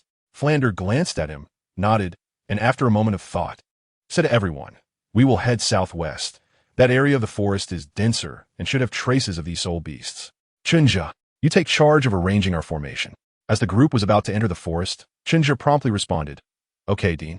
Without being polite, he directly assigned Dai Mubai and Lin Yinyang. You two take turns leading the way. The two nodded and took the lead.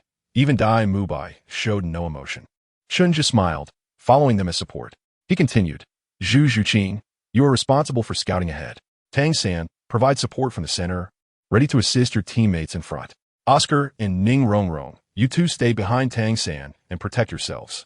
Ma Hongjun and Xuanwu, you two keep an eye on them and prevent soul bees from ambushing. Understood.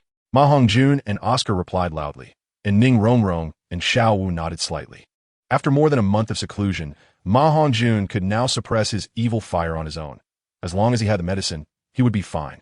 The evil fire produced by his soul power of over 20 levels wasn't very strong. As long as his willpower was strong enough, there would be no risk of backlash. Especially since Chen Zhe's pills were not made in vain. More than a month had passed, and now Ma Hongjun had lost quite a bit of weight. But his eyes were much brighter, which made Flander very pleased. Chen Zhe looked at the two team leaders, Flanders and Zhao Wujia, and said, Dean, you and old Zhao can handle it yourselves. Flanders nodded, smiled, and waved his hand, while Zhao Wujia also smiled and stayed closely at the end of the team. For this soul hunting trip, Shrek had dispatched its only 2 soul Douluos. Of course, their main responsibility was actually to protect the students rather than hunt soul beasts. It was likely that the task of hunting soul beasts would still have to be done by the students themselves. Chen Zhe was also smiling, having just entered the forest. There was almost no danger, so he wasn't too tense. He smiled at Oscar and said, Little Oscar, bring a few recovery sausages for Dai Mubai and Lin Yinyang to carry with them, just in case. Okay. Oscar chuckled and, in front of everyone, calmly recited a spell. I have a big sausage. 6 sausages appeared directly in his hand, which he then tossed at the 2 guys at the front who were clearing the way. Dai Mubai caught them with one hand, looking somewhat disdainful, but still put them into his small pack. Oscar's soul power was now far more refined than in the original story, and these sausages were indeed good items. With them, at least they had a way to sustain themselves during their journey. Lin Yinyang also took one with a smile and turned to Oscar, saying, Thanks, little Oscar. Oscar waved his hand and grinned. A few girls looked at him with a greasy uncle expression and let out a disdainful ugh. Oscar awkwardly smiled but didn't mind. Instead, he took the opportunity to chat with the 2 beautiful girls, Xuanwu and Ning Rongrong. Inferiority? What is that? All Oscar had now was confidence. Since they were at the outer edge of the forest, there was almost no danger for the Shrek group, so their pace was not slow. They soon encountered the first 100-year-old soul beast. Meanwhile, Chen Zhe was identifying the direction while receiving feedback from Zhu Zhuqing, constantly adjusting their pace to avoid difficult paths and slowly moving southwest. As they encountered more and stronger soul beasts, the conversations gradually diminished, and everyone, including Chen Zhe, became focused. Their pace began to slow down. Before setting off, Flinder had told them that this was not just a soul-hunting trip, but also a trial. So, unless their lives were in danger, they shouldn't expect anyone to help. No one doubted the truth of this statement, so everyone felt the pressure. Learning from previous soul-hunting experiences, Chen Zhe filled his small storage ring, which was only 1 cubic meter, with various medicines. There were antidotes, calming agents, invigorating tonics, healing medicines, and even food to stave off hunger, everything one could need. Very prudent. They stopped several times along the way to rest. After the Shrek group worked together to drive away a 2,000-year-old forest tiger beast, Chen Zhe looked up at the sun, gauged the time, and said, It's already around 3 p.m. Let's stop and take a break for a moment and eat something to fill our stomachs. He glanced around at the mess. Let's move a little further away from this area and find a cool place to rest. There was just a battle here, and there's a lot of tiger blood scattered around. I'm afraid some soul beasts will come to investigate, thinking they can take advantage. After traveling for so long and just having gone through a battle, the students, who looked somewhat fatigued, breathed a sigh of relief upon hearing this and quickly perked up to follow Chen Zhe for a short distance. Seeing the team members, regardless of gender, sitting on the ground without any regard for their image, eating the food they had just received from Oscar, Chen Zhe couldn't help but smile helplessly while staying alert to the surroundings. These people were different from him, although he hadn't entered the forest many times. He had spent the previous 2 years training and helping the merchant guild expand, and he had also escorted goods, so he was familiar with long journeys and more accustomed to it. Flinder walked over to him, watching the children, and then glanced at Chen Zhe, who still looked like a youth but was acting like a little adult. He smiled and said, Actually, they're doing quite well. They don't have any rebellious mentality and are willing to follow your commands. Their performance along the way has been commendable. Chen Zhe nodded, scanning the crowd with his gaze, focusing briefly on Zhu Zhuqing, and said with a smile, Indeed, they are all good seedlings. As long as we give them a little time to adapt, they will quickly mature and be able to adjust to the survival mode in the Soul Master world. So far, he was satisfied with their performance, especially Zhu Zhuqing. Her adeptness at surveying the terrain just now made it hard to believe she was a young girl from a wealthy family, not even 12 years old. The future is promising. Flanders noticed his gaze and also nodded. Just as he was about to say something more, a sudden explosion echoed from afar. Boom! The sound was deep and powerful, but not overly loud. It seemed to be quite a distance away. However, despite the thick woods acting as a barrier, the sound reached them. Chen Zhe suddenly turned around and looked in the direction of the sound. It was indeed to the southwest, the direction they wanted to move forward. The people resting on the ground had also gotten up and were looking at him.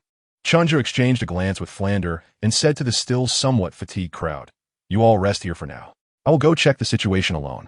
I won't get too close, and I will come back to tell you as soon as I have any news." Chapter 62. Unexpected encounter. Everyone nodded in agreement. Their current state was indeed not good. Although Chen Zhe was a turtle-type martial soul master, he had considerable speed. Moreover, with his strength, there was no need to worry too much about his safety in this outer area of the mid-tier. Seeing that everyone had no objections, Chen Zhe no longer hesitated. He called to Flander and Xuanwu, and with a movement of his body, he headed alone toward the direction of the explosive sounds. Before long, Chen Zhe heard several more explosive sounds. They were not as loud as before, but they were still clear to his ears. It seemed he was getting close to the location. Chen Zhe slowed down and concealed his figure. He had already sensed that the sound were clearly from a battle erupting, and the intensity was not low. This kind of destructive power could only be unleashed by soul beasts or soul kings that were at least 10,000 years old. He just didn't know whether it was the former or the latter, or perhaps both. Chen Zhe was contemplating operating the 9 scriptures to suppress his own aura. After advancing about 100 meters and brushing aside the branches of the trees in front of him, Chen Zhe finally saw the two sides in battle.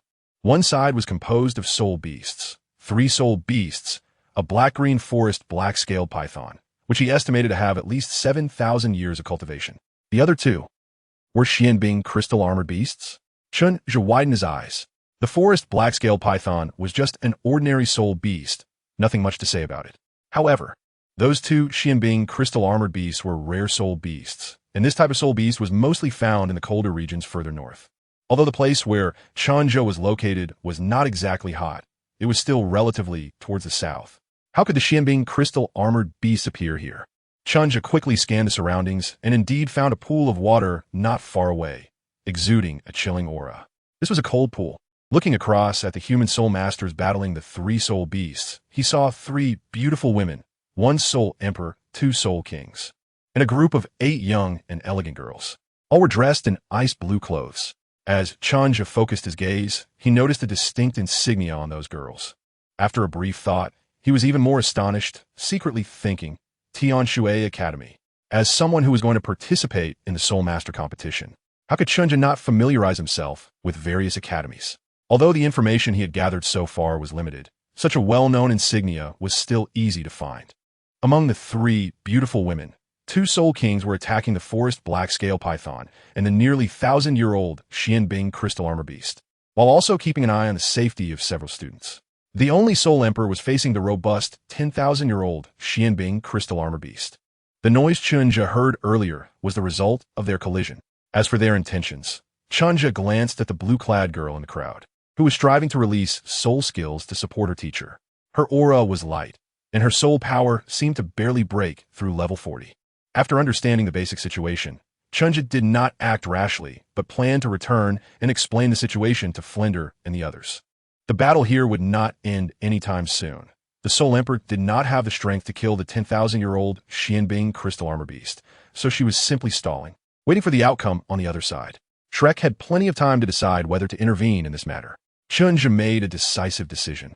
But just as he wanted to turn back, a killing intent surged from his side.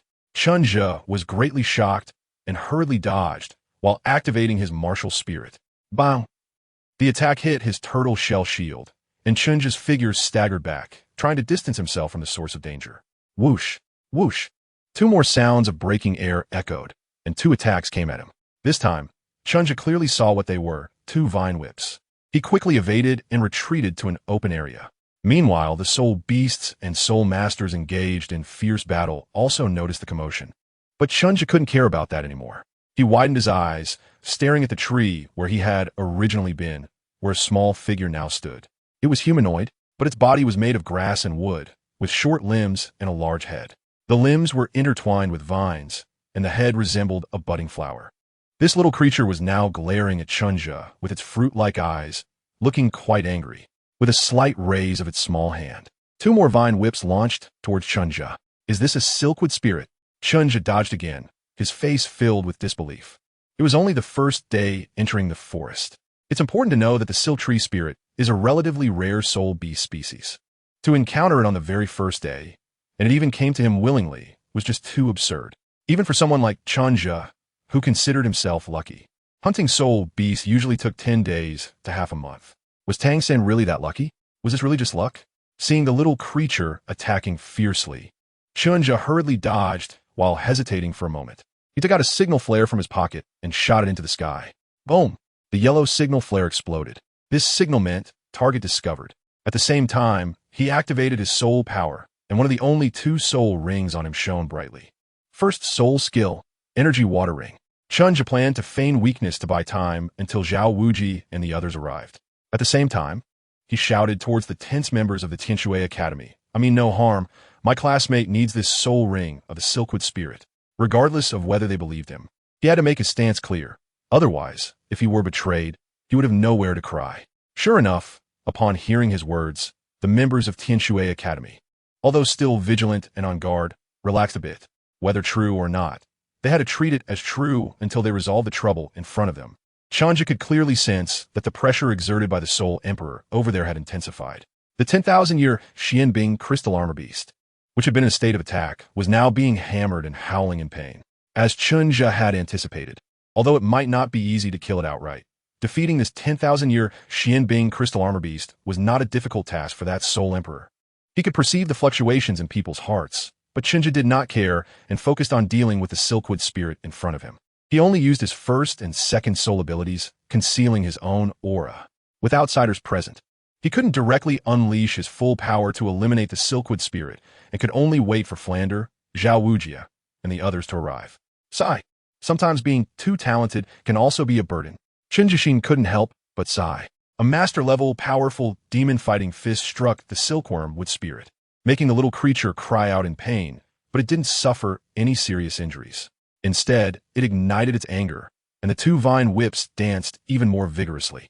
From time to time, it even sent a couple of swift flying leaf attacks at Chen Zhe. Chen Zhe smiled slightly, as this was the effect he wanted. As the battle situation began to stabilize, he also started to divert some of his attention to the people from Tianshui Academy. Time flowed slowly, and in less than the time it takes to drink a cup of tea, the figures of Flander and the Shrek group appeared in the direction Chen Zhe had come from. At this moment, Chen Zhe finally breathed a sigh of relief, regaining his confidence. But at that moment, the entangled wood spirit that had been circling around him suddenly shivered, as if sensing something, let out a cry towards the ancient ice crystal armor beast, and then turned around and ran away. Before Chen Zhe could react, it had already returned to the woods, and in a daze, it had vanished without a trace.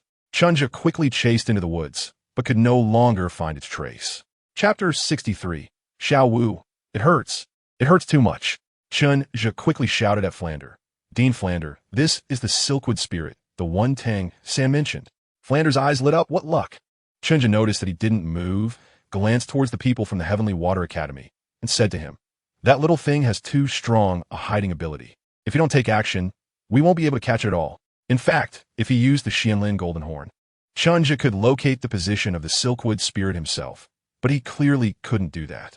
He could only approach Flander and whisper, I've looked it over. It's a Silkwood spirit around 2,000 years old.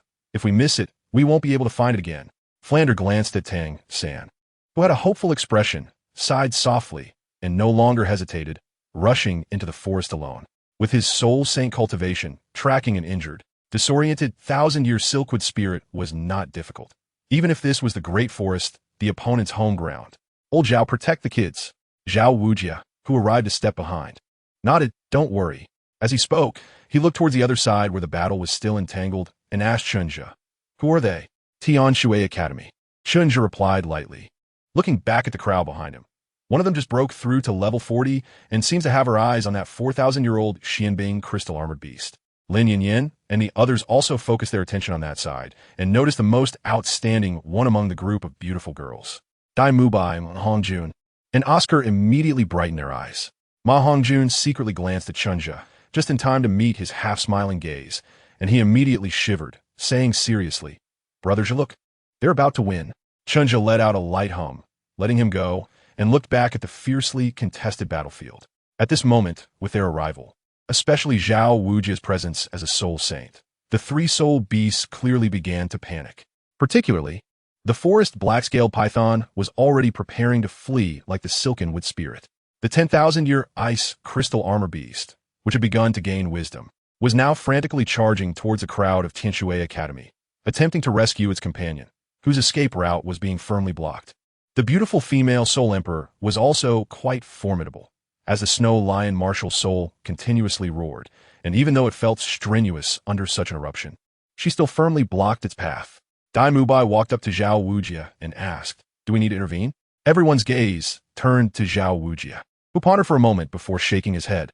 "Let's just watch. We don't know how they will react if we rashly intervene, as we're not close to them." Although these women and girls were all quite beautiful, Zhao Wujia was a steel-straight man who had been single for over 50 years. He was completely unmoved. Zhao Wujia glanced at his little monsters, shook his head, and thought it best to keep an eye on them first, as the situation over there was not unwinnable. On the other side, after realizing that Shrek's group had no intention of intervening, the people from Tianshui Academy also calmed down, and the battle situation stabilized again. After another 15 minutes, accompanied by a mournful roar from the 1,000-year ice crystal armor beast, the 10,000-year ice crystal armor beast shed tears, battered and worn. It was almost overwhelmed. After a mournful cry, it cast a hateful glance at the soul masters from Tianshui Academy and turned to flee. This emotion was highly infectious. Not to mention what the group of women from Tianshui Academy felt, the expressions on the three girls from Shrek showed some sorrow. Xuanwu even burst into tears.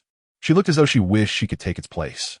Ning Rongrong, although feeling quite blocked in her heart, was greatly surprised to see Xuanwu in such a state, not expecting that while Xuanwu had a ruthless brother like Tang San, she also had such a sentimental side. She quickly stepped forward, wrapped her arms around Xuanwu, and gently comforted her. Zhao Wujia, at this moment, looked at Xuanwu with a speechless expression and sighed. This is the real world of soul masters. The weak are prey to the strong. Today we hunt soul beasts to enhance ourselves. One day, we might suddenly die in some unknown corner. He crossed his arms and seriously looked at Shrek's many little monsters. So, you must work hard to cultivate to avoid being killed due to insufficient strength in the future. Everyone was taken aback, surprised by his sudden seriousness, but they all nodded, indicating they understood. Especially Ning Rongrong, who had always been pampered, now had a deeper understanding of the world of soul masters. In the world of soul masters, there has never been such a thing as peace and tranquility. The beauty she had seen before was merely someone shielding her from the winds and rains outside. Xiao will continue to cry, while Tang San was busy trying to comfort her. Aside from Chen Zhe, the Shrek students were all feeling emotional as well.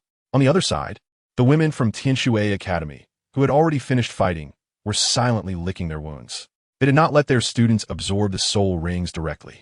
After resting for a moment, the beautiful female Soul Emperor with the snow lion martial soul slowly walked towards Shrek. When she got closer, she cupped her fist towards the leader, Zhao Wujia, and politely said, "Tianshui Academy's Yao Yongyi, I greet you, Soul Saint. May I know your name?" She appeared to be quite a bold woman, and Zhao Wujia also revealed a slight smile. He returned the gesture and spoke in a hearty tone. "I am Zhao Wujia, the vice president of Shrek Academy." He often introduced himself with Shrek Academy's name when meeting others. The beautiful woman was taken aback, clearly having never heard of Shrek Academy, but her expression quickly returned to normal. She glanced at Chen Zhe and the others and said, "Vice President Zhao Wujia, are you also here to hunt soul beasts with your students?"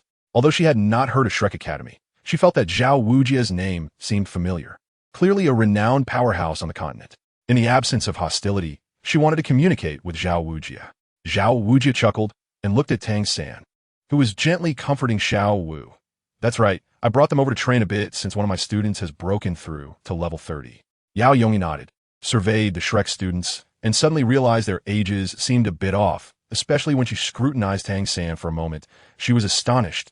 "Vice President Zhao, are you saying that child has already reached level 30? That kid looks like his face hasn't fully matured yet. He can't be more than 12 or 13 years old.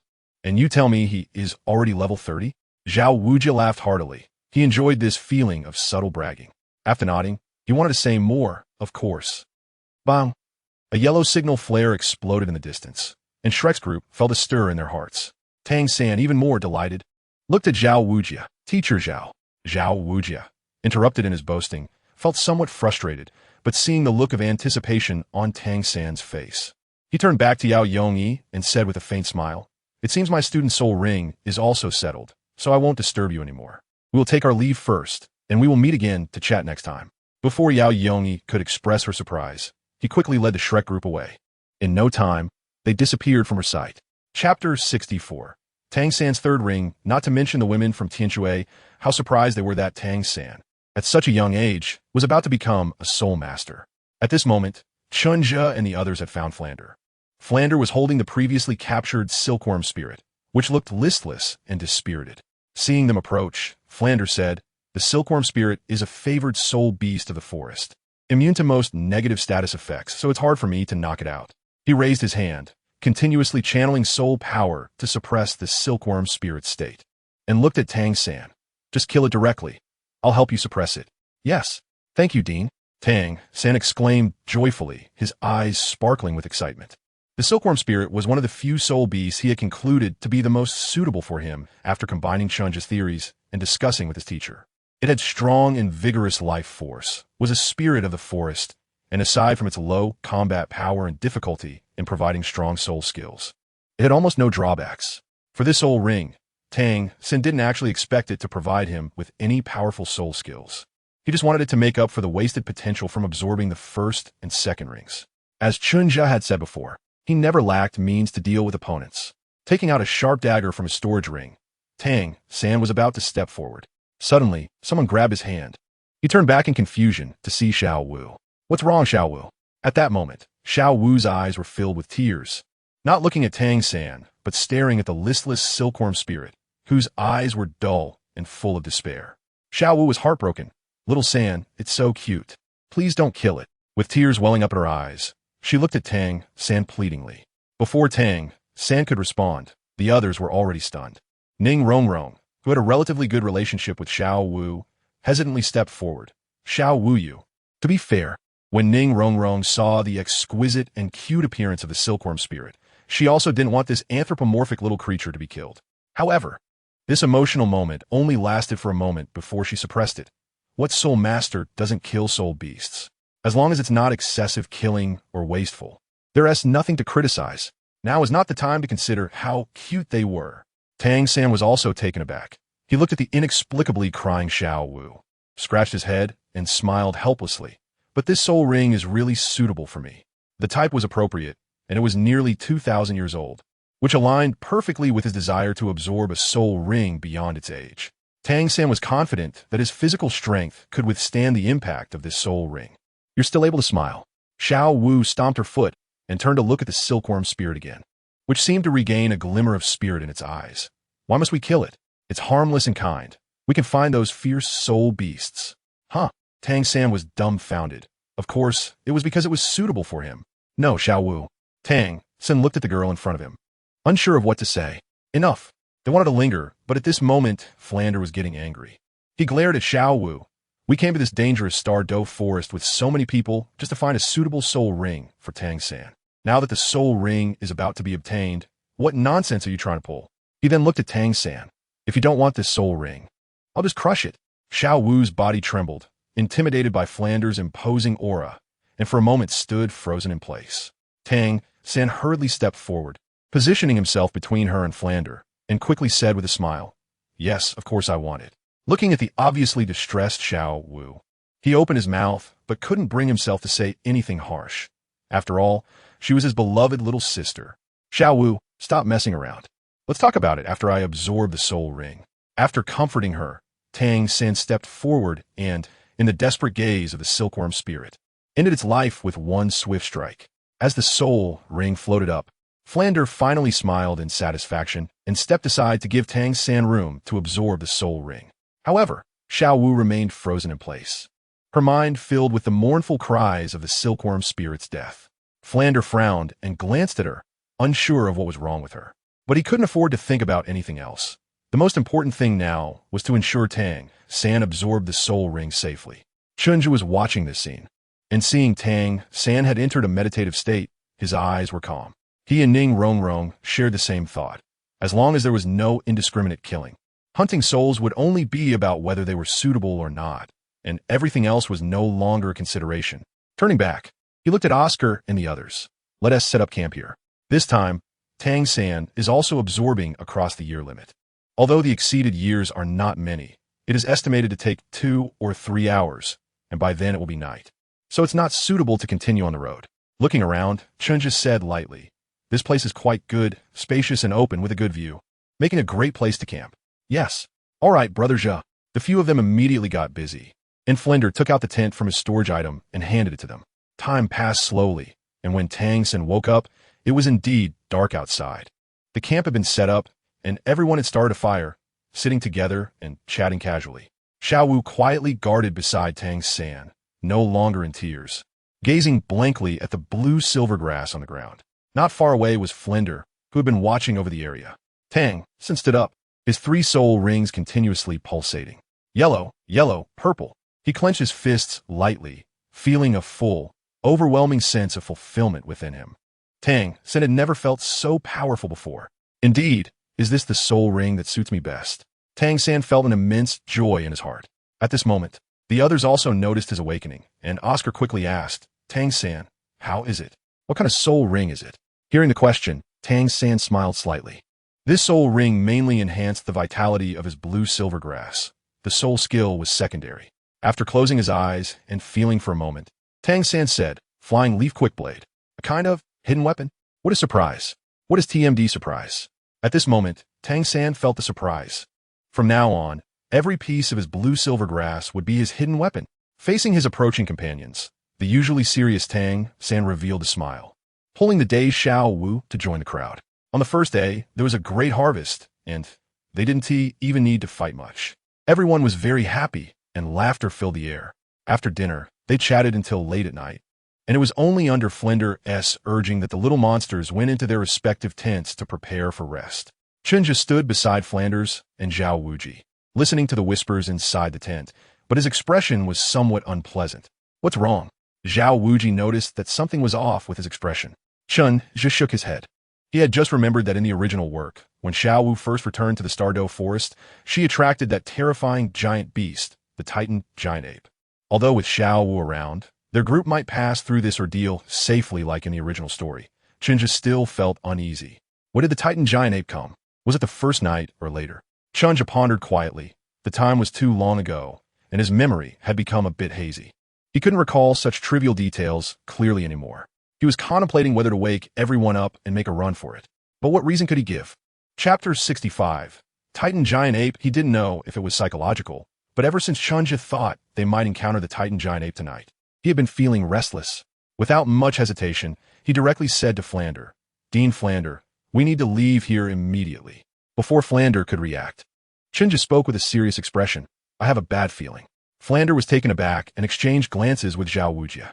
"Are you sure? There are 2 soul saints here. Is there anything in this outer perimeter that we can't handle?" Chen Zhe nodded. "Trust me this once. We have 2 soul saints here, and traveling at night won't pose any problems. Everyone has rested enough." Flander looked at Chen Zhe, whose expression was serious, unsure of the reason. However, his long-standing trust in him played a role, and he nodded. Flander no longer hesitated and directly summoned his soul power. "Everyone, don't sleep yet. Pack up. We are leaving the Douluo forest right now." "Huh? Why?" The students were very confused, but they obediently packed their things. In just a moment, everyone stood in front of Chen Zhe, fully prepared, all displaying puzzled expressions. Chen Zhe stepped forward, wearing a serious expression, and said, "It was my suggestion to leave the Douluo forest early. I have a bad feeling like something is going to happen." He didn't elaborate much, just brushed it off and added, "Let's go right now." After saying that, he set off directly. The others, seeing his demeanor, were even more puzzled, but they quickly followed suit. Having rested for a few hours, they weren't tired, and they could ask for the reason later when they were outside. The group hurried along, traveling through the night. Although it was dark, with Xuanwu and Flender leading the way, their speed was not much different from during the day. After more than half an hour, everything remained calm, and nothing happened. Flinder flew to Chen Zhe's side and asked, "What is going on? Why do you think we are in danger?" The others also looked over, all puzzled and confused. Chen Zhe's expression remained serious. At this moment, he truly sensed something. His gaze directed towards what was coming from behind. An inexplicable instinct told him that all his senses were frantically alerting him, with a tingling sensation emanating from the golden thread on his forehead, constantly reminding Chen Zhe, run fast. He shouted, speed up. Get out of the star, dove forest quickly. With that, he quickened his pace, and Ning Rongrong provided them with buffs as the group hurriedly continued on their way. However, just after a short while, Flinder, who had been hesitant, suddenly changed his expression drastically. He turned around abruptly to look behind him. Xuanwu, who was leading the way ahead, also sensed something and stopped. Seeing this, Flinder yelled urgently at him, "Quick, take them away. There's a great horror behind us."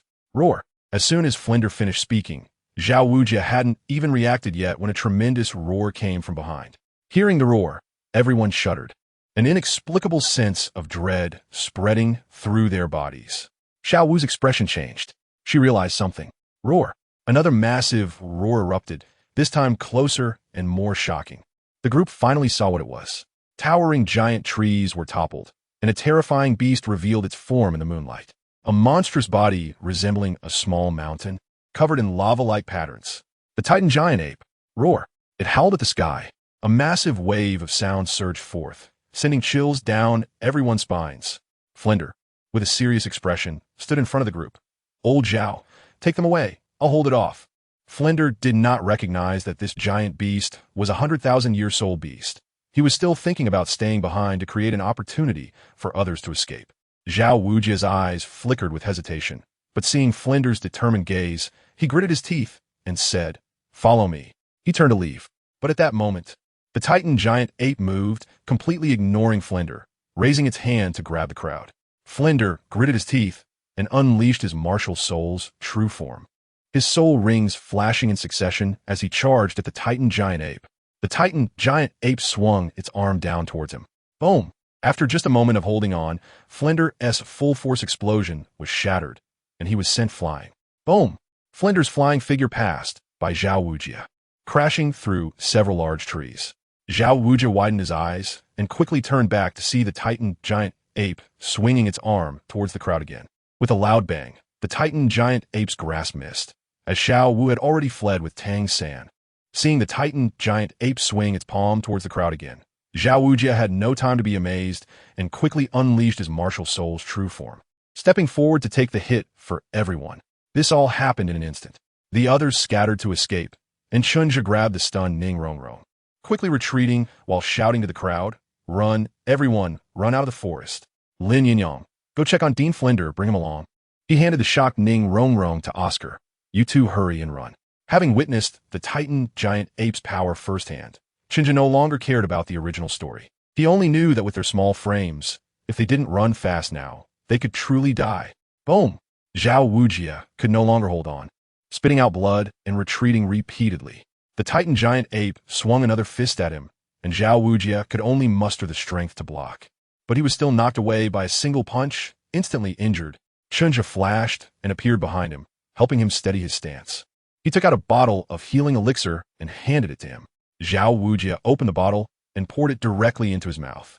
At this moment, his expression was fierce as he gritted his teeth and said, "Chen Zhe, you should go too. I'll hold it off." Chen Zhe shook his head, the golden horns on his forehead shining brilliantly, and a golden light flashed in his eyes. "I'm with you. It's time to fight for our lives."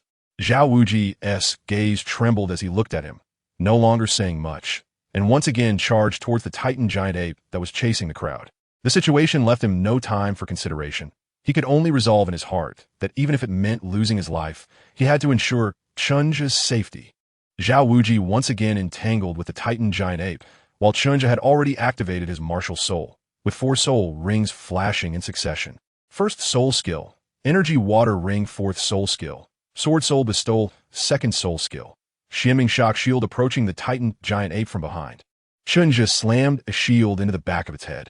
The Titan giant ape's body stiffened slightly, and Chen Zhe kicked out again. 3rd soul skill, ascending dragon waterfall. After a series of attacks, he didn't inflict much damage on the Titan giant ape, but successfully attracted its attention. The Titan giant ape didn't even turn his head before throwing a punch at him. The Xianlin golden horns flickered slightly, and Chen Zhe's senses were sharper than ever. His feet moving swiftly. Boom! The Titan giant ape's punch shattered Chen Zhe's afterimage, and it turned its head, its crimson eyes fixed firmly on him. Chen Zhe was startled and dared not to linger any longer, so he ran away. Chapter 66. Lost. Chen Zhe ran swiftly, but the Titan giant ape still struck with a punch. The terrifying force locked onto him, and Chen Zhe transformed into 9 shadows. Each shadow made from the condensed 9 yin qi, each containing his own aura. Boom! Another punch slammed into the ground, although Chen Zhe was not hit.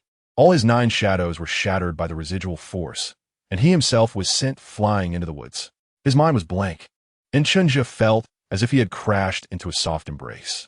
The two tumbled together, swept along by the impact, breaking several trees in the process. After lying on the ground for a while and gradually regaining his composure, Chen Zhe looked up to see Zhu Zhuqing. Why are you still here? Chen Zhe glanced to the other side. After landing a punch on him, the Titan giant ape had chased after the main group again and was now nowhere to be seen. Chen Zhe struggled to stand up, feeling weak all over, with his internal energy and blood in a state of chaos. The Titan giant ape's attack also carried an inexplicable. He let out a feint, as it was usually him using against others, but this time he unexpectedly experienced it from the Titan giant ape. Chen Zhe took out the healing pills, swallowed a few himself to suppress his injuries, and handed the rest to Zhu Zhuqing. I just hid in the forest. Zhu Zhuqing took them. Her clothes somewhat disheveled at this point, and wiped the corner of her mouth, where there was also a trace of blood. Long periods of training had made her accustomed to hiding herself at the first sign of danger, waiting for the right moment to act. As expected, the Titan giant ape didn't even glance at her. Can you still?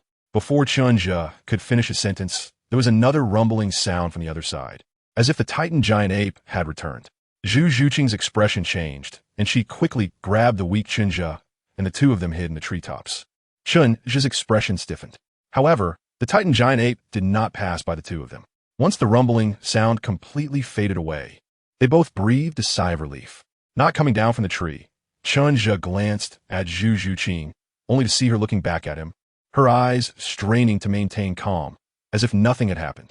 If it weren't for the blush on her cheeks, Chen Zhe's lips twitched, and at that moment, he surprisingly felt some enchanting emotions rising in his heart. He stared into Zhu Zhuqing's eyes for a long time until she could no longer bear it, and shyly looked away. Zhu Zhuqing quickly changed the subject and gently asked, "What is the story behind that golden horn on your forehead?" Chen Zhe withdrew his gaze, reached out to touch the golden horn on his forehead, and after a moment of silence, said, "The golden horn, my external soul bone." The golden horn on his forehead vanished, transforming into the familiar golden line of Zhu Zhuqing. Huh? Zhu Zhuqing looked up again, her eyes filled with astonishment. Clearly, she was aware of external soul bones. Chen Zhe smiled slightly and said no more. "Protect me. I need to deal with my internal injuries first." He was well aware of how troublesome the shockwave power could be. If not dealt with promptly, it could leave hidden injuries. Okay. Zhu Zhuqing said no more. The surroundings fell quiet again as Chen Zhe sat cross-legged, circulating his energy to calm the foreign power within him. Zhu Zhuqing bit her lip, standing motionless on a nearby branch, lost in thought. Half an hour later, Chen Zhe completed his meditation and woke up from his trance. He glanced at her and said, "It's been a while, and the dean and the others still haven't come looking for us. It seems there have been some changes on their side as well. We need to go meet up with them." Zhu Zhuqing was taken aback for a moment, then nodded in agreement, having no objections. Chen Zhe's gaze was calm. "After you return to the academy, come find me, and I will teach you martial arts. Before I leave the academy, how much you can learn will depend on your own abilities." The joy on Zhu Zhuqing's face, which had not yet faded, suddenly stiffened again. "You are leaving the academy?" Chen Zhe nodded, no longer saying much, and jumped down from the tree, heading in the direction where everyone had just fled. It was only after experiencing the immense terror of the Titan giant ape that Chen Zhe truly realized his own weakness. The indecision he had previously felt about a certain matter was finally resolved. He could survive, but he could not lose the courage to move forward. Since he had a fair chance, he should not hesitate like this. If he was afraid to take even a little risk, he might never become strong. Zhu Zhuqing quickly followed him, wanting to ask something, but several times she opened her mouth and couldn't say anything. In the end, she could only ask, "When are we leaving?" "I don't know yet." Chen Zhe continued walking, only glancing back at her. The girl looked tense now. Chen Zhe said, "At least we need to finish teaching you what I promised before we leave." He still needed to make some preparations himself. Hearing this, Zhu Zhuqing breathed a sigh of relief and kept pace with him, no longer saying much. The two arrived in front of Ruin, which should be the place where the Titan giant ape and the Shrek group had their final confrontation. Chen Zhe looked in another direction, where the Titan giant ape had left, heading deep into the forest. The footprints on the ground also proved that the others from Shrek should have followed the Titan giant ape. Chen Zhe has already guessed what happened. In fact, it doesn't require much guessing. Let's go follow them and see what's going on. It has only been a little over half an hour, so they shouldn't have gone far. At this moment, Zhu Zhuqing's expression is also a bit dim. Although she has a relatively cold personality, she still has certain feelings for the others she has trained and lived with, especially for her quirky sister Ning Rongrong.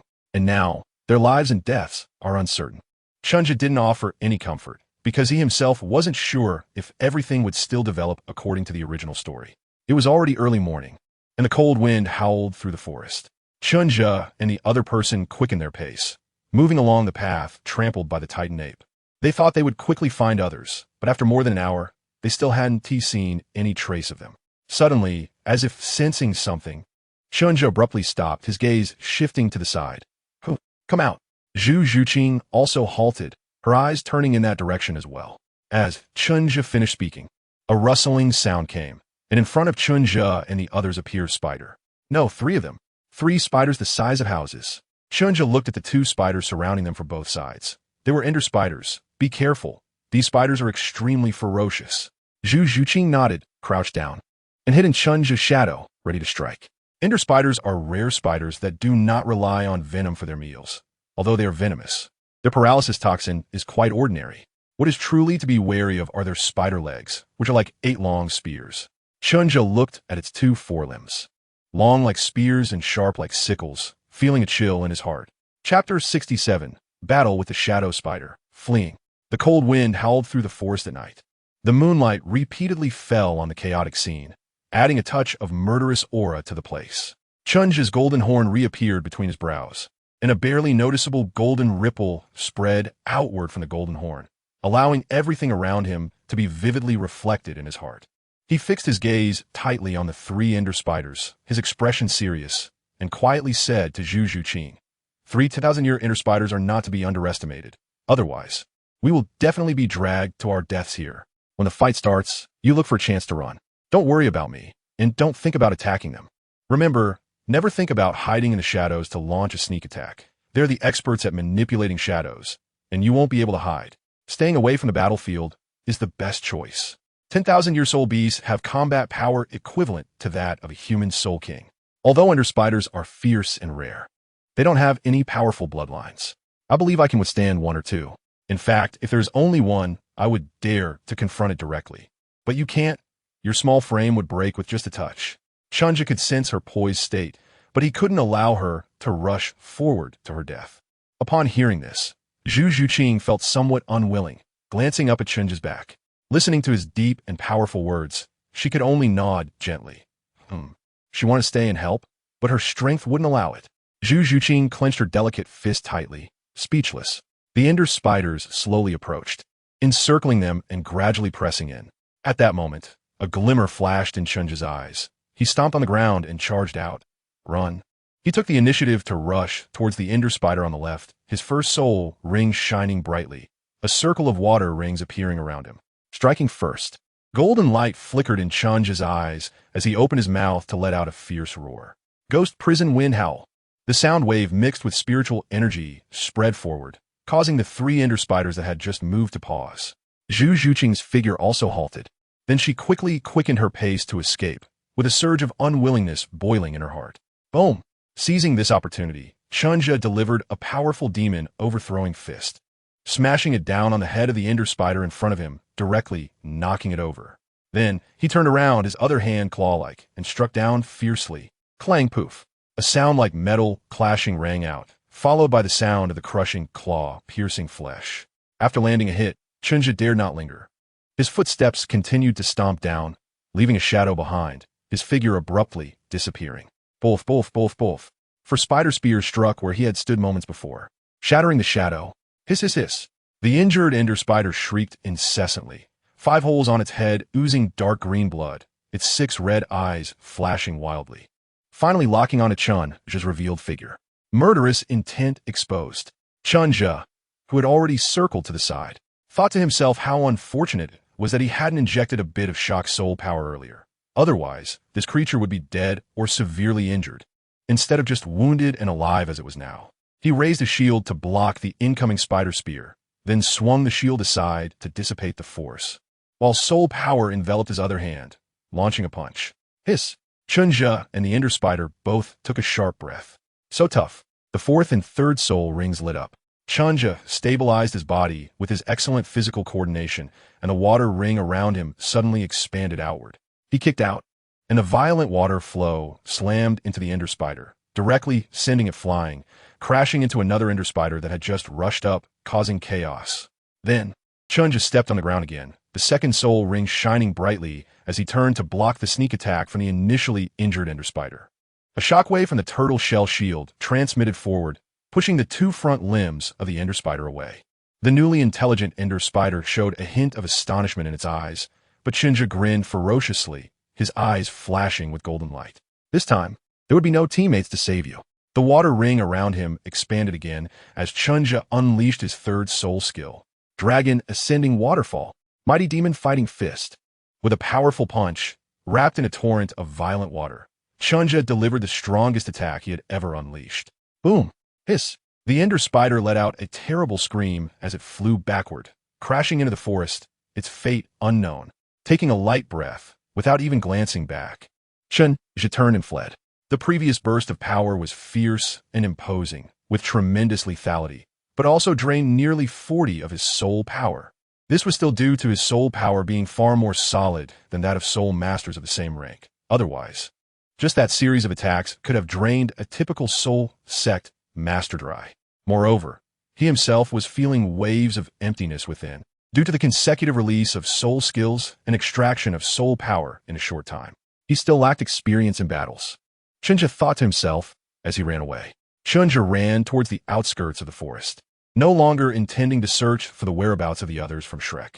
The previous rampage of the Titan giant ape had alarmed countless forest predators, and now the forest was fraught with danger. He thought it would be best to hide for now. Zhu Zhuqing had also run in this direction earlier, and Chen Zhe was thinking about finding her first. Otherwise, with her strength not yet reaching soul respect, she might not be able to survive in the current forest. Chen Zhe continued to flee forward, the golden horn with mysterious scales on his forehead, constantly sensing the movements around him. There was another sound coming from behind, but Chen Zhe didn't look back.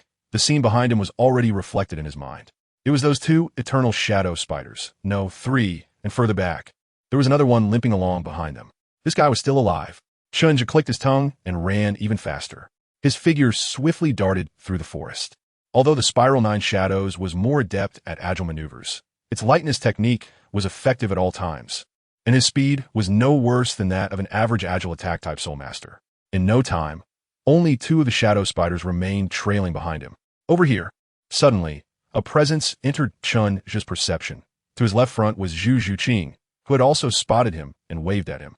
Chen Zhe did not hesitate, directly changing direction to meet her, and the 2 entered the dense forest behind her together. I discovered a stone forest ahead. Zhu Zhuqing was shocked. Chen Zhe's eyes flickered as he turned to glance at the 2 ferocious soul beasts behind him. Let's go. We'll deal with them right there. Running away was not a solution. In the forest, how could they possibly outrun a 10,000-year soul beast? They could rely on their soul power to speed up for a short time, but if they exhausted their stamina, it would all be over. Even if they were injured, it wouldn't help. All right. Zhu Zhuqing thought the same, her eyes seemingly ablaze with determination as she said, I can help too. The terrain over there is narrow with many obstacles. They won't be able to unleash their full power. Chen Zhe glanced at her and said, We'll talk about it when we get there. Moments later, Chen Zhe saw the stone forest that Zhu Zhuqing mentioned and plunged in with her. You hide well first. Chen Zhe scanned the surroundings. Indeed, the strange rocks were standing tall, with the size of the Ender Spider. It was impossible for it to move as freely here as outside. Wait for an opportunity to strike. If you can't ensure your own safety, I hope you can just watch quietly and not cause me any trouble. Chen Zhe's words were devoid of any politeness. There was no room for courtesy at such a time. Chapter 68, Soul Bone, Relics. Chen Zhe hid behind a giant rock. swallowing a rejuvenation pill and a few Xuanyuan pills. The 9 manual was running wildly as he made his final preparations before the battle. The figure of the Ender Spider reappeared within his line of sight. Chen Zhe was contemplating how to finish the battle quickly. After all, he was just a soul master, and his soul power couldn't support prolonged combat. Moreover, the only thing he could use to defend against the spider spear was his second soul skill. Relying solely on the turtle shield would make him vulnerable to a single blow. Before long, the Ender Spider had approached. Chen Zhe picked up a fist-sized rock and hurled it at them before retreating into the stone forest.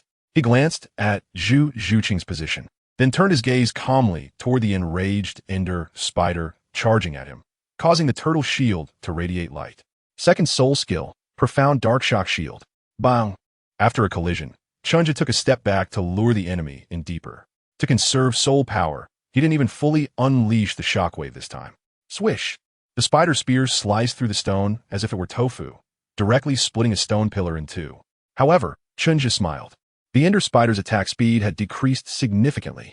The Ender Spider screeched continuously, but Chen Zhe remained composed, constantly dodging the attacks of the 2 Ender Spiders.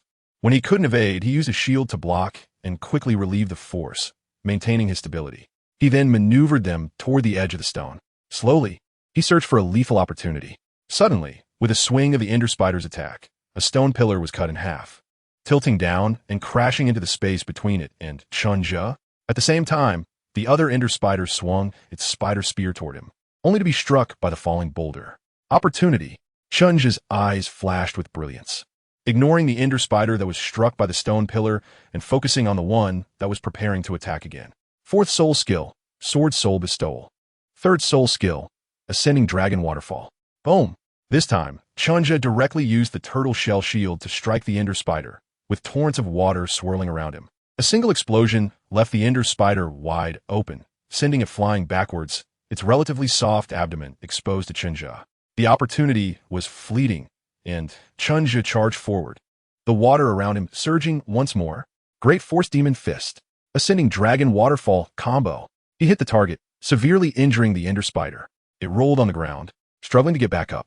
Meanwhile, Zhu Zhuqing, who had been quietly watching the battle, moved as well. She had somehow appeared behind the Ender Spider, with 2 soul rings flickering on her body, and her claws reached for its 6 eyes. Hiss! A painful screech sounded, but Chen Zhe couldn't pay attention to that side anymore. Taking advantage of the moment, he had severely injured the Ender Spider. Another one reacted and launched a fierce attack against him. In the state of having exhausted old strength, but not yet having new strength, Chen Zhe could only raise his shield and turn to face it, slightly angling the shield to dissipate some of the force. Another collision occurred, and Chen Zhe spat out a mouthful of blood, but at least he managed to block it. After stabilizing his stance, he dodged the subsequent attacks. Back and forth like this, Chen Zhe, who had intended to finish the fight quickly, ended up battling these spiders for nearly half an hour. He consumed all 7 of his remaining yellow element pills. During the fight, the Ender Spider that had been heavily injured by Chen Zhe earlier also arrived on the battlefield, launching a sneak attack on him, which he barely managed to fend off, but at the cost of a deep wound on his arm, exposing bone. After the battle, amidst the chaos, Chen Zhe gasped for breath, allowing Zhu Zhuqing to tend to his wounds. He looked at the 3 Ender Spiders lying on the ground, his eyes flickering. Zhu Zhuqing, did you see the scratches on those stone pillars? What do you think they look like? Zhu Zhuqing continued her work, glancing in the direction Chen Zhe indicated. By now, the sky was lightening, and some light scattered over the variously sized stone pillars. Zhu Zhuqing noticed the fine scratches on them, seemingly made by some sharp blade. And there was that a spider web? Zhu Zhuqing exclaimed in shock. Chen Zhe said lightly, "We have been struggling with these 3 beasts for so long, yet there has been no sound from the stone forest. And this not small stone forest surely has an owner." He noticed something was off with the stone forest during the fight. Chen Zhe took a deep breath. And those sparse spider webs? We might have accidentally stumbled into the lair of these 3 Ender Spiders. He looked around the stone forest. The Ender Spiders are typical physical killing machines. They do not rely on webs and toxins to hunt. For them, webs are more for nurturing their offspring and defending their lair. Chen Zhe looked at Zhu Zhuqing and smiled. Is it true or not? We could just go in and take a look later. However, Zhu Zhuqing showed a rare hesitation upon hearing this. But your injury? Chen Zhe shook his head and said nonchalantly, "Don't worry, it's just a wasted arm. I can still fight. Besides, I estimate that we won't encounter any soul beasts at all. The reason why ender spiders are rare is that their reproductive ability is extremely poor. These 3 ender spiders don't seem to have any offspring, so it's highly likely that there's nothing inside. Seeing him so confident, Zhu Zhuqing could only nod. All right, but if we do encounter small spiders, let me handle the frontline combat.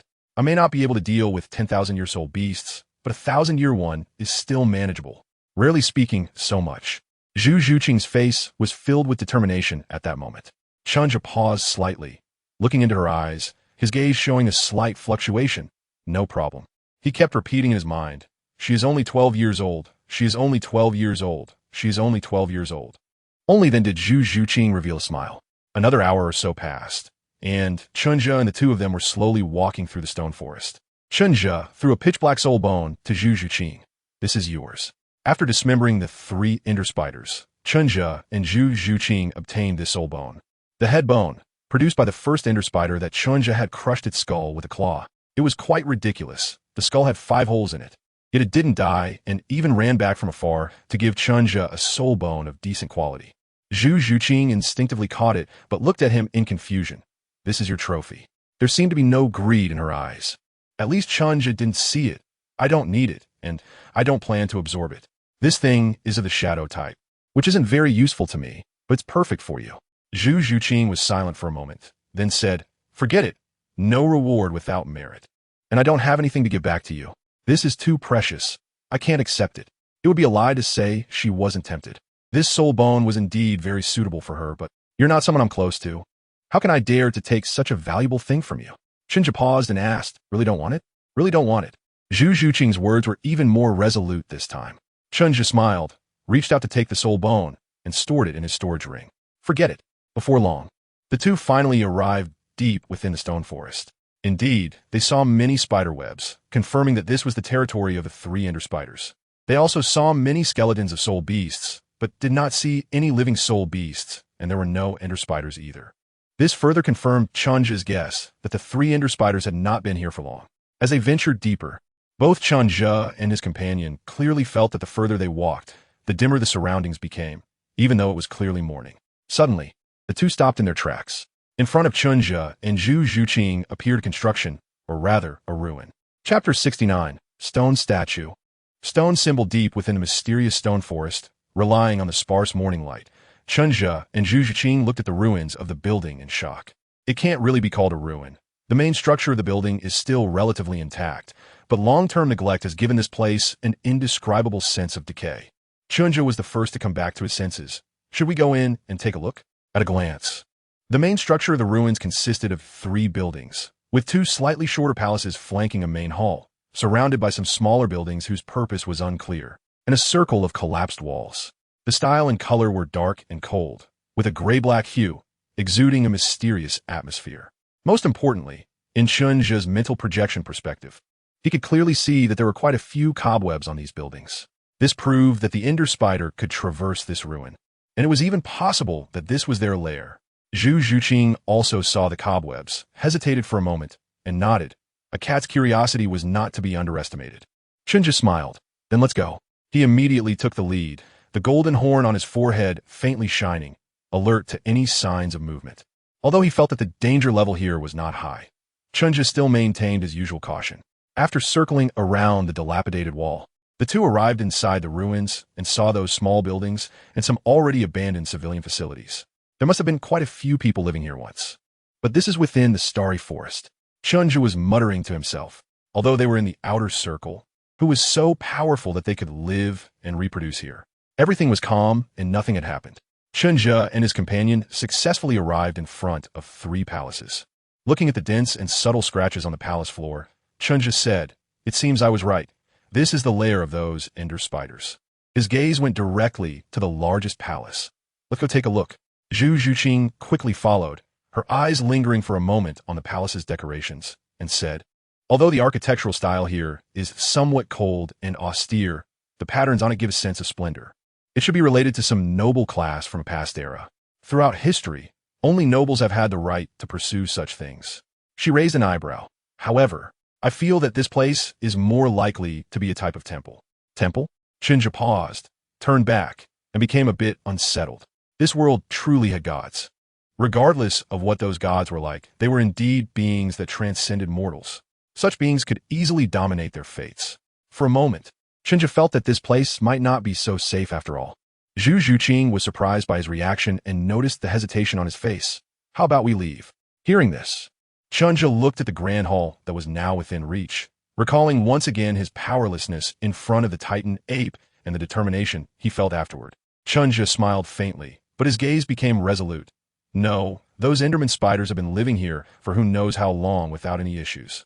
It's impossible that we just arrived and encountered danger. Let's go in and take a look. I've already told myself that I can't keep hesitating like this. Let's start from here, summon a bit of courage, and take the first step toward becoming strong. The little weakling from my past life is beginning to break free from the shackles of the mind.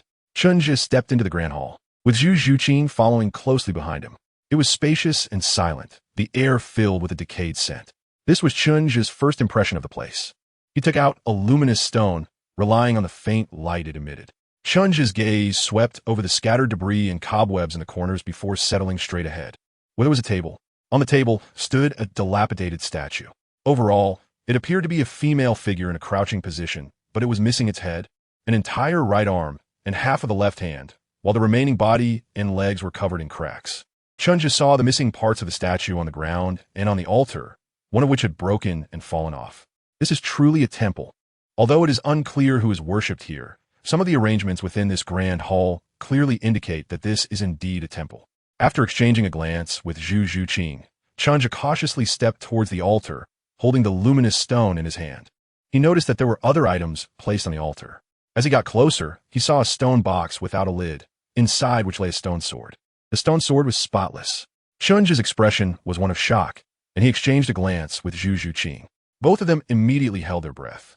Chen Zhe moved the transparent stone onto the stone box, and, with the faint light, could see the appearance of the sword clearly. It was a short sword, about 20 centimeters in blade length, and with the hilt, it didn't exceed 30 centimeters. It was ordinary, with nothing special about it. In fact, apart from the connection between the blade and the hilt, where there was a symbol on the guard, the entire sword had no patterns at all. After a while, nothing happened. Chen Zhe gave Zhu Zhuqing a glance, reached out, and picked up the sword. It felt like an unremarkable stone, and the blade had no sharpness at all. Chen Zhe tried it out. It seemed that this sword hadn't been sharpened at all, merely serving as a decorative item. But even that didn't make sense. The entire sword only had one symbol. Who would use something like this as decoration? Chen Zhe gave Zhu Zhuqing a puzzled look, and she slightly shook her head, indicating that she had no clue either. Stretching out her hand to take the short sword that Chen Zhe handed over, Zhu Zhuqing examined it closely, but found nothing unusual. However, at that moment, she noticed a tiny crack appearing on the short sword. Before she could examine it confidently, in an instant, more cracks began to form, quickly spreading all over the blade. With a loud snap, the stone sword shattered into pieces. Stone fragments fell from her fingers. Zhu Zhuqing was stunned, holding the only intact piece of the stone sword, her expression a bit flustered. Chen Zhe was also taken aback. The perfectly intact spot was the only rune on the handguard. But before he could react, another change occurred. Zhu Zhuqing's abyssal spirit, cat, martial soul, suddenly manifested and then merged directly with her. A burst of ghostly light erupted, and both Zhu Zhuqing and the stone talisman in her hand shone brightly. Chen Zhe. Zhu Zhuqing's expression was panicked, and before she could finish her words, she collapsed to the ground, fainting. Zhu Zhuqing. Chen Zhe was taken aback and quickly activated his martial soul, channeling his soul power to wrap around his palm as he reached for the stone talisman in Zhu Zhuqing's hand, intending to throw it away. However, he was swept by a wave of ghostly light, and Chen Zhe felt a loud buzzing in his head before collapsing to the side. Chapter 70. Leaving and meeting again at noon. The sun was shining brightly. In the forest, a figure leisurely made his way out of the woods. On his back lay a black-clad girl who was soundly asleep. As he pushed aside a thicket, Chen Zhe was both trying to discern his direction and remain vigilant for any potential dangers around him. This was already the second day since he and Zhu Zhuqing had left the stone forest. Back then, he had been directly stunned by the ghostly light emitted by Zhu Zhuqing, and he didn't wake up until noon the next day, having slept for a full day. During that time, nothing had happened, and they had not encountered any dangers. After waking up, Chen Zhe noticed that he had not changed at all. However, Zhu Zhuqing, who woke up at the same time, was different. There were no changes to her martial soul, or soul power. But there was an additional rune on the palm of her right hand, resembling a stinger. This had made her extremely drowsy, leaving her only awake for a little over an hour throughout the entire day. Chen Zhe had examined her, and aside from a slight increase in physical activity, there were no adverse reactions. However, logically speaking, someone whose physical activity had increased and whose organs were in an excited state should be extremely energetic. But Zhu Zhuqing was just the opposite, which left Chen Zhe somewhat puzzled. At that moment, the lotus arm wrapped around his neck moved slightly, and Zhu Zhuqing opened her sleepy eyes, struggling to lift her head, looking completely listless. Chen Zhe, where are we? We're already on the outskirts. There are very few soul beasts over 3,000 years old here, Chen Zhe replied, twisting his somewhat sore neck. Do you want to stop and rest for a bit? Since yesterday, he had been carrying her on the journey, and they needed to return to the academy as quickly as possible. Only by relying on the academy's stored medicines and equipment, the alchemy furnace, could Chen Zhe be prepared for any potential changes Zhu Zhuqing might undergo. But in her current state, it was clearly impossible for her to travel on her own. Zhu Zhuqing chuckled softly, perhaps due to her good sleep. Her spirit was remarkably relaxed at that moment, and the icy demeanor she usually had between her brows and eyes had softened a bit. She gently said, I'm sorry. I'm dragging you down. They had spent less than a day entering the forest of flowers, but it would take them at least 3 days to come out. Chen Zhe shook his head. Seeing that she had no intention of resting, he continued to walk forward and said, Today we will reach the area where the century-old soul beasts live, and tomorrow we will be able to exit the Stardow Great Forest. Zhu Zhuqing lay back on his back again. Her proud curves pressed against Chen Zhe's back, but she didn't care at all, slightly opening her eyes to watch the front. And she no longer spoke. Chen Zhe didn't take it seriously. She had been in this state for the past 2 days. She continued on her way. But at that moment, Chen Zhe suddenly noticed some familiar aura appearing in her perception. Chen Zhe stopped again, his gaze directed towards the front right. What's wrong? Zhu Zhuqing asked. Chen Zhe did not reply, as the other party had also noticed and recognized him, and was already walking over. Yao Yongyi, accompanied by a group of girls from Tianshui Academy, approached Chen Zhe and looked at him and the Zhu Zhuqing he was carrying with some surprise. You were the young man from that day, from Shrek Academy? Chen Zhe smiled faintly and nodded to the beautiful woman as a greeting. Yes. I am Chen Zhe from Shrek Academy. Hello, Senior Yao from Tianshui Academy. He then gestured to Zhu Zhuqing on his back. This is my companion, Zhu Zhuqing. I apologize. She is having some issues and cannot come down to greet you. Chen Zhe speaks very politely, with humility and respect towards the strong. Hello, Senior Yao from Tianshui Academy. Zhu Zhuqing said softly. Yao Yongyi waved her hand, indicating that she didn't mind those small matters, and asked, Where is your teacher? Although she didn't know much about Shrek Academy, those 2 soul saints from that day were indeed formidable. Chen Zhe smiled wryly. We ran into some trouble and got separated from the teachers. Trouble? The kind that even a soul sage can't solve? Yao Yongyi was taken aback. Then thought of something. That night was you guys? Chen Zhe nodded. The commotion that day was so great, and the people from Tianshui Academy were in the same area as them, so it was normal for them to have noticed. He vaguely said, I can't say for sure, but we encountered a terrifying gorilla soul beast. The deans fought it to protect us, and then we got separated. This was reasonable and convincing. Yao Yongyi nodded, believing him, and exchanged glances with the other 2 teachers from Tianshui Academy before asking, Are you planning to leave the Stardow Forest? Yes. Chen Zhe nodded, glancing at Zhu Zhuqing, who had closed her eyes again on his back, and said helplessly, We can't afford to stay in the forest any longer in our current state. Then do you want to leave with us? We're also about to exit the forest. Before Yao Yongyi could speak, a rather cute girl with an oval face popped out from behind her, staring at Chen Zhe with wide eyes, her gaze often darting toward his forehead. Chen Zhe was taken aback, not knowing what to say as he looked at her. Yao Yongyi then pulled the girl back behind her and tugged at the corner of her mouth. Stop messing around. She turned to Chen Zhe. This is my disciple, Shui Yue. Sorry to make you laugh, but Yue is right. If you don't mind, you can join us. We're also trying to get out of the forest. Yes, let's go together. That way, both of you can be a bit safer. Shui Yue peered out again, and behind her, the other Tian Shui students were also smiling and looking at them with curiosity. Chen Zhe twitched the corner of his mouth, not expecting that there would come a day when he could rely on his looks to make a living. He decisively nodded. Then, thank you, Senior Yao Yongyi, and Miss Shui Yue. He glanced at Shui Yue, who smiled and waved her hand. The group moved forward again, with Chen Zhe and his companion blending into the ranks of the Tianshui Academy. They no longer had to clear the way or be wary of soul beasts, and their speed increased significantly. Aside from facing Xuanwu's teasing and the curious gazes of the girls from Tianshui, everything was wonderful. The little girl didn't like him at first sight. She was just a bit curious. Moreover, they had met before, so it wasn't entirely unfamiliar. Seeing that Chen Zhe and his companion didn't seem like bad people, and under the watch of their teacher, the naturally lively girl couldn't help but want to tease this peer of hers. After traveling for more than 2 hours, everyone stopped to eat and rest. Chen Zhe also set Zhu Zhuqing down and took out food and dry rations from a storage ring to hand to her. Xuanwu sat beside Zhu Zhuqing, and though the two had hardly spoken a few words, they now looked like good sisters. Xuanwu's eyes were filled with shock. Zhuqing, did you say you're only 12 years old? Yes, I'm 12 this year, Zhu Zhuqing replied while chewing her food slowly. Xuanwu compared her own figure with Zhu Zhuqing's and felt greatly impacted. How is that possible? Then she looked at Chen Zhe. What about you? You and Zhuqing are classmates, so you should be around the same age, right? Chapter 71. Good fate, friendship, courage. Everyone else curiously looked over. Chen Zhe glanced at her and smiled faintly. 14.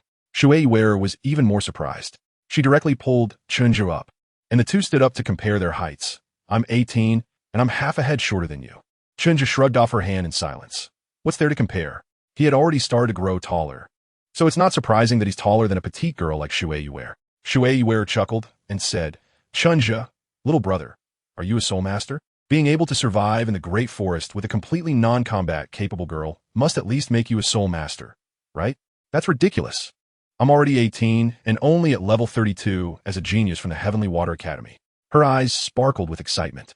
Chen Zhe was silent for a moment, then spoke the truth. Soul sect. A surge of aura rose from his body. What?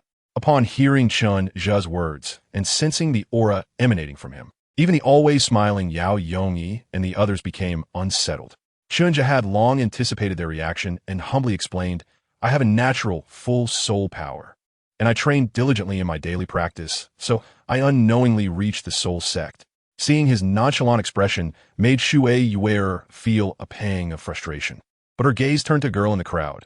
Binger, he is just like you, a monstrous genius. Chen Zhe followed her gaze and saw a girl around 14 or 15 years old, with ice blue hair, a delicate and gentle appearance, exuding a kind of hazy beauty. Shui Bingya. She was the one Chen Zhe had seen that day, the level 40 soul master who absorbed the ice crystal armored beast soul ring. Of course, she was already a soul zone now. Shui Binger had a calm and reserved expression, but her gaze towards Chen Zhe held some curiosity. Hello, I am Shui Binger. Binger is my younger sister, and she also has innate full soul power. A few days ago, she also became a soul zone. Xuanwu kicked the guy who had been staring at her younger sister nonstop. What are you looking at? Zhu Qing is still here, and you dare to be so reckless. Big pig's trotter. Chen Zhe awkwardly withdrew his gaze, not daring to respond, and changed the topic. Miss Binger is truly talented. At such a young age, she has already reached the soul sect realm. Haha. The girls covered their mouths and giggled, looking at Chen Zhe with teasing eyes. After some laughter and noise, the relationships among the group clearly became much closer. Xuanwu sat back down next to Zhu Zhuqing and watched as Chen Zhe helped the already somewhat drowsy girl sit up, allowing her to lean on him to rest. A hint of envy appeared in Xuanwu's eyes as she softly asked, You two have such a good relationship, but you, this brat, are not a good person either. How could you lay your hands on a 12-year-old girl? Chen Zhe looked at the nonsensical guy speechlessly and said, Don't talk nonsense, we are just classmates. Xuanwu looked at Chen Zhe with disdain, as if she were looking at a scumbag. Is this how you treat your classmates? Hugging and holding, and just now you carried her on your back for a while, and you dare to tell me you're just classmates? Zhu Zhuqing, with her eyes slightly squinted, opened them a bit more and stared at Chen Zhe, only to see him smiling calmly. What can we do? Zhu Qing is in such a bad state right now. We just want to get back to the academy quickly and discuss other matters later. Zhu Zhuqing closed her eyes again, her hands gently clenched in her sleeves. Xuanwu still looked unconvinced and warned Chen Zhe earnestly. You better treat Zhu Qing well in the future. Although we don't talk much. I know Zhu Qing is a gentle and good girl. If I find out you treat her badly one day, you'd better watch out for me, she said, waving her little fist. Chen Zhe smiled and said, Well, you have to be able to defeat me first. I'll let Binger deal with you. Outside the Star-Do Great Forest, in a small town, Chen Zhe waved goodbye to the people from Tianshui Academy and carried Zhu Zhuqing toward the Blackwater Merchant Association. This small town was not the one they entered the forest from, but it also had a base for the Blackwater Merchant Association. Of course, the base here was much simpler. After taking out his identification token to prove his identity, Chen Zhe and Zhu Zhuqing settled down here. He sent away the base leader who had come to offer condolences, asking him to relay messages to other bases and inquire about the news of the Shrek group. After that, Chen Zhe returned to the room where Zhu Zhuqing was staying. At this moment, she had already woken up and was leaning on the bed, staring blankly ahead. Seemingly lost in thought, Chen Zhe approached and said, "I've already sent someone to get the herbs. I'll prepare some calming medicine for you later. Your body is very active right now, but your spirit is quite weak. I think we can start from this aspect and stabilize your spirit first." Thank you. Chen Zhe, Zhu Zhuqing said, focusing her gaze on his face. "You took the trouble to bring a burden like me out of such a dangerous forest." Chen Zhe paused and asked, "What's wrong with you? Why are you suddenly saying this?" Zhu Zhuqing is not the type to wallow in self-pity. Zhu Zhuqing gently shook her head and suddenly said, "What do you think of those people from Tianshui Academy? They're quite good, not fierce people, worth making friends with." Chen Zhe replied, not understanding the situation, and he said honestly, "They even took a detour to bring us here." This time, he felt that he had formed a good relationship with those from Tianshui Academy and had also incurred a small favor. Zhu Zhuqing was slightly silent for a moment. "It seems you really like that girl named Xuanming." Chen Zhe suddenly laughed, finally understanding what the girl was thinking. He retorted, "Is there anyone who wouldn't like a beautiful girl?" When they first met, he was indeed stunned by Xuanming's exquisite appearance. But he quickly regained his composure and didn't keep staring at her. Zhu Zhuqing slightly raised her face, trying to open her dull eyes to look at him, and said astonishingly, "What about me? Am I not pretty? Why haven't I seen you staring at me like that?" Chen Zhe was taken aback, became serious, and looked at her, saying, "You're too young. Your face hasn't even fully developed yet, so it's hard for me to feel any interest." Zhu Zhuqing straightened up and made a gesture that Ning Rongrong often did. "How am I small?" Chen Zhe found it somewhat amusing and reached out to support her, saying, "Don't fall to the ground. You're still too young. When you grow up, I'll look at you then." Zhu Zhuqing was taken aback, clearly not expecting him to say that, looking at him in disbelief. Her emotions surged, a mix of feelings, and she opened her mouth but couldn't find the words. Chen Zhe smiled and asked, "Is it not allowed?" Since he had already sensed her feelings, Chen Zhe decided not to hesitate and directly broke through that barrier. It was just a matter of responsibility. Chen Zhe was not someone who couldn't afford it. Being willing to take on responsibilities is also a proof of courage. As for Daimu Bai, I'm sorry, but in Chen Zhe's future plans, there was no place for him. Chapter 72. Return to the academy as night fell. Chen Zhe held a bowl of freshly brewed medicine, scooped up a spoonful, gently blew on it to cool, and then fed it to Zhu Zhuqing. The little cat was curled up in his arms, squinting her eyes and smiling foolishly. Chen Zhe looked at her and couldn't help but smile. "What are you grinning about?" Zhu Zhuqing softly murmured, "I was thinking how nice it would be if time could stay still at this moment. No worries, not caring about anyone's opinions. Just free and easy, being with you." Chen Zhe chuckled lightly. "Don't you want to recover? I just want you to always be here with me like this." Zhu Zhuqing buried her head in his arms, not daring to look at him. "Will you always treat me gently like this?" "Ha!" Chen Zhe couldn't help but laugh, placing the porcelain bowl on the bedside table, seeing her pull away from his embrace. "Where did you learn these cheesy lines? Hurry up, stop messing around, take your medicine." "No, you answer me first." Zhu Zhuqing wriggled her body, refusing to comply. Chen Zhe sighed to himself. No matter which world it was, girls in love always had such strange emotions. However, he solemnly said, "Of course, I will always treat you gently. Until forever." "Really?" Zhu Zhuqing raised her head. "Really? Good girl, take your medicine." Chen Zhe picked up the medicine bowl again. Zhu Zhuqing took small sips of the medicine, her eyes fixed on Chen Zhe's face without blinking. Until the bowl was emptied, she suddenly said, "After we go back, let's not reveal our relationship for now." Chen Zhe paused for a moment, then quickly regained his composure. "Are you worried about Daimu Bai?" Zhu Zhuqing stared into his eyes, and seeing his gaze remain calm and gentle, she nodded in satisfaction and said softly, "He is only part of the reason. There are more factors involved. If our relationship is exposed, we could both be in life-threatening danger." Her tone carried a hint of sadness, yet was also extremely firm. "I know you may not want this. You are proud. But I am not joking. There really could be life-threatening danger." She tried hard to keep her eyes open, wanting Chen Zhe to see her determination. She was serious. The royal family of the Star, Luo Empire? Chen Zhe asked lightly. Zhu Zhuqing's body stiffened, looking at Chen Zhe in shock. You already know? Yes. I knew from the first day. Your two martial souls are too iconic. Chen Zhe nodded, putting down the empty bowl and lifting her up. Although the little cat's figure was quite ample, she was very light. Chen Zhe's hand wrapped around her waist and through her clothes. Zhu Zhuqing felt the warmth coming from him. Her slightly stiff body relaxed as she wrapped her arms around his neck. Locking eyes with Chen Zhe, I didn't mean to hide it from you, it's just, I haven't figured out how to say it. There was a hint of panic in her tone. Her innocent demeanor made Chen Zhe chuckle, and he deliberately put on a serious face. Really? MMHM. Zhu Zhuqing nodded vigorously. He reached up to stroke her head, laughing. I promise. Zhu Zhuqing's identity as the fiancé of the prince was indeed a big pitfall, and his relationship with Dai Mubai was quite ordinary.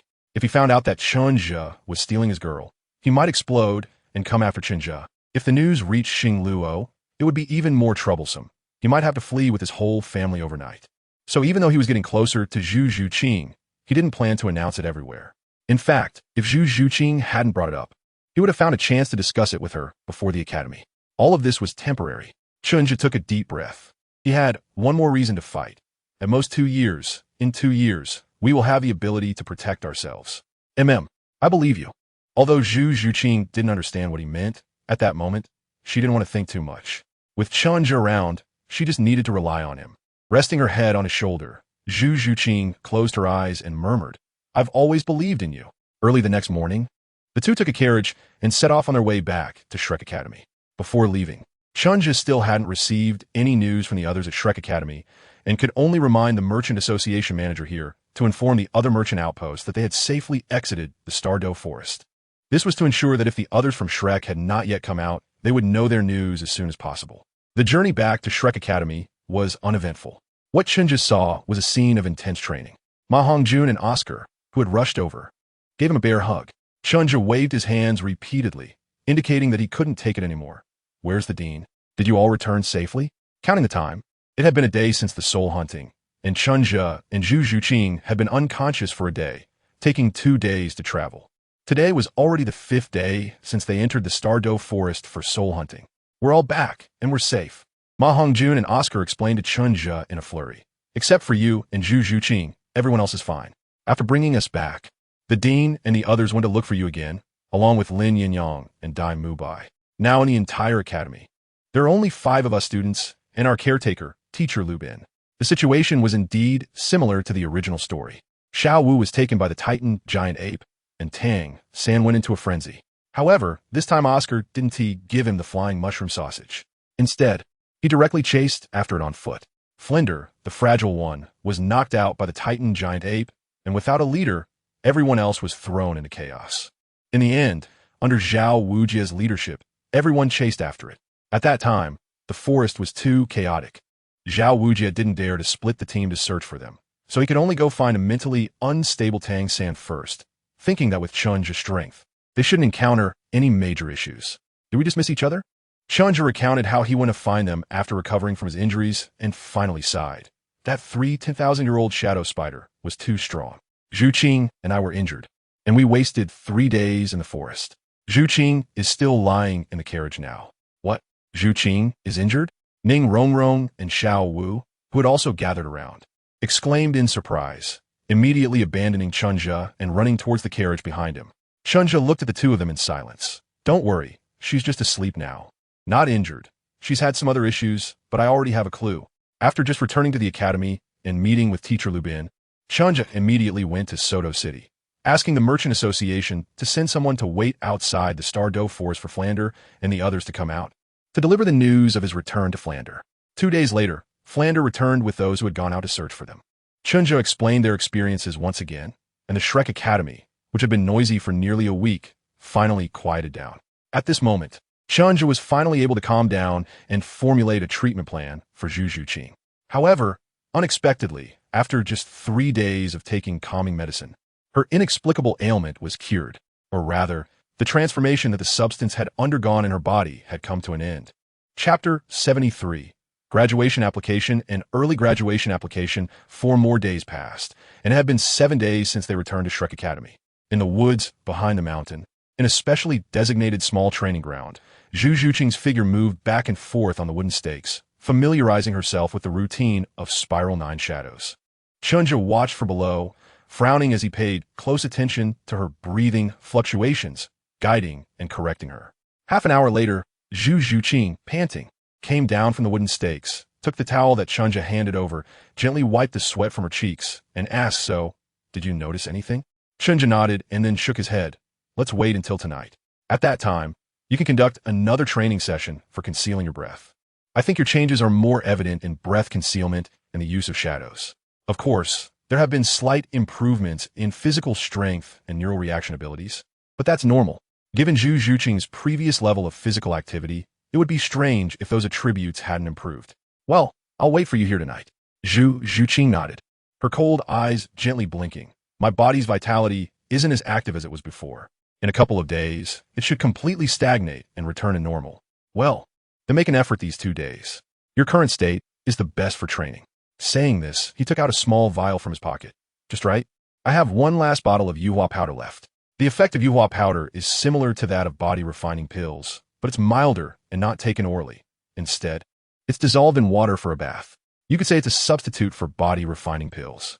Chen Zhe still hasn't gathered all the materials for the body-refining pills, so he has to make do with this. Zhu Zhuqing has been using this in conjunction with her pure yuan skill, making her martial arts training path much smoother than Chen Zhe's initially. "Well, thank you." Zhu Zhuqing's complexion was rosy, and she seemed to be lost in thought. Chen Zhe has become accustomed to her daily mood swings, only sighing helplessly. "It's really hard for me to deal with you always being unable to control your emotions. I'm afraid it won't be long before Dai Mubai notices something." Zhu Zhuqing rolled her eyes at him, snorted, and turned to leave. "What a character. It's only when we're alone that I can relax a bit. Okay?" Chen Zhe smiled helplessly, ending today's routine training and walking towards Flanders' office. Now, it has become difficult for him to improve his strength through this kind of training. He continues to train only to maintain his physical condition. In contrast, the time spent on meditation and refining soul power has significantly increased. "What did you say?" Flanders directly threw the teacup in his hand away. "I want to apply for graduation." Chen Zhe's expression was calm, and his tone was neither hurried nor slow. "Why? Give me a reason." Flanders stood up abruptly, his expression fluctuating. "Why do you suddenly want to apply for graduation? Haven't things been going well in the academy?" Chen Zhe remained calm. "Aren't the graduation requirements for the academy at level 40? I've already reached that, so I can apply for graduation, right?" He looked at Flanders, who was anxious and flustered, and felt a bit moved, comforting him. "Don't worry. It's not like I'm leaving immediately. I'm just giving you a heads up. I still have to stay at the academy for a long time." Flanders took a deep breath and forced himself to calm down. "Then what's the reason? You have to give me a proper reason. I want to find my own path," Chen Zhe said, his gaze serious. "I can't keep staying in the academy, Flanders. You should have noticed by now that my strength has stagnated for a long time, both in soul power and actual combat ability." At this point, he slightly lowered his head, a shadow passing over his face. "The Titan Great Ape incident made me acutely aware of my own weakness for the first time. I want to become stronger." He lifted his head again, his eyes shining with determination. "At least next time I encounter something like this, I won't just be lightly brushed aside and lose my fighting capability." Flanders was taken aback, staring at the spirited young man before him, truly feeling his deep-seated pride. With a resigned sigh, Flanders slumped back into his chair. "When are you planning to leave?" He didn't mention anything about not allowing Chen Zhe to graduate, nor did he try to persuade him further, because he knew that all of that would be in vain. Chen Zhe rarely changes his mind once he has made a decision. It was like this in the past, and even more so now. Seeing that Flanders had calmed down, Chen Zhe breathed a sigh of relief. The reason he waited so many days to find Flanders was that he was afraid of Flanders' emotional outburst, which might lead to unnecessary disagreements between them. Chen Zhe said softly, "There's no rush. We should at least wait until the Academy's qualification certificate is in hand. The Blackwater Trading Guild has been operating for so long. It won't take long to see if it's useful or not. Although this has little impact on me now. The most important thing in doing something is to see it through to the end. Regardless of success or failure, I need to wait for the results before leaving. Besides, I'm also planning to wait for someone in Soto City, Dugian." Flanders looked at him for a long time, and finally sighed. "I never thought you would choose to leave the academy in the end. I always believed you would stay here, become a teacher in the future, and I've always been confident that you would be a good teacher. Then, after I grow old, you would take over as the next dean of Shrek Academy. The monster dean of the Monster Academy. Chen Zhe laughed and said, Oscar and the others can do it very well too. They? Flander snorted coldly. If they were as sensible as you, I wouldn't have to worry so much. Chen Zhe smiled and said, after experiencing a lot, children will always grow up. Aren't they currently growing rapidly? Flander looked even more sullen and muttered, when they grow up, won't they be just like you? Once their wings are strong, they'll fly away, leaving this old man behind. Chen Zhe gave a faint, bitter smile, momentarily speechless. Flander also stopped complaining, and there was a brief silence between the two. Finally, Flander waved his hand and said, Get lost, your application is approved. Chen Zhe took a deep breath, stood up with a smile, bowed deeply to Flandra, and said nothing more as he turned and pushed the door open to leave. Watching his figure disappear around the corner, Flandra took off his framed glasses, rubbed his tired eyes, and scolded with a smile, You little brat, always finding trouble for me. I'm exhausted from cleaning up after you all day. My eyes are sore. With a wave of his sleeve, the office door closed directly. That evening, Flandra privately informed many teachers about Chen Zhe's graduation application, and the faculty immediately erupted in chaos. Zhao Wuji, with his temper, wanted to go find Chen Zhe to discuss feelings, but Flandra forcefully suppressed him. However, the news quickly spread throughout the entire college, and soon the whole college was in an uproar. Some were happy while others were sad, but this commotion could not change Chen Zhe's decision, and Flandra knew that. He thought that perhaps after a few days, once everyone gradually accepted this fact, everything would return to its original trajectory, and besides, Chen Zhe hadn't left yet. However, he never expected that just the next evening, his mindset would be the first to explode. What did you say? You want to apply for graduation? Flandra's face turned sour, and anger rose in his eyes. Do you know what you're saying? Lin Yinyang. Chapter 74. Duge Yin and Yi Lingling walking down the streets of Xuanwu City. Chen Zhe was munching on a sesame cake, glancing at Lin Yinyang beside him. Aren't you afraid Flandra will cut you off? Chen Zhe said with a smile. He had only learned about Lin Yinyang's reckless actions from last night that morning. Lin Yinyang, however, remained unfazed. We're brothers, aren't we? We've always been together. Chen Zhe was taken aback, reining in his smile, and looked at him for a while before saying, It's my fault. I should have told you earlier. Lin Yinyang then revealed a hint of a smile. Then I won't hold it against you this time, but it won't happen again. He took a few quick steps, stood in front of Chen Zhe, and turned his back to him. Although I might not be able to help you much, please don't leave me all alone. You're my only brother. Okay, I remember. Chen Zhe's serious words came from behind, and Lin Yinyang smiled and said, Moreover, I also want to see the outside world. Staying in this Soto city all the time is not a way to live. Turning around, he looked at Chen Zhe and asked, Have you decided where you want to go, Aja? Chen Zhe nodded. Of course, but it's a bit special there, and it might be difficult to take you along. Without waiting for his expression to change, Chen Zhe continued, I learned about it by chance, so it's not good for me to reveal too much to you. However, I promise that as long as I return safely from there, we will go together to conquer the world. Is there danger? Lin Yinyang's brow furrowed even deeper. Chen Zhe nodded, his tone, The outside world is no safer than home. Where is there no danger? Throwing the remaining oil paper in his hand into the trash can, Chen Zhe's expression became serious. Only by experiencing 7 layers of loneliness can one become a true strong person. Lin Yinyang hadn't responded yet when a burst of laughter came from his side. Hee, Lingling, did you hear that? Ha ha. Chen Zhe's face darkened. Didn't you see that I was showing off? Do you not understand the atmosphere? What a buzzkill. Chen Zhe slowly turned his head, looking at the woman who was laughing incessantly with an unfriendly expression. With short dark purple hair, green pupils, and nails painted a vibrant green. She exuded a strangely alluring vibe. At that moment, she was holding the shoulder of a masked girl in black beside her, continuing to laugh. When she noticed Chen Zhe looking over, she was not intimidated at all and greeted him with a cheerful smile. Hello there, interesting little brother. Can you tell your sister your name?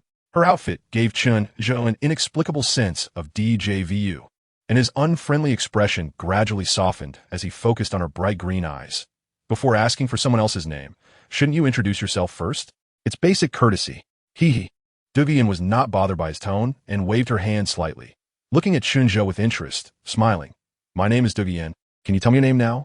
Interesting little brother. Dugian, it really is her. Chen Zhe couldn't help but feel that Cao Cao had arrived just as he was thinking of him, although he didn't show it on his face. I am Chen, and this is my older brother, Lin Yinyang. He simultaneously extended his hand, attempting to shake hers. Miss Dugu, you are not from Soa City, are you? We have never seen you in Xuanwu City. We are indeed not from Xuanwu City, Duguyan admitted calmly, surprised by Chen Zhe's reaction. This guy had clearly been furious just a moment ago, and now he was trying to be friendly with them. Could he be another lecherous person? Duguyan's eyes flickered as she reached out to shake Chen Zhe's hand lightly, not sensing anything unusual. She then pulled the girl beside her forward and smiled. This is Yi Lingling, my good sister. Let me tell you, my Lingling is a great beauty. The girl in black, with her face veiled, showed a hint of helplessness and nodded at Chen Zhe and Lin Yinyang as a greeting.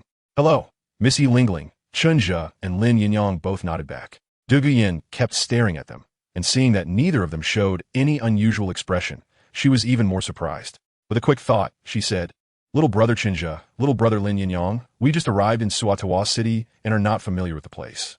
Would it be possible for you two to act as our guides? Chen Zhe did not realize that his subconscious behavior of withdrawing had aroused Du Guyan's suspicion. Hearing her words, he exchanged a glance with Lin Yinyang beside him.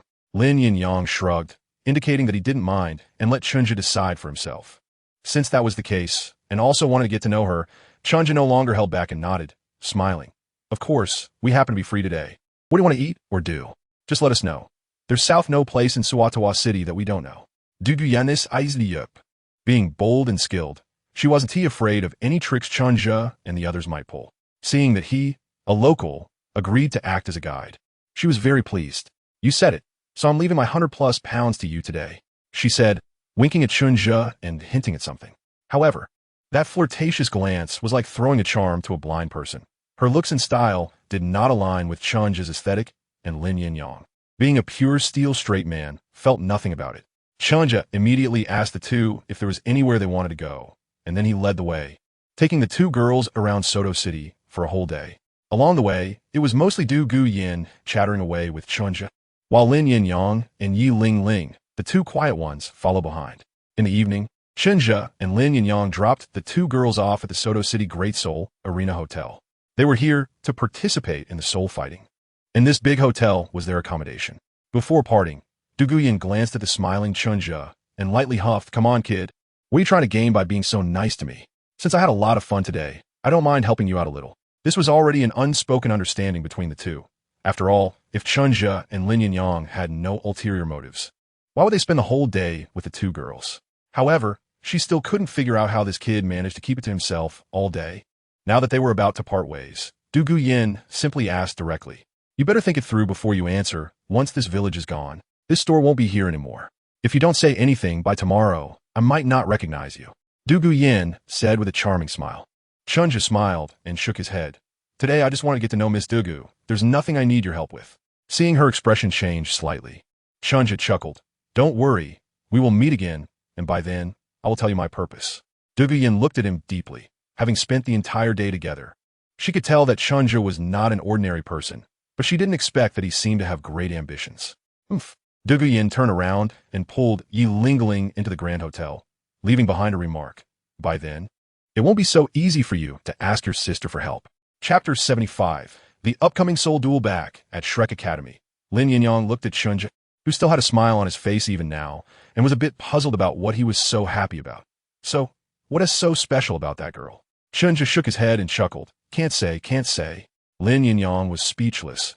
Looking at his mischievous expression, he could only helplessly say, Fine, if you won't say, I'll go train. After a whole day, he hadn't finished his homework yet. Now he was already at level 39 and needed to break through to level 40 quickly. Otherwise, Flender might not let him go. Just then, Ning Rongrong's voice came from the side. What girl? The two turned to see the little witch, Zhu Zhuqing, and Xuanwu. Three girls looking at them suspiciously. Ning Rongrong frowned, hands on her hips. Chen Zhe, did you go to find girls to play with? After a few days without a fight, her princess syndrome had flared up again. Chen Zhe rolled his eyes and said, None of your business. However, after glancing at the calm-faced Zhu Zhuqing, he continued, Today in Soto City, I met a woman who is a high-level soul master. She and her companions are here in Soto City for training and are staying at the Soto Grand Hotel. After explaining briefly, Chen Zhe then asked, By the way, how have your recent soul fights been? Zhu Zhuqing answered this time, her expression unchanged and her tone cold. Our team has already gone through 4 matches, and we won them all. Ning Rongrong and Xuanwu immediately raised their heads proudly. We won them all. You should be proud of us. Chen Zhe secretly scoffed. but smiled and said, "That's easy then. Perhaps you might even encounter the team she is in. Their strength is quite good, and they should make for a worthy opponent." Chen Zhe's words were not just a joke. He was also certain that if Shrek Academy continued to win like this, they would eventually encounter the royal fighting team. However, he never expected that this day would come so quickly. The next day, it was once again the day for the Shrek Academy team to head to the Soto City Grand Soul Arena for battle. Just as they entered the room, they were approached by their old acquaintance, Supervisor AO. Without waiting for the Shrek team to ask, Supervisor AO directly explained the situation. In summary, a very strong team from outside called the Royal Fighting Team had arrived. This group of people was very powerful and did not adhere to martial ethics. They had been on a winning streak at the Soto City Grand Soul Arena and refused to engage in any trading, causing significant losses for the arena. Therefore, he hoped that the equally powerful Shrek team would take action against them.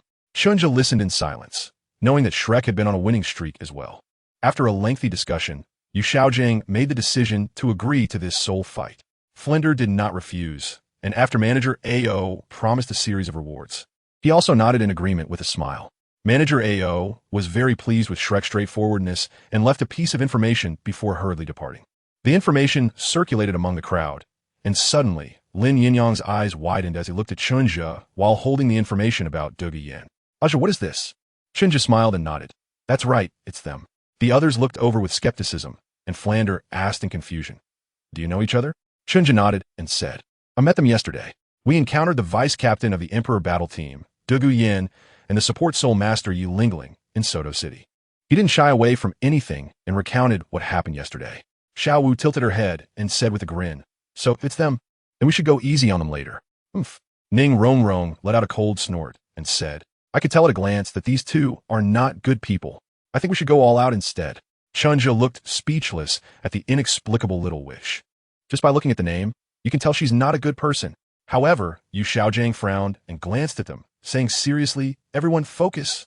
Otherwise, you might not be able to defeat them." A name flashed through his mind from the list he had seen earlier, and he spoke sternly. "All of them are soul lords, with the highest at level 39 and the lowest at 35. He looked around at the Shrek team, and we still have 3 great soul masters, while Xuanwu and Xiao San have just barely broken through to soul lord. But we have Lin Yinyang. Senior Lin Yinyang is also at level 39, and he's so strong. I don't believe that the Blue Lightning Tyrant Dragon Soul Master on the other side can defeat us." Ning Rongrong, however, was not too concerned, although there was a member from one of the top 3 sects on the opposite side. It made her even more excited, and I have my 7 treasure glazed tile. Senior Lin Yinyang will definitely be able to take down those guys. Yu Xiaojiang's face darkened, and he said in a deep voice, "Do you know what you're saying? That is the number 1 beast martial soul in the continent. This type of martial soul not only possesses the strongest physical strength in the entire continent, but also masters the power of lightning. It's hard to find a few that can compare with them throughout the continent." Yu Qianheng is also a direct disciple of the Blue Lightning Tyrant Dragon sect, which is ranked among the top 3 sects along with your 7 treasure Glazed Tile sect and the Haoqian sect. Ning Rongrong pouted and disdainfully said, "So what if it's a number 1 beast martial soul? Lin Yinyang is no slouch either. We all know his strength. Plus, with my 7 treasure Glazed Tile support, what can that Blue Lightning Tyrant Dragon use to block us?" With its head, there was no hint of respect for Yu Xiaojiang in her words. "Just go head to head." Yu Xiaojiang's face grew darker. He felt a headache from the disobedient little witch, but couldn't find any words to refute. In order to study the invincible Chen Zhe, he had paid close attention to Lin Yinyang and naturally knew how strong Lin Yinyang had become now that he had reached initial combat strength. Taking a deep breath, he decided not to discuss this point any further and shifted the topic. "What about the others? That control-type soul master with the green scale snake has terrifying poison. You all need to be careful. And finally, there's that auxiliary soul master with the 9-heart begonia. You may not have heard of this martial soul, but if the 7 treasure Glazed Tile is the number 1 auxiliary martial soul in the continent, then the 9-heart begonia is the number 1 healing auxiliary martial soul in the continent." After thoroughly commenting on the martial souls of the royal fighting team, displaying a wave of knowledge, Yu Xiaojiang stopped speaking with satisfaction and looked at his disciples. "Their information has been given to you. Now you all discuss how to respond. Or rather, how confident are you in winning?" 10 out of 10, Tang Xin said decisively. The others nodded one after another, having absolute confidence in themselves. In fact, there wasn't much strategy to arrange. With Lin Yinyang and Dai Mubai as their human shields, Shrek didn't need to perform any traps like in the original story. The opponent wouldn't fall for it. Everything had to be based on hard strength. Lin Yinyang and Dai Mubai would go head-to-head with Yu Qianheng and the two defense-type Soul Masters on the opposite side. Zhu Zhuqing would compete with the two agility-type attackers on the other side to cut into the backline, and if necessary. Tang Xin would also use his flying leaf blade to provide support. As for the other members, either their strength was insufficient and wouldn't significantly affect the battle, or they were auxiliary Soul Masters who just needed to ensure they didn't get eliminated and provide some support during the battle. Chapter 76. Master Yu Xiaojing breaks down the defense in the end. The conclusion was to replace Xuanwu with Oscar, who was also a Soul Lord, and then rely on Oscar's third soul skill, Blood Red Sausage, to compete with the opponent in terms of burst damage. After all discussions were complete, Supervisor AO arrived again to notify them that they were about to go on stage. Just before leaving, Yu Xiaojing suddenly said to Tang San, "If necessary, I allow you to use that thing." Tang San's body shook, looking at Yu Xiaojing in disbelief, seeming to wonder why he would make such a decision. At the same time, his right leg instinctively shifted. Yu Xiaojing shook his head and said, "Go ahead, bring out all your strength and defeat the opponent." "Yes, I will."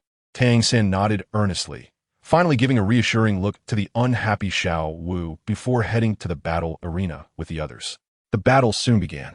The combination of Lin Yinyang and Dai Mubai was powerful, and right at the start, they pounded Yu Qianheng, who had transformed into his dragon form, relentlessly. However, the opponent also had two defense-type Soul Masters helping to absorb damage, and with the Royal Fighting Team's strong endurance, it was difficult to resolve the situation for a while. Due to the immense pressure in the first battlefield, the two agility-type attackers on the opposite side had to provide support from the side, while Zhu Zhuqing had a clear target, focusing on Yi Lingling. Her increasingly excellent advancing ability made Dugiyan and Yi Lingling feel quite flustered. However, she was still just a great Soul Master and didn't dare to clash head-on with the high-level Soul Lord Dugiyan. In the end, she could only interfere from the side, waiting for a change in the main battlefield. The opportunity soon came. After Dugiyan initially dealt with Zhu Zhuqing's interference, she decisively unleashed a series of toxin explosions into the main battlefield. Dai Mubai, Lin Yinyang, and Tang San, who had been sneaking in damage, were directly hit, and the toxins rapidly spread over the three of them, causing their conditions to plummet. Yu Qianheng quickly seized the opportunity to push the battle line forward significantly, threatening the backline supports. At this moment, however, Tang San activated his second soul skill, Parasite. With the special effect of the Parasite skill, his right leg also burst forth with light. In an instant, the toxins on Tang San dissipated, and he stood up to withstand the damage, preventing Yu Qianheng and the others from advancing any further. Chen Zhe furrowed his brows. Others might not notice anything, but he was too familiar with Tang San.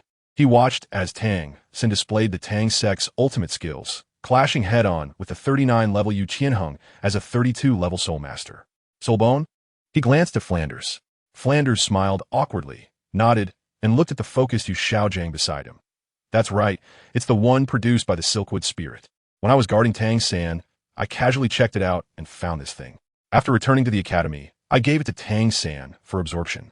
Chen Zhe hummed twice, crossed his arms, and remained silent. Flanders sighed and said, "It's not that I'm hiding it from you, but this thing really doesn't need to be publicized everywhere." Chen Zhe waved his hand. "Don't worry, I understand. Since we can't be long-term teammates, it's better for fewer people to know about this life-threatening secret." However, Flanders' protective attitude towards Tang San made him feel inexplicably uncomfortable. "You already have someone else." At this moment, Yu Xiaojing turned around and asked, "Why are you always unwilling to work closely with Xiao San and the others?" "Chen Zhe, the power of a team is strong. Only by working together can you go further." He was still somewhat unwilling to see Chen Zhe leave Shrek Academy. Although he personally didn't like this arrogant kid, and there were conflicts between them, he even felt a bit pleased when he learned that Chen Zhe wanted to graduate. However, the knowledge that Chen Zhe possessed was innocent, and he himself was a very good subject for observation and research. "You can definitely stay. All of us together can bring Shrek to the biggest stage in the world." At this point, his expression had a hint of fervor. "Because I can't accept your approach of building a team centered around Tang San." Chen Zhe glanced at him, his expression still calm. Seeing Yu Xiaojing's changing expression, Flandra and Zhao Wujia also turned their attention over. Even Xiao Wu, who stayed here, Look this way.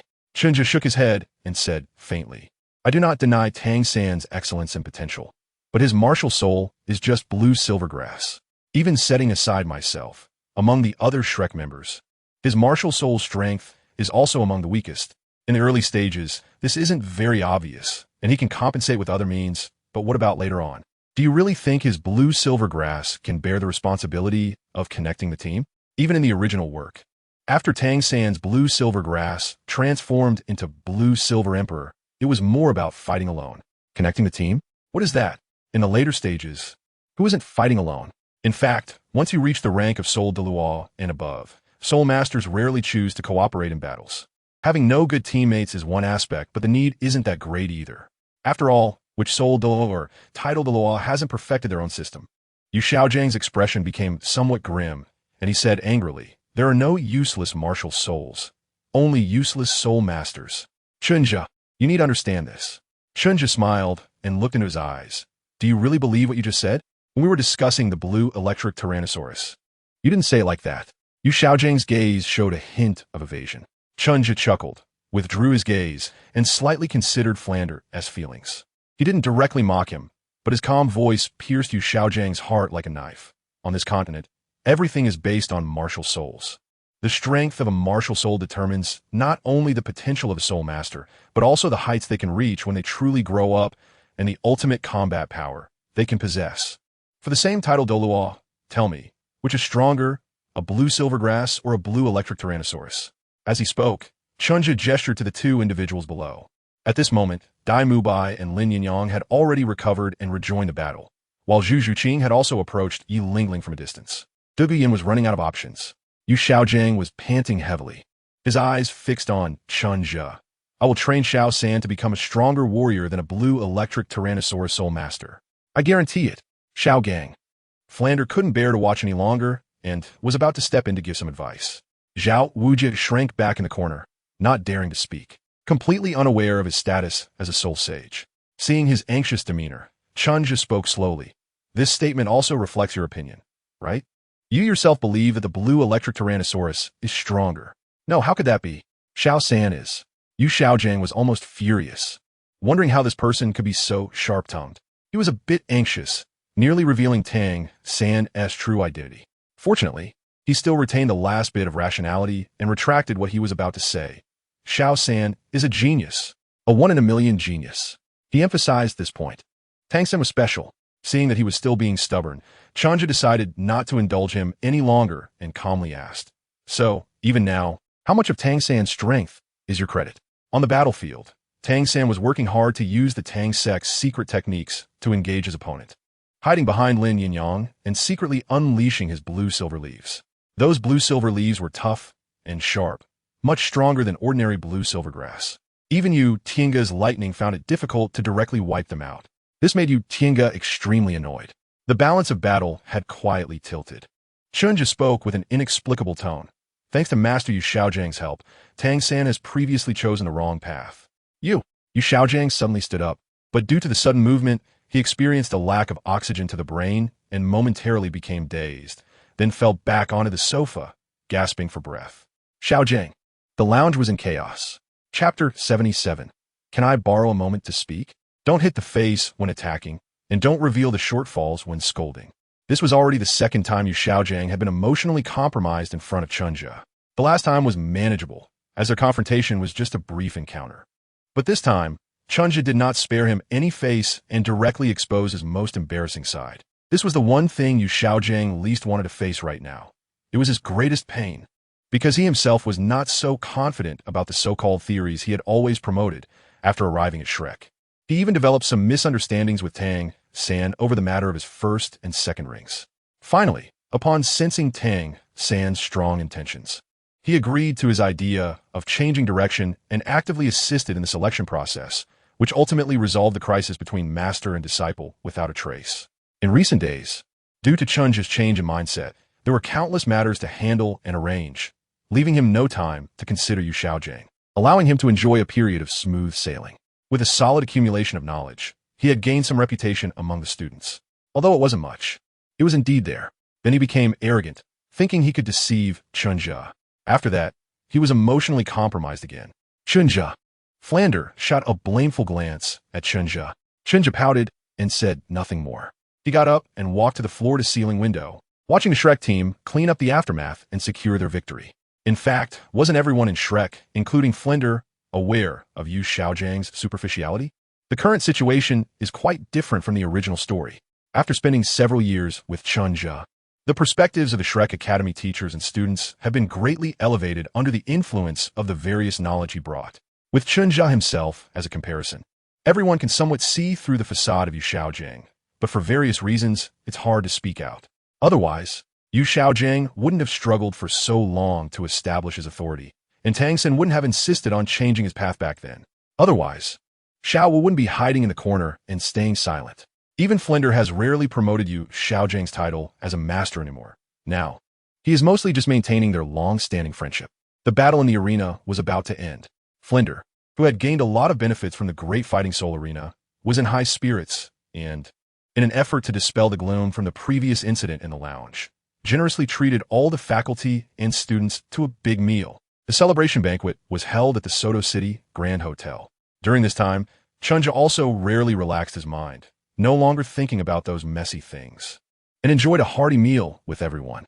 Amidst the clinking of glasses, just like in the original story, the best graduate in history, Xuanming, came to meet the old principal and his former teachers.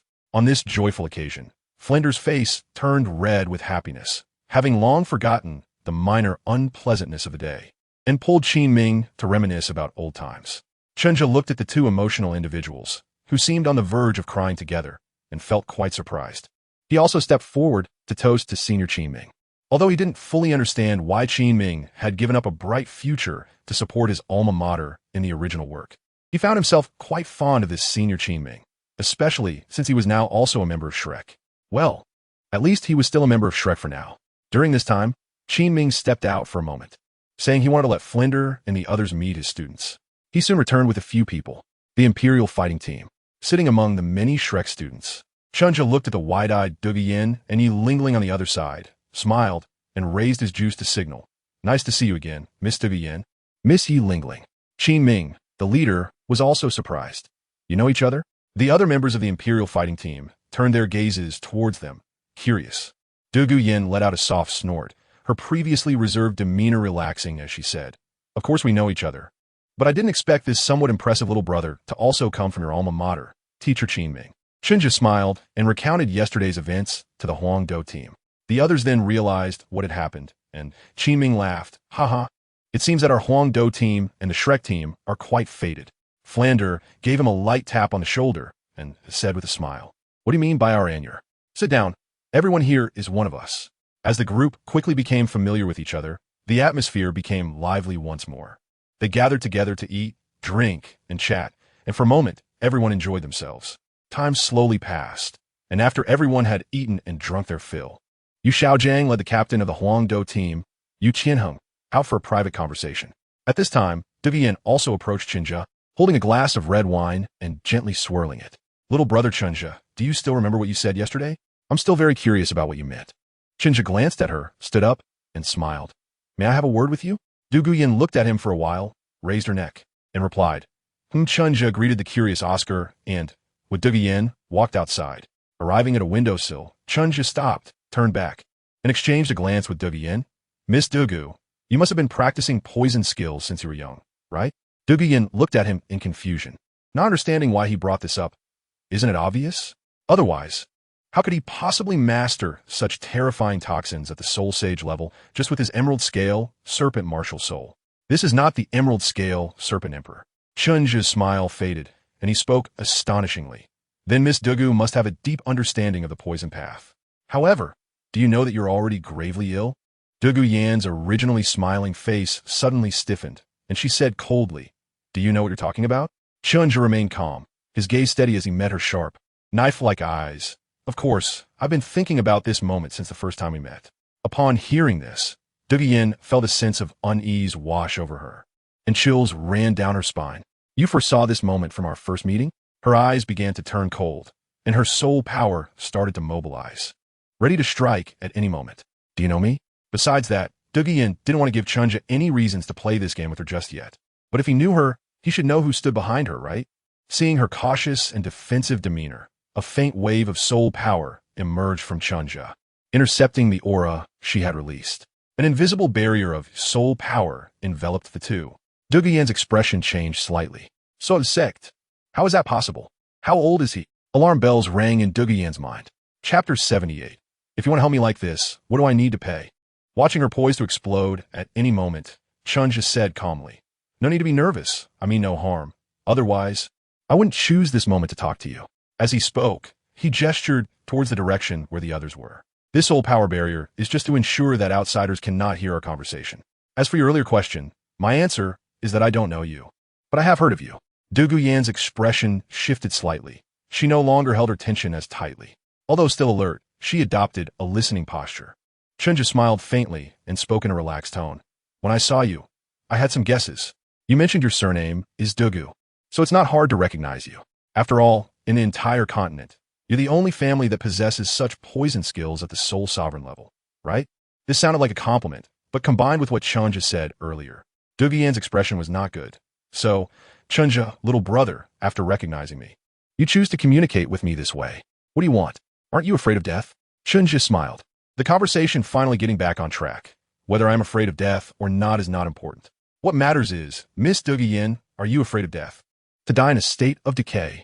Douluo Yan suddenly looked up, her eyes revealing a dangerous glint. "What do you want to do?" Chen Zhe's expression remained unchanged. "Save you." Douluo Yan seemed to have heard something funny and suddenly laughed, but the smile was somewhat cold. "Save me?" Chen Zhe nodded calmly, his gaze meeting hers. "You should have noticed it too. You can hardly suppress the toxins in your body. Your poison is indeed very powerful. Not to mention the Soul Lord, even the Soul Sect would suffer greatly from a full set of your toxic attacks. However, this is also a double-edged sword."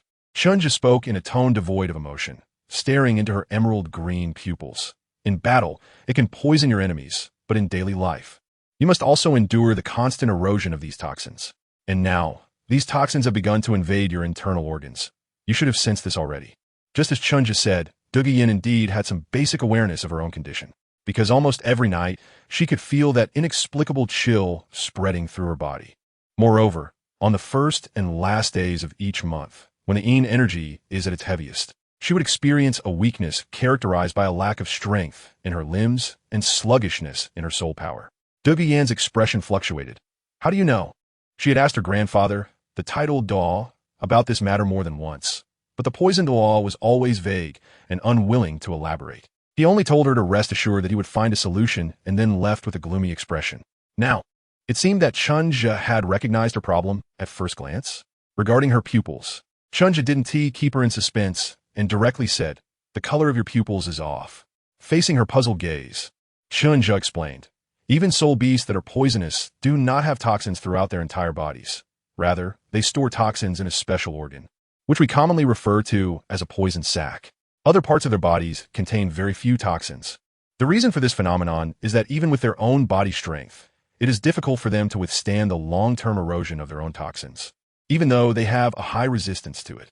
Finally, he looked into Douluo Yan's pupils and saw a hint of surprise. "Soul beasts are like this, and soul masters are even more so. We are essentially just humans.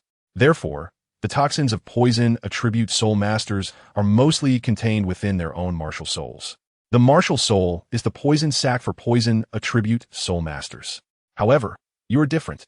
Your toxins are not only contained within your martial soul, but your own body also has toxins, and your body cannot independently process these toxins, leading to your own poisoning. The external manifestation of this is the strange dark green color of your pupils. This clarified why poison attribute soul masters could be poisoned by their own toxins. Douluo Yan had already been aware of this, so she understood quickly and did not question the truthfulness of Chen Zhe's words. She furrowed her brows. "What should I do then? Or are you willing to help me?" This person had said so much, clearly indicating that he wouldn't just be talking. Chen Zhe shook his head. "I only told you about your current situation, but that doesn't mean I have the ability to solve it for you right now." Now, Douluo Yan seized the key point, and at this moment, she had calmed down, looking at Chen Zhe. "So if it can't be done now, does that mean it can be done in the future?" Chen Zhe nodded, leaning against the railing, and said, "Your problem is quite troublesome. It's the kind of poisoning that has been long-term exposure to toxins. The toxins have already begun to penetrate deeply into your body, intertwining with your soul power. If not handled properly, whether the toxins can be eliminated is uncertain, but your entire strength is indeed doomed to be wasted. Du Guyan's expression changed slightly. Is it that troublesome? Chen Zhe nodded and said, it's just that troublesome. The two fell silent, neither of them speaking again, as Chen Zhe gave Du Guyan time to think. After a long while, Du Guyan raised her head and fixed her gaze on Chen Zhe. When can you help me? And what do I need to give in return? Exchange. This had always been the understanding between them. Although she still didn't know what Chen Zhe wanted, she realized he had gone around in such a big circle to explain these things to her. What he wanted was probably not simple. Du Guyan was certain of this. Chen Zhe shook his head. I currently have a way to help you with some suppression, but I just can't eradicate it for the time being. It requires some very precious spiritual herbs, and with my family's current strength, it's still quite difficult to find them. Perhaps you could also lend a hand in this regard. Du Guyan nodded, a hint of joy flashing in her expression. It's already good to have a way to suppress it. As for the herbs, she looked towards Chen Zhe. Chen Zhe nodded and said, I will give you a list later, all of which will be useful to you. Du Guyan nodded, remained silent, and waited for further words. Chen Zhe continued, as for my request, it may require the help of the poison Douluo. Du Guyan's expression changed slightly, but she had already anticipated this. At this moment, it merely confirmed her thoughts. Chen Zhe's gaze turned towards the direction of Shrek Academy, his eyes indifferent. I want to participate in this year's Continental Soul Master competition, but it seems that our Shrek Academy will have a hard time obtaining the qualification to compete. News has already come from the Merchant Association today that those vampire nobles can help them obtain the official high-level Soul Master Academy seal, allowing Shrek to become formalized and participate in the next Soul Master competition. But don't think about this upcoming one. After all, this is just the Barak Kingdom, and those vampire nobles are not willing to go to great lengths for them. Of course, it could also be a case of price gouging, but Chen Zhe has already lost hope and is preparing to seek other paths.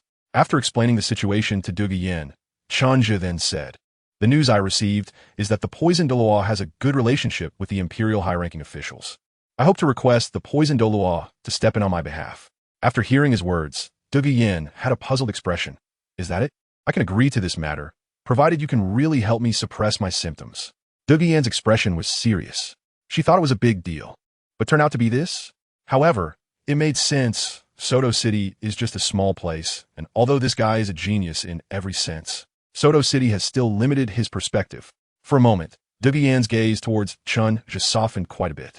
Of course. Chen Zhe also smiled and said, of course not. Chapter 79. Borrowing chickens to lay eggs? Then it's settled. After the banquet ends, come find me, and I'll give you a list of spiritual herbs. The matter has finally been preliminarily settled, and Chen Zhe let out a sigh of relief. Next, he needed to be prepared to meet with Du Gubo at any time. Based on the acting skills he had developed over the years, he believed it wouldn't be a problem to handle this situation, and when the time comes, it would be his moment to take off. Chen Zhe's eyes sparkled with an indescribable light. Du Guyan tilted her head and thought for a moment, then nodded and said, our team has decided to return to Sky-Do City tomorrow. I will go find my grandfather as soon as I get back. She looked at Chen Zhe seriously and said, when the time comes, my grandfather will definitely come looking for you, so you mustn't say anything out of line. Be a bit humble. My grandfather doesn't like it when others contradict him. Otherwise, if he gets angry, you will definitely get a lesson. Of course, I will also speak well of you. At least I can guarantee that he won't really harm you. She wore a proud expression as if to say he was lucky to have her support. Clearly, in her mind, being able to ensure that the poison Douluo wouldn't truly harm Chen Zhe was already something to be proud of. Chen Zhe smiled and said, then thank you, Sister Du Guyan. Chen Zhe didn't feel anything wrong, or rather, he had already become familiar with the law of the jungle on this continent where the strong are respected. He was also working hard to adapt to it. There was no other way. After all, when you cannot change this world, you can only adapt to it and integrate into it. Humph. Du Guyan raised her head and snorted a couple of times, then burst into laughter. I also have to thank you. After all, you brought me a solution to a problem that has troubled me for many years. She lifted her hand to playfully tuck some hair behind her ear, looking at Chen Zhe's rather handsome face, and smiled. Actually, when you're not playing so many tricks, you're quite handsome. It's a pity that my dear sister is already taken, and you're still too young. Otherwise, I wouldn't mind giving you a chance to pursue me. She had always been this straightforward about matters between men and women, and was quite good at flirting. Chen Zhe even remembers that when she first appeared in the original work, she teased a character named Yu Feng in front of Yu Tianeng. However, this does not mean that Du Guyan is a promiscuous woman. On the contrary, She is one of the few female supporting characters in the original work who remains unyielding towards Tang San even after he demonstrates his exceptional talent. Despite her grandfather having a very good relationship with Tang San, it can be said that the Douluo Yin in front of him, besides being proud and willful, has almost no major flaws. Her character is commendable, and this is one of the important reasons why Chen Zhe chooses to approach her. Her teasing now is more of a display of closeness. Throughout, she has had a very good impression of Chen Zhe. Perhaps we should exclude the part at the beginning of their conversation. Chen Zhe also laughed and said, "Don't, Sister Yin, don't start teasing me. I also have a girlfriend." Oh, Douluo Yin suddenly perked up, looking Chen Zhe up and down. I can't tell at all. After chatting with Douluo Yin for a long time, they exchanged feelings well, until, in the distance, Flander's call echoed. Chen Zhe said goodbye to her and walked over to Flander. Looking at Flander, who seemed hesitant, Chen Zhe asked curiously, "What's wrong, Dean Flander?" Chen Zhe suddenly had a bad feeling. Could it be that incident? Chen Zhe scanned the hall, but didn't see Yu Xiaojiang's figure. Flander directly pulled Chen Zhe aside, and they found a quiet place. Flander hesitated for a moment before finally speaking. "Chen Zhe, if there is an opportunity in front of us to participate in this Soul Master competition, but we would have to abandon the Shrek Academy name. Should we accept it?" Indeed, Chen Zhe took a light breath, slowly exhaled, leaned against the windowsill railing, his expression calm and unperturbed, answering a question that was not asked. "Dean, just now, I talked with Miss Douluo Yin about this matter. Her grandfather is the Poison Douluo, and the Poison Douluo has a very good relationship with the high-ranking officials of the Empire." At this moment, Flander was taken aback, staring blankly at Chen Zhe. This is unreliable. Just then, a voice came from behind him, and Yu Xiaojiang's figure appeared from around the corner. Chen Zhe was not surprised by this. Yu Xiaojiang did not have the ability to evade his perception. Chen Zhe stared at him with a calm expression, his eyes devoid of any emotion. Yu Xiaojiang, who was ready to speak eloquently, suddenly found himself at a loss for words, unable to say what was on the tip of his tongue. Chen Zhe didn't use any tricks. He simply directed his gaze at him, making him feel as if he was being targeted by some ancient, ferocious beast, causing him to freeze in place. At this moment, Flander also came back to his senses, turned his head, and frowned at Yu Xiaojiang. "Xiaojiang, why are you out here?"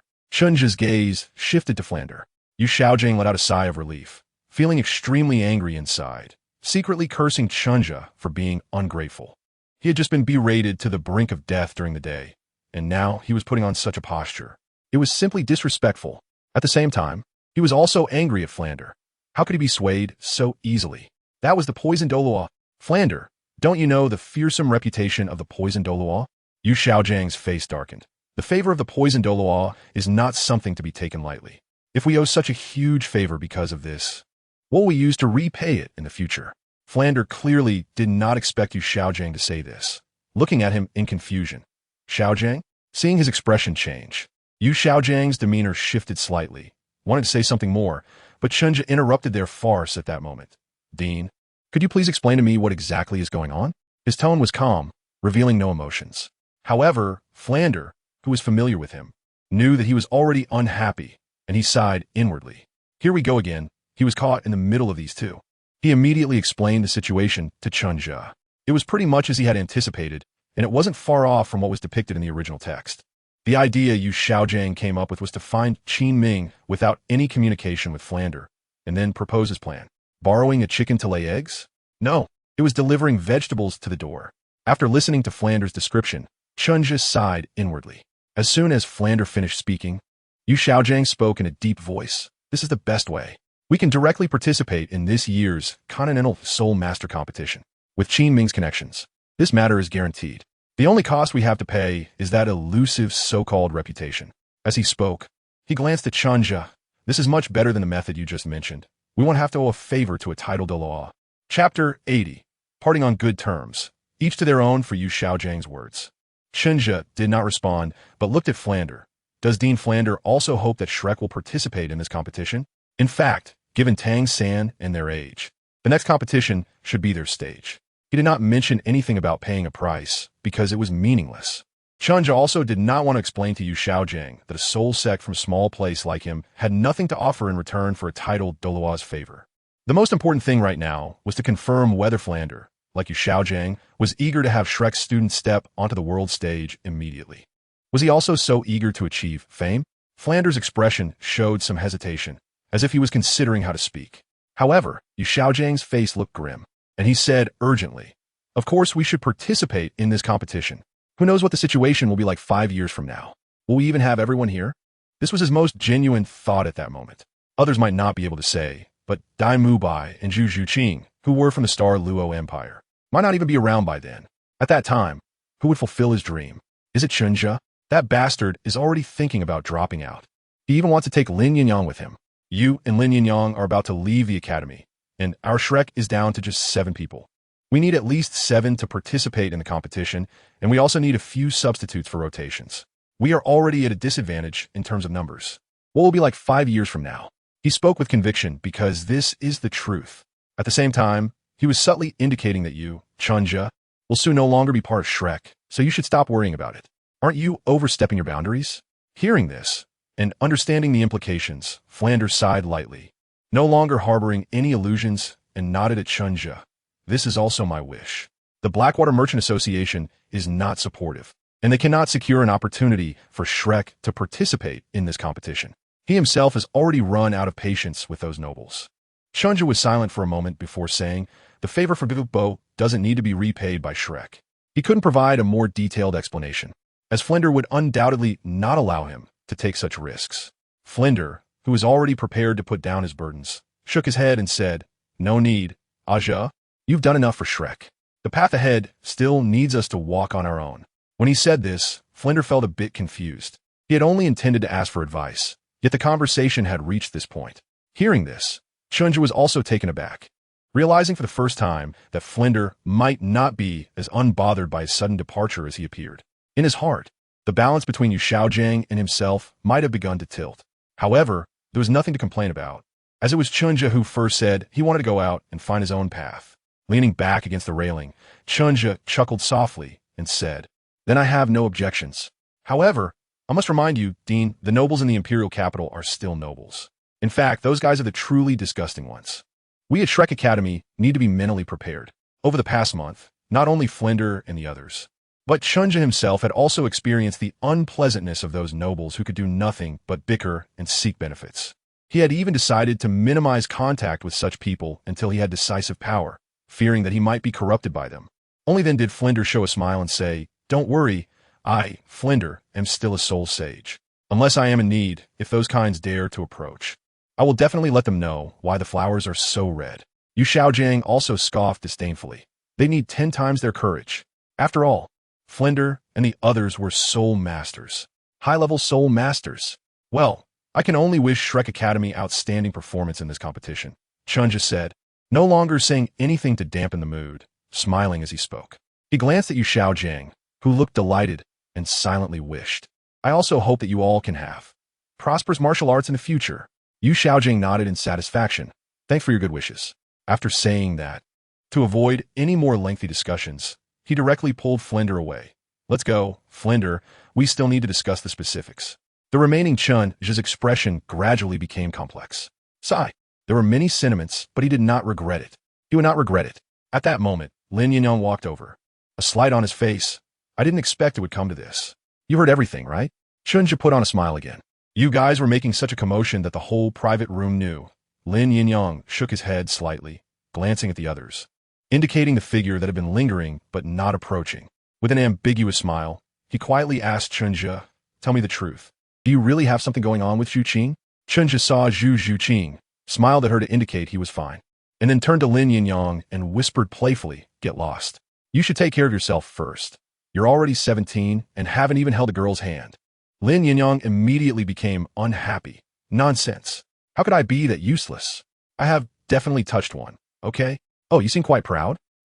It wouldn't be the kind of accidental touch during training, would it? Ha ha ha ha ha." As the banquet was about to end, Chen Zhe found De Vian again and handed her a piece of paper. De Vian took it, glanced at it casually, then looked up at him and smiled. "I thought we wouldn't need this deal anymore. You had me worried for a while. I was just thinking about what conditions I should offer to discuss with you again." Chen Zhe waved his hand repeatedly.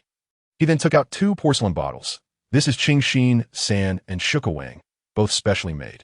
You take them once every half month, and after finishing, just calm down and adjust your breath. These can effectively help you suppress the growth of toxins. Here are 6 doses, which is enough for 3 months. By the time you finish taking them, We should already be researching how to help you solve the problem completely.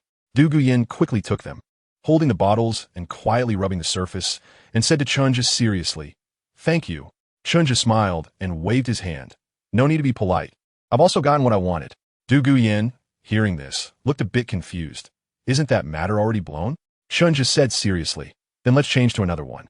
This time I hope you can help me find an academy that is willing to accept me. I also want to participate in the Continental Soul Master competition, but not with the Shrek team."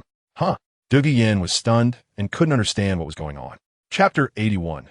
The Inevitable Farewell. Seeking monthly votes, recommendations, investments. That's right. You heard it correctly. I need you to help me find an academy that is willing to accept me, and I want to participate in the Soul Master competition. Chen Zhe spoke calmly.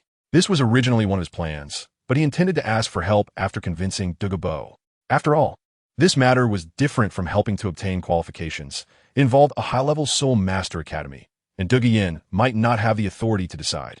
But now, lacking a reason for cooperation, Chen Zhe directly used it. Du Guyan didn't question Chen Zhe's thoughts about the relationship with Shrek Academy. She was just contemplating the feasibility of this matter. After pondering for a while, she still didn't dare to make a bold claim and could only helplessly say, "I need to consult my grandfather about this. It should be fine, but it might be a bit troublesome." Her expression was somewhat awkward. The main issue is the negative impact. Every high-level academy has backing. My grandfather isn't someone who can easily pressure them, and given his personality, it's obviously impossible for him to have any connections with those people. However, you can rest assured, I will do my utmost to help you achieve this.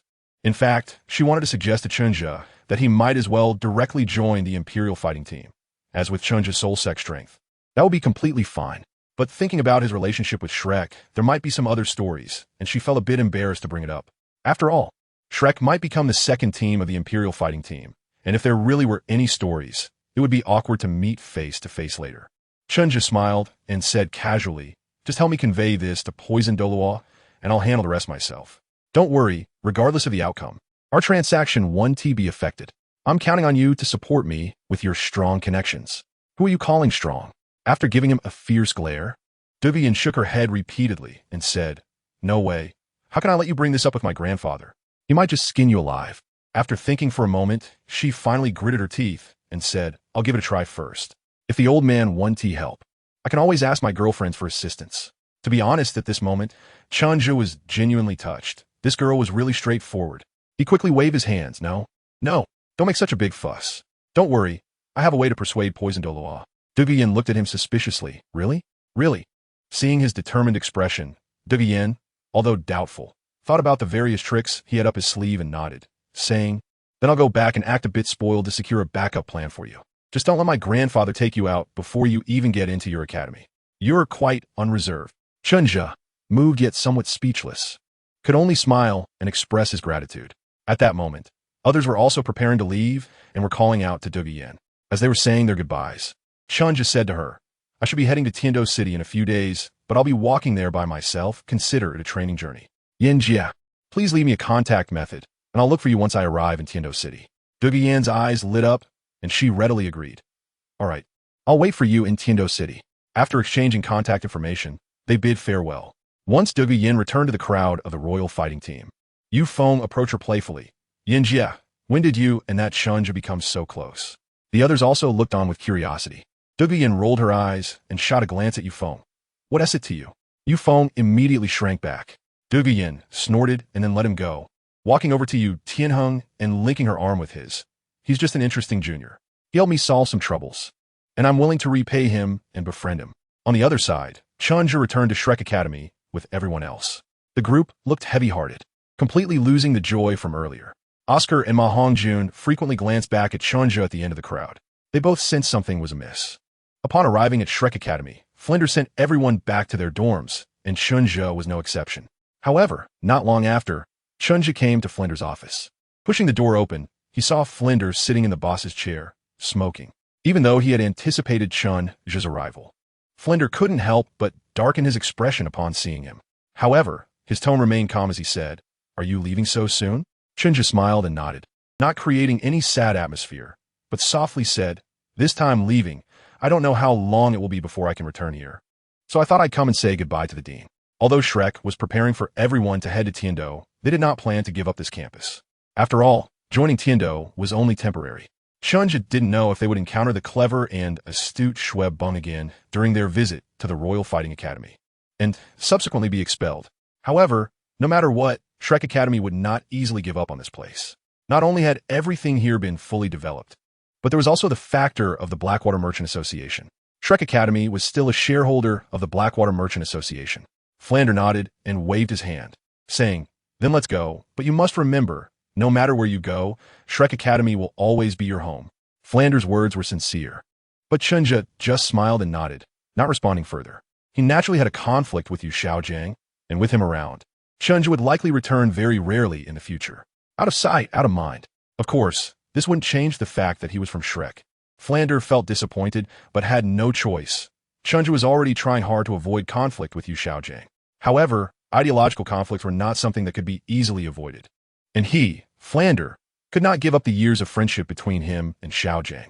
Just before Chen Zhe arrived, Flander had been lamenting whether everything would have been completely different if he hadn't strongly requested Yu Xiaojiang to stay. Fortunately, Chen Zhe was not a cold-hearted person. Although he had left, the bond he shared with Shrek was still alive. With a multitude of thoughts in his mind, Flander lost interest in conversation, waved his hand, and said, "Let's go and say goodbye to them." Chen Zhe smiled and nodded, bowed to him, and turned to push the door open. Outside the door, a group of people had already gathered, though it was unclear when they had arrived. There were 4 teachers: Zhao Wuji, Lu Bin, Li Yusong, and Xiao Xian. Among the 5 students were Ma Hongjun, Oscar, Ning Rongrong, Zhu Zhuqing, and even Dai Mubai. Of course, there was also Lin Yinyang, who was waiting for him to leave together. As soon as Zhao Wuji saw Chen Zhe come out, he stepped forward and punched him on the shoulder. "You little brat." His tone was filled with not only anger and heartache, but also expectations and blessings.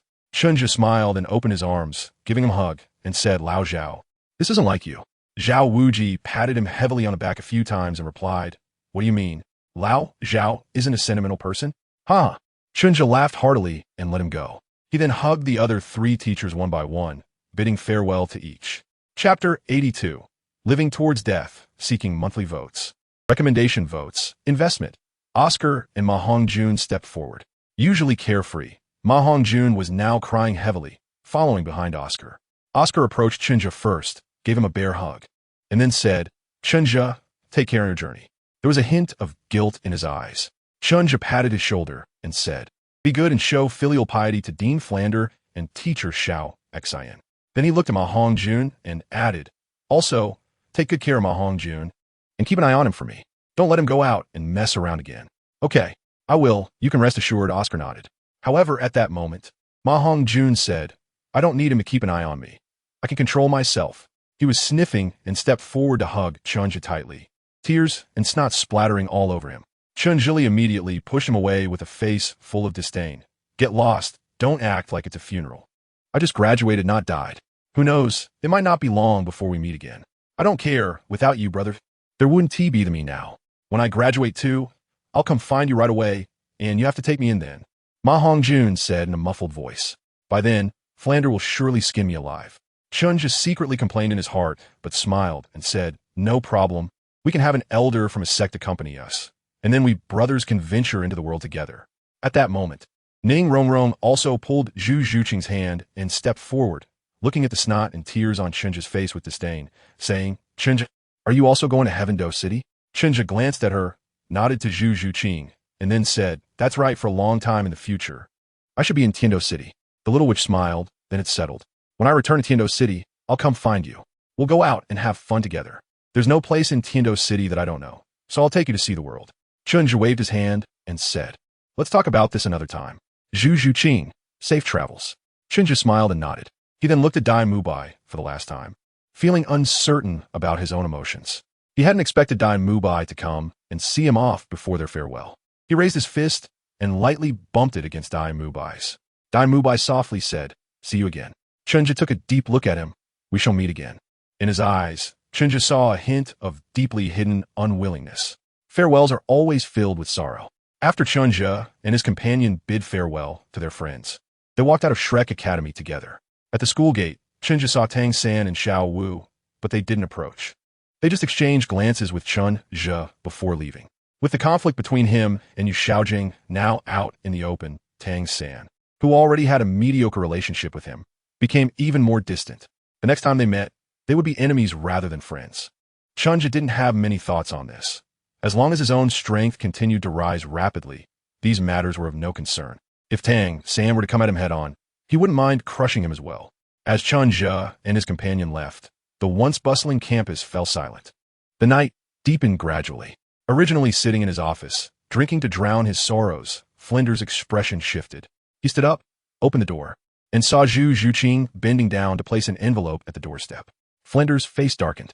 "What do you want, Zhu Zhuqing?" Zhu Zhuqing placed the envelope on the stairs without responding, then stood up, taking a few steps back, her cold gaze fixed on Flinder, her eyes containing an indomitable will, live towards death. She could have left the academy secretly, but she knew that would not escape Flinder's notice. After thinking it over, Zhu Zhuqing decided not to hide it anymore. Flinder, furious to the point of laughter, said, "Live towards death? What do you want to do?" "Live towards death. Every day is filled with one troublesome matter after another. I feel like I'm about to explode." Zhu Zhuqing's expression remained unchanged as she replied, "Shrek can't protect me." Flinder's angry expression froze. He understood what she meant, but he still wore a gloomy face. "If Shrek can't, then who can?" "Chen Zhe," Zhu Zhuqing said, observing Flinder's increasingly angry expression. "As long as I follow him, even if I die, I can die with him." Upon hearing this, Flinder realized something, his eyes widening in shock, momentarily forgetting his anger. "You, too?" Under his intense gaze, a blush rose on Zhu Zhuqing's face as she nodded slightly. Flinder could hardly believe his ears. He hadn't noticed anything before. His throat felt dry. When did this happen? In the Stardow Forest. Meanwhile, Chen Zhe, separated from Lin Yinyang, waited alone on the path from Soto City to Heishui Village. His mind was filled with thoughts of yesterday's secret meeting with Zhu Zhuqing, where they nestled closely together by a small stream. Chen Zhe told her about his plans for the future. Zhu Zhuqing listened quietly and suddenly said to him, "I also want to leave with you." Chen Zhe was not surprised, just smiled and said, "In that case, you might not be able to show yourself in front of others for a long time." Zhu Zhuqing gently shook her head. "That doesn't matter. Hidden in the darkness, watching you shine brightly, I am also willing." The two held each other's hands tightly. "I just don't want to be separated from you." "Then we won't be separated," Chen Zhe replied with a smile. Zhu Zhuqing's figure appeared in his line of sight, and Chen Zhe pulled back his thoughts. He smiled and opened his arms, embracing her as she returned like a fledgling to its nest, spinning in the air a few times in his arms.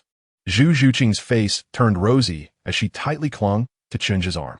"Where are we going now?" "First, I'll take you home to meet my grandfather," Chen Zhe said, also smiling brightly. "We'll set off for Tiando City in a couple of days." Zhu Zhuqing's blush deepened. "Meeting the parents." "Huh." Seeing her expression, Chen Zhe burst into laughter, feeling joyful. After spending 2 days in Heishui Village, he accompanied the old man well and also arranged the business matters for the upcoming long period. On the 3rd day, together with Lin Yinyang, whom he had found, the three of them set off on the road to Tiando City. Without anyone else, not even a carriage, Chen Zhe planned to walk all the way to Tiando City with them. For the first time in 14 years, he stepped out of the influence of Xuanwu City. While on the road, he also carefully observed this world. Along the way, they encountered bandits, robbers, mercenaries, and merchant caravans, all of which provided them with a rich and colorful experience. Until nearly half a month later, the three of them, weary from travel, finally arrived at Tiando City. "Let's settle here first, then send a message to Duga Yin." In front of a hotel in Tiando City, Chen Zhe looked at the magnificent plaque, turned his head, and smiled at the two beside him. Chapter 83. First meeting with Duga Bo after taking a hot shower and washing away the dust. Chen Zhe, holding a towel to dry his hair, came to the living room and sat down beside Zhu Zhuqing. At this moment, she also had wet hair. Relaxing comfortably on the sofa, Chen Zhe looked at Zhu Zhuqing with a sense of emotion in his eyes. "It's really hard to imagine how you managed to run from the Star Luo Empire to Xuanwu City all by yourself." He reached out a hand to gently stroke her head, feeling a sense of pity in his eyes. Only after having walked far could Chen Zhe truly understand the hardships Zhu Zhuqing had faced back then. "That's all in the past." Zhu Zhuqing smiled slightly, squinting her eyes to feel the warmth from his broad palm. "I've already gotten what I wanted most." She did not feel that she had any grievances. Everything was just to survive. As long as she could live and live well, she did not feel wronged. Chen Zhe sighed and said, "As long as I'm here, I won't let you suffer such grievances again." I believe you. Zhu Zhuqing smiled brightly, perhaps without realizing that ever since returning from the Stardow Forest, she had been smiling more and more. At this moment, there was a knock on the door. I'll go change clothes. Zhu Zhuqing stood up and returned to her own room. Chen Zhe opened the door and looked at Lin Yinyang outside. Noticing his expression, Lin Yinyang looked confused. What's wrong? Didn't we agree that I would come over to gather with you guys after washing up? Chen Zhe rolled his eyes and moved aside to let him in. Shortly after, in the west of Tiando City, the three of them appeared in front of a quaint and low-key pharmacy. After comparing the address in hand, they walked inside. This was the place left for Chen Zhe by Duge Yin, a pharmacy belonging to the Duge family. Besides this, there was also an address for the Tiando Royal Academy. Both were places where Duge Yin often stayed, making it easier to find her. However, it was already afternoon, and the Tiando Royal Academy was outside the city, so Chen Zhe decided to come here directly. After finding the shopkeeper and explaining their purpose, Chen Zhe handed him a letter and then left. The letter contained the address of the hotel they were currently staying at, with the message delivered. They just had to wait for Duge Yin to come. In the meantime, the three of them enjoyed their time in Tiando City, buying some daily necessities. Chen Zhe also bought a few pieces of clothing for Zhu Zhuqing. Otherwise, he would have gotten tired of seeing the girl in her unchanged black combat outfit all day long. As night fell, the three of them had dinner outside and returned to the hotel together. Just as they were about to reach their room, Chen Zhe said to Zhu Zhuqing, why don't you go buy some fruit? I saw a fruit stand downstairs earlier, and the mangoes look pretty good. Huh? Zhu Zhuqing was taken aback, looking at Chen Zhe with confusion.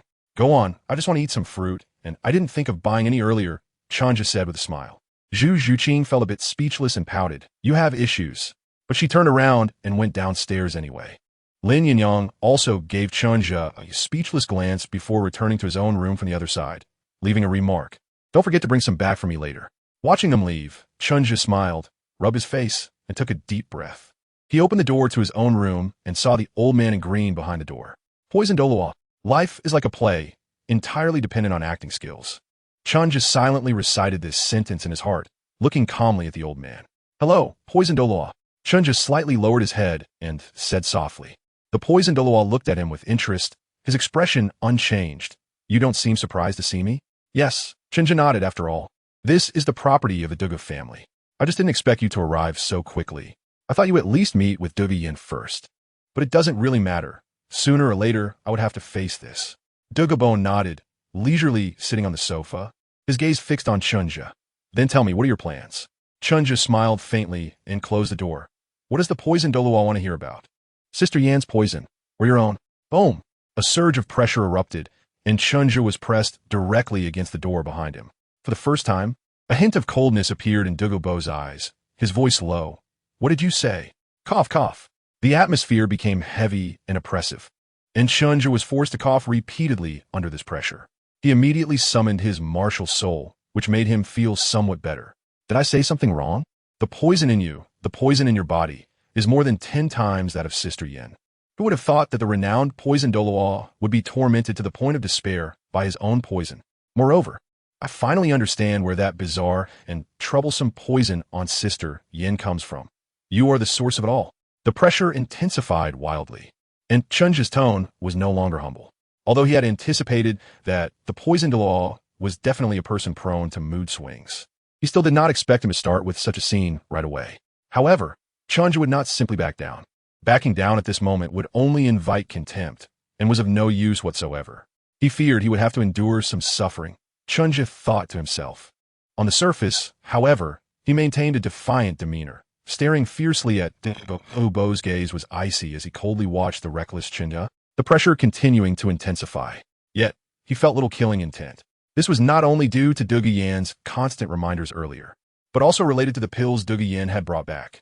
Heaven knows what kind of mood he was in when Duge Yin returned with those pills. Vigilance, doubt, surprise, and disbelief. He had examined those pills countless times, and over the past month and a half of continuous research, he had become very familiar with their components. He had tried countless times to replicate them, but all had ended in failure. The same materials he used produced items that were not completely useless, but their effectiveness was minimal. What kind of situation was this? He racked his brains, but could not figure it out. If he had known that Chen Zhe had already set off for Tiando City, he would definitely have gone to Sautua City. Therefore, he had been paying attention to the movements of Chen Zhe and others recently, and came here as soon as he learned he had arrived in Tiando City. Now, watching Chen Zhe gradually stabilize under his pressure, Douluo's eyes sparkled with interest. This is interesting. I want to see where your limits are. The pressure continued to escalate. Chapter 84. Soulbone, Poison Sac. In the hotel suite, as Douluo's pressure gradually increased, Chen Zhe also realized his intention to test him. He immediately assumed a horse stance, straining to resist the pressure.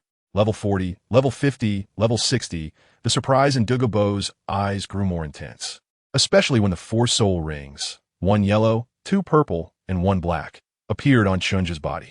If it weren't for the need to maintain his status as a titled Douluo, Douluo would have wanted to rub his eyes to see if he was mistaken. Super Year, Soul Rings. Douluo's expression became increasingly serious. His view of Chen Zhe changed repeatedly. He knew that there were only 2 paths before him, to kill Chen Zhe or to befriend him. There was no third option. And how to choose, this required no further consideration. Time slowly passed, and with the stirring of the Xianlin golden horn, the golden line on his forehead flickered slightly. Chen Zhe finally couldn't hold on any longer, sitting down on the ground and gasping for breath. At this moment, Douluo also silently withdrew his imposing aura. His eyes filled with shock. At level 74, Chen Zhe relied on his exquisite force-dissipating technique, and without using the Xianlin golden horn, he withstood the soul power pressure equivalent to a level 74 soul sage, with only his level 43 soul power cultivation. Looking at the drenched Chen Zhe, Douluo slowly spoke, striving to keep his tone calm. For Yin Yan's sake, I will forgive your offense this time. However, it will not be tolerated again. At this moment, the disheveled Chen Zhe also raised his head and smiled, saying, "Thank you, senior." He breathed a sigh of relief in his heart, knowing that he was no longer in danger of losing his life. Douluo really came through. This first test was passed. As long as he didn't act recklessly in the future, he shouldn't be in any life-threatening situations. Ahem. After clearing his throat a couple of times, Chen Zhe expelled a breath of turbid air, stood up, and looked at the cold-faced Douluo, saying, "Senior, could we change the place to talk? My companion will be back soon." Oomph. With a light snort, Douluo did not respond, stood up on his own, glanced at him, and waved his hand towards him. Chen Zhe felt a wave of dizziness, and when he came to his senses, he found himself already captured in the hands of Douluo. Before Chen Zhe could finish his sentence, a smile curled at the corner of Douluo's mouth, and he flew out of the window with Chen Zhe. Chen Zhe could only throw the cold jade ball he had been carrying closely with him onto the sofa at the last moment. They had just left for a short while when the door of the suite was knocked on, and then Zhu Zhuqing raised her elegant brows and opened the door to walk in. Chen Zhe? Zhu Zhuqing didn't see Chen Zhe's figure and felt something was wrong. She then noticed a patch of sweat on the floor. Zhu Zhuqing's expression changed. Her intelligence allowed her to connect the dots to Chen Zhe's earlier odd behavior. She immediately turned to look for Lin Yinyang, and soon after, the two returned together to search the place, only to find that cold jade ball. Meanwhile, Chen Zhe was being swiftly led by Donggu Bo through the city of Tiando. Just as they were about to exit the city, Chen Zhe hurriedly shouted to Donggu Bo, "Senior, where are we going?" "Shut up, just stay quiet," came Donggu Bo's cold response as he quickened his pace. Chen Zhe was directly hit by the wind and coughed repeatedly, knowing that Douluo didn't want to say much, so he could only helplessly close his mouth. Under the cover of night, the two left the city, crossed the wilderness, and finally entered a forest. Looking at the tall and twisted trees passing by, Chen Zhe began to have some guesses in his heart. However, he said in a half-joking tone, "Senior, you're not planning to take me to feed the soul beast, are you?" Douluo glanced at him and said, "Do you think you're very funny?" He snorted again, "Shut up, you'll know when we get there. If you keep being noisy, I really will feed you to the soul beast." Chen Zhe was momentarily stunned and gave up the idea of leveraging relationships. Douluo took Chen Zhe and flew through the forest for a full 3 hours. Finally, the two arrived at a hill deep in the forest. Douluo dropped Chen Zhe to the ground and ignored him, walking up the hill by himself. As soon as he steadied himself, Chen Zhe felt a warm breath coming towards him. Douluo's voice slowly reached him from the front. "Kid, tell me, how do you plan to resolve the poison on Yen'er?" He didn't even ask about his own situation first, Chen Zhe thought. He gained a new understanding of Douluo's status in Douluo's heart. Chen Zhe quickly followed up, not in a hurry to answer his question, but instead asked back, "Has Sister Yin mentioned the toxin sac theory I discussed with her before?" Douluo turned to look at him and nodded. "I've heard of it." "Then it's simple," Chen Zhe said. "My idea is, just like I said before, that poison attribute soul masters may be troubled by their own toxins. primarily because we don't have our own toxin sac. Since this is the case, why don't we create a toxin sac? That way, as long as we can transfer all the toxins into the toxin sac, everything will no longer be a problem. Upon hearing this, Douluo stopped, turned back, and his gaze became unfriendly. Kid, do you think I'm easy to fool? Do you think I haven't considered this idea? But creating a toxin sac is not something that can be done just like that. Moreover, transferring toxins is also a major challenge. His expression darkened, and his voice became grim. Even with my title as a Douluo, trying to drive away those long-accumulated toxins is an extremely difficult task. How can you expect Yenner, as a soul respect, to do it? The old Poison Master's gaze was captivating. But Chen Zhe smiled indifferently. It's precisely because of this that I have my value to demonstrate. Senior, you are a master of poison, but you're not very proficient in medical theory, right? On the other hand, I, in contrast, may not understand much about the application of poison, but I have done quite a bit of research on medical theory. With my help, transferring toxins is actually not difficult. Seeing Douluo's expression change, Chen Zhe did not keep him guessing and continued. As for the so-called toxin sac, have you considered soul bones? Douluo's expression changed as he thought of something. What do you mean? To use soul bones as toxin sacs? This was indeed something he hadn't thought of before. His biggest idea was to artificially transplant some soul beast toxin sacs into the human body. Of course, he and T tried this specifically because he knew it wouldn't succeed. A toxin sac is an organ, and transplantation also requires maintaining its vitality and function. Otherwise, it would be useless and could even pose a danger to oneself. And he simply did not have the technology for that. He then recalled what Chen Zhe said about having a way to help Douluo transfer toxins. Taking a deep breath, Douluo's expression became serious. How confident are you? 10 out of 10, Chen Zhe said firmly. Seeing that there was still doubt on Douluo's face, he explained, Sister Yan's poison, although she has carried it since birth and is deeply entangled with her, is not particularly strong. After all, she is still just a soul respect. Therefore, as long as Senior can find a suitable soul bone for her to absorb as a toxin sac, I'm 10 out of 10 confident that it will definitely succeed. Chapter 85. The Eyes of Ice and Fire. Of course, the premise is that Senior has to find suitable medicinal materials for me. After hearing this, Douluo, unsure if he believed it or not, gave Chen Zhe a deep look and then stepped up the hill. Chen Zhe followed up again. Senior, is there a hot spring ahead? I can feel a warm breath. This time, Douluo did not turn around, but he no longer minded Chen Zhe's idle chatter. Have you ever seen a hot spring? Douluo asked in a flat tone. No, Chen Zhe replied with a smile. But I've read quite a few books that describe hot springs. They are very similar to the situation here. One of them is called Douluo. Chen Zhe secretly smiled. You might have guessed wrong. As they spoke, the two had already arrived at the mountain peak. Chen Zhe noticed that not far from the peak, in a hollow of the mountain, was the source of the humid and warm aura. Douluo glanced at Chen Zhe and said, Dare you come down with me? A wave of humid warmth rushed towards him. Chen Zhe looked down but saw nothing but darkness. However, he replied, What is there to be afraid of? Douluo nodded in satisfaction. Then I'll wait for you down there. As soon as he finished speaking, he leaped down like a large bird, diving towards the bottom. Chen Zhe twitched the corner of his mouth, not expecting that this time Douluo would actually not take him along. With no other choice, he could only use his lightness skill to slowly climb down. Fortunately, although the terrain here was steep, there were quite a few points to leverage, so climbing was not difficult for Chen Zhe. After a quarter of an hour, when Chen Zhe jumped down from the cliff and landed on solid ground, his first attention was drawn to a hot spring with red and white swirls. The ice and fire yin yang eye. Chen Zhe's eyes widened as he carefully examined everything around him, observing this legendary place, the Eye of Ice and Fire. At that moment, Douluo's calm voice came through, laced with a hint of pride. This is where my herb garden is located, a unique treasure created by heaven and earth. Many of the herbs on the prescription you gave to Yenner are rare items, and there are even a few kinds that even I have never heard of. He continued, Go take a look and see if there is anything useful. After saying this, Douluo looked at Chen Zhe with a serious expression and warned, But I must remind you, this place is extremely dangerous. It's best not to touch any unfamiliar plants. Otherwise, you might die without knowing how. He then glanced at the two-colored pool of water, his eyes showing some apprehension. And those two pools of water, don't touch them. They are the most dangerous things here. Chen Zhe nodded, indicating that he understood. Before he had any confidence, he certainly wouldn't take unnecessary risks. He stepped forward, and in the misty water, Chen Zhe took out a luminous stone. With its faint glow, he was able to see the surrounding plants clearly. He didn't even mention the ordinary treasures like cordyceps, ice silkworms, snow lotuses, and racer ginseng. Chen Zhe also saw those magical mentioned in the original work. They are light pink, leafless, with stems 3 feet long, and have extremely fragrant flowers, classified as exquisite. One type is non-toxic and cannot detoxify, yet possesses a remarkably strong ability to suppress toxins. They stand on either side of the ice and fire 2 enes, representing 2 types with extreme cold and extreme heat, both extremely poisonous on their own.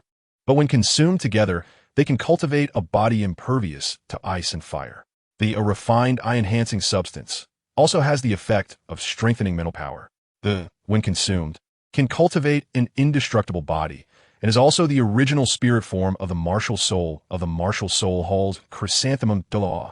It is a good substance for solidifying the foundation and expelling bodily impurities. It is excellent for purifying flames and enhancing flame intensity, while also refining soul power, making a soul master's soul power purer and more substantial. It absorbs the essence of heaven and earth, born from the brilliance of the sun and moon, and is also that helped Ning Rongrong's martial soul evolve in the original work. In addition, Chen Zhe also saw such as well as a vividly red peony flower. At the same time, he found some of the spiritual herbs listed in the previous prescription he gave to Dugu Yin.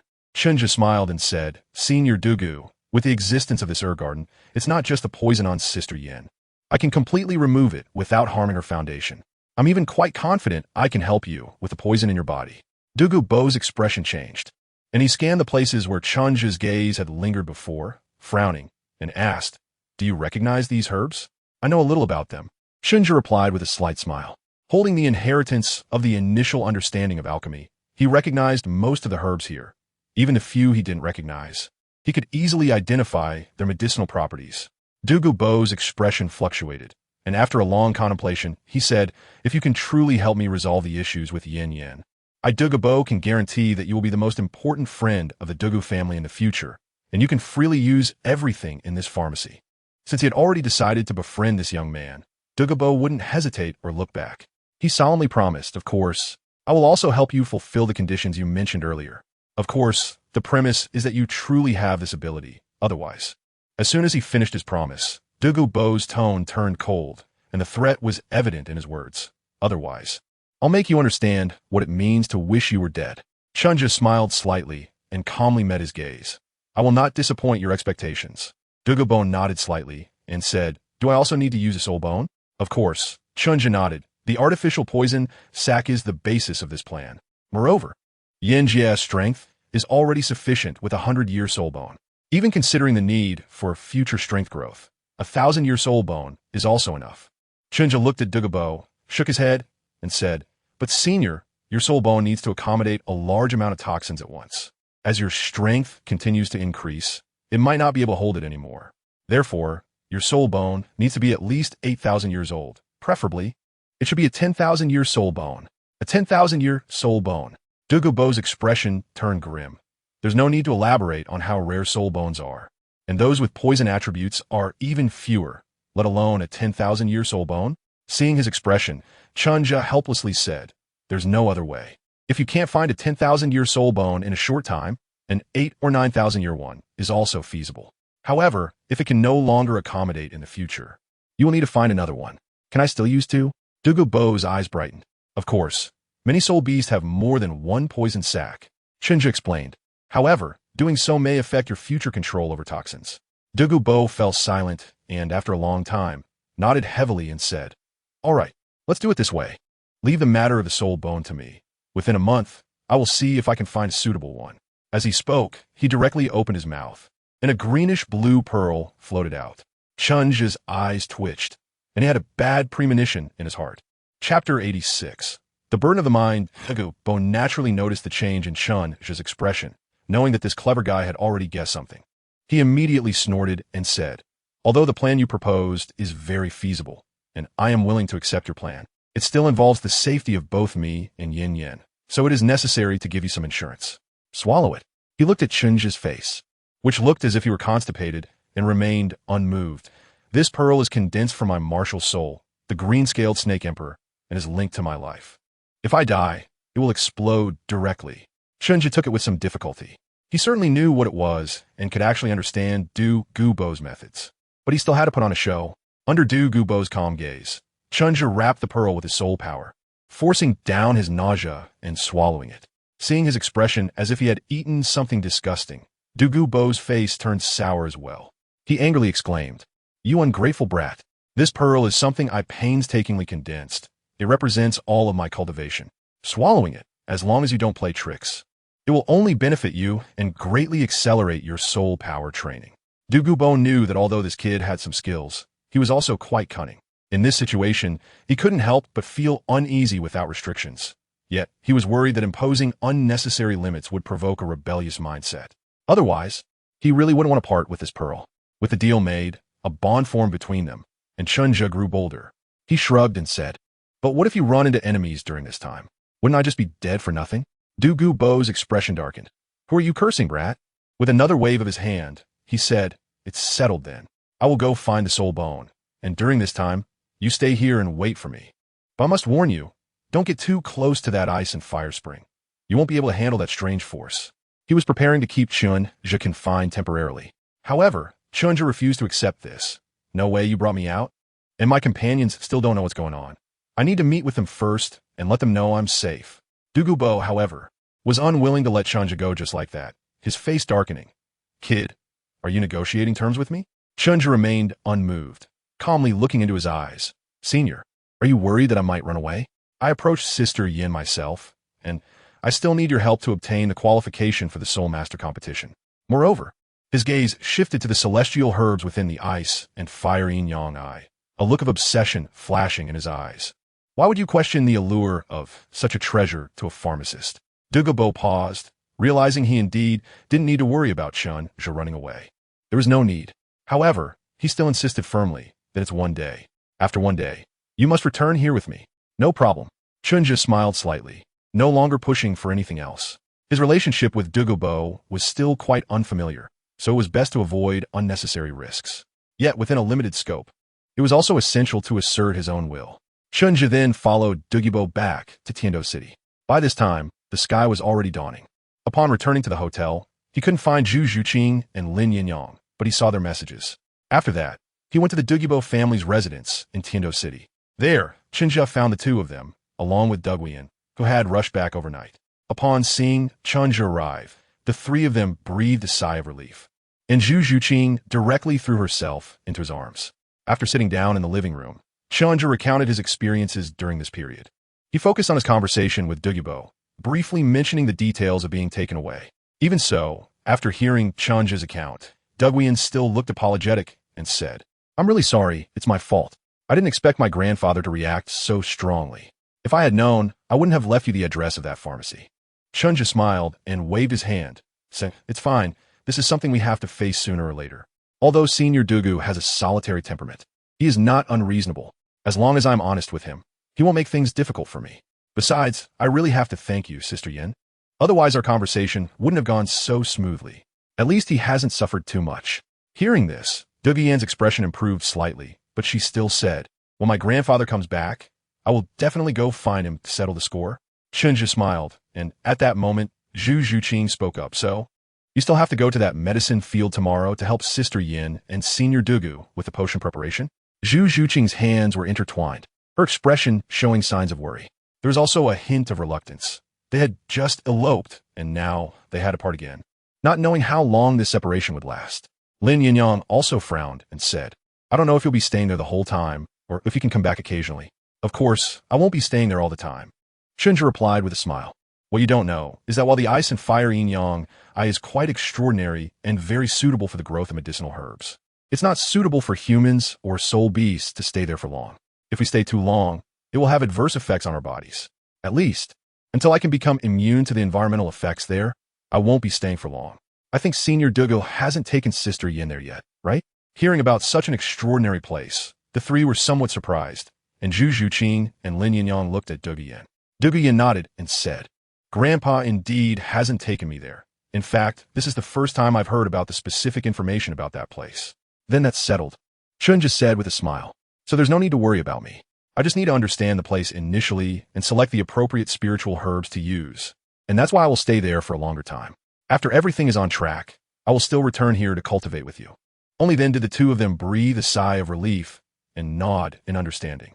"Thank you," Chen Zhe said, placing her hand on the chair, her eyes no longer carrying the usual frivolity, and she solemnly said, "Thank you for considering so much for me." Chen Zhe was taken aback. He was somewhat unaccustomed to her appearance. He quickly smiled and said, "What are you thanking me for? You're being too polite. Besides, I've gained quite a bit as well. Whether it's the rights to use the Eye of Ice and Fire or the arrangements for the future, I've become much clearer after this incident. Moreover, I've also taken the first step out of my comfort zone. To be honest, at this moment, I feel even more relaxed than I did during all those years in Xuanwu City. Once I laid down the burdens on my mind, I felt so much lighter." Chen Zhe even had a premonition that in the upcoming period, even without the help of the immortal herb, his soul power cultivation would make rapid progress. Dugian smiled and said, "But still, thank you. Because of your help, I see hope in breaking free from that nightmare." Chapter 87, Ice and Fire Alchemy Body 1. After staying in Tenno City for a day and briefly explaining things, Chen Zhe followed Dugubo back to the location of the Ice and Fire Yin-Yang Eye. Seeing Dugubo, who hadn't shown up for a day, now displaying a joyful expression, Chen Zhe curiously asked, "It's only been a day. Have you made some gains, senior?" "It's just been a day." And Dugubo's joy is hard to contain. It must be quite a significant gain. Dugubo's energy is surprisingly great. "Ha! Dugubo laughed heartily. I'm lucky.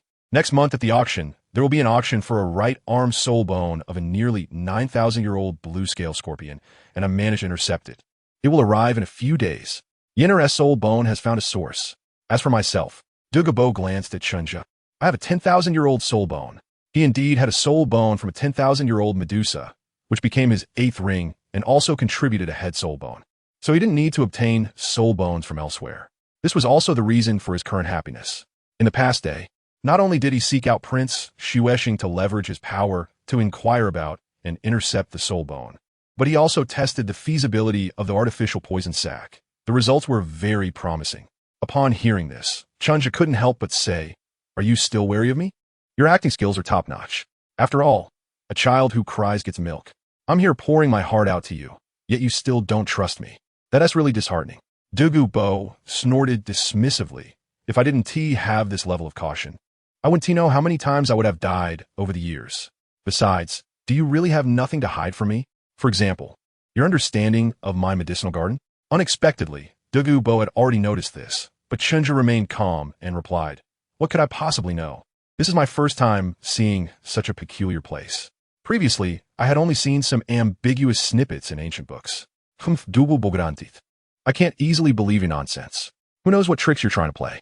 Tell me, what snippets have you seen? Aren't you the one who doubts?" Chen Zhe shrugged in silence, but said, "I only know one name and its basic function. The Ice and Fire Duality Eye, one of the legendary 3 treasure pots. A blessed land rich in the essence of heaven and earth, where the unique conditions make it difficult for ordinary plants to survive, but greatly accelerate the growth of rare spiritual herbs and immortal grasses." Chen Zhe looked at Dugubo and said, "Senior, you have transplanted quite a few spiritual herbs here, and you should have noticed that the growth rate of the spiritual herbs here is at least 10 times faster than outside." Dugubo nodded silently, and seeing that he stopped speaking, he frowned slightly and asked, "Is that all?" Chen Zhe nodded and said, matter-of-factly, "Nothing else. It's only mentioned briefly in ancient texts, and some of it is just basic information." This was all the information they could use at the moment. As for the creators here and those 2 dragon kings, he decided not to tell him. There was no benefit in sharing information that couldn't be utilized, only added trouble. "Do you know what the other 2 treasure troves are?" Dugubo asked softly. "The Qianquan Wang Qing Valley, and another one called Dragon Valley," Chen Zhe replied. Dugubo asked, "Where are they?" Having seen the unique nature of the Ice and Fire 2 Yin-Yang eyes, Dugubo began to have some thoughts about this existence that could be mentioned in the same breath. Chen Zhe fell silent, looking at him with the gaze of someone caring for a mentally challenged person. Dugubo's mouth twitched as he realized what a stupid question he had asked. "The Ice and Fire Yin-Yang, I was brought here by himself with this kid. It would be a miracle if he knew anything about the other 2 treasures." With a flick of his sleeve, Dugubo turned to leave. "You hurry up and prepare medicine for me and Yin Yin here. I will go keep an eye on the news about that blue-scaled scorpion soul bone. I will come back in 3 days to bring you supplies." He hurried away, making it seem as if he had some urgent matter to attend to. Chen Zhe chuckled lightly and shouted to him, "After preparing the necessary medicinal herbs for you, Senior, I will also be here to select some celestial herbs for my own use to enhance my strength. Otherwise, I won't be able to stay at the Eye of Ice and Fire for too long." Douluo paused for a moment but did not turn back, waving his hand to indicate that he understood. Once Douluo's figure disappeared, Chen Zhe shifted his gaze back to the Eye of Ice and Fire. Upon arriving deep in the medicinal garden and looking at the ice and fire twin plants on either side of the Eye of Ice and Fire, there was a hint of hesitation in Chen Zhe's expression. As for which celestial herb he should absorb, he only considered it briefly before making a decision without much thought. After all, the protagonist Tang San's cheat in the original work was simply too great, too good. A body that is invulnerable to water and fire, resistant to all poisons, and a resilient, powerful spirit. This is what Chen Zhe, or rather everyone, dreams of. Therefore, the ice and fire twin plants, along with the compatible autumn water dew, are undoubtedly Chen Zhe's optimal choice. However, how to consume them was a point of hesitation for Chen Zhe. He could refine medicine. Moreover, he had already raised his proficiency in the basics of alchemy to a master level.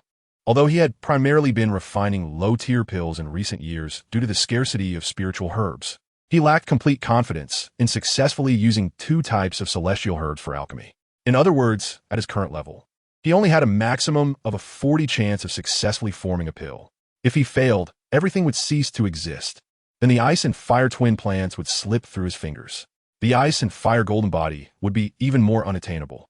Conversely, directly consuming them like Tang San in the original work, while simple and crude, would waste a considerable amount of medicinal power. But it was also a fact that it could directly lead to the formation of the golden body. After pondering for a long time, Chen, whose expression fluctuated between uncertainty and clarity, finally let out a long sigh.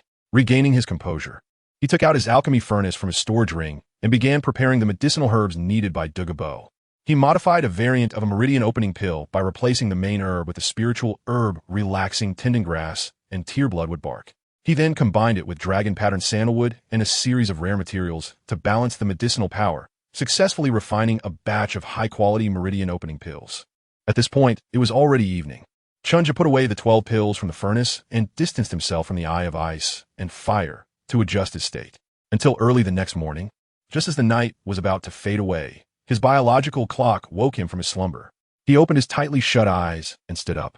With the alchemical furnace in hand, he returned to the Eye of Ice and Fire, his gaze fixed on the dual ice and fire plants. In the end, he decided to trust himself and refine these dual plants into pills. He always felt that having alchemy skills but not using them was a foolish thing to do. What if it worked? Moreover, even if he failed and lost these two extraordinary immortal herbs, there were still other options available. He thought the rare, mushroom-like heaven chrysanthemum was quite good, and the indestructible body was also impressive, wasn't it? He took out the auxiliary herbs he had collected yesterday one by one.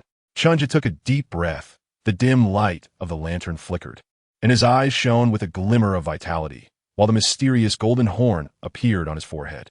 At the center of his brows, a faint flicker of fire emerged within his dantian. He clapped his hands on the alchemy furnace, channeling his soul power into it, while below the furnace, the dry silver-threaded sandalwood ignited spontaneously without any wind. The alchemy furnace was ready for preheating. Chen Zhe stood up again and began to pick the 8-sided ice grass and the fiery apricot vegetable. With the spiral 9 shadows technique, his figure flickered continuously, appearing to split into two as he headed towards the 2 celestial herbs. He used an iron dagger to cut off the large flower from the 8-sided ice grass, and then used a jade spade to dig out the entire fiery apricot vegetable. Chen Zhe brought back the 2 immortal herbs to the location of the alchemy furnace at the fastest speed he could achieve in this lifetime. He lifted the lid of the furnace, threw the 2 immortal herbs inside, and then closed it again. He quickly sat down cross-legged, stabilizing the fire in the furnace while tossing a healing elixir into his mouth. At this moment, he already had significant burns and frostbite on both of his palms. Chen Zhe kept his eyes tightly closed, the flame of his spirit flickering between his brows, while the fire in the furnace gradually stabilized. Gradually, the impurities within the 2 immortal herbs were continuously expelled, and in an instant turned to ashes by the flames. The first step, purification, began. At this moment, a hint of fishbelly white in the distant sky caught the eye. This was the moment of the intersection of yin and yang. Chapter 88. ice and fire alchemy. 2. Refining and purifying the immortal herbs. Refining and purifying the auxiliary medicines. Merging the essence of the immortal herbs. In sequence, various auxiliary medicines were added in an orderly manner to neutralize the properties of both, preventing the medicinal properties of the immortal herbs from dissipating due to continuous conflict. Then, the essence of the medicinal liquid was repeatedly blended and refined to further remove impurities. This process was extremely draining, and Chen Zhe's bright and spirited gaze gradually dimmed. But the lamp of his heart deep within the sea of consciousness remained bright as ever. Chen Zhe quietly reached into his bosom and took out a bottle of spirit-nourishing pills. He took one and placed it in his mouth. Time slowly passed. By the time Chen Zhe swallowed the third spirit-nourishing pill, it was already noon. At this moment, the liquid in the alchemy furnace had shrunk to the size of a bowl. The red and blue colors intertwined, collided, and devoured each other, with strands of golden light harmonizing in the center. Chen Zhe tightly closed his eyes, but the scene in the alchemical furnace was vividly reflected in his heart. His hands were continuously forming seals, guiding the flow of energy within the furnace. Above in the sky, rays of sunlight descended, while helping the elixir to remove impurities. They also infused this mass of liquid medicine with some essence of the sun. Meanwhile, the fiery red light grew increasingly intense, continuously compressing the living space of the icy blue liquid. The speed at which the liquid shrank also noticeably accelerated. Chen Zhe's eyelids twitched, his heart aching beyond measure. This is not a normal refinement. The power of the sun, while helping to purify the impurities, also wasted a lot of precious essence of the medicinal liquid. Chen Zhe quickly stabilized the situation, as the flickering golden light in the medicine helped the ice blue energy to maintain its footing while promoting further fusion between the two. This continued until noon passed, and the time of Wei arrived, when the absence of the sun's essence diminished the fire's intensity, stabilizing the situation once more. Having passed the first hurdle, Chen Zhe let out a slight sigh of relief. Looking at the reduced volume of the medicine, he felt a pang of heartache and couldn't find the words to express it. Next came the long process of merging. Until midnight, Chen Zhe once again gestured with his hand, drawing down strands of moonlight. Another round of pulling began, and it wasn't until the bottle of 21 spirit-nourishing pills in Chen Zhe's hand was nearly exhausted that he barely made it through midnight. At this point, the medicine, or rather the medicinal paste, had shrunk to the size of a fist. However, the dual-colored medicinal energy contained within had become increasingly profound.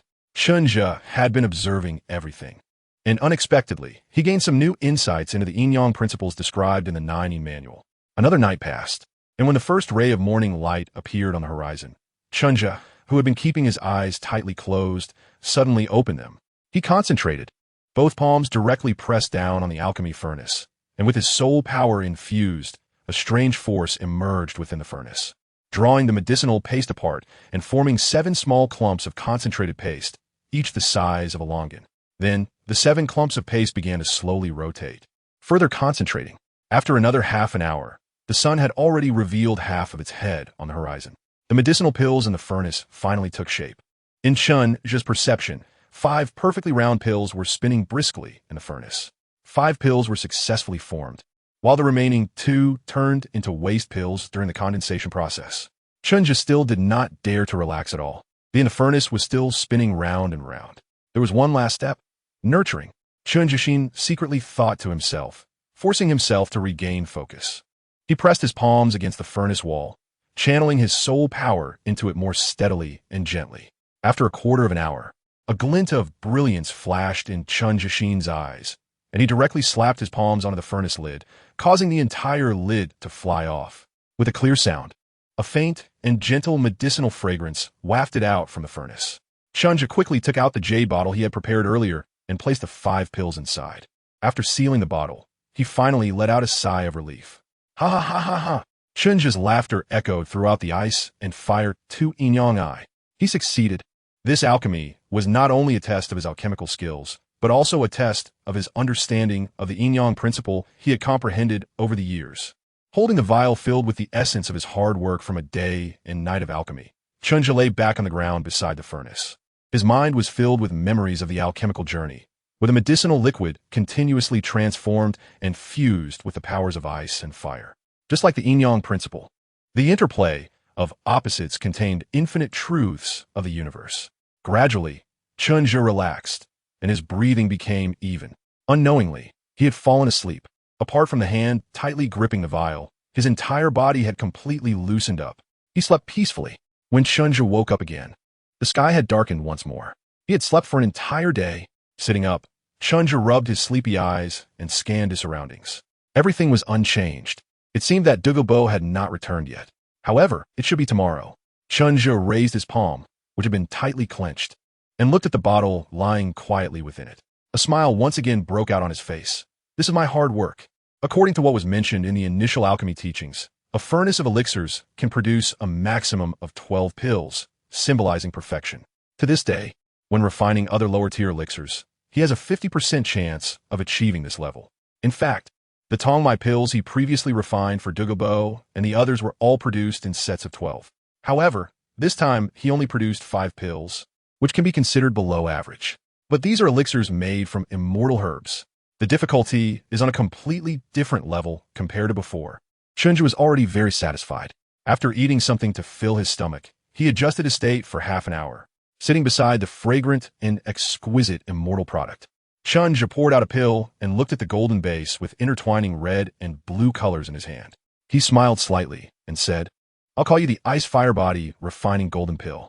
As soon as he finished speaking, Chen Zhe directly tossed the golden pill into his mouth. The pill melted instantly, transforming into 2 streams of cold and warm energy that spread throughout his limbs and bones in almost an instant. Comfortable. This was Chen Zhe's only feeling at that moment. This sensation of complete relaxation made him, who had just woken up, feel a bit drowsy again. Chen Zhe hesitated for a moment and did not resist his body's instinctive reaction. This place was still very safe. He lay back completely, and before long, he fell asleep again. However, this time, the fatigue he felt was different from the relaxation he experienced earlier. The cold and warm breaths flowed back and forth within him with his gentle breathing, subtly strengthening every inch of his flesh and blood, every bone and muscle in his body during his dreams. Soon, in the place illuminated by the red and blue light of the ice and fire duality eye, another golden light appeared. Chen Zhe emitted strands of golden light. Within this golden glow, Chen Zhe's expression was incredibly serene. Breathing, breathing, breathing, his long breaths were steady and powerful. Behind him, a fragrant and beautiful spirit plant gently swayed. Although it had no spirit of its own, it seemed to exude some kind of joyful emotion, as if it were happy for Chen Zhe. Chapter 89. Ma Hongjuan's opportunity in the ice and fire duality eye. Chen Zhe was enjoying the enhancement brought by the ice and fire body refining golden pill. Meanwhile, in the Stardow Forest, Shrek Academy had conducted its second team soul hunting expedition in just over a month. This time, the main character was Ma Hongjun.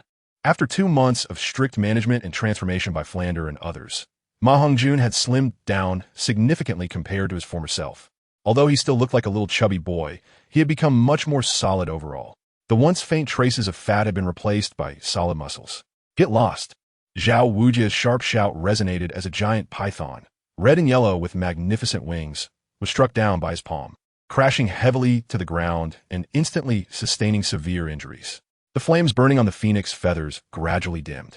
After stabilizing its form, it no longer dared to linger, casting a resentful glare at the Shrek group before letting out a shriek and fleeing with its family members. This phoenix-feathered snake truly lived up to its title as a phoenix blood-soul beast. Its strength was indeed formidable. Li Yusong also retracted his martial soul and said with a faint smile, "Hongjun has struck it rich this time." His gaze turned to the back of the crowd, where the nest of the phoenix-feathered snakes was located. There, the remaining Shrek's 6 monsters were panting heavily, and in their midst lay a phoenix-feathered snake, covered in wounds and on the brink of death, with nearly 2,000 years of cultivation. "Hongjun, hurry!" Flander called softly. Ma Hongjun couldn't afford to catch his breath anymore. Although there were quite a few phoenix-feathered snakes, only one was suitable for him, and if he missed this opportunity, it would be a significant loss. He quickly gathered a line of phoenix fire and shot it directly through the giant snake's eye, taking away its last breath of life. A circle of pale purple soul rings slowly floated up. After slightly adjusting his breath, Ma Hongjun directly drew it onto himself and began to absorb the soul ring. The others gradually recovered and exchanged smiles. After a cooperative battle, whether they wanted to admit it or not, their relationships had become much closer. At that moment, Oscar had a joyful expression on his face as he looked deep into the nest of the phoenix-feathered snakes, excitement evident in his eyes. Dean, teacher Zhao. We've hit the jackpot this time. Everyone followed his gaze and saw a few large trees with fiery red branches and leaves, resembling flames burning fiercely. Oscar trembled as he said, "These are phoenix flame Polonia trees, a subspecies of the legendary phoenix perching Polonia tree. I think I understand why this group of phoenix-feathered snakes is so powerful. The fruits of that tree, phoenix flame Polonia fruits, have a strong effect in solidifying the foundation and enhancing vitality. The strands of phoenix flame power contained within can help them refine their bodies and remove impurities. Additionally, having lived here for a long time, they're immersed in the rich phoenix flame power, which has led to the fact that these phoenix-feathered snakes are generally stronger than soul beasts of the same level." Flander and the other's eyes lit up, and Flander asked the most crucial question, "Can we eat them too?" "Of course," Oscar replied with a smile. "Although these phoenix flame Polonia fruits have powerful effects, the energy they contain is not explosive. As long as we handle them simply and roast them, we can eat them directly. As long as we don't eat too many at once, there are only benefits and no drawbacks. They can not only refine the body and remove impurities, but, with long-term consumption, even help increase the speed of soul power cultivation." The other's eyes also brightened at the thought of refining their bodies, removing impurities, and enhancing the speed of soul power cultivation. Flander laughed heartily. "Heaven bless Shrek Academy. Let's pick all these fruits first. Old Zhao, you stay here to watch over Hongjun." Although Oscar hinted that these things would have significant effects only with long-term consumption, Shrek Academy had plenty of time. "Just pick the ripe ones. The unripe ones are of no use, and one tea contain any phoenix flame power," Oscar quickly reminded. Flander paused for a moment, then thought of something and asked, "Can these things be transplanted?" He recalled the silver sandalwood trees that had been transplanted back from the Stardew forest. Oscar shook his head and said, "Unfortunately, no. This type of tree requires extremely harsh living conditions. I've observed that this valley itself is a treasure land, and only in such places can these phoenix flame Polonia trees survive. Even those phoenix-feathered snakes were contributors to their growth. Once we leave here, we cannot guarantee that they will survive." At this moment, Tang San, who had been silent, also spoke up. "Indeed, this small valley has a very peculiar terrain, surrounded by mountains on all sides, like a phoenix divine beast resting here. The temperature in this valley is also higher than in other places."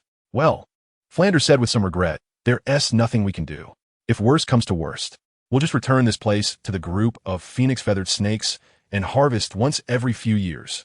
This type of fruit tree matures every 3 years," Oscar reminded timely. Flander laughed and called to the others, "Let us go into the valley and grab the good stuff first." Although called a snake, the phoenix-feathered snake was actually a type of python, non-venomous but possessing powerful flame control abilities. While the others joyfully harvested phoenix flame Polonia fruits, Ma Hongjun, who was absorbing the soul ring of the phoenix-feathered snake, felt as if he were being forged on a furnace, with rich fire attribute soul power circulating throughout his body, causing his muscles and bones to crackle. The thick soul power of the 2,000-year-old phoenix-feathered snake filled his entire being, bringing waves of tearing sensations to his body. But he remained unfazed. The training over the past 2 months had granted him a willpower far stronger than his peers. His mental strength and physical toughness were also more resilient, which is why he had the courage to absorb soul rings across years. As the soul ring absorption entered a stable phase, he suddenly felt a resonance with a power from the body of the deceased phoenix-feathered snake not far away. That was... Ma Hongjun had some guesses, his heart racing wildly, nearly causing him to lose focus and disrupt the soul ring absorption process. He quickly calmed his mind, and his aura stabilized again, noticing Zhao Wujia's eyes twitching from the corner. After safely passing through the latter half of the absorption, Ma Hongjun slowly opened his eyes, his gaze sharp, and said to Zhao Wujia, "Teacher Zhao, I feel like there's a soul bone inside that phoenix-feathered snake." Zhao Wujia's eyes instantly lit up. "Really?" He hurried forward to check, carefully dissecting it, and indeed dug out a soul bone. "It's a torso bone," Zhao Wujia exclaimed in delight, turning to Ma Hongjun and asking, "Do you want to absorb it now?" He didn't have the idea of claiming it as his own. Strangely enough, the teachers at Shrek Academy, who were clearly not easy to deal with, were all the kind of people who treated their students exceptionally well. Absorbing together should yield even greater benefits for me." Ma Hongjun struggled to maintain the absorption of the soul ring and quietly said, "Thank you, Teacher Zhao." "Oh no, old Zhao, Zhao Wuji laughed heartily and directly used his soul power to transfer the soul bone in his hand to Ma Hongjun. In an instant, the group of people in the distance who were busy picking fruits felt the soul power fluctuations around Ma Hongjun, which had stabilized, suddenly increase and become chaotic again. They all cast puzzled glances over. Flinder even came directly to their side, frowning and asking in a deep voice, "Old Zhao, what's going on?" He was shocked to see the red light flashing from the torso of Ma Hongjun's body, his eyes widening. Soul bone.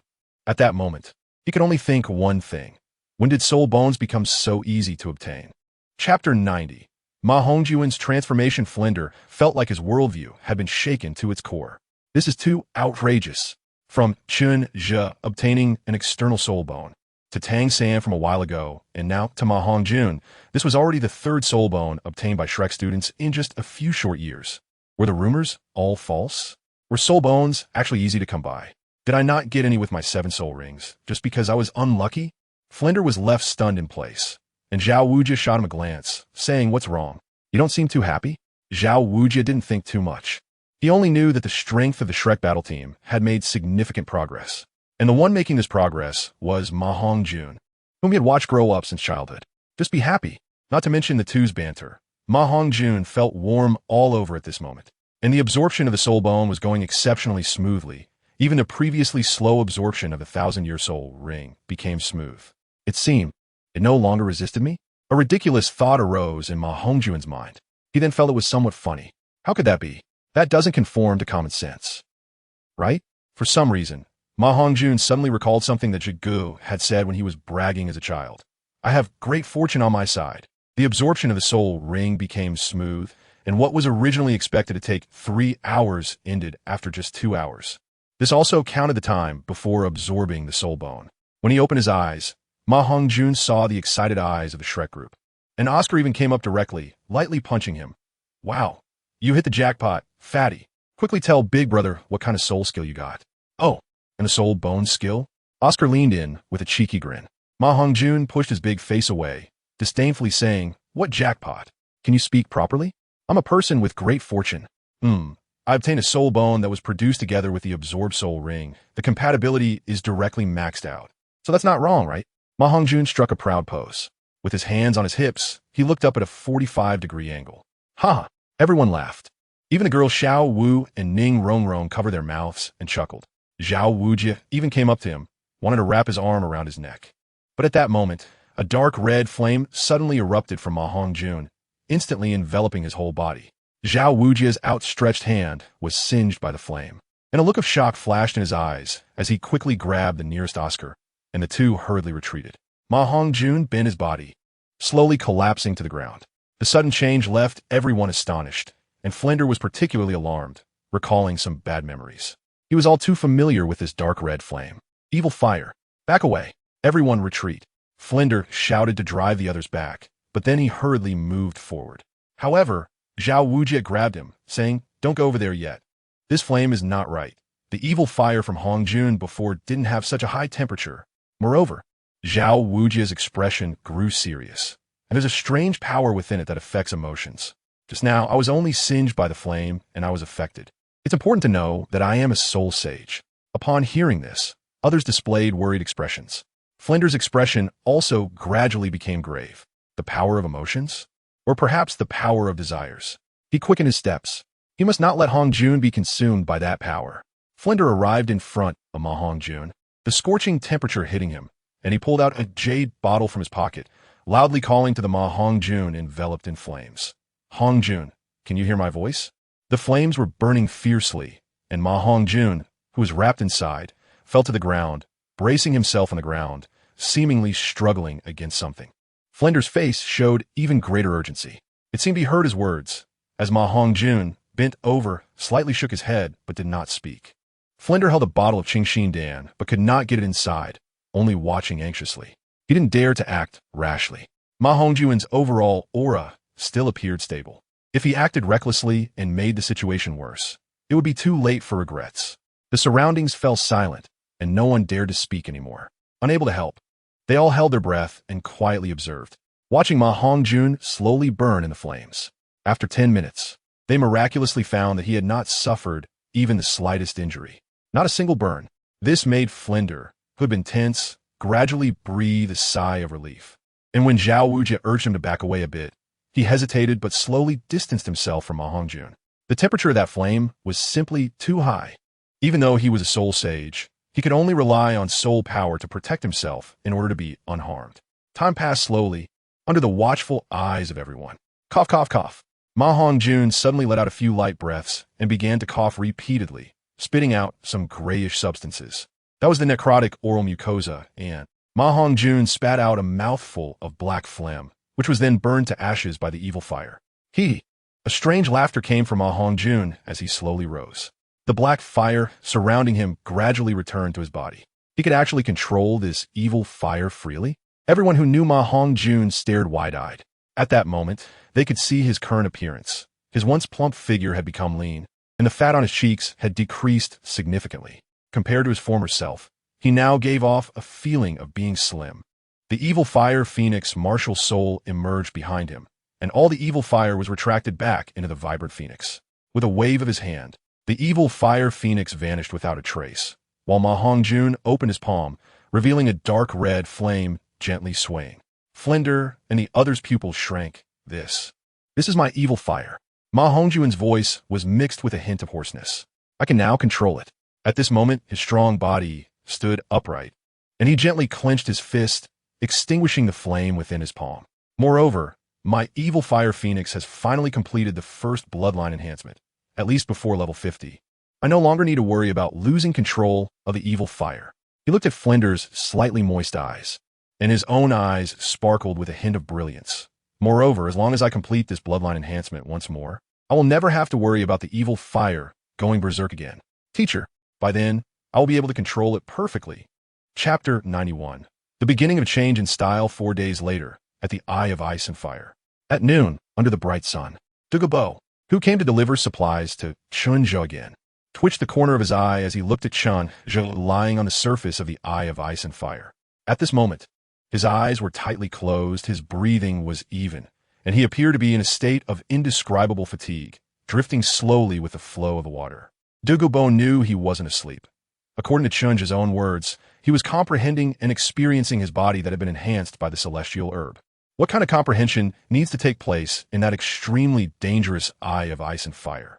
Oh, as long as it's not dangerous, then it's fine. Kid, I brought you what you wanted, and Yin Yin is already waiting outside. Seeing that he still looked like he was playing dead, Douluo had no choice but to remind him. I think the most urgent thing for us now is to solve the problem with Yin Yin. He was very much like he wanted to explode with anger, but he also knew that getting angry would be useless. Since Chen Zhe took the Ice Fire Body Refining Pill, he has become extremely drowsy, and his body's functions have almost dropped to the lowest consumption mode, making his overall mental state very sluggish. However, the situation inside his body is quite the opposite. Everything has become exceptionally active. Under the influence of the 4 Ice Fire Body Refining Pills he has consumed, everything is changing subtly and being enhanced. His bones, skin, and internal organs have gained unparalleled benefits, and now, every day, his physical strength increases another level. Chen Zhe was quite pleased. Now, everything had to give way for his physical transformation. Of course, this was also due to the fact that he had long prepared the Tongmai pill for Douluo. Otherwise, if he wanted to be this carefree, Douluo would not have agreed. After Douluo finished speaking, it took Chen Zhe a full 3 breaths to react. Despite being sharp-minded, he opened his drowsy eyes and saw Douluo standing on the shore with a helpless expression. The senior has arrived. Chen Zhe flipped over and splashed around in the water for a while, almost sinking, which made Douluo's eyelids twitch. Fortunately, he managed to stabilize himself and leisurely swam back to shore. Chen Zhe picked up a towel to wipe his body, then leisurely put on his clothes and said casually, "Did the senior say that Sister Yin also came? Why didn't you bring her in directly?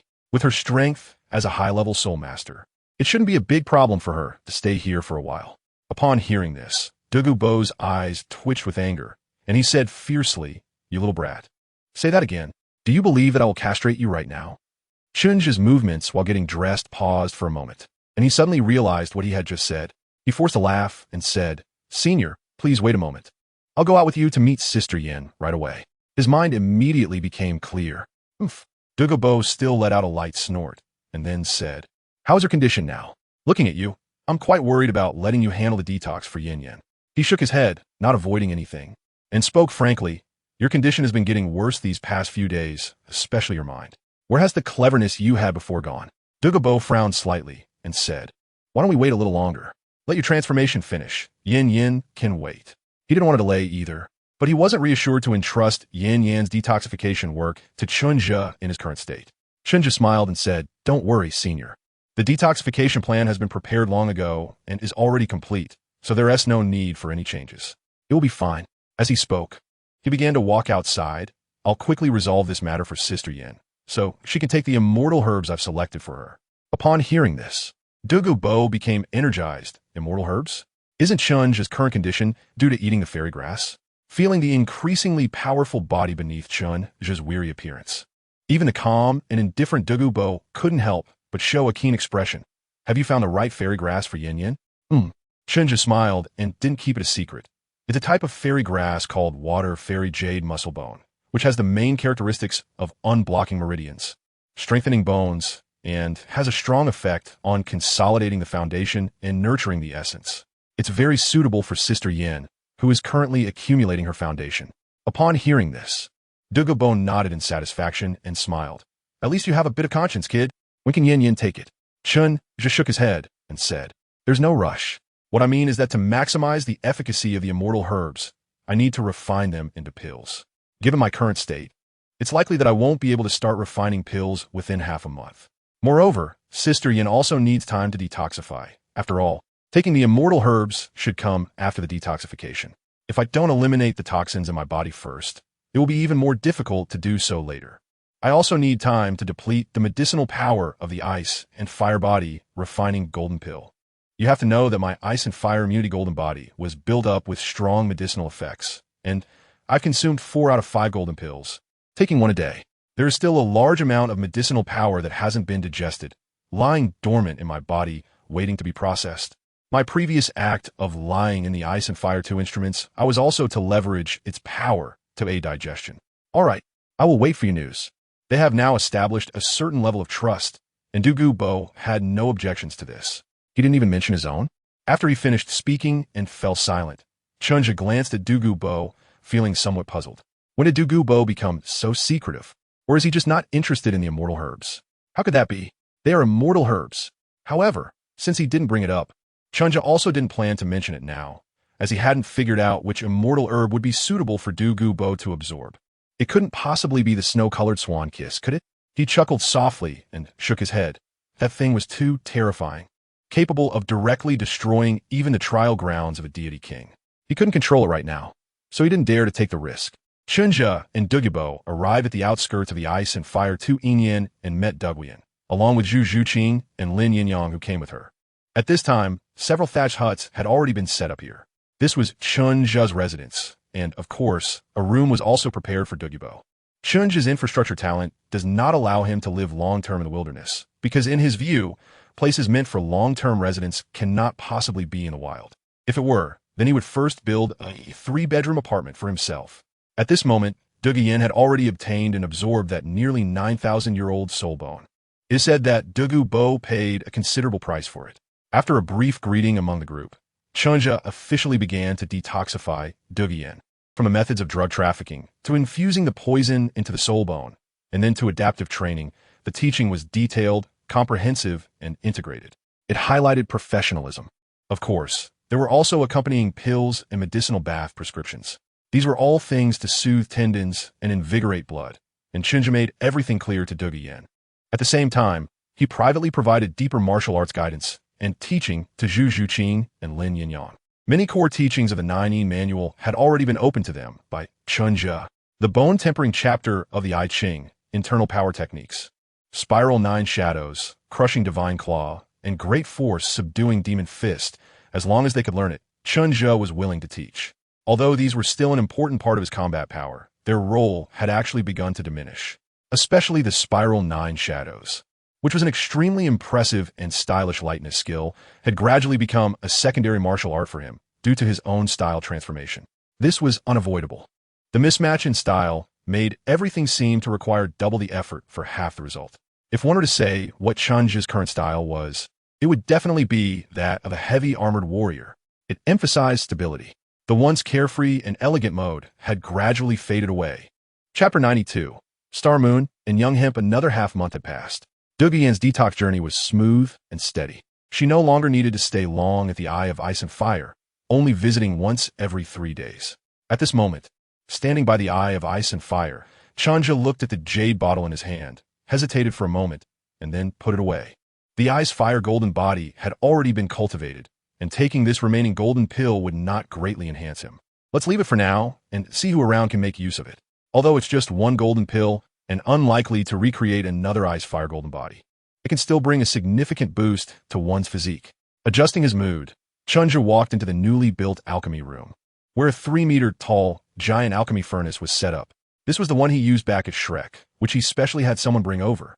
Sitting cross-legged in front of the furnace, Chen Zhe took out the main herbs for this alchemy session: Water Fairy Jade, Musclebone, and Wonder Mushroom, Heavenly Chrysanthemum.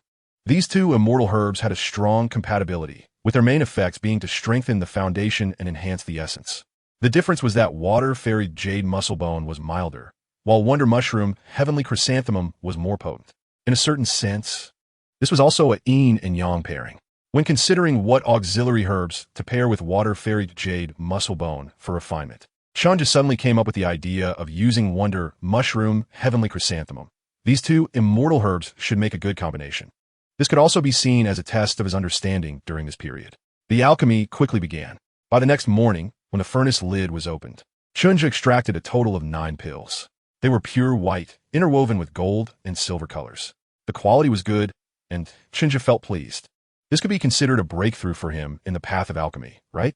After tidying up the somewhat messy alchemy room, Chen Zhe pushed the door open and saw a few people waiting outside. Dougyeon, Dougyeon, Zhu Zhuqing, and Lin Yinyang were all there. Throwing 2 bottles to Dougyeon and Lin Yinyang respectively, Chen Zhe smiled and said, 9 pills have been refined. You each get 4. The 2 happily caught them, and Chen Zhe then handed a single bottle containing 1 pill to Dougyeon, saying with a smile, I haven't found suitable immortal herbs for you yet, so you can make do with this remaining one for now. Dougyeon was not polite and directly took it, smiling as he said, I'm not in a hurry. It will take some time to detoxify this stubborn poison, so I won't need these for the time being. Then don't accept it so readily. Chen Zhe was secretly complaining. Dougyeon poured out the crystal-clear pill, placed it in his palm, and examined it carefully with a hint of admiration, saying, no matter how many times I've seen it, your alchemy skills still amaze me. Seeing his entranced expression, Chen Zhe found it somewhat amusing and said, do you want to learn, senior? I can teach you. Really? Dougyeon's eyes lit up. Chen Zhe curled his lips and said, look at all the drool on the ground. If I don't teach you, it would make me seem very unreasonable, wouldn't it? Although this old monster was relatively polite in his demeanor, Chen Zhe could still sense his eagerness. However, since Chen Zhe dared to reveal this alchemy method, he wasn't afraid of being coveted. But let me be clear first. My alchemy skills are not something you can just learn if you want to. The most important factor is still personal aptitude. I will do my best to teach. If you succeed, that's great, but if not, senior, please don't be too fixated. Chen Zhe looked at him calmly. Oscar had been studying for so long, yet he still had only a superficial understanding of pharmacology. Not everyone was like him, with systematic assistance in understanding. Naturally, Dougyeon nodded seriously, not playing the humble card. He was indeed very interested in this magical alchemy. But since Chen Zhe had said so, he could only muster all his spirit and resolve to learn this alchemy. At the same time, he added, however, I won't learn your things for nothing. If you have any questions about your cultivation in the future, feel free to come to me. If you encounter any difficulties or troubles, you can also come to me. I will definitely help you solve them as long as I can. Chen Zhe smiled in response, which was a sign of closeness. Next to him, Dougyeon was also curiously examining the pill in her hand, but she was not very interested in the content of their conversation and had no intention of getting involved. It would be better for her to calmly study alchemy than to be directly killed. Chen Zhe took out the thick book he had compiled for Oscar and handed it to Dougyeon, saying, Senior, first take note of the medicinal materials and study pharmacology. We could talk about other things later. With your many years of experience in poison and medicine making, this step should be accomplished quickly. Dougyeon happily accepted it, and Chen Zhe immediately began to urge them to leave. Since Sister Yin and Yin Yang have already received their elixirs, you should return to Tiando City first. I have a lot of things to do, so don't linger here. He added, Senior, please help him get back. He still needed to assist Zhu Zhuqing with the purification of the celestial herbs. and he didn't have much time to chat with them. As they were being sent off, Chen Zhe turned to Lin Yin and said, "You're now at level 39. After taking the elixir, you'll likely advance to level 40. At that time, you can ask Senior Douluo for help in hunting souls." His gaze shifted to Douluo. "Make sure to say it nicely. Senior Douluo likes to hear that." Who knows? He might just agree if he's happy. Before Lin Yin could respond, Douluo rolled his eyes, but since he had just received benefits from them, he couldn't refuse and could only grit his teeth and say, "You're really not losing out at all, kid. Don't worry, I'll agree to this matter." Chen Zhe smiled, and Lin Yin was overjoyed, sincerely saying, "Thank you for your assistance, Senior." Douluo waved his hand, while Yin chuckled beside him. It's rare to see Grandpa suffer such a loss. After sending them all away and using the ice and fire Yang Eye, Chen Zhe took Zhu Zhuqing back to the alchemy room. Chen Zhe looked at Zhu Zhuqing's rosy little face and found it somewhat amusing. "Why are you blushing?" Zhu Zhuqing glared at him and, with a soft snort, walked into the alchemy room. "What should I do? This person just loves to make trouble." She doesn't believe he didn't see the teasing looks from that group of people earlier. Chen Zhe smiled, stepped forward to take her hand, and the two clasped hands together. Chen Zhe led her to a certain area. Following his gaze, Zhu Zhuqing saw a peculiar plant. Its appearance was not outstanding, about a meter tall, with thin and short stems, some fine fuzz on it, and heart-shaped leaves with serrated edges. It also had some capsules growing on it. The entire plant was moon-white, dotted with bright silver spots, and surrounded by dreamy mist. From a distance, it looked like the starry sky, giving a sense of tranquility and elegance. This was the star and moon hemp, a celestial herb that thrived by absorbing the essence of the stars and moon. Chen Zhe introduced in some descriptions of this plant. It is said to be a miraculous herb favored by the moon goddess. As for its effects, he smiled and said, "Smooth delivery." "Huh?" Zhu Zhuqing, who was looking at him expectantly, was stunned, staring at him in disbelief. "Ha ha ha." Chen Zhe laughed heartily and said, "That's the effect of ordinary hemp, but this celestial herb, the star and moon hemp, has an exceptionally rare magical effect." Chen Zhe looked into her eyes and said slowly, reconstructing the innate. "What is this?" Zhu Zhuqing asked, looking confused. Simply put, it allows a person to experience an effect similar to being nurtured in the womb.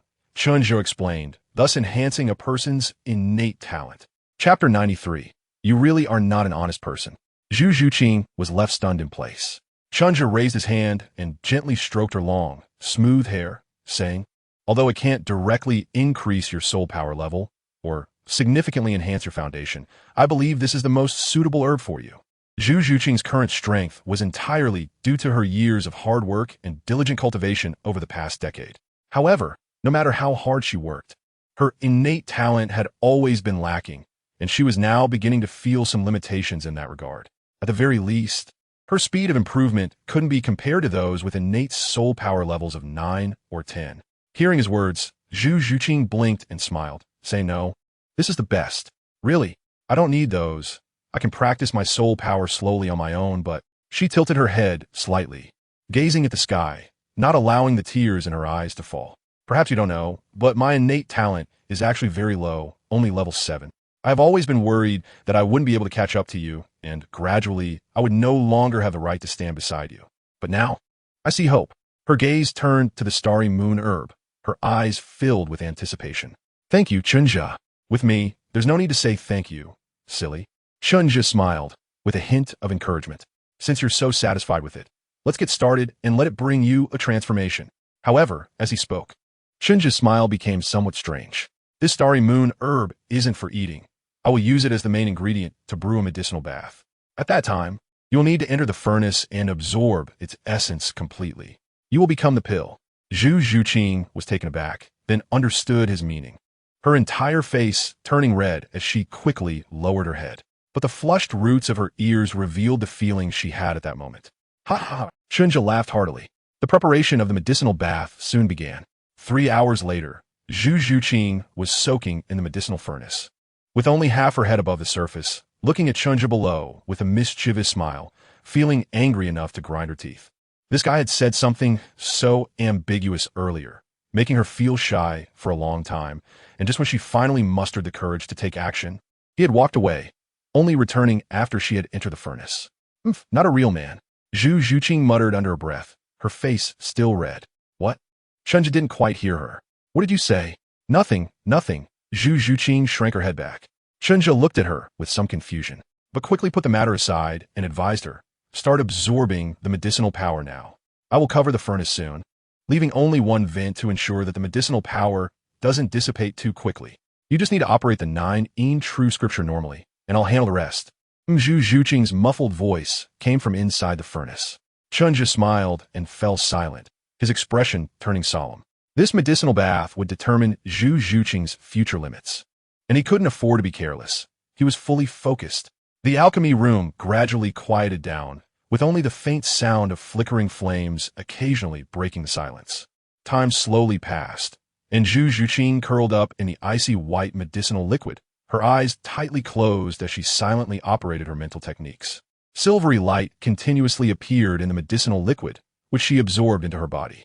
That was the essence of moonlight contained within the starry moonweed. At some point, the nether spirit cat martial soul had fused with her, transforming Zhu Zhuqing into the appearance of a cat girl. Deep within her consciousness, a smaller version of the nether spirit cat was joyfully frolicking. In the void, strands of glowing white light materialized out of nowhere, gradually transforming the empty space into a starry scene. Tiny speckles of light fell upon her, and the little cat gradually quieted down, quietly experiencing the power contained within the essence of the stars and moon. It integrated these energies into its own body. The little cat lay quietly, its body becoming as crystal clear as water.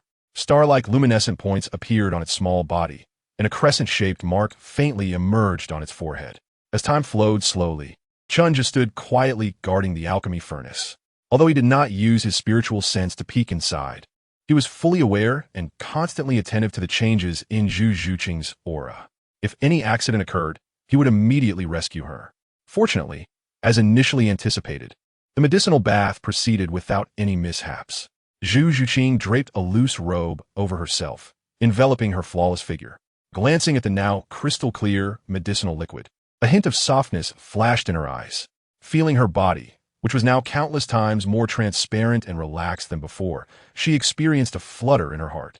She stepped forward and hugged the waist of the dazed figure facing away from her, resting her head on his shoulder, murmuring, "Chen Zhe, tell me, how should I thank you?" Chen Zhe's body stiffened, feeling something press against his back, his gaze becoming somewhat distracted. "Thank what? Didn't I say there's no need to say thank you?" His evasive attitude made Zhu Zhuqing a bit dissatisfied, and she quietly huffed, saying, "Really not needed?" As she spoke, she made a bold move that she herself found daring, gently blowing a breath against Chen Zhe's earlobe. Then both of them froze in their actions. This time, Chen Zhe couldn't hold back any longer. He silently turned his head to look into her eyes. "Are you playing with fire?" Upon hearing this, Zhu Zhuqing, who had been a bit flustered, immediately straightened her neck. "You come on." She had long realized that this guy had lustful thoughts, but lacked the courage. They had been together for so long, yet they still hadn't progressed beyond holding hands and hugging. They hadn't even kissed. "Are you this bold? Or are you unaware of how you look right now?" Looking at Zhu Zhuqing, who resembled a water lily, Chen Zhe felt his masculinity was being provoked, and he stopped speaking. He stepped forward, wrapped his arms around her waist, and leaned down.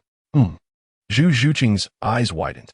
Her hands flailed around aimlessly, instinctively wrapping around his waist. In the alchemy furnace, the flames flickered, casting 2 overlapping shadows. After a long while, their lips parted. Zhu Zhuqing lightly gasped, resting against Chen Zhe's chest, her face flushed. "You really aren't an honest person. Honest people aren't this skilled." Chen Zhe gently hugged her and pouted. "Who told you I am an honest person?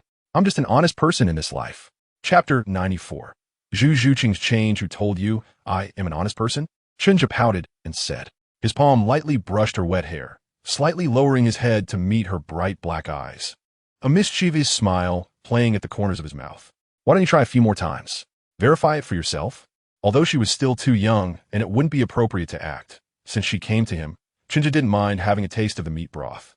As he leaned down again, Zhu Zhuqing's face was still flushed, her heart in disarray, and she was unwilling to let him make trouble. She quickly raised her hand to support his face and hurriedly said, "Wait, don't move yet. I still have something to tell you." Seeing him stop, Zhu Zhuqing let out a sigh of relief, gently freeing herself from his embrace, and softly said, "There really is something important. It seems my martial soul has undergone some changes." In Ming's spirit cat, With a soft shout, the now transformed Xuanming spirit cat appeared behind her. But it did not merge with her. This was still that agile big black cat with purple patterns. However, it was different from what Chen Zhe had seen countless times before. On its waist and shoulders, there were specks of silvery white, like starry patterns embellishing its body, making it incredibly beautiful. What was even more striking was the new moon on its forehead. Xuanming spirit cat? Chen Zhe looked at Zhu Zhuqing with confusion, only to see her smiling brightly at that moment. This is the infernal spirit cat. Has it mutated? What state is your body in now? Chen Zhe furrowed his brows slightly and said, while also taking her wrist to check her pulse. The unexpected change made him want to confirm, even though Zhu Zhuqing looked fine. Zhu Zhuqing allowed his actions, staring at his face without blinking. I feel great right now. My whole body is more transparent and comfortable than ever. Every inch of flesh and blood is very active. Although I haven't cultivated yet, I have a feeling that my cultivation speed now is at least more than twice what it was before. Chen Zhe nodded silently, putting down her hand and reaching out to the large cat that was curiously watching him. When his hand touched it, he felt a chill, but it was a comfortable sensation. His palm glided down the cat's neck, gently smoothing its fur, occasionally squeezing its firm muscles. Feeling his movements, Zhu Zhuqing's face flushed again. This feeling, after roughly checking the state of the nether spirit cat, Chen Zhe breathed a sigh of relief. Its condition was perfectly normal, or rather, unprecedentedly good. That was Chen Zhe's assessment. He had some guesses in his mind, but needed to confirm them. Chen Zhe said directly, let's go outside. Let's test the current state of the nether spirit cat. Or perhaps it could no longer be called the nether spirit cat. Chen Zhe took another look at the black cat adorned with stars and the moon. All right, the two of them arrived at an open space, and Chen Zhe's expression became solemn, completely losing the earlier playful demeanor. You should first test all your soul skills, and then do the usual training. The nether spirit cat had clearly undergone an unknown mutation, and it was very likely moving in a positive direction. However, Chen Zhe still needed to understand the changes brought about by this mutation, as it was crucial for their future direction. Zhu Zhuqing also understood this principle. Seeing his serious expression, she said no more and walked directly to the center of the open space. Martial soul possession, once again summoning the nether spirit cat. She fused her figure with it. The elegant and beautiful girl instantly transformed into an alluring woman. Chen Zhe's eyes lit up as he noticed something different. Zhu Zhuqing's current appearance had changed somewhat from when she was possessed by her martial soul. It wasn't a change in appearance. She was still the same person, and the cat was still the same cat. However, she no longer exuded the fierce aura of the past. Instead, she seemed more peaceful and even more ethereal. The first word that flashed through Chen Zhe's mind was this term. However, he did not immediately ask anything. He just gave Zhu Zhuqing an encouraging look. Zhu Zhuqing nodded, her gaze gradually becoming sharp, and her whole body slowly lowered as she prepared herself. Then, shadow-piercing strike. A tearing sound of air echoed, and a black light streaked past Chen Zhe's eyes as Zhu Zhuqing advanced a considerable distance forward. How is it? Chen Zhe asked, as he seemed to catch a glimpse of a fleeting silver light within that black glow. Zhu Zhuqing gently shook her head, not responding, but instead activated her second soul skill, Shadow Claw. Black, side-like claws flashed in strikes, and this time Chen Zhe saw more clearly. Within those dark claws, twinkling starlight shimmered. Not just the martial soul, even the nature of the soul power has changed. Chen Zhe pondered in his heart. Then in the blink of an eye, Zhu Zhuqing's figure disappeared right before his eyes. Chen Zhe was taken aback and quickly opened his senses. After a full 3 seconds, he finally sensed a hint of soul power fluctuation from a position behind him. Looking over, he indeed saw Zhu Zhuqing with a beaming smile. This kind of concealment ability. Chen Zhe's expression finally changed a bit. He looked delighted and exclaimed, "You are still just a great soul master." Zhu Zhuqing was equally delighted. It's lighter, faster, and my concealment ability is stronger than ever before. The smile on her face was radiant. I feel that my nether cat spirit might already be on par with some so-called top-tier martial souls. The nether cat spirit is not actually a top-tier martial soul. Its fame is more due to the fusion technique with a white tiger martial soul, known as the nether white tiger. In the soul master community, discussions about the nether cat spirit often revolve around it being a high-level fusion material for the nether white tiger. With just this concealment ability, your nether cat can already rival those top-tier martial souls. Chen Zhe nodded in satisfaction.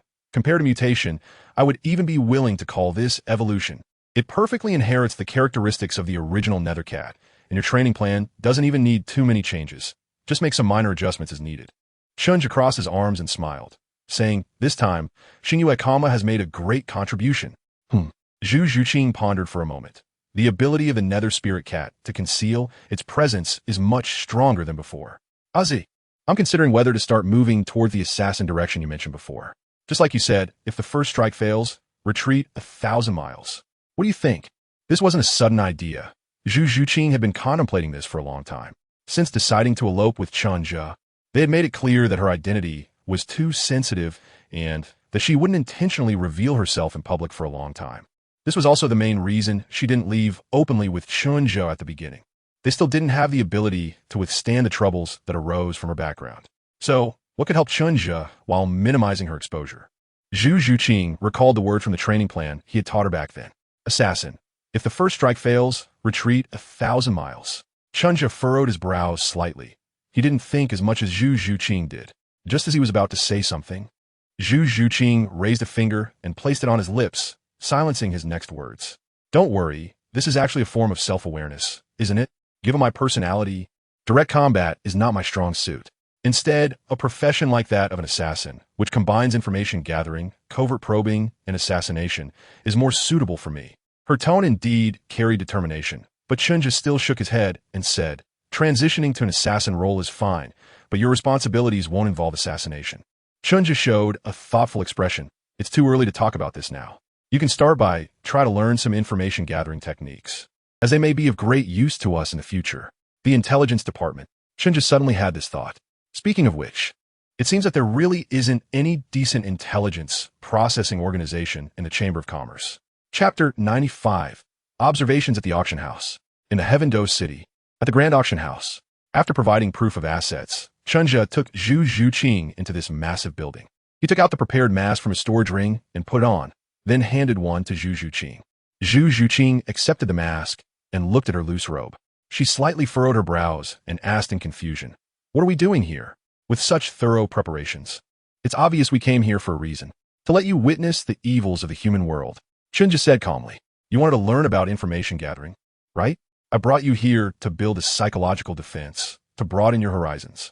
With prior preparation, it will be easier for you in the future, both physically and mentally. Since you want to engage in that line of work, it's necessary to see the dark side of this world. At the very least, you won't be caught off guard and your mind won't be disturbed when facing these things later on." Huh? What do you mean? Zhu Zhuqing was somewhat puzzled. However, Chen Zhe did not respond further. The two followed the guide's instructions and arrived at the auction center. Led by the attendant, they went to the VIP seats. As expected, they were taken to the white area, which was the lowest tier, the 10,000 yuan zone. Chen Zhe took Zhu Zhuqing to the corner at the back. They were just there to get a sense of things today and did not expect to gain anything. Watching the guiding girl turn and leave, the little cat's vigilant gaze was slightly retracted. Chen Zhe looked at her with a funny expression and said, "What? Are you afraid I'll run off with someone?" Zhu Zhuqing snorted and replied, "You can't say for sure. You're not exactly an honest person." She seemed to think of something else, and her little face turned slightly red. However, with the mask covering her face, Chen Zhe didn't notice. He just smiled and asked, "So what do you think of them?" "What do you mean?" Zhu Zhuqing's gaze became alert again. "What are you trying to do?" Her protective demeanor made Chen Zhe chuckle. He shook his head and spoke calmly. "What if I said that anyone with money could directly take them away?" Although it was Chen Zhe's first time witnessing such a situation, it didn't stop him from using some information from the original text to give Zhu Zhuqing a warning. No need to consider their opinions. Anyone with money could take them away from here, and after that, they would belong to that person as private property. They could be disposed of however one wanted. His words were quite ambiguous, but Zhu Zhuqing didn't sense anything unusual. She gently frowned and asked, "Are you implying?" A sense of unease rose in her heart. Chen Zhe nodded and affirmed, "It's just as you think. They themselves are a kind of commodity in this auction house." This was also a very important reason why Chen Zhe disliked Tang San. He still remembered how deeply the auction house segment impressed him when he first watched Douluo Continent. Back then, when he was still in middle school, he was truly disgusted and had been looking forward to seeing the protagonist Tang San, who was also disgusted, do something about it in the future. And then, he chose to support the Avalanche, support the aristocratic group. In the end, the matter here was left unresolved and was never mentioned again, as if it had been forgotten. With a light sigh, Chen Zhe said, as you can see, their outfits are so revealing, and their poses so enchanting, all in an effort to showcase themselves, hoping someone will take them away. I don't know if this is the requirement of the auction house or their own idea, but that's how it is. Zhu Zhuqing fell into a brief silence, no longer feeling jealous, realizing what Chen Zhe meant by building a psychological defense. Chen Zhe noticed her silence and knew that the purpose of this trip had already been achieved. He smiled and said, let's keep watching. Perhaps you and I will gain something different here. This is just the beginning. Zhu Zhuqing nodded gently. The two fell silent, not only because Zhu Zhuqing needed time to digest this information, but also because it was Chen Zhe's first time here. It wasn't just Zhu Zhuqing who was impacted. He was just better at hiding it. While they were each deep in thought, a young man dressed like a rich young master, sitting among a few people diagonally in front of them, turned his head to glance at them. His action caught the attention of a fair-skinned, middle-aged man beside him, who also turned to look and asked, "What's wrong, Xinghe?" The young master in white smiled and said, "It's nothing, just found two interesting people." After saying that, he naturally shifted the topic. "By the way, I wonder if the teacher has any specific goals for this auction?" He lightly waved the folding fan in his hand. "I heard that the quality of the auction items has been quite high recently." The fair-skinned, middle-aged man, who was the leader of the Seven Treasure Glass sect, Ning Fengji, smiled and said, "I don't have any specific goals either. I just heard that a lot of good items have come to this auction, so I came to take a look." He continued, "I heard that there will be a 1,000-year-old soul bone auction today. Soul bones are rare treasures that are hard to come by. Although this is only a 1,000-year level, it is still precious." Ning Fengji smiled and said, "If the effects are suitable, I wouldn't mind acquiring it." Sitting in the white area and saying he wanted to acquire the most precious item of this auction, Ning Fengji enjoyed this unique way of showing off. Although a 1,000-year soul bone is far less powerful and valuable than a 10,000-year one, it is indeed worth collecting and can accumulate foundation for future generations. This is also an important reason why the Seven Treasure Glass sect has amassed such a significant fortune. "Xinghe, what about you? What brings you here?" Xuanming chuckled and said, "I don't have any specific goals either. I just heard that recently the Imperial Uncle made quite a fuss over a soul bone at this big auction, and there are rumors that many good items have come into the auction recently. I was curious, so I came to take a look." Ning Fengji understood. He had heard about this matter as well, which was said to be related to the poisoned Douluo. Xuanming's arrival this time was a statement of attitude. Ning Fengji smiled. Since he understood the situation, there was no need to linger on this topic. He said, "I see. The auction will start soon, with item after item being presented, and with the auctioneer's encouragement, each one is being bid on." Chen Zhe indeed saw a lot of good things among them. Spiritual herbs, spiritual materials, antiques, storage, soul-guiding devices, and even treasure maps. The atmosphere of the auction gradually became lively, and Zhu Zhuqing beside him also started to feel less downcast. She began to softly discuss the uses and values of these auction items with Chen Zhe. In this area, Chen Zhe had a wealth of knowledge. Even if he didn't recognize something, he could make an educated guess based on the auctioneer's words. It was just a way to help her relax. Chen Zhe had been paying close attention to Zhu Zhuqing's emotional changes. His words never ceased. As the two huddled in the corner, whispering to each other, they commented on the auction items above, yet never made a bid. This made the person in front, who had been watching them, smile even more happily. Until Chapter 96, that woman. The next auction item was somewhat special.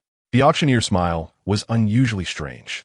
With a hint of encouragement in her tone, "She is not an object, not." Oh. Before she could finish her sentence, those nobles and wealthy merchants outside, who were always dressed impeccably, directly howled out loud. Clearly, they already knew what it was. Moreover, it seemed that quite a few of them had come specifically for this. The auctioneer smiled slightly, very pleased with the reaction from the crowd below, and did not interrupt their enthusiastic response. After waiting for their cheers to subside, she elegantly extended her hand to grasp the black curtain draped behind her, while saying, "It seems that many distinguished guests have already guessed what this auction item is." Indeed, she is. Sure enough, when the auctioneer lifted the black cloth, Chen just silently thought. At the same time, he glanced at Zhu Zhuqing beside him. She had tensed her body and froze in place. Chen Zhe gave a faint smile, naturally extending his hand to pull her into his embrace, and softly said, "Just watch closely. This is the dark side of the world. But remember, with me here, you don't need to be afraid." Zhu Zhuqing's muffled response came from his chest as she stared wide-eyed, unblinking at the auction stage, focusing on the fox girl in the cage. Or rather, a spirit master with a failed awakening of the white fox spirit. With long black hair, snow-white fox ears and tail, skin as white as delicate features, and rosy lips, she looked panicked, tears glistening in her eyes as she gazed at the VIP area below, which had descended into madness. In her slightly dim eyes, there was a hint of despair. A fox girl, the auctioneer, holding a black curtain, opened her arms, her face filled with joy, relishing the cheers of the noble merchants.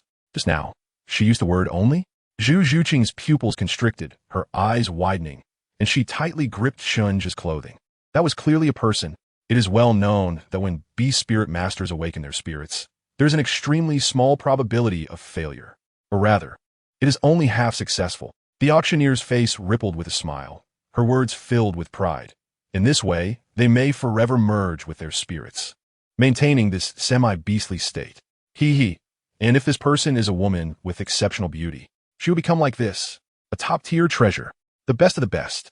Only our Tiando City Grand Auction House has the ability to find such treasures. She laughed loudly. Congratulations, everyone. You are fortunate to witness such a rare gem that is hard to come by for years, and you may even have the chance to possess her directly. Good. A top-tier treasure. Ha! As expected of the Grand Auction House. Truly powerful. Indeed, a top-tier treasure. Look at that little face. Oh, and those watery big eyes. Many of the noble merchants in the VIP area in front were already in ecstasy. This fox girl, the Count, will take her, no matter how much it costs. When did you, Count Orlan, become able to afford such toys? She is mine. Hearing those ghostly howls, the girl in the cage felt even more despair, and instead of evoking sympathy from those people, it only excited many of them further. The overflowing desire for possession and destruction was palpable. Even Chen Zhe and Zhu Zhuqing, sitting in the last row, could feel it clearly. Zhu Zhuqing's delicate body trembled slightly at that moment. Chen Zhe didn't expect her reaction to be so intense. He could only hold her delicate body tightly and softly comfort her. Don't be afraid. There's no need to be scared. I'm here. Zhu Zhuqing gently nodded, and the two leaned closely together. She murmured, Chen Zhe, I thought about my previous experiences. As she spoke, she found it difficult to express herself. Was she scared? No, it should be called relief. Relief that she had safely arrived in Xuanwu City. Relief that she hadn't encountered that group of demons. I understand, I get it. Chen Zhe finally realized why her reaction was so strong. Seeing the little girl so frightened, he held her even tighter and softly said, all that is in the past. Now you have me by your side, so you don't have to worry about those things anymore. I will protect you. I promise. Zhu Zhuqing nodded heavily. This was also what she had always needed and pursued. The bidding had already begun, and the frenzied crowd made the prices soar. 1,000, 5,000, 10,000, 20,000, 50,000. After reaching 50,000, those who were overly excited finally calmed down a bit. Many people withdrew from the bidding, but there were still 3 or 4 burly nobles waving their arms and shouting madly. Chen Zhe and Zhu Zhuqing watched quietly, regardless of the feelings swirling in their hearts. They did not bid, because they had no money, even though Chen Zhe's family owned a commercial association. The Heishui Commercial Association had just passed its expansion period and didn't have enough fun for their young master to waste here. Zhu Zhuqing was also very understanding and didn't say anything to make things difficult for Chen Zhe. She simply gained a deeper understanding of this world. 100,000 gold soul coins. The calm words clearly reached everyone's ears, and the price soared directly from over 50,000 to 100,000. The entire auction hall fell silent for a moment. The noisy crowd in front turned around, only to see a person sitting in the white VIP area who made the bid. This made many people frown. Some chaos even broke out in the front, as those people seemed surprised that someone in the white seats had the audacity to compete with them in bidding. Even the auction house sent staff over to check. Then, there was nothing further. The auction continued, but for a while, no one else placed a bid. Seeing this scene, the few people sitting with Xue Qinghe were very surprised. Ning Fengji raised his eyebrows slightly and said in astonishment, Qinghe is interested in these things too? How did the crown prince suddenly take an interest in this? As Xue Qinghe's teacher and a staunch supporter, Ning Fengji secretly frowned. Xue Qinghe smiled slightly, not revealing the truth. Although Ning Fengji's soul power reached level 79, his perception ability was quite ordinary, and he couldn't compare to her level of keen observation. Among those present, perhaps only Ning Fengji's bodyguard, Bon Douluo Continent, could notice the 2 little ones behind him were special. However, Glancing at the seemingly oblivious bone, Douluo Continent smiled and said, I just don't want to burden the teacher with expenses. His gaze turned to the girl on the auction stage, smiling gracefully. That child still has this spirit in her eyes. With the teacher's kindness, I believe he wouldn't let her fall into such a predicament. Since this is the case, why not let Chinga make a bid and take her down? It's also a good opportunity to give a warning to the people behind this great soul arena. It should be noted that with the current enthusiastic atmosphere, 100,000 gold soul coins would not be the final price. Once the emotions escalated, the price would go even higher. And as for creating the atmosphere, the auctioneer was a professional. However, his intervention also exposed his identity. Whether those people would dare to continue bidding against him remained an unknown. This wave of auction losses would cost the auction house several tens of thousands of gold soul coins. Although for people like them, it wasn't a lot of money. The warning was sufficient, and his dissatisfaction was conveyed. A flash of clarity appeared in Xuanming's eyes. Chapter 97. Little brother, may I have a word with you? Ning Fengji instantly understood his intention. The old fox smiled and said, Then I thank Xinghe. Xuanming waved his hand, smiling. It's nothing. As expected, when the auction house learned that the bid came from Xuanming, the group of people who were initially fervent but not foolish suddenly quieted down. Each one dared to be angry but couldn't speak. Even the charming auctioneer felt the same. The heated atmosphere she had worked hard to create was doused with a bucket of cold water. This affected not just the fox girl item, but many others as well. Without a lively atmosphere, how could those nobles be motivated to spend money? While cursing inwardly, she had to maintain a smile, knock the hammer, and announce the success of Xuanming's bid. With this matter concluded, Zhu Zhuqing, who had been closely following the auction, stared at Xuanming's distant figure, seemingly wanting to imprint that silhouette in her mind. Afterwards, she pulled Chen Zhe to get up, and the two left the auction hall. Their purpose for coming here had been achieved, and the results exceeded expectations. However, both Zhu Zhuqing and Chen Zhe wore somber faces. The two left the grand auction house in silence. Standing on the bustling street, Chen Zhe and Zhu Zhuqing had already taken off their masks. Chen Zhe forced a stiff smile and said, Let us go eat something. A good meal will make us feel better. Chen Zhe thought. Zhu Zhuqing nodded lightly, responded with a sound, but appeared to be in low spirits. Chen Zhe smiled wryly, feeling helpless, even though he had prepared himself mentally. The impact on him was still significant, let alone on Zhu Zhuqing. Let's go. I remember Yin Jie said, There's a snack street ahead. He forced a smile, took Zhu Zhuqing's hand, and the two headed towards the snack street. He also tried to tell some jokes to cheer her up, and after a while, a hint of a smile finally returned to Zhu Zhuqing's face. It seemed that the previous gloom had faded away. Soon, the two of them entered a snack street, bought a bunch of local snacks, and turned their sorrow into appetite. After half an hour, Chen Zhe led Zhu Zhuqing out of the street. He tossed the trash in his hand into the bin at the street entrance and glanced at the girl who had been holding onto his arm, softly asking, So, what do you think? After eating and drinking to her fill, Zhu Zhuqing appeared noticeably more relaxed, and her expression was much more at ease. However, upon hearing Chen Zhe's question, she couldn't help but stiffen her body, tightening her grip on his arm and saying, Not good at all. For the first time, I find those well-dressed guys so detestable. Even though the Zhu family is also a noble family in the Starry Empire. Even though Zhu Zhuqing knew that not all nobles were like that, she still couldn't feel even a hint of goodwill towards the term noble at this moment. She only felt disgusted. The two strolled along the wide road, and Zhu Zhuqing was still indignant. How dare they to sell a living person like an item? And the reason is so absurd. They treat others' pain and misfortune as a curiosity to sell, and they can do nothing about it. Her mood darkened again. But Chen Zhe stopped trying to comfort her and simply asked softly, Then, do you still want to learn about intelligence gathering? His voice was deep and strong, and he had already made a decision in his heart. If after this experience, Zhu Zhuqing was still willing to develop in this direction, then the establishment of an intelligence department could be put on the agenda. Yes, Zhu Zhuqing's words were firm and resolute. She took a deep breath. I want to see the true nature of this world. She had never been the type to shy away from challenges. Her earlier reaction was just a momentary difficulty in accepting the situation. Chen Zhe smiled. He really liked this girl's tenacity. Just like you said, the more we see, the clearer our path ahead will be. And you'll always be there with me, right?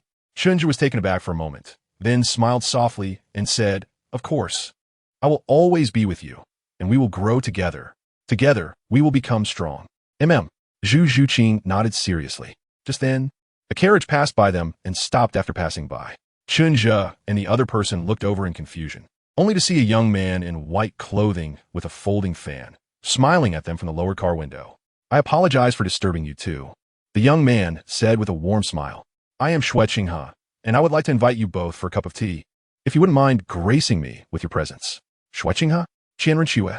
Upon hearing this name, Chen Zhe, who was initially confused, felt as if his mind had exploded and his pupils constricted. How could he be here? No, it should be said, how could she have come looking for us? Chen Zhe quickly recalled their actions since arriving in Heavendo City. Aside from the first day spent at the hotel, they had either been at Douluo Bo's house or at the ice and fiery Yang'ai. Except for today, they hadn't even had time to go out shopping. Except for today, a figure flashed through his mind, merging with the image of the polite young man before him, and Chen Zhe's heart raced. Seeing the change in his expression, the refined and elegant Xuanming smiled and said, "It seems this young brother has heard of me?" Regardless of his thoughts, Chen Zhe had already stood up and looked at Xuanming, giving a faint smile as he said, "In Heavendo City, who hasn't heard of the great prince's name? Moreover, this doesn't seem to be our first meeting with the great prince, does it?" No matter the reason for her arrival, it was best to clarify the situation. Now, Chen Zhe also had the title of Douluo with Douluo Bo backing him, so there was no need to be overly afraid. Furthermore, her identity was now Xuanming, the Xuanming of the Heavendo Empire, not Qianren of the Spirit Hall. Great Prince? Zhu Zhuqing, who was originally somewhat confused, was taken aback. This person was the Great Prince of the Heavendo Empire? Hearing this, a look of surprise briefly crossed Xuanming's eyes. She hadn't expected him to recognize her. At the same time, she became even more interested in the two before her. Indeed, she had inadvertently overheard their conversation earlier at the grand auction and was curious about when such outstanding talents had appeared in Heavendo City. At that time, Qinghe wanted to invite the two for a chat, but missed the opportunity due to other matters, which was quite regrettable. However, fortunately, fate had brought them together again by the roadside. Her smile was sincere, and she spoke as if it were true. It truly is fate. May I have the honor of inviting both friends to share a drink? She appeared eager to recruit talent and humble in her demeanor. It did not seem out of place given her current identity as a prince. Can I refuse? Chen Zhe sighed inwardly at the trouble that had come, but responded with a smile. Of course, it is our honor. Chapter 98. First meeting. Chen Zhe and the other person followed Xuanming to a tea house and entered a private room. Xuanming took the main seat, brewed a pot of tea for the two, and smiled as he asked, "It seems that you two friends are not from Heavendo City?" "That's right." Chen Zhe nodded. "My name is Chen Zhe, and this is Zhu Zhuqing. We come from a Bala Kingdom. There is nothing to hide about this. It's not hard to tell. After all, Heavendo City is the capital of the empire. Anyone living here, regardless of who they are, exudes a certain pride from within. Chen Zhe, on the other hand, carries more of a wandering hero's spirit and demeanor. Of course, Chen Zhe is also different from others in his family. He possesses a scholarly air, a result of long-term study of various legacies. In short, as long as Zhu Zhuqing's background is not revealed, Chen Zhe is not particularly afraid of being known." Xuanming smiled slightly upon hearing this. Chen Zhe only mentioned his kingdom, but didn't even state his city of origin, clearly not wanting to discuss this topic. She didn't press the issue and instead said, "From what I inadvertently overheard from your conversation earlier, it seems that little brother Chen Zhe is quite knowledgeable, able to speak about the auction items in great detail, and every point hits the mark. You must come from a prestigious background." "I indeed come from a notable background, but not one from Douluo Continent," Chen Zhe thought to himself. "Moreover, are you sure you just heard by chance?" Glancing at the smiling Xuanming, for some reason, Chen Zhe didn't want to have a deeper interaction with her. After thinking for a moment, he said to her, "We are currently learning from the poisoned Douluo." When Chen Zhe said this, he appeared very calm. This wasn't exactly a lie. He really was teaching Douluo Bo the art of alchemy. Douluo Bo. Upon hearing this name, Qianren couldn't help but be taken aback. With the esteemed title of a titled Douluo, he deserved some respect. She didn't expect to find out that he was the esteemed disciple of Senior Douluo Bo. No wonder he was so outstanding, having reached the soul sect realm at such a young age. Xuanming had chuckled lightly. Although this news was somewhat unexpected, she did not show any signs of emotional turmoil. The impression she gave was that, while she respected the powerful titled Douluo Bo, she was not afraid. At least, it aligned well with her current persona. Chen Zhe sighed to himself, thinking that she had probably played this role-playing game to the bone. However, she shook her head and said, "I dare not call myself a disciple. I only have some connections with the poisoned Douluo Senior, which is why I am able to cultivate under him. It was not surprising that Xuanming could see her strength. The angel martial soul still had some power. Of course, after practicing the 9 manual for many years, her aura had long been hidden, and unless someone was much stronger than Chen Zhe and had sufficiently sharp mental power, it would be difficult to discover her true level of cultivation. In this regard, Chen Zhe was very confident, because even if it were Douluo, it would be hard to know her exact strength without careful investigation. She should have only sensed that he was a soul master, but didn't know the exact rank. Name: Chen Zhe. Title: Unbeaten General Martial Soul. Xuanming Turtle. Xuanming Power 03. Level 48 Soul Master Soul Bone. Xianlin Golden Horn External Soul Bone. When he arrived at Heaven Do City, his soul power was still at level 43. After consuming 4 golden pills and achieving the ice and fire gold body, his power surged significantly to level 48. This was also because a lot of medicinal power had accumulated in his body. Otherwise, it would have been even higher.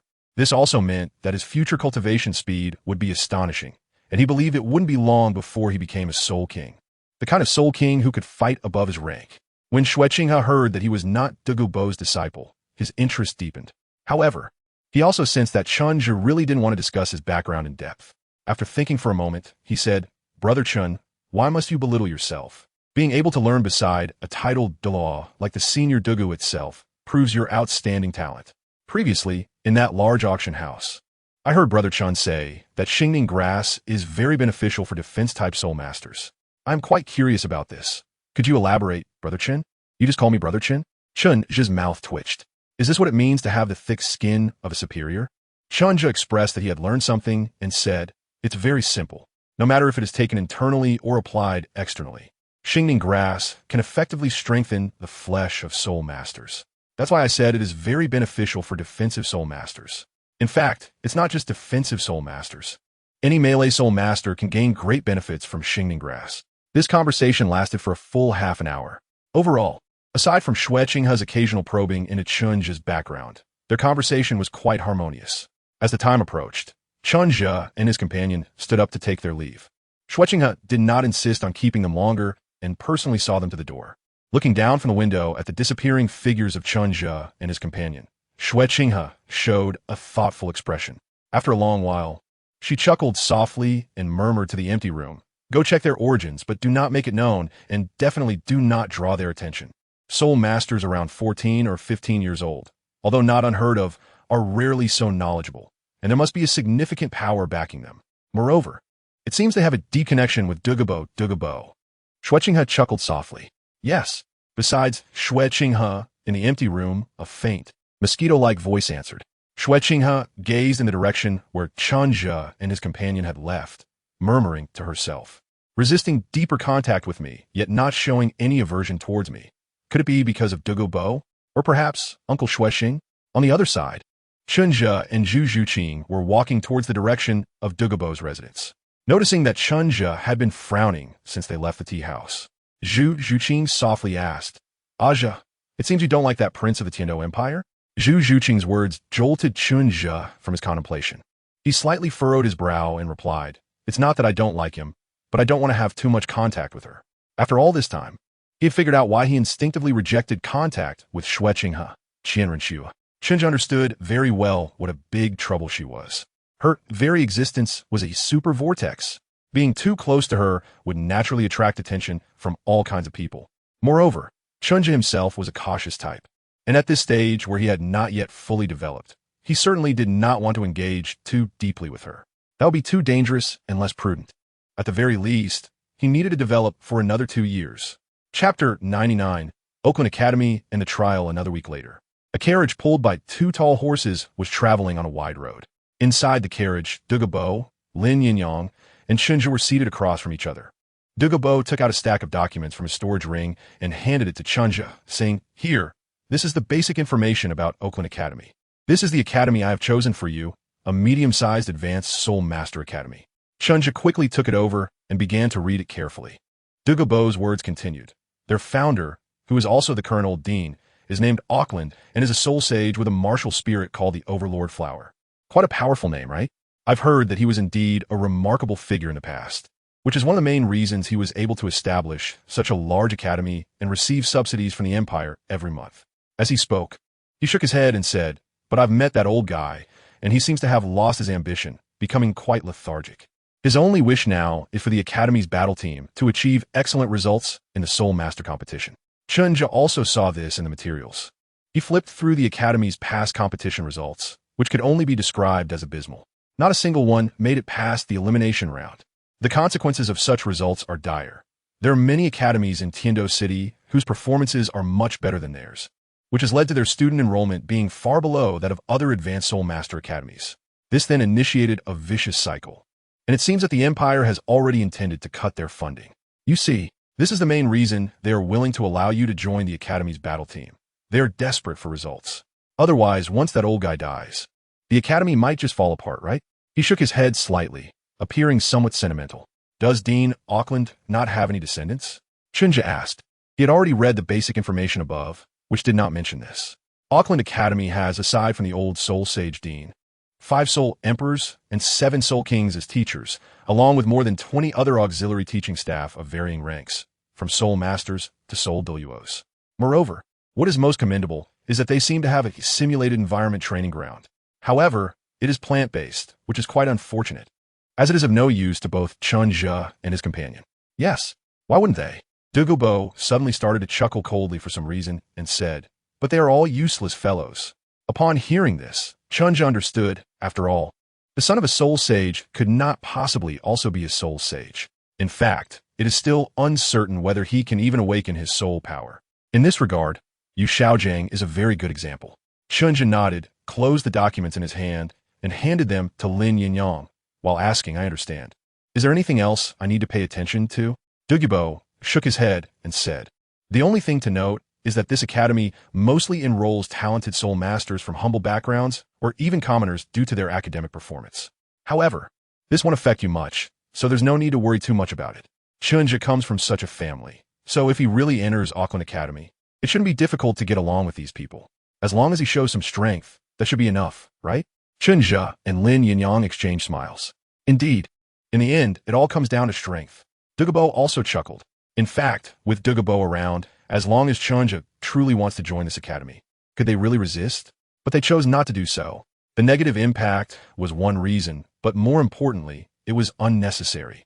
After all, they would be living together for nearly 2 years, and both Chen Zhe and Douluo hoped for a more gentle approach. Entering this so-called medium-sized Auckland Academy, which occupies a small hill, the 3 of them followed a teacher with the cultivation of a Soul Emperor to a spacious outdoor training ground. There, they met the Auckland Academy principal, who had been waiting for them for a long time, along with several teachers from the academy. A few students were also curiously watching their group. Chen Zhe glanced at them, 5 men and 2 women, all Soul Emperors, with the highest level reaching 36 and the lowest being 31. However, they all appear to be quite aged. "Welcome, Lord Poison Douluo, to our Oakland Advanced Soul Master Academy." As soon as the 3 arrived, the white-haired president of Oakland stepped forward and slightly bowed to Douluo. "Please forgive me, Your Excellency, for not greeting you at the school gate." Douluo waved his hand. Although he did not mind maintaining the dignity of a titled Douluo, there were important matters at hand, and he did not want to dwell on trivialities. Douluo gestured to the 2 beside him, his eyes slightly narrowing, showing no friendliness as he had when facing Chen Zhe. "Old man has brought you here. How you let them showcase their strength is up to you to discuss." Saying this, he stepped back a few paces, allowing Chen Zhe and the other to step forward. His straightforward manner left everyone in the Oakland Academy momentarily stunned, but then they were all overjoyed. Douluo did not use his strength to impose. What did this prove? It proved that this matter was more reliable. They also had more room to maneuver. At this moment, Chen Zhe and Lin Yinyang both took a step forward. Chen Zhe smiled slightly, clasped his fist, and said, "Hello, President of Oakland. It's a pleasure to meet you for the first time. I am Chen Zhe, and this is my older brother, Lin Yinyang." The president of Oakland, with his murky old eyes, looked at the 2 spirited young men and responded kindly, "Hello, young friends. You are the young geniuses who wish to join our Oakland Academy, right?" Seeing Chen Zhe and Lin Yinyang nod, he smiled slightly and continued, "There is no problem with this matter. Our academy warmly welcomes young geniuses like you to join. However, we are indeed a rigorous and formal academy, so you 2 young friends still need to pass some tests." Chen Zhe and the others were already prepared and directly asked, "What kind of test is it?" "It's very simple." The elder looked towards the back, where many teachers and students from Auckland Academy were also watching everything with serious expressions.